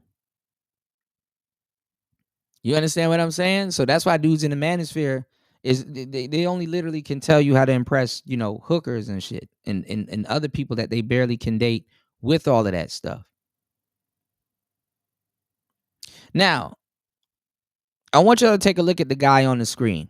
His name is Owen right now. Now his name is Owen. Well, back in the day, with pickup artistry, It was like Fight Club. You know what I'm saying? And it's funny, for the longest time he had this avatar. I'm gonna talk about that later. But it's like Fight Club. What happens in Fight Club stays in Fight Club. Back in the day, he wasn't called Owen. Owen is his real, I think it's his real name, if I'm not mistaken. He was called Tyler. His pickup artist name was called Tyler Durden. Okay? His pickup artist name was called Tyler Durden from Fight Club. And he dirty macked. You know, he dirty macked like a motherfucker. He did a lot of slimy stuff. He was fucking other dudes' girls and telling lies on them and stuff like that. He was just a big dirty Mac and stuff like that. But he wasn't necessarily just a dirty Mac. He could actually pull your woman. You know what I'm saying? He had the skills to pull your woman and stuff like that. And him and Neil Strauss and stuff got into it and blah, blah, blah. Now, Neil Strauss didn't like him over the time. He got mad at Neil Strauss because how Neil Strauss wrote his character in the book, The Game, because the game went, it went, some of y'all haven't even read that book. It's a really good book. I need to reread it now that I'm of age and I have gained a fuckload of experience over the years, even way after reading that book for a long time ago. But he basically I'm actually going to re-download the audiobook. But yeah, he basically did Neil Strauss dirty. And Neil Strauss had to rewrite Mystery's book, Mystery Method, and all kinds of different stuff. So basically they kind of switched up. You had Real Social Dynamics. You had my boy, the guru that I follow after. And y'all don't know who he is. Y'all won't know who he is. But the guru that I followed after and I've perfected his method is it goes by the name of Nick Savoy. You know what I'm saying? And his thing was called Love Systems. But a lot of the pickup artists, their dating firms or whatever kind of either subsided or just they just stopped because the era was over. You had a lot of people fake and was culture appropriating pickup and stuff and didn't know what the hell they was talking about. You had the red pill dudes here. Them niggas was lazy. They didn't go out and go approach and do half the shit that they lied to everybody and said they did. A lot of these niggas was lazy. They didn't go sarging and stuff like that. And they were hating. They were hating. They hated on the people that do. You know what I'm saying? They were hating because they, the guy that gets women and stuff like that, they just hate on them, and then not even just the guy that gets women, the guy that gets the type of cooperation from that woman, because that's another thing too. They hate on the guy because they can't do nothing to the woman that they're trying to fuck. And they don't even realize it. They think they're in a gender war. And it's like you can't fight who you're trying to fuck. And the funny part is that they understand it in that context. And they're like, oh, well, I'm trying to get with this woman and I'm mad that this guy is getting a cooperation that I think that I should be getting, but don't know how to get. So I'm going to hate on him because of the cooperation that he's getting from the girl that I like. When in reality, I wish I'm getting that type of cooperation from her, but I can't. And I'm focused on him too much. So I'm just going to hate on him. You know what I'm saying? I'm just going to hate on him because why is she into him like that? I'm just going to hate on him because I can probably do something to him. I can probably do something to him. Meaning that he can harm you, in the name of some woman that he couldn't handle anyway. That's how these dudes think. Or take something from you. You know what I'm saying? So this is why you have a lot of dirty macking. This is why if you like I said, which was gonna happen with the passport bros, everybody that's going to Thailand, they get a complimentary cake when they get off the damn plane and shit. Because these are goofy ass dudes. I already know what's gonna happen when a whole bunch of dudes get around each other. So if y'all don't know, Go read Mystery. Definitely read Mystery Method. But definitely read Neil Strauss's The Game. They had something called Project Hollywood, where like they got this big ass mansion and they were having girls over there every single night and day, and they were doing drugs and all kinds of stuff, and they were making money teaching dudes how to do pickup in the clubs and stuff in LA in the Hidden Hills.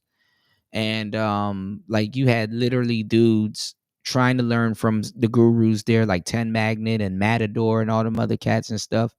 And they were literally sleeping in these niggas on the floor, sleeping in niggas' closets and stuff like that. These dudes just literally wanted to hang out with pickup artists and just learn how to get women and just be around them and get residual women and stuff like that. So it was just it was crazy. Like I think the book starts off with like Mystery having like a big drug overdose or something like that, and he's like fucked up and blah blah blah, and like I think Neil Strauss like calls like the hospital for him and stuff, and he goes to the hospital, and while he's in the hospital, like he's talking to the nurse, and he said the nurse was like hot or whatever, she was like a baddie.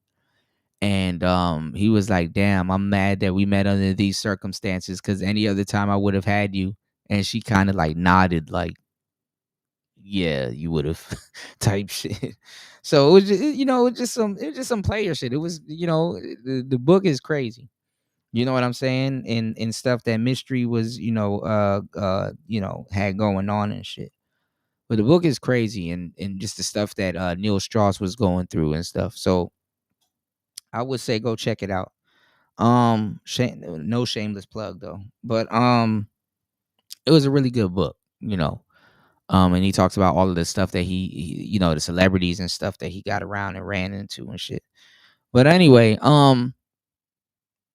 this guy was there, and he did a lot. He did a lot of snake shit, and dirty macking and stuff like that. Now,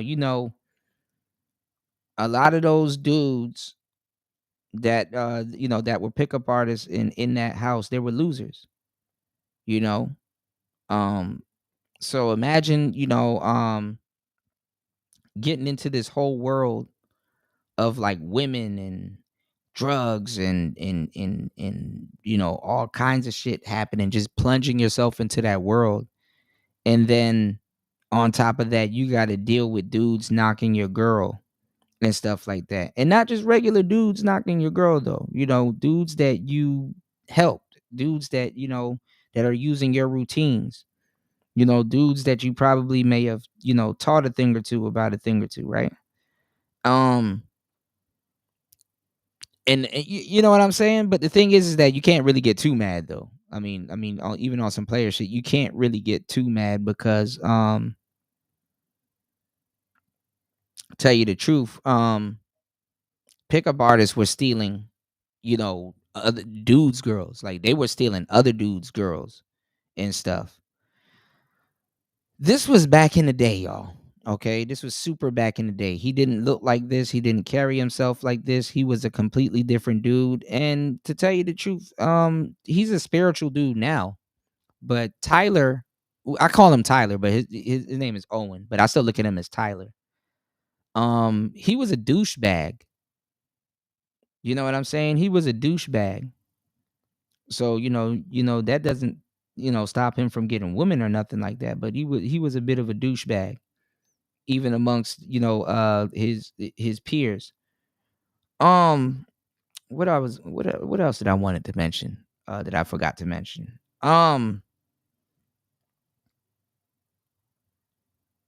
If you look at the red pill now, it's been culturally appropriated.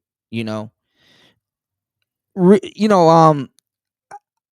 didn't like these dudes at first, because honestly, I was on some, like I said, I was on some player shit back in the day, and looking at pickup artists and stuff like that, I'm like, man, this is some white boy shit, and this is as how far most niggas. This is why a lot of niggas don't know what they talking about in these spaces. That's as far as most of these dudes get. Like, oh, this some white boy shit, or oh, these are the white boys culture appropriating black people shit and stuff like that. Now a piece of me wanted to get mad at pickup artists, but I couldn't. You want to know why? Because they actually went outside. They actually got shot down. They turned it into a game, which a lot of players do also. They turned it into a game. They actually, crashed and burned their way into success, and they learned routines, and they started adding a lot of stuff to the game that wasn't in the game before. You know what I'm saying? They actually started adding a lot of stuff to the game that literally was non-existent, that wasn't in the game before. I have fun, and I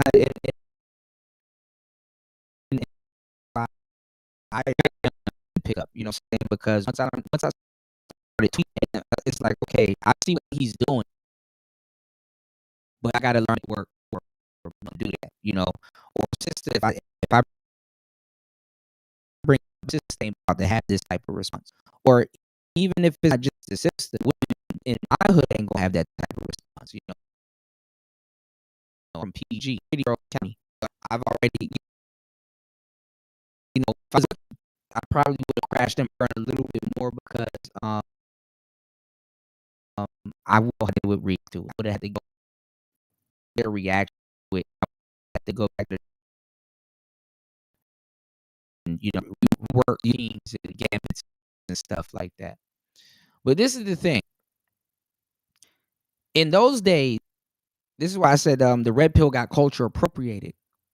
Guys like Andrew Tate, especially guys like Andrew Tate, guys like all the workout guys, like being a pickup artist, it wasn't even it was really about being a you could be a player, but it was really about being a slick dude.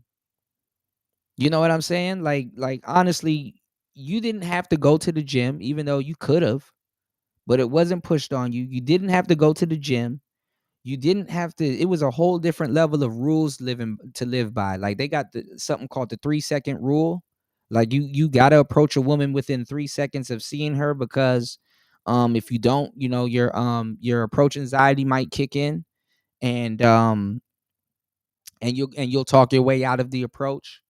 You got neg theory, you got peacocking, you got different types of theories and stuff like that. You dig what I'm saying? And just different things. Like, there was other things to think about. They didn't like the gym dudes. The gym dudes, this was back in the day where the gym dudes were meatheads. They were like jocks. They were like the Pookies and Ray Rays. Like if you were a gym rat in those days, I'm not even gonna lie. Like you were food. Like dudes like Andrew Tate to like a true pickup artist is food. You know what I'm saying? Like an Andrew Tate, even to this day, like a real pickup artist, he's food. Like pickup artists would go around and be taking niggas bitches.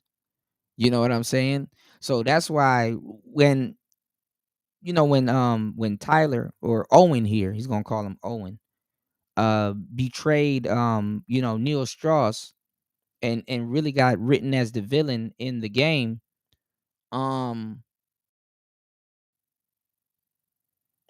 that shit hit a little bit different. You know what I'm saying? That shit hit a little bit different.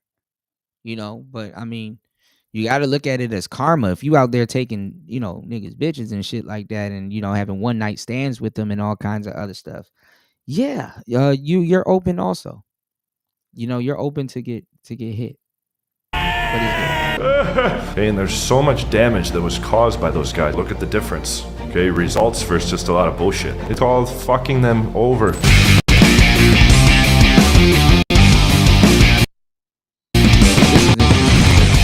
What's up, guys?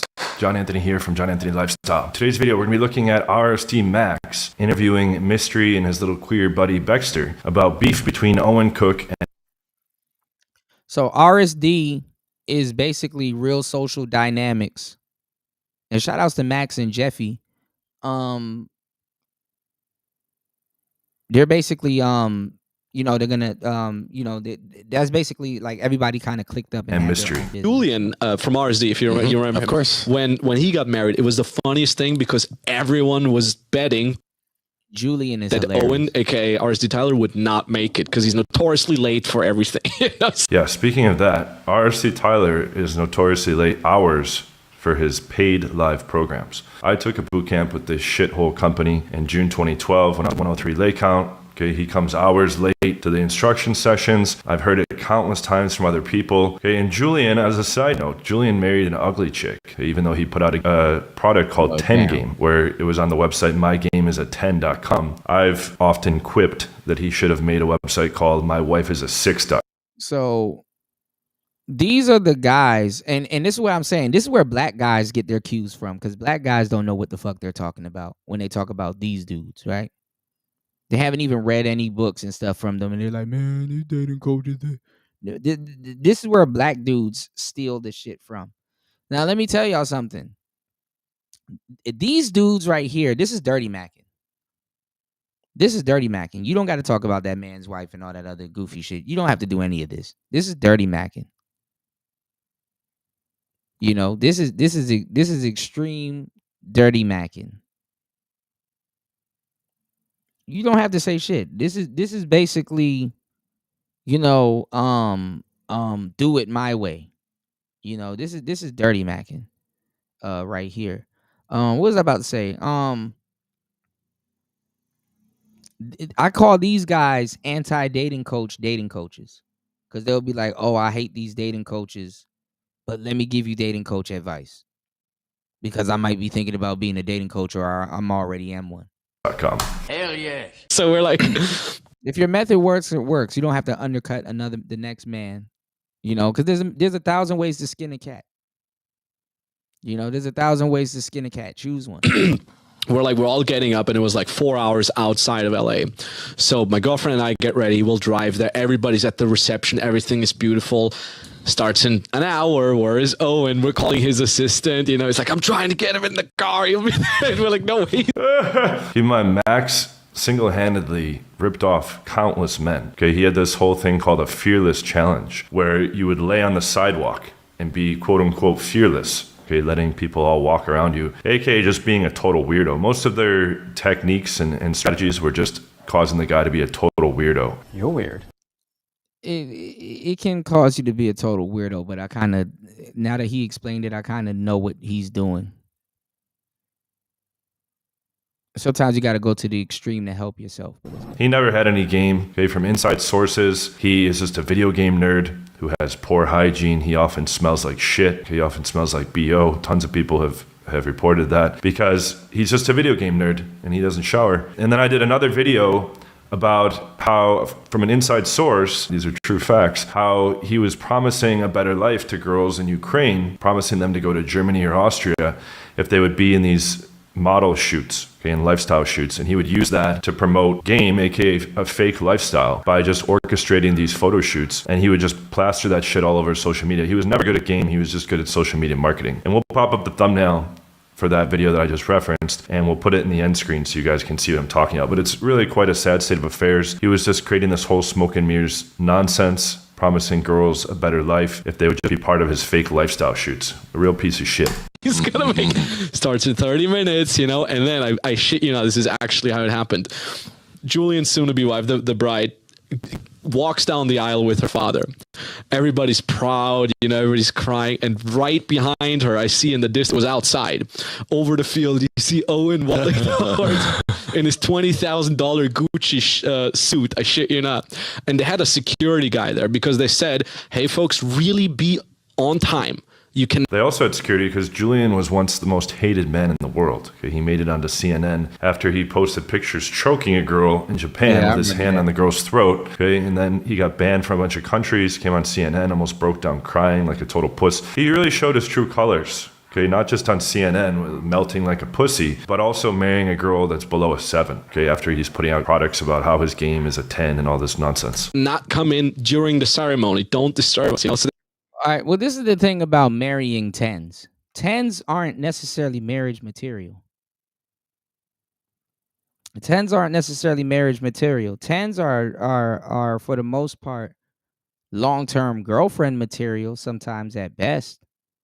You know, you stay with a 10 for a good 5-7 years, and then y'all break up, and then you just get another 10.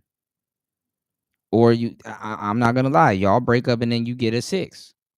You know, there's women that have a girlfriend look.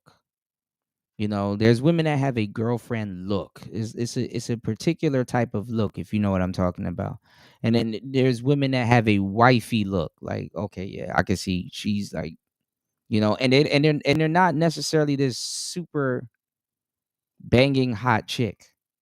You know, that's really not, you know, necessarily the you know what I'm saying, the actual look. You know, so I don't know what a lot of these dudes think of. Man, I never marry. First of all, when you grow up a little bit, you'll realize that the 10 is not necessarily the most marriageable. You know what I'm saying? They're not marriageable as people think they are. You know, they're not. You're not. 10s really aren't marriage material. Unless, honestly, I'm not even gonna lie. I'm gonna tell you the truth. Unless you one of them MLM multi-level marketing, or you one of those influencers and stuff like that, do not marry a 10. Honestly, if you and your girl not running around and doing prank videos and YouTube videos and lighting each other on fire and shit, like, nigga, don't marry a 10. You know what I'm saying? Like, if she ain't a part of your branding and stuff like that, don't marry a 10. Do yourself a favor. It don't work out like that, you know? And then, honestly, too, I know y'all don't know who Julian is, honestly, but Julian would have never married a 10. That's obvious, but let's get it. They had a security guy who made sure that nobody shows up, and I see Owen come. And hold on, and then let me enlighten y'all on something else also too. Just because you don't marry a 10 don't mean you can't get a 10. Okay, just because you don't end up marrying a 10 don't mean you couldn't get a 10.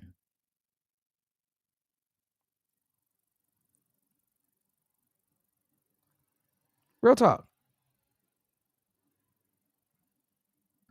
Just throwing that out there. Up, and I didn't hear it because it was too far away. And I see the tall security guy like arguing with him, and I see Owen in his typical face, just like the face saying, "I'm gonna talk my way into this." That's right. Look at Baxter too. What a fucking little Poindexter. Me and Mystery used to chat almost every day back on Facebook Messenger. Okay, I see. Back in like 2016, 2017. Okay, and then the little history there about how we had a slight falling out is I was running a program in New York City. One of my coaches, Jason James, and Mystery and Baxter were running one in Barcelona that same weekend. So we both had 6 students. Boot camp was the exact same weekend, just coincidentally. We had 11 pulls. Yeah, 10 to 30s aren't either. Meaning 11 times guys took girls home from the bars and clubs with 6 people on the program. It was almost 2 pulls per student on average. They had 0, and they were trying to brag about how some of their students got some phone numbers and stuff like that. And I started just saying, no, look at the difference. Okay, results versus. But see, that shit is mundane. You know, when you think about it, just because your students pulled and his students didn't pull, that don't mean one is better than the other. You know what I'm saying? I mean, if you got a number, that's good. You don't got to pull every single time. There's nothing wrong with not pulling every single time. But I will say this though, right? What's going on, Ty? I would say this though. If you wanted to pull that day and you didn't, I know it is disheartening. You know what I'm saying? I'm not gonna lie to be like, dang, because I ain't gonna lie. There's been a couple of nights where I just went home with numbers in my pocket, and I'm like, man, what the? Because like it's gonna be a night where you gonna want to pull, and you could pull, or you dealing with a woman and damn, I could have got her for real. I just when you replaying it back in your head, and it's like, damn, I just didn't capitalize on this, that, and the third, and it's like, on the way home, sometimes it feel like the drive of shame, but it's really not. You know what I'm saying? Because there's been times where where it's like, okay, we headed back, but it's like, damn, I got a pocket full of numbers and stuff like that, and it's like, really, it's a I didn't know until like a minute, it's a overabundance and stuff like that. Because I've had days where I got a whole pocket full of numbers, and I'm like, dang, I ain't really pull nothing, but I just got this whole pocket full of numbers and stuff like that. And then I was a little bit upset about that, but then the next day I end up linking up with the girl. So, or I used the number that night, and then the next day I end up instant dating and stuff like that. So a lot of times, don't be tripping on the numbers and stuff like that, because you're going to get a bunch of numbers.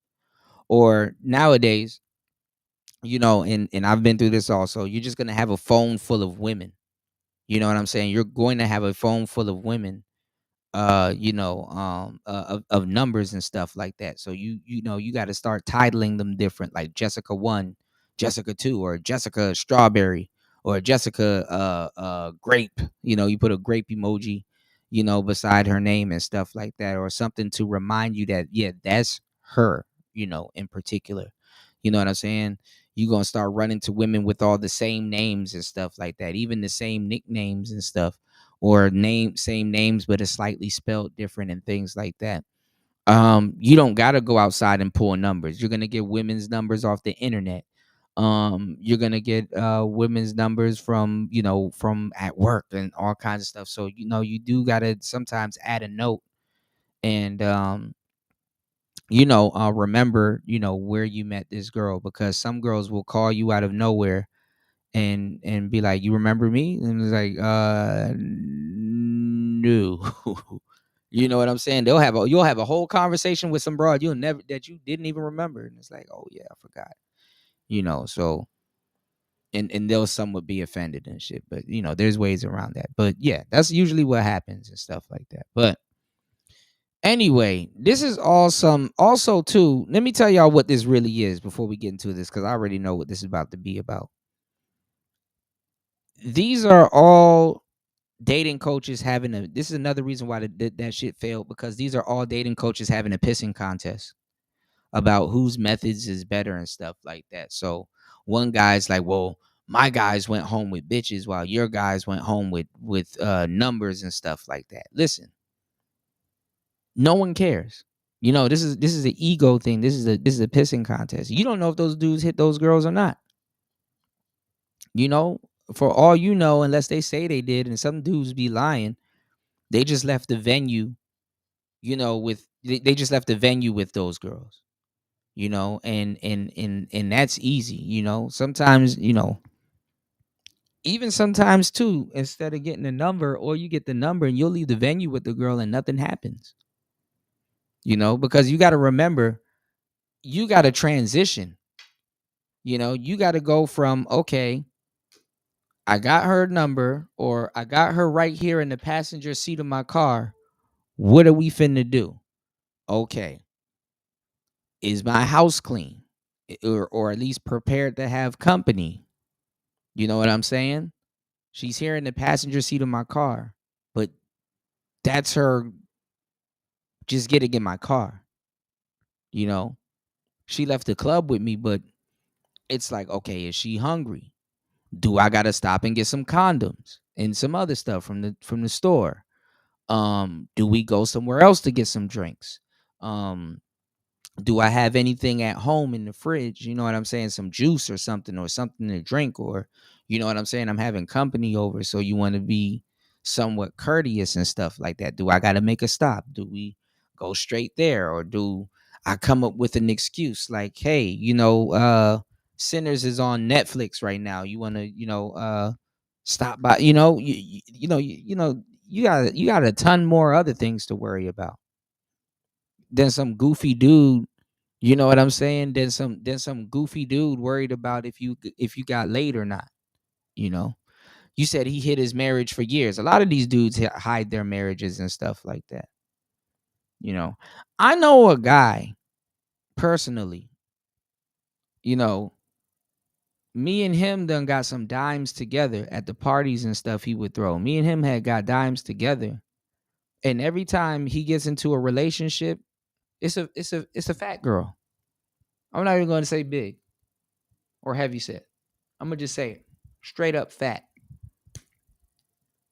And I'm like, bro, what are you doing? Like what happened to that baddie? You know, shit, I kind of wanted to talk to her too. But what are you doing? You know? And he's like, man, I'm with Shorty. And I'm like, bro, you can do way better than that. Why? You know, and I'm not the type of guy to say you can do way better than that, but it kind of comes up in the conversation and shit. Like we both know because we kind of chuckle and laugh at it. Cause you know, me and him, you know, we've dealt with some, you know, high caliber women and shit like that. Aside from that whole situation, it's just funny. And he was like, man, I don't know. They just listen. he was like, you know, he was like, I don't know. They just listen better and they just, you know, they respond better and stuff like that. He was like, man, them other girls, they just on some other stuff. And I'm like, okay. And the funny part is that he actually be stopped, you know, when he lock in with the girl, he stopped throwing parties, you know, he's actually faithful to them and stuff like that. And I ain't gonna lie, dog. And this is a crazy dynamic because I've seen this happen to a lot of, you know, some players that I know and other homies and stuff like that. Y'all don't understand how deep this game goes. You know, fuck dating hot women. I've seen guys get a lot of hot women and they don't tolerate shit from the hot woman and shit like that. They're just a 10 magnet, you know, no pun intended, right? And I see them get into a relationship with lackluster women, and I'm telling you, and I really seen this really after the internet got into full swing. It be lackluster women talking crazy to these niggas, man. I'd be like, bruh, this nigga date way better women than you. You know, I'm not saying that don't give you a right to talk to him any old way, but it's like, he don't got to put up with that shit. He can really hurt your feelings too.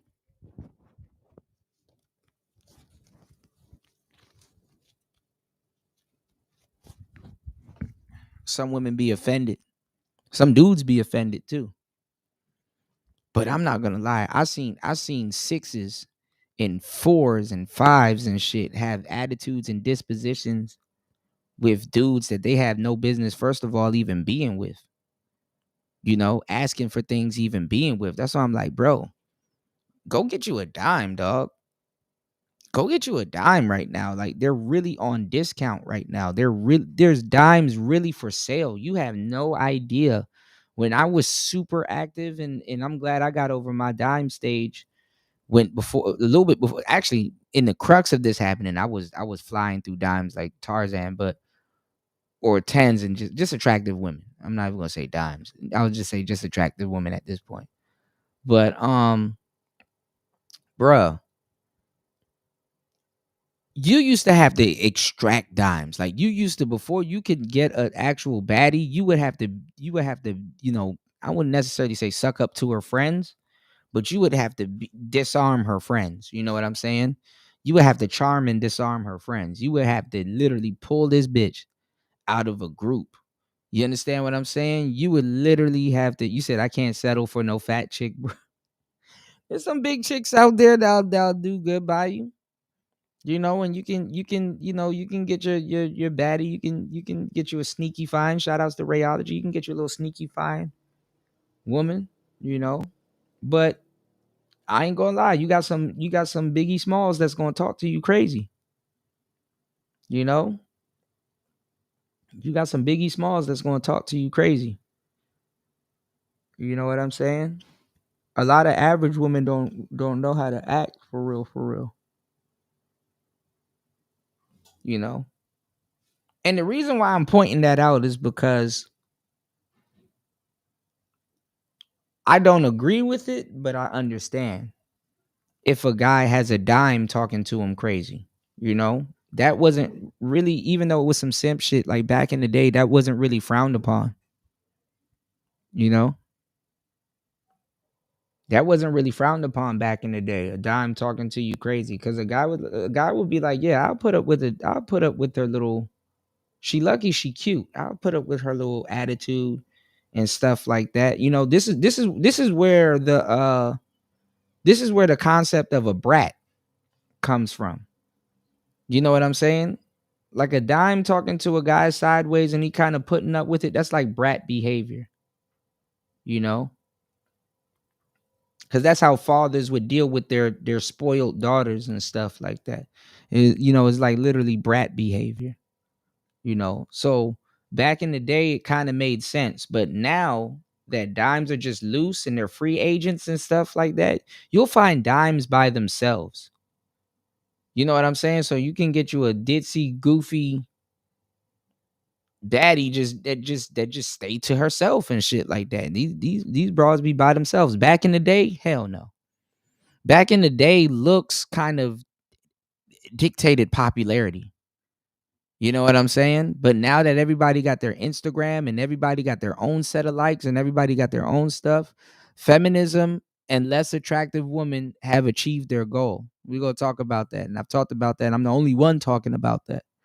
But feminism and lesser subpar women have achieved their goal by taking pretty privilege out of the hands of the male gaze and you know, disarming the dimes. You know, there's a bunch of non-dimes acting like dimes than there are actual dimes that are actually benefiting from the dating pool nowadays. Go look at the baddies nowadays. The baddies nowadays the baddies of yesteryear wouldn't do a fraction of the shit that the baddies are doing nowadays. I'm talking, for example, because she was around that time too, a good 10, 15 years ago. Look at Cassie. I'm gonna do that. I'm gonna throw Cassie in the mix. Look at Cassie. A bitch like Cassie back in the day would never get pissed on and pooped on and flipped and all that other weird shit. A bitch like Cassie, it would never even cross a nigga's mind to do no shit like that with no woman that looked like Cassie. Now, if she looked like Faith Evans, oh yeah, she getting pissed.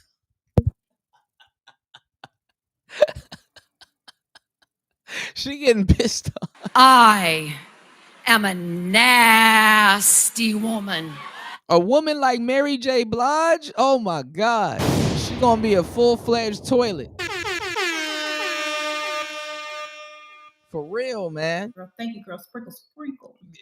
It was the fives and the sixes and maybe 6.5 that really had to do some off the wall, kinky, freaky shit to keep their man. Bitches back in the day would lose their man to a Cassie, and a nigga would never think about doing any of that shit to a Cassie. That's why that shit is so shocking and polarizing. Now you fast forward it till today, you got baddies on OnlyFans that don't have to do half the shit that they're doing. Just destroying themselves. And it's like, damn, you two, like, that behavior is not congruent with your look. But when you look at the market and see what's going on with these women that are losing in the market, because let me tell y'all something. Super, very universal, attractive women are losing in the market. They're losing in the market. A lot of them, yes, okay, she's she's a worldly 10, or she's a worldly, but that don't mean shit.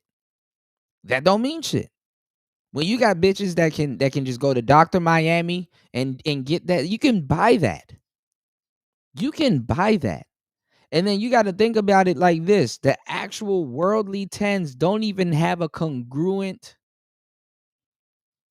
you know what I'm saying, mindset to accommodate that. So let me give you an example. When French Montana was dating what's the woman name? Was it Kylie? You got Chloe, you got Kim. What's the other Kardashian, the weird one that don't look like them with the blonde hair? I forgot. Anyway, he was dating a Kardashian. Look at her then when he was dating her versus look at her now.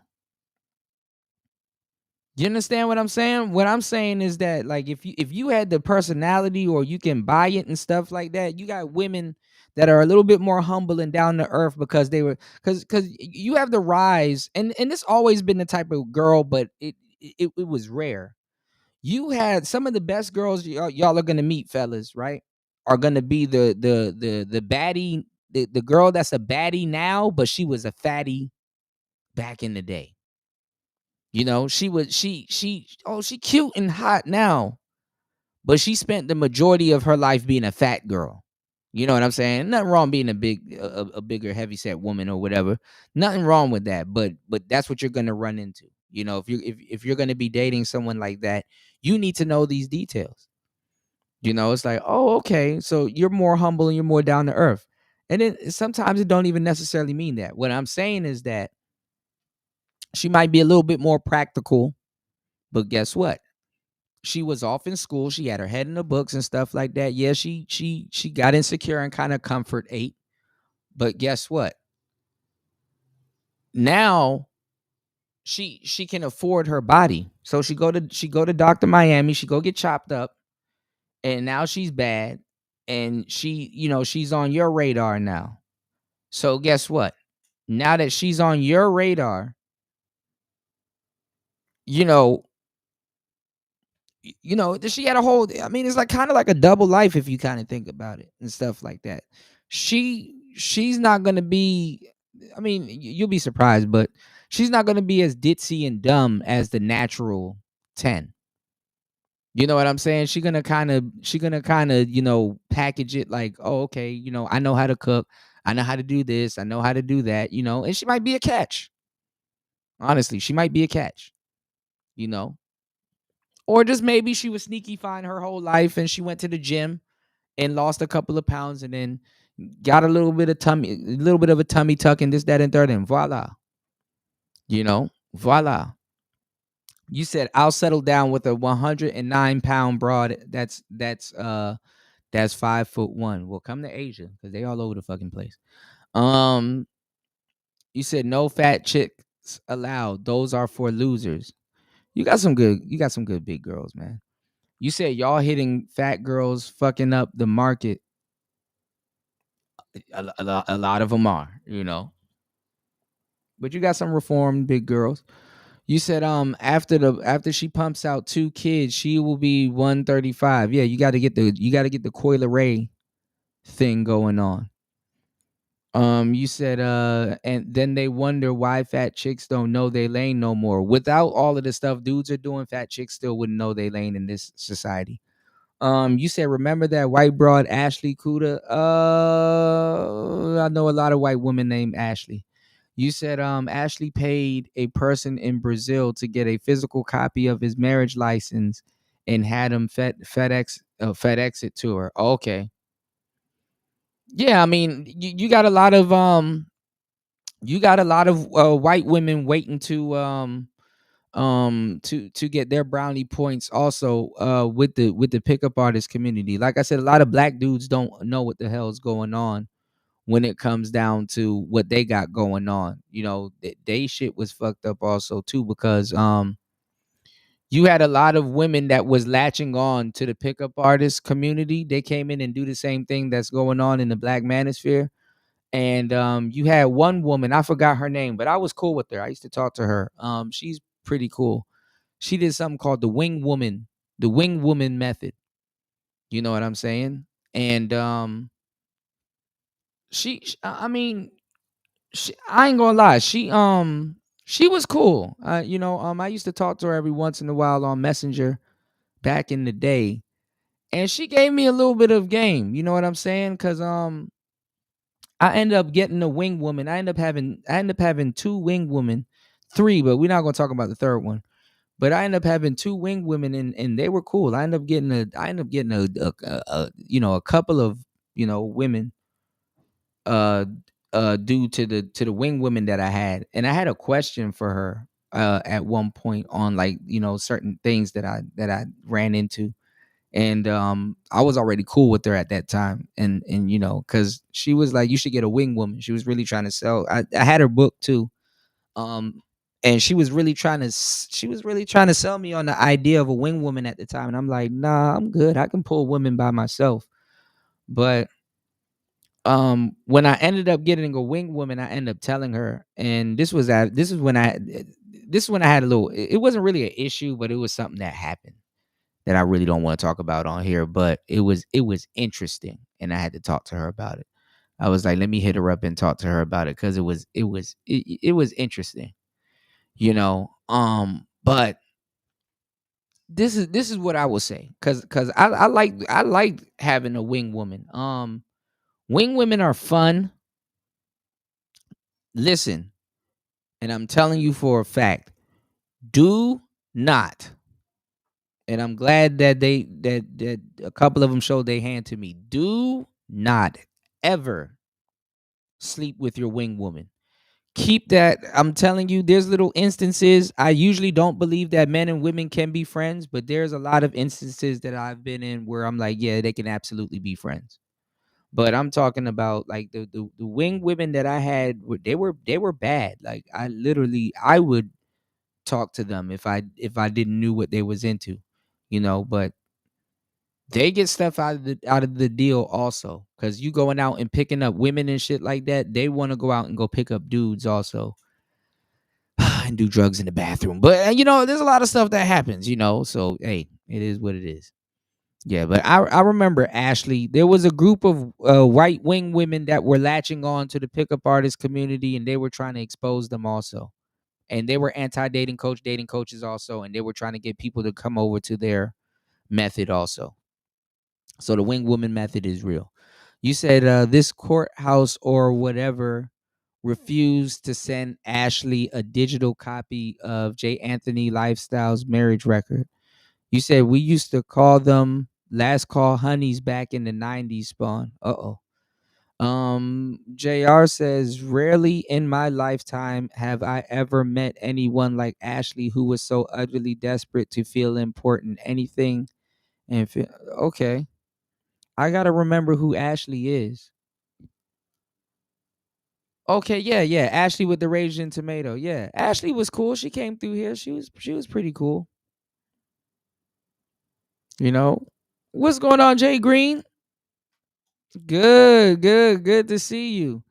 Yeah, Jay Green said I'm all natural, lost the weight, and yeah. But see, Jay Green, you wear your weight well. You know, you're excluded from a lot of certain things. You wear your weight well. I know a lot of more, you know, heavier, not even just heavier set, but I know a lot of more plump, you know, good looking sisters that wear their weight well. And I know, because I was talking to my friend, I almost said her name, Jesus Christ. And I know they look at other sisters and they're like, okay, this girl is about the same size as me, but she don't wear her weight as well. You know what I'm saying? So that's another thing, you know what I'm saying? So I'm telling y'all fellas too, you know, you going to find a lot of beautiful women that are sneaky fine, that used to be, that, you know, that spent a lot of their you know, their years as a bigger woman, you know? And there's nothing wrong with that. You know, you said you wouldn't say she's cool if you knew everything that she do. I mean, listen, yeah, I get it. Some women are a total biatch to other men. You know, you got some men that knows what's going on, you know. I get it. You know, I get it. They do stuff like that, you know. You think the black manosphere is crazy, bro? The white manosphere is on some uber ridiculous shit. They're on some uber ridiculous shit. I don't know if this is the same guy, Well, one of these dudes went up to like one of those. I forgot that show. I forgot the name of the show. It's that money show. I forgot the name of it. And the dude was like, "Oh, I slept with like 4,000 women and shit like that." I'm like, "Oh, that's." I would have kept that to myself. You know, I don't know what's up with y'all niggas and notches under your belt and shit like that. You know, earlier I was reading Fidel Castro slept with 35,000 women. I'm like, that's not true. I'll give him a good 10,000 women, but I don't know about no damn 35,000 women and shit like that. That's impossible. You, sir, have an STD or have several. You know what I'm saying? I am telling y'all, if you catch an STD, you will think twice about sleeping with a certain amount of women. Just for the number crunchers in these spaces, statistically, if you done slept with 50 women, there's a chance, you know, that you may have caught an STD or got burnt, you know. So you figure out the rest, you know, and it don't even have to be no serious shit. You can catch a UTI, chlamydia, you know, all kinds of different stuff. So I don't know what's up with niggas saying that they you know, you know,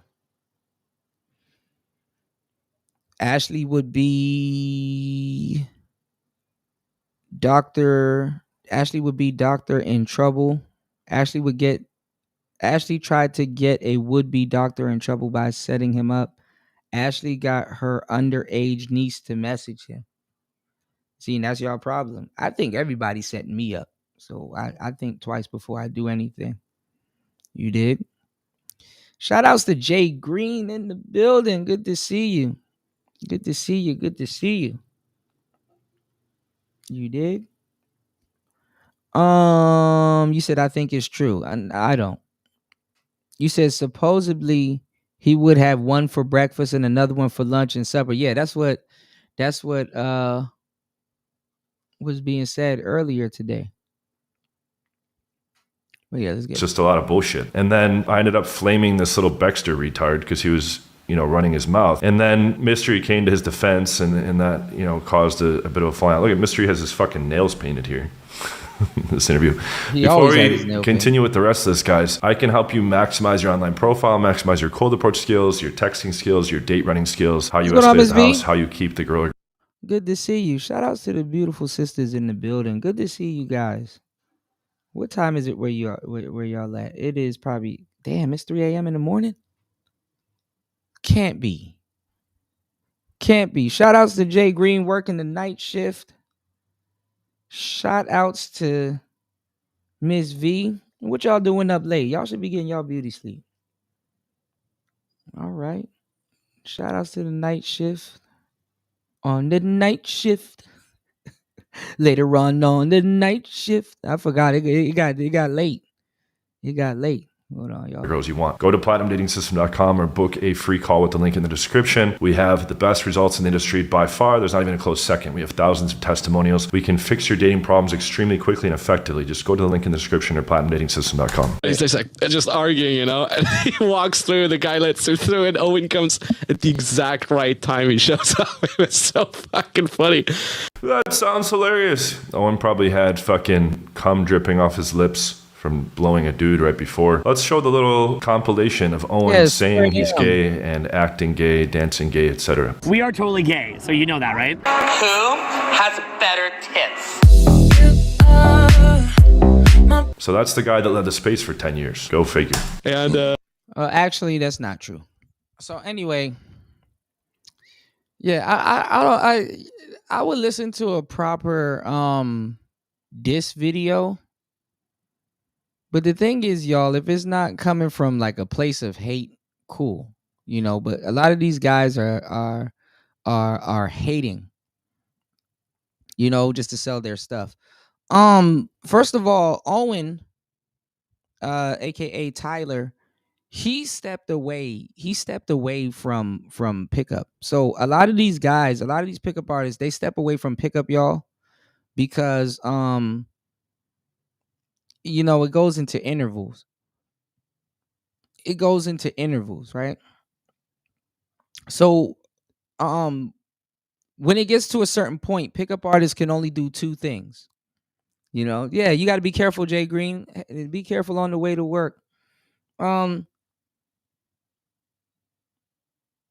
They can only do two things. The pickup artists, after a while, when pickup started to die, they can either become a life coach, which that's what Tyler did, Owen or whatever. He turns into like a yoga coach. So he was preaching yoga. At this point in pickup, right? You can either do two things. And a lot of people kind of got mad at him, but you can either do two things. You can either become a life coach, but like kind of move towards like the spiritual thing. Like, oh, I'm this guy that's dealt with so many women. Now all of a sudden I'm becoming enlightened and stuff like that. Not necessarily a religious thing, but it's more of like an enlightenment thing. That's how they kind of package it. They don't really want you to go religious. Or what you can do, which a lot of people did, and I think my bro did that, but it wasn't a big book. A lot of those books didn't sell. You can start teaching women how to get men. So that's what a lot of dating coaches did. And they either go to life coach, or they start to teach women how to get men. Basically kind of doing what the women did to them, the wing women, which is encroaching and stuff like that.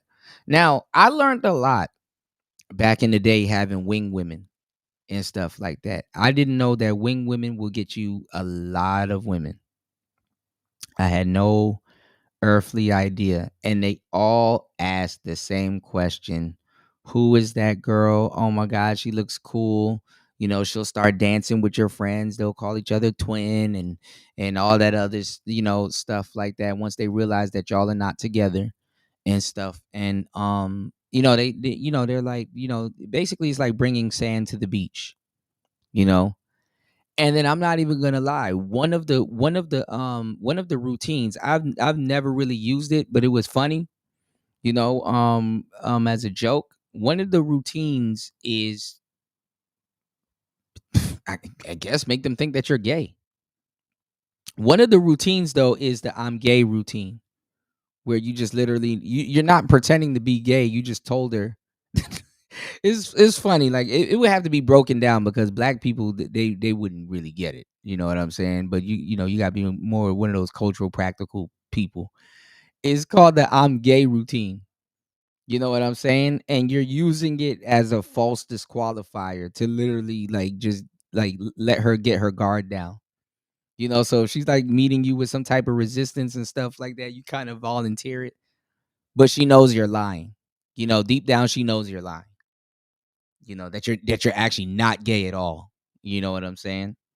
Joking is funny. It's a routine. And pickup artistry is actually really funny. You had so many routines that I can't even begin to explain to you. You have something called the claw. You have something there's this other routine where like you can literally cartwheel into a set. Like literally you just do some type of cartwheel into a set. You could flip a woman off. Like you can like do something where like if like you're like on one side of the club and she's on the other side of the club, and like y'all are looking at each other, you can like blow her a kiss or something, and then she blows you a kiss back, and then you like give her the middle finger, and she's like, oh, and then she'll actually come over to you or you'll come over to her. You can laugh and stuff like that. It's a lot. You said it's confusing enough. I'm not playing with that. You'll never live that one down with me. Yeah, nowadays, that's true. Nowadays, I don't know if you want to use that thing, but shockingly enough, a lot of women like to sleep with their gay friends, A lot of women like to sleep with their gay friends. You said just for him to later say, I told you and you didn't believe me. Boy, bye. That's hilarious, Ms. V. You cold for that one. That's hilarious, but that's true. That's true. That's true. I wouldn't even get mad. Like if you you know, but see, the dudes that were using the this is how it worked, right? The dudes that were using the I'm gay, the dudes that were using the I'm gay routine, it was really more for like a one night stand. You know what I'm saying? Because imagine getting introduced to a woman's friends or whatever, and they're like, "How did you meet him?" And she's like, "Well, the first thing he said was I'm gay." Why are you gay? You know? The first thing he said to me was, "Oh, he pretended to be a gay man and here we are." You know? So, that's kind of more like a one night stand thing. You know. You said this is why females be catching shit. I mean, listen. I mean, women, it is lame. It is lame. It is lame. But it's more of like a tongue in cheek kind of thing. I would have to explain it to you, but yeah, women can quadruple dip, Spawn. Women can quadruple dip. I remember when I was sharing that show with you guys from Jubilee, there was a whole woman on there that looked like a truck driving dude. And literally she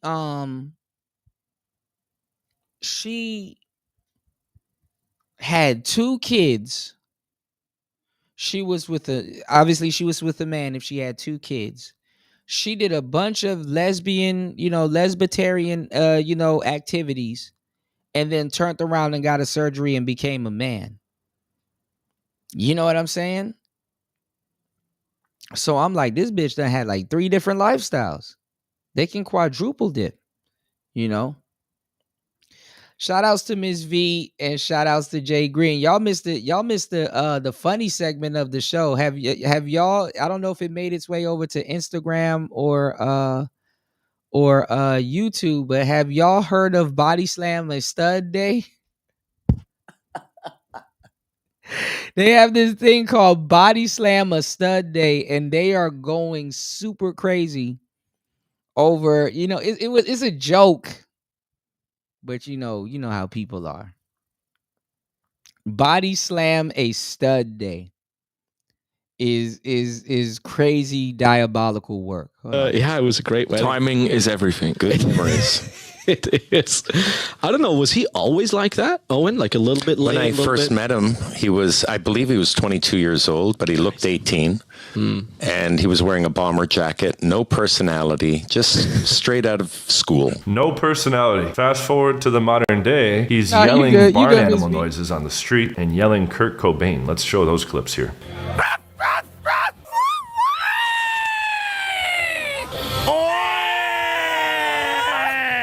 Kurt fucking Cobain! Yell with me. Okay. Kurt! Now, let me tell you something. Because a lot of y'all are not going to know what y'all are seeing, and it's going to look like, oh, he's just a crazy white dude. No, all of this is psychology. And let me tell y'all something, too. If you're referring to Tyler with a beard, because, no, back in the day, Tyler didn't have a beard. You couldn't have a beard like that back in the day. This nigga looked like Santa Claus. This is what Tyler is doing. And this is what a lot of people aren't picking up on. Because I know Tyler's game and how he implements it. So what he does is he comes off as this crazy white guy at the club. Obviously, he blends in. You know what he does? What he does is he gets women to have fun. He gets them to yell and like raise their raise their energy and stuff like that, and then he controls like their come down, like they're literally having fun. You know what I'm saying? On the outside, if you don't know what's going on, you're looking at a man outside of a club yelling Kurt fucking Cobain while Come As You Are is playing in the background. I don't know if y'all listen to Nirvana, but Come As You Are is playing in the background, and he's yelling Kurt fucking Cobain, and she's in there yelling with him and damn near losing her voice, but she's having fun. What do girls want to do? They want to have fun. So he's in there and he's yelling. she's she's yelling with him and having fun, and literally when another song comes on or something like that, he kind of he's kind of more high energy. It's weird, but all of this is psychology, y'all. Okay. Fucking Cobain!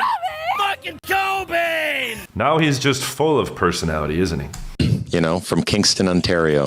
And I'm really proud that he's found his voice. I mean, but that's what you're supposed to do. You're supposed to grow. Like, niggas be mad, oh man, when I met him, he used to be scary, but now he's not scary. Isn't that the whole point? That's what I had to.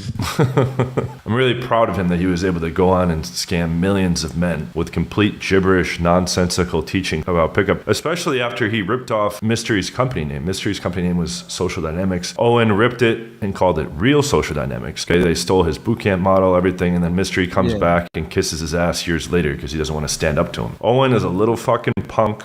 So, see, like I said, it's all about the business. See how he just mentioned his business again? This is the thing, y'all. It's all about business and customers. First of all, you can never rip off a man teaching him how to get women. You can never rip off a dude teaching him how to get women. He might be using the wrong methods and stuff like that, but you can never rip off a man teaching him how to get women. As a matter of fact, let me tell y'all something that y'all should know, or that you need to know. If you go to a dating coach and you listen to him and you go out there and actually do well with women, you still don't know what you're talking about. That's actually the worst thing that can ever happen. If you know a dating coach and you listen to his methods and somebody that if I say, hey, you know what, I'm gonna pay $2,000 and I'm gonna go to LA and I'm gonna sit in a club with Neil Strauss and Mystery, and I'm gonna have them tell me how to get women or show me how to get women, or I'm just gonna go sarging with them or whatever. If you go out on the first night and you pick up a whole bunch of women, yeah, that's gonna make them look good. But that doesn't mean that you're successful, and that doesn't mean that they're successful. You want to know why? Because guess what? You're gonna go out another night and you're not gonna get no type of play. You're not gonna get what you got before. And you're gonna feel some type of way, and you're gonna feel slighted. And it's like that has nothing to do with Mystery, and that has nothing to do with Neil Strauss. As much as you want to blame it on them, it has nothing to do with them. Now, why would you feel slighted? Of course you're gonna feel slighted. But literally, the realest thing I can tell you, right, is that you are better off the first night going out with them and bombing. You're better off. You learn more from bombing than you do actually getting what you want. You learn more from bombing than getting what you want.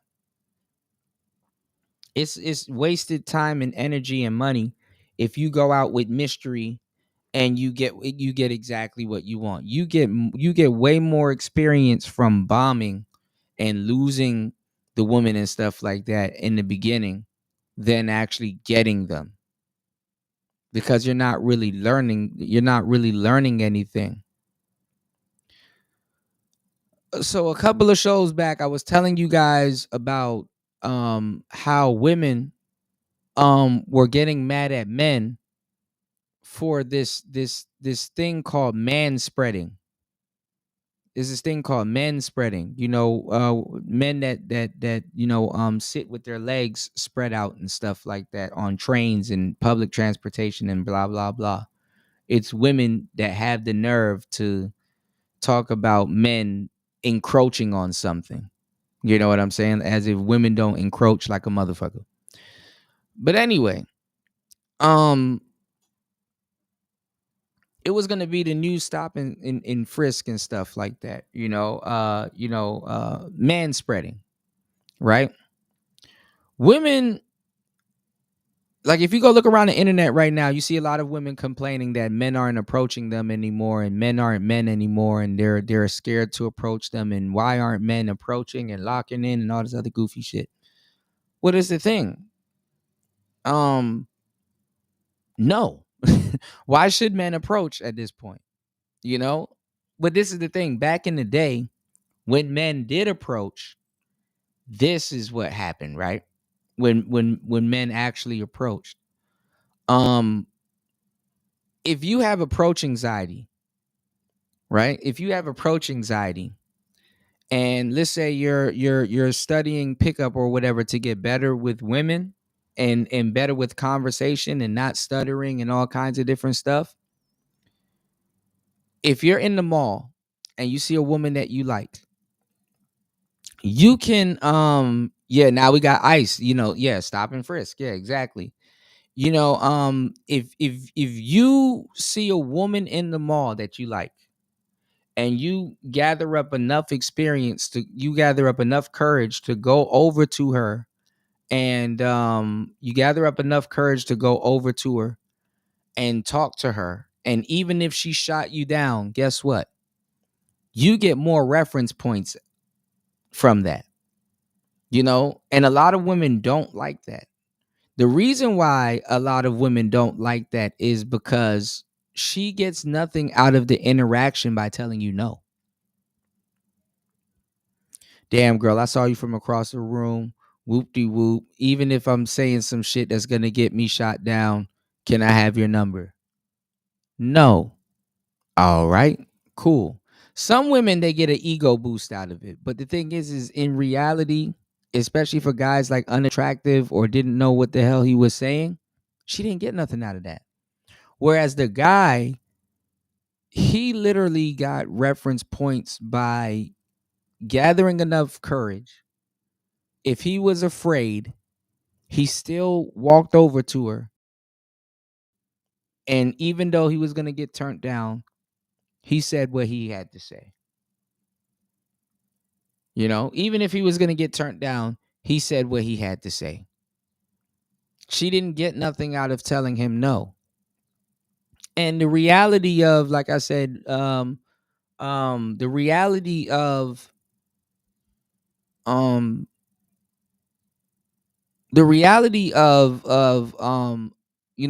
approach anxiety is that it never goes away. Like I said, it doesn't matter. So that's why I said it's better off that you actually bomb by going out and approaching women with mystery and style and stuff like that. Because the thing is that you need to prepare on what are you going to do on the days where it's feathers.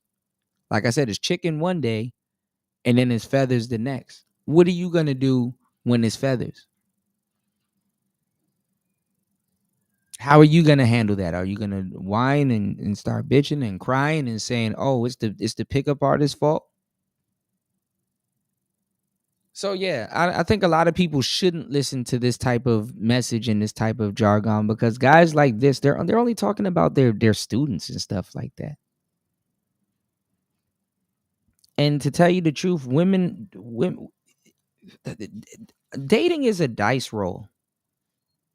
If a woman is half-ass attracted to you, she'll still give you a chance. Like, just on some player shit, just as much as you don't want to go home, do all of that shit and go out and go home with nothing, a lot of women don't want to go home empty-handed too.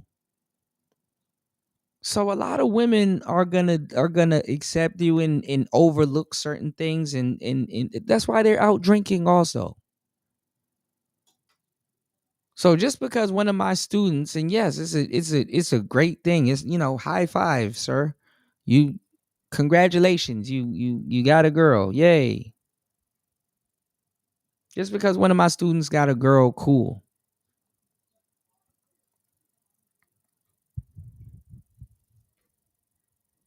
Now, what about the next one? And what about the next one?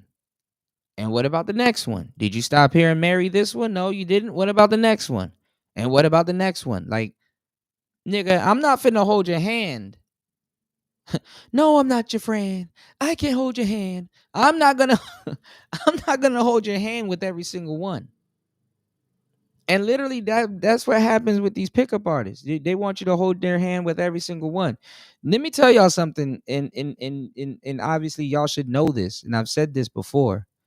Y'all be thinking just because a nigga calls himself a damn pickup artist or a dating coach or whatever the hell he wants to call himself, that's gonna get him more women. No, it does not attract more women. It attracts more weird niggas.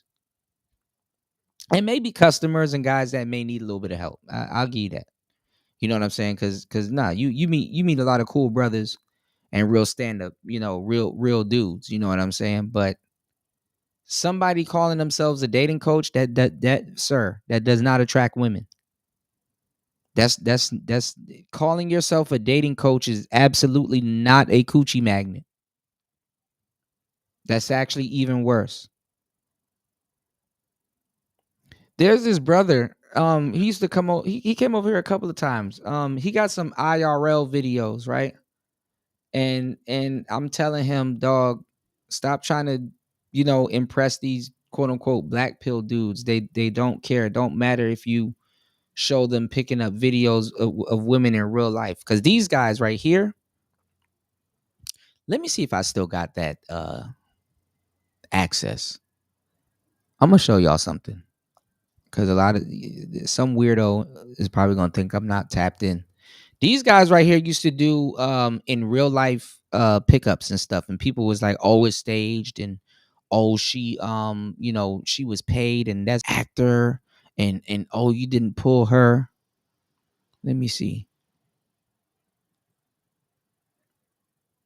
I used to have this thing called Hot Seat at Home.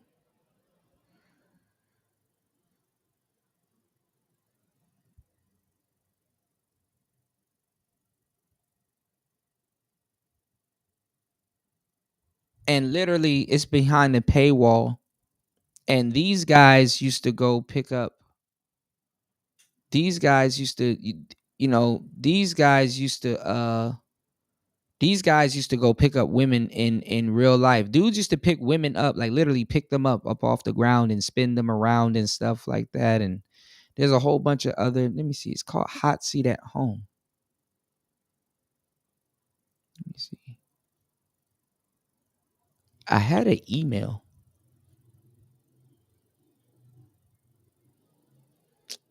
Let me type this in. Hold on, y'all. I can actually show y'all. I haven't been on this website in years, but every so often I go back to it.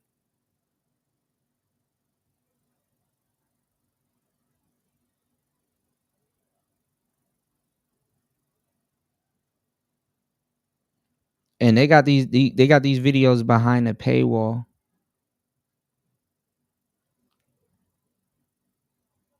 See, they done changed their whole thing. What is it called? Endless Motivation Blueprint. Okay, look. Okay. I wonder if I can. Let me copy and paste. Look at this. Tyler came up. Look at this. This is Tyler's stuff. Because I talked to Tyler. I know Tyler. Hold on. He done changed this whole thing. Okay. Now, let me see if I can get into this thing on my thing. So, see?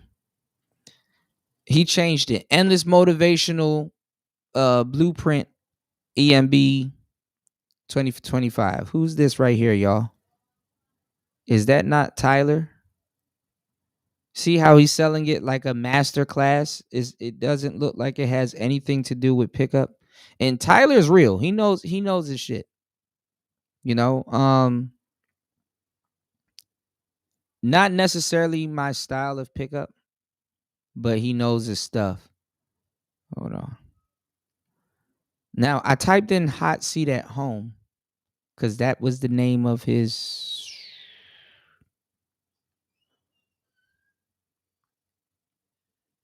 This is so weird how he overhauled his whole website. I might have to do this all over again. It's this thing called Hot Seat at Home. And I literally typed it and this came up. Let me see. He don't got any other.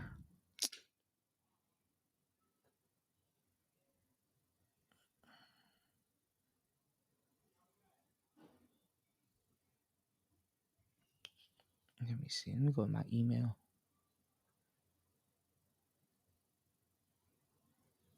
I don't know why it's called hot seat, but anyway.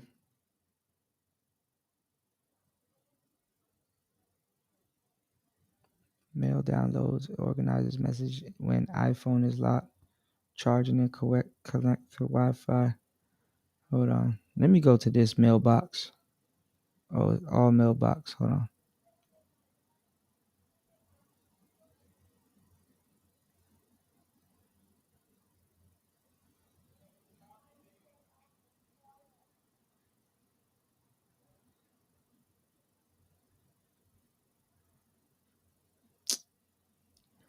Hold on, y'all.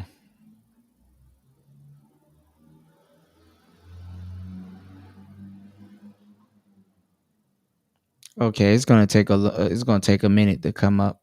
Some results may not appear. All right, let me let that work. But anyway, yeah, you can't, you got to put that shit behind the paywall. He goes over to these girls and he says, "Oh, I'm on YouTube. I do dating content on YouTube and stuff like that." And some of the girls are like receptive to him and stuff like that. But I told him, don't do it, bro, because he doesn't know. He's just happy to be approaching women, and it's like, shout outs to him. I think his name Young Prodigy. I think his name is, but he I'm telling him, I'm like, bro, don't do that. Don't be on camera approaching women. Don't be talking to women and stuff like that. I don't give a damn if they don't sign an NDA or something like that. You got to be careful that you have them on camera, because those women will go off and go get married and have a whole family. And lo and behold, one Saturday night that she went out and spoke to you starts resurfacing, and she wants you to take it off the internet. And let's say you take it off the internet, it's still copied and it's still being spread around, and she can literally take you to court for damages. So niggas don't want to listen. So it's like, bro, you're not the first person to do this. White people have been doing this for a long time, and all kinds of other people have been doing this for a long time. You said if he needs a dating coach, he lacks social skills and confidence. I would think he's weird. What is the thing? Technically, I don't think there's nothing fundamentally wrong with a guy that needs a dating coach.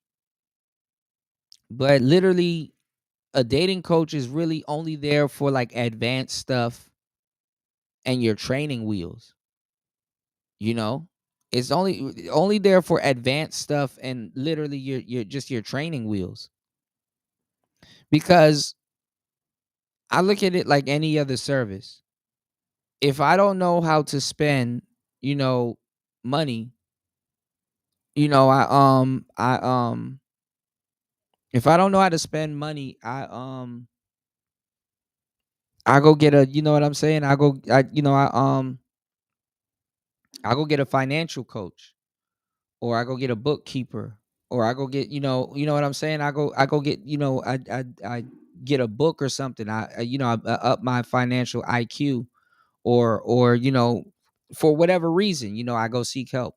If I don't know how to self-medicate, I go seek help. If I don't know how to do certain things, you seek a certain amount of help. You know what I'm saying? I look at it the same thing. If I'm having problems with dating, let me seek a certain amount of help. There's things that your friends can't tell you that a dating coach can. To tell you the truth, in a lot of cases, if and when a guy gets a dating coach or needs a dating coach, his friends probably failed him. You know what I'm saying? His friends probably failed him because, your friends, at least within reason, should be able to help you, get a woman or help you date through your social circle, your friends, So it's ridiculous, if you can't go out on your own and secure, a mate, your friends is supposed to help you, or you're supposed to go to your social circle, right? To control your future. Or I'm not gonna lie, a lot of people think this is taboo, but your parents, your parents can introduce you to your husband. Your parents can introduce you to your husband, or they can introduce you to a guy that can introduce you to your husband. So there's certain, ways around certain things, there's certain ways around certain things to get the same desired result, but some guys, they need to consult with a dating coach. And then at the end of the day, I'm not even going to lie, it can be weird because most guys are squares. It's like this dude wants a high volume of women. And it's like, for what? For what? I get it, but why do you need a high volume of women? Like, why do why do you need that? What's that for? And they don't know. This is why you got a lot of dudes running around here calling guys squares and stuff. Not squares, but like simps and stuff like that. And it's like, okay, are y'all players? Are y'all game related? No, I'm not game related. No, I'm not. So y'all just go around calling guys simps. Okay. Okay. But then again, there, if you're going to be a square guy, right? A regular guy, you got a lot of women that's in the market, just regular women that's doing OnlyFans. Y'all got to look at it like this, right, ladies? Look at it like this. If I say, hey, I want to talk to Shelly that works at the gas station, or that bags my groceries at the grocery store,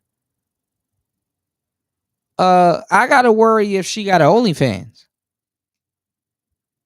On the surface, everybody's like, oh, you're dating a girl that works at Publix. And it's like, she got OnlyFans. The girl that's bagging your watermelons, she got an OnlyFans.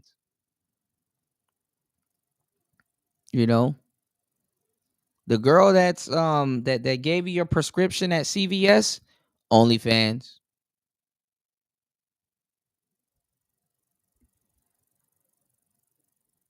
That girl that served you through Popeye's drive-through, fans only. And you like, damn. You like, damn. Damn. Damn. Damn. Damn, boy. Damn, boy. Damn, boy, he's thick. Boy, that's a thick ass boy. Damn. So, hey, it's like, what you gonna do? What you gonna do? All right, let's before I get up out of here, I did want to go back to this. Because I was cooking on this earlier, if you guys were here, with Dr. Umar. I want to go over this on the next show, but I want to go over this segment if I could find it.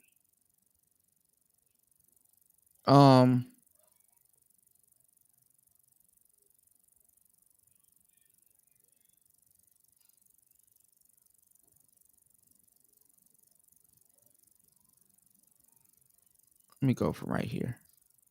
This is Lawrence Fishburne talking to Neil deGrasse Tyson about The Matrix. Let's check it out. So I had learned that even though something on the page or as a concept is brilliant, that doesn't mean it's going to translate with an audience, particularly an American audience. One never knows. The American audience is fickle, is mercurial, man. It's, you know. So I just knew that it was the most original thing that I had ever read, and I understood it, I got it, and I wanted to be a part of it. And the timing just so happened that the way that it all sort of came together, we shot the movie in 1998. The movie. Now, a lot of y'all don't know. Shout outs to the sister, beautiful sister that that wrote The Matrix.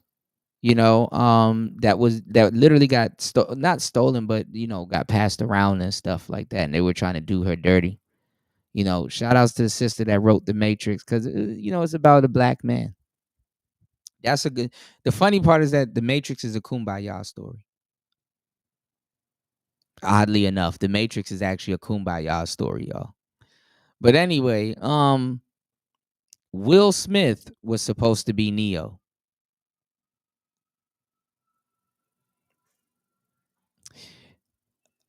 Earlier in the show, I made a reference towards Tarzan. Do you know what the story of Tarzan is? The story of Tarzan is about a white man, really a tragic mulatto, that's around a whole pack of niggas, aka the gorillas. And that white man infiltrated a pack of gorillas and was going through it with the nigga chief. The gorilla had that chief that didn't, really wanted the gorillas to hang out with this obscure white man. And guess what? Tarzan ended up becoming the king. He ended up becoming the king. And ruling. Basically, this white man infiltrated a radical group of niggas and got their ass together. Low key. High key.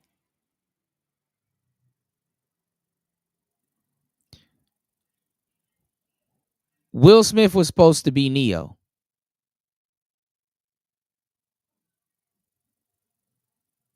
Neo ends up being white. Y'all, please hit the like button, support the show. Hit the Cash App, hit the PayPal if you are being educated. Please support the show. Dropping some gems, right? If you didn't know. I wouldn't want Will Smith to be in The Matrix anyway, because, Jada Pinkett was in The Matrix. She played Naomi, which was actually cool. I actually like Jada Pinkett's character. I mean, it was cool to see her, back on the big screen, and but I kind of really didn't want to, her and Will, and that would have looked weird if they kept Trinity and it wasn't Jada, or Will and her are together and Trinity, his love interest is going to be Trinity, so that's weird. Came out in 1999. The internet was born in 1998, essentially. Cell phones became a reality in 1999. Just the digital world. The digital world. Descended on everyone. On everyone. And essentially what the story is and why it resonates with everybody all over the planet, and it did at that time, is because it's the old myth told in a digital format. And we were right. So it had deep resonance. Yeah, we were right at the birth of the digital age. Okay. And so, but is that rumor true that Will Smith turned it down?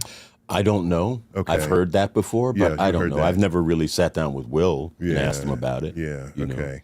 Because when I heard that, I said, how does an actor know what role you should or shouldn't take, Well, it depends on who you are and what if you're your true to thing yourself, it is. doesn't even matter. You're It doesn't. you're true to yourself. Yeah, I mean, Yeah.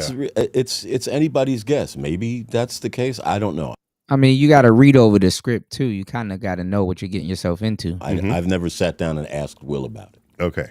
can I share with you all my religious observations on Yes, please. Okay. Yeah. Catholic, religious Christian Catholic observations. As you are a Catholic. Well, I was You were raised one, but Catholic, right? Okay. that Please. Yes. My doubts Yes. descended early. Yeah, well, a religion rifled with doubt. Yeah, but I'm still fascinated by the fact that there is such a thing as religion in the world Mhm. and billions of people Practice. that practice it, right? Yeah. That intrigues me as an educator. Right, Because right. something is attracting them. What is it and why? And you're this religion over here because that was the religion of your parents. Right. And you're sure your religion is the one true religion in the world. But so are these people, are just as sure as you are. Everyone. And we'll go to war on that. Historically, a yes, fact. historically, correct. Yes. So that's why religion intrigues me. So in the Matrix, so first, Neo, that's an anagram of the one. The one. You had to dip your head at the one. The one. You can't non-act that No. expression. No. The one. The one. So that's the one. Right. All right. He's Oh, the that's Savior. Right. All right. So now watch. There The are a few- Christ. Yeah. Okay. So now Buddha. watch. Early in the film, he wakes up from his Right. The bejesus out of him. and there's someone knocking at the door, and apparently he hacked something for them, Right. And is about to give them. And so he says, "Wait a minute." He goes back, rummages through a thing, Right. gives him a Gives him a disc, thing, right. and the guy says, "Thanks." Okay, you're my savior. You're my regular Yeah. Jesus Christ. Yeah. You're my own personal Jesus Christ. That's a script line. That's right there. Okay. Yeah, it's right there. Right there. Okay. But let's not stop there. All right. So we keep going. There's the part where he gets brought into the Nebuchadnezzar for the first time. So he's still wrapped and looking around. And there's Joey Pants. Yeah, Joey Pants, yeah. Pantaleano. Pantaleano. And he's there and he's just looking. And then that character, Cypher, is startled. And he says, "Oh, you scared the bejesus out of me." Yep, that's two. Okay, so hang on. Yeah, that's two. Yeah. So now let me tell y'all something too, though. Cypher, if y'all go look at the movie, Cypher was right. I'm not gonna lie. Cypher was absolutely 100% right. I stand by it. Cypher was right. Because in reality, Morpheus lied to Cypher. Morpheus bothered Cypher. Cypher was told that he was the one. Cypher was supposed to be Neo. And Morpheus kind of passed him up. And, basically Judas, he turned into Judas, basically. He turned on but Cypher, he was disturbed. When they plugged them into the Matrix, they're like this powerful, superhero type person. But when they're outside of the Matrix, these niggas are wearing Kanye West clothes and throwing up oatmeal and shit on a weird ass spaceship. But when they get in the Matrix, it's like niggas driving Ferraris and all kinds of niggas. You might as well just stay in the Matrix. Nigga, who the hell wants to be on a ship throwing up oatmeal?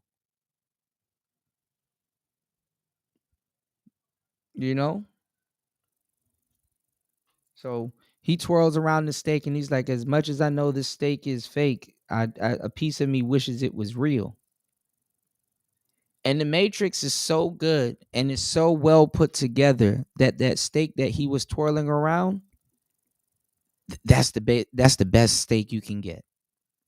You know what I'm saying? Like the steak in all aspects is perfect. It was engineered to be that way. You know what I'm saying? The steak is perfect. Can't go wrong.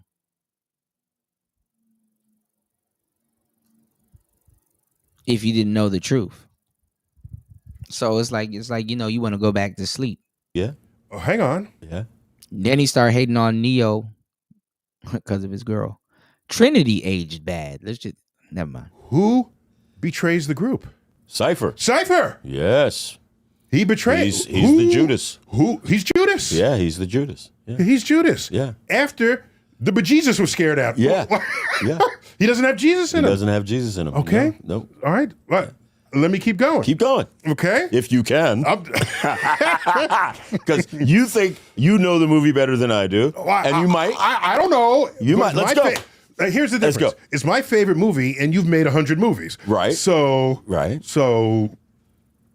Okay. Okay. All right.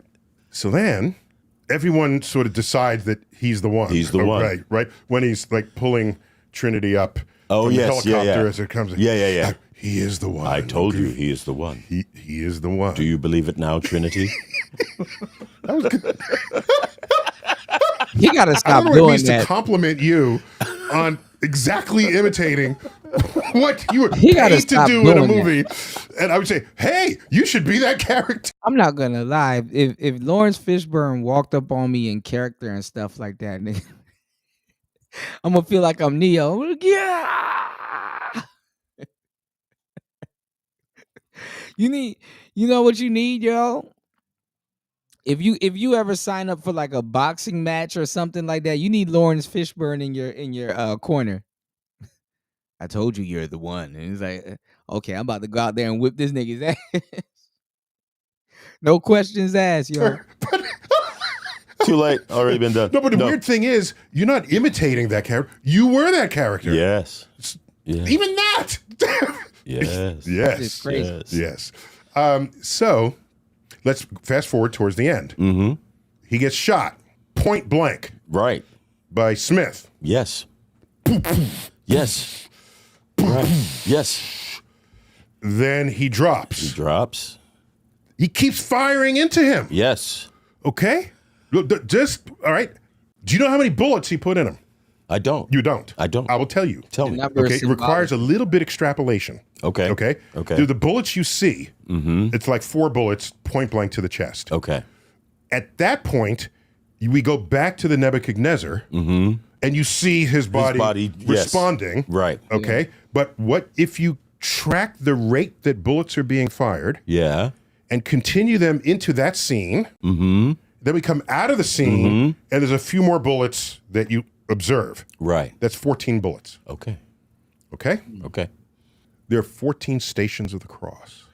I didn't in know a that. Catholic church. I didn't know that.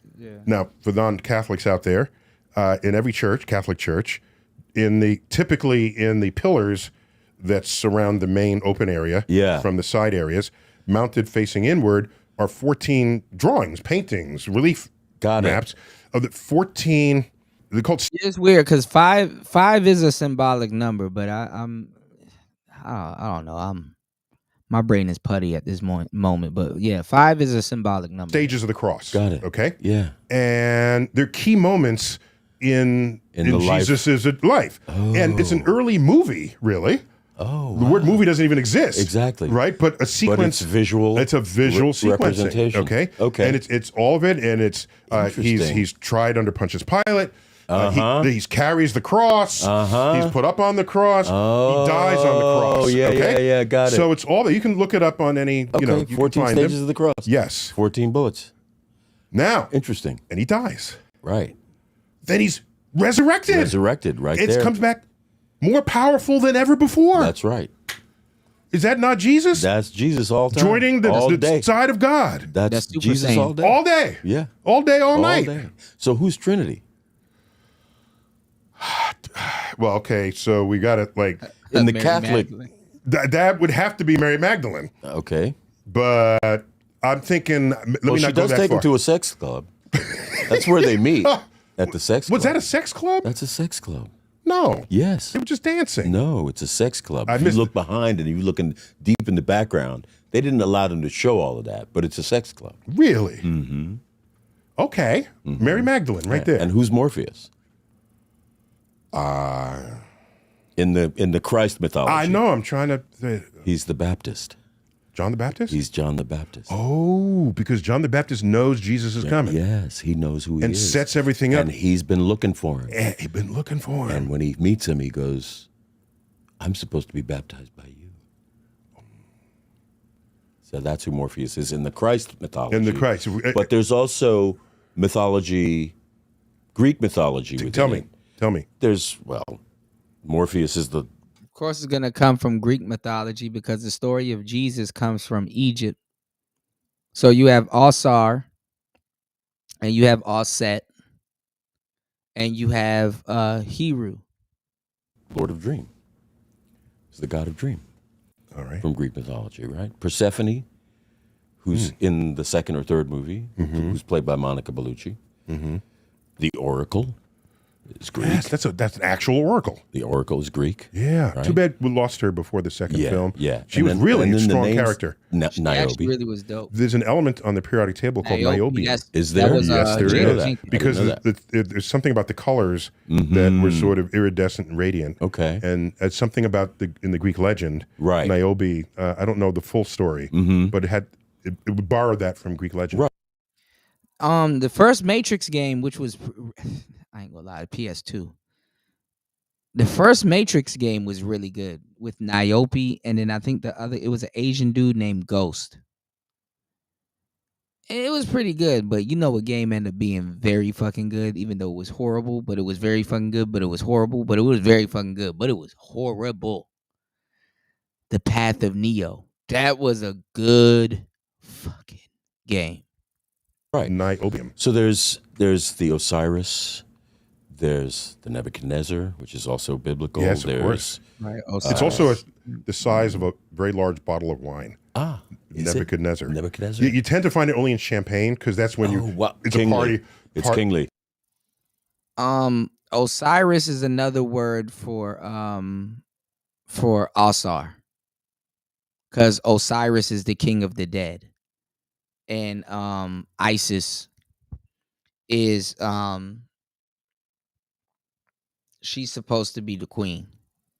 You know. Please hit the like button, y'all. Please support the show. Hit the Cash App. Giving y'all a great show. And this has been a great show. Make sure you guys catch today's show on the playback.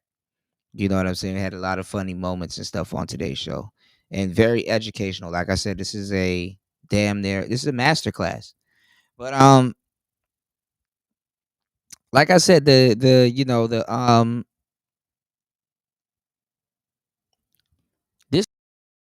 stuff is all in front of y'all. You know, the story has it that, Set, Asar's brother, was, for whatever reason he was jealous of Asar because of his lady, obviously. Always a woman somewhere. And he hosted a party. Long story short, yes. And people, he said, built the sarcophagus out of gold. Whoever can fit the sarcophagus can have it. And his brother Asar basically fit the sarcophagus. And when he fit the sarcophagus, once he got in, he closed it and locked it. And Asar was literally buried alive. When his wife, Isis, or Aset, found out, she basically dug him up and got his body out of the sarcophagus. And when Set found out, he basically chopped Asar up and spread him up and down the Nile River. Again, Aset, his wife, went to go find him, and piece by piece, she started putting her husband back together, which recorded the first mummy in human history. She used enchanted oils and all kinds of stuff to start putting them back together. This is where the story gets murky. Legend has it that the last piece that she couldn't find was his phallus. One day up and down the Nile, she saw it, and she said a fish ate it or something like that, or whatever happens, for whatever reason she couldn't find his phallus.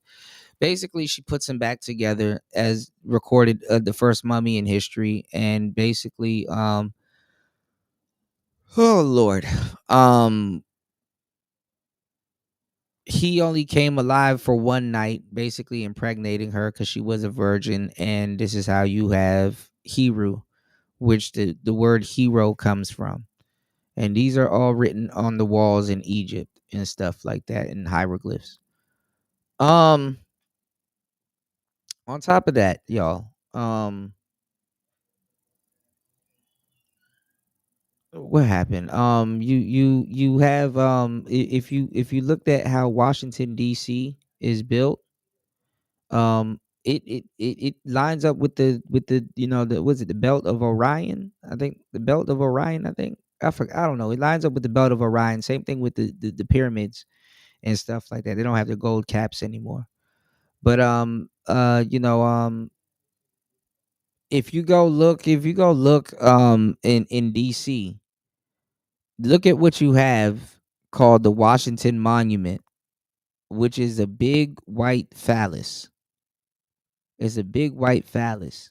It's a obelisk in Washington D.C. The monument is literally an obelisk, and it's supposed to symbolize stolen land. Honestly, newfound land. The obelisk, the white obelisk, that's the monument, came from that story, and a lot of people don't know that. Why would you put an obelisk there that's literally aligned with the stars and stuff like that?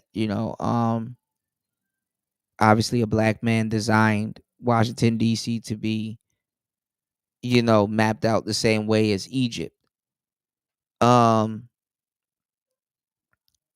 DC is built, even though DC is like a big weird ass square, DC is built like a bowl. The bottom of the bowl technically in DC is this place called Foggy Bottom. That's why they call it Foggy Bottom, right? And it's basically if you look at a bowl is kind of like a U. It's like U shaped, like a U.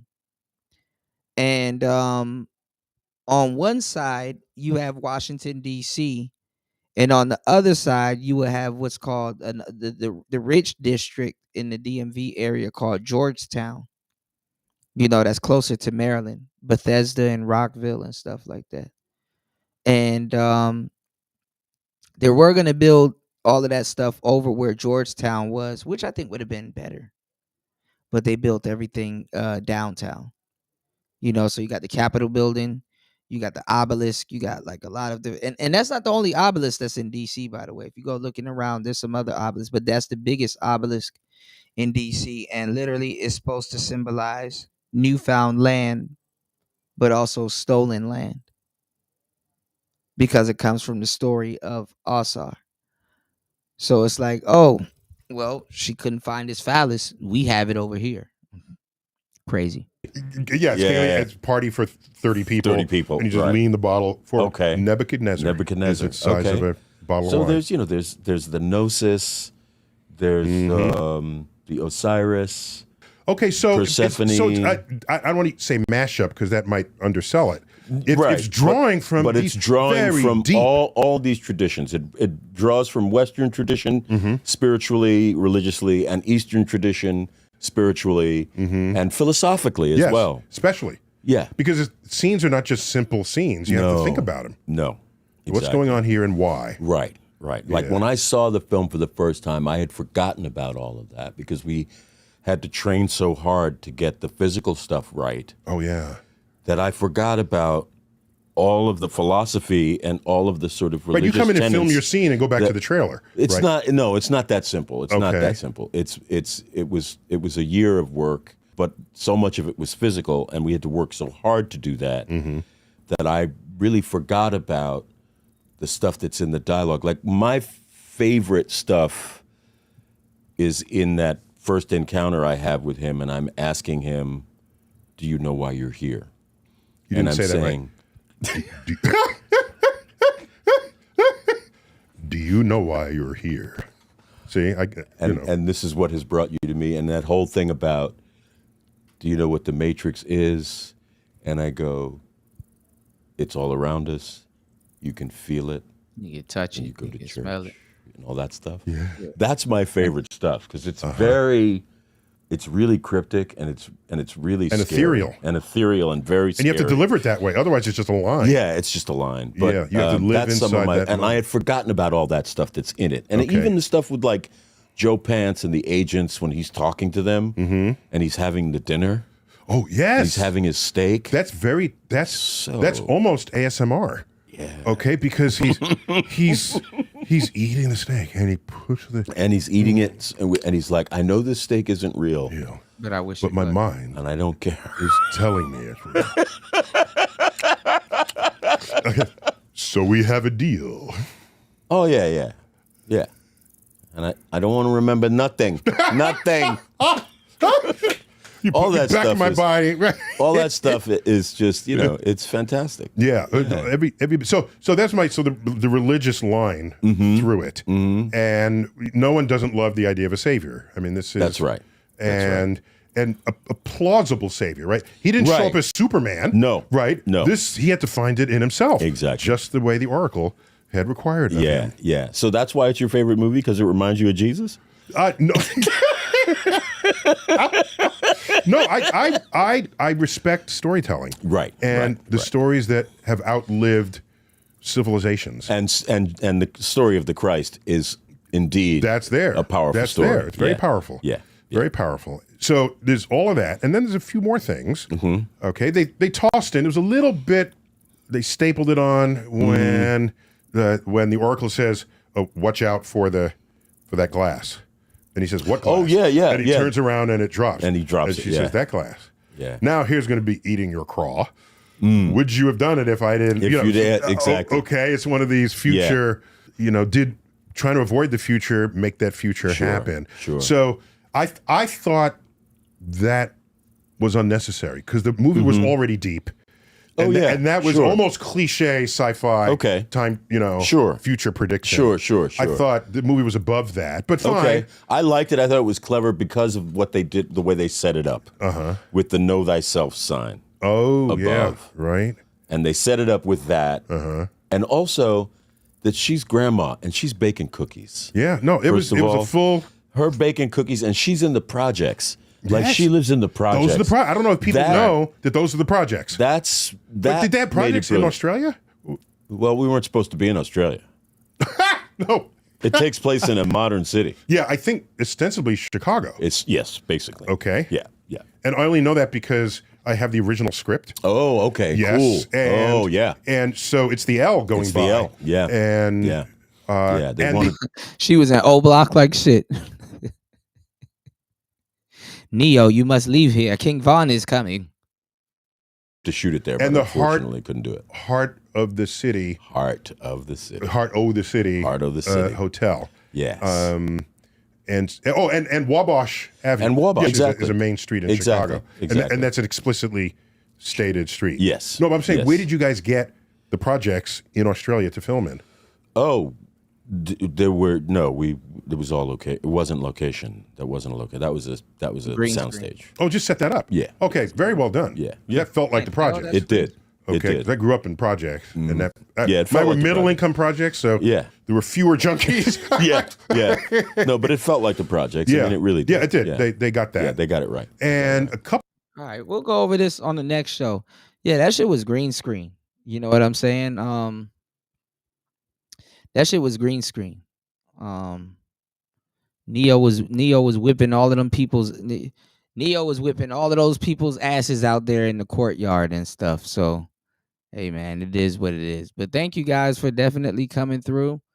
We'll be on a little bit later on today or this morning or this afternoon. We are going to have, y'all let me know when we come on later on. We're going to have movie night. So shout outs to everybody here. Make sure you guys follow me over on Rumble. Thank you everybody for hitting the like button. Please support the show on air, off air. You support Player Talk Radio because you care. We're gonna be having movie night. Earlier on the show, we went over Saddam Hussein. We're gonna be watching Chemical Ali. We have this Trump documentary. We might get into a little bit of Fidel Castro, and we might get a little bit into Bear Grylls. So Bear Grylls had this. We might do that one first. Bear Grylls had this episode where they put the men on one island and they put the women on one island, and they were trying to see, you know what I'm saying, who was gonna, survive, and and what was going on, blah blah blah. So that should be easy. That should be easy and hilarious to watch and stuff. Like the women were getting sick. They didn't want to kill the pig. You know what I'm saying? And then over on the men's island, them niggas was brewing beer and smoking cigars and just having a blast, you know? So, you know, y'all are listening to women saying, oh, I'd rather date a bear and all kinds of other stuff. And look, if y'all get the chance, go check out Body Slammer Stud Day. It's over on TikTok, they say. It's called Body Slammer Body Slammer Stud Day. Why would you body slam a stud? Everybody knows it's a joke, but the studs. All right, man. It's Player Talk Radio. I am your gracious host, DJ Kuda, right back at the helm of today's show. Big shout outs to everybody that contributed to today's show. Thank you, guys. Most definitely. I love you guys. I'm going to see you on the next one. It's Player Talk Radio. See you soon. Peace.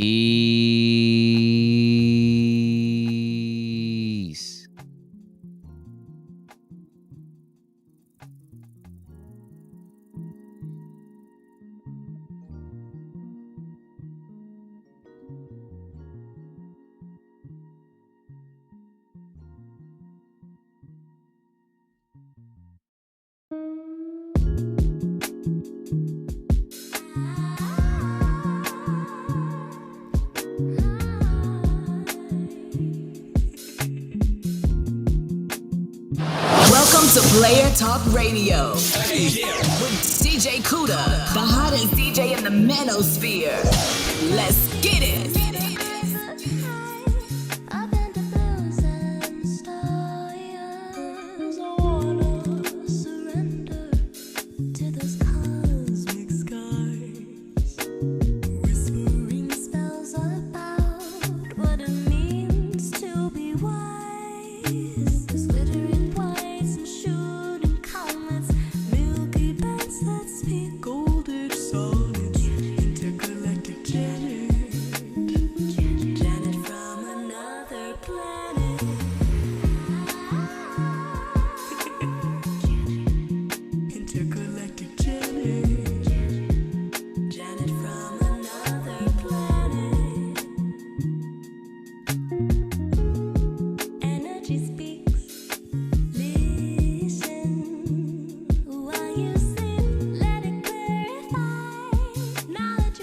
I'm trying to fuck cat.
Player Talk Radio with the coolest DJ in the manosphere. Let's go.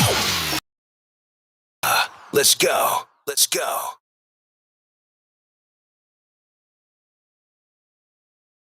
You're now listening to Player Talk Radio with the coolest DJ in the manosphere. Let's go. DJ Kuda. Let's go. Let's go.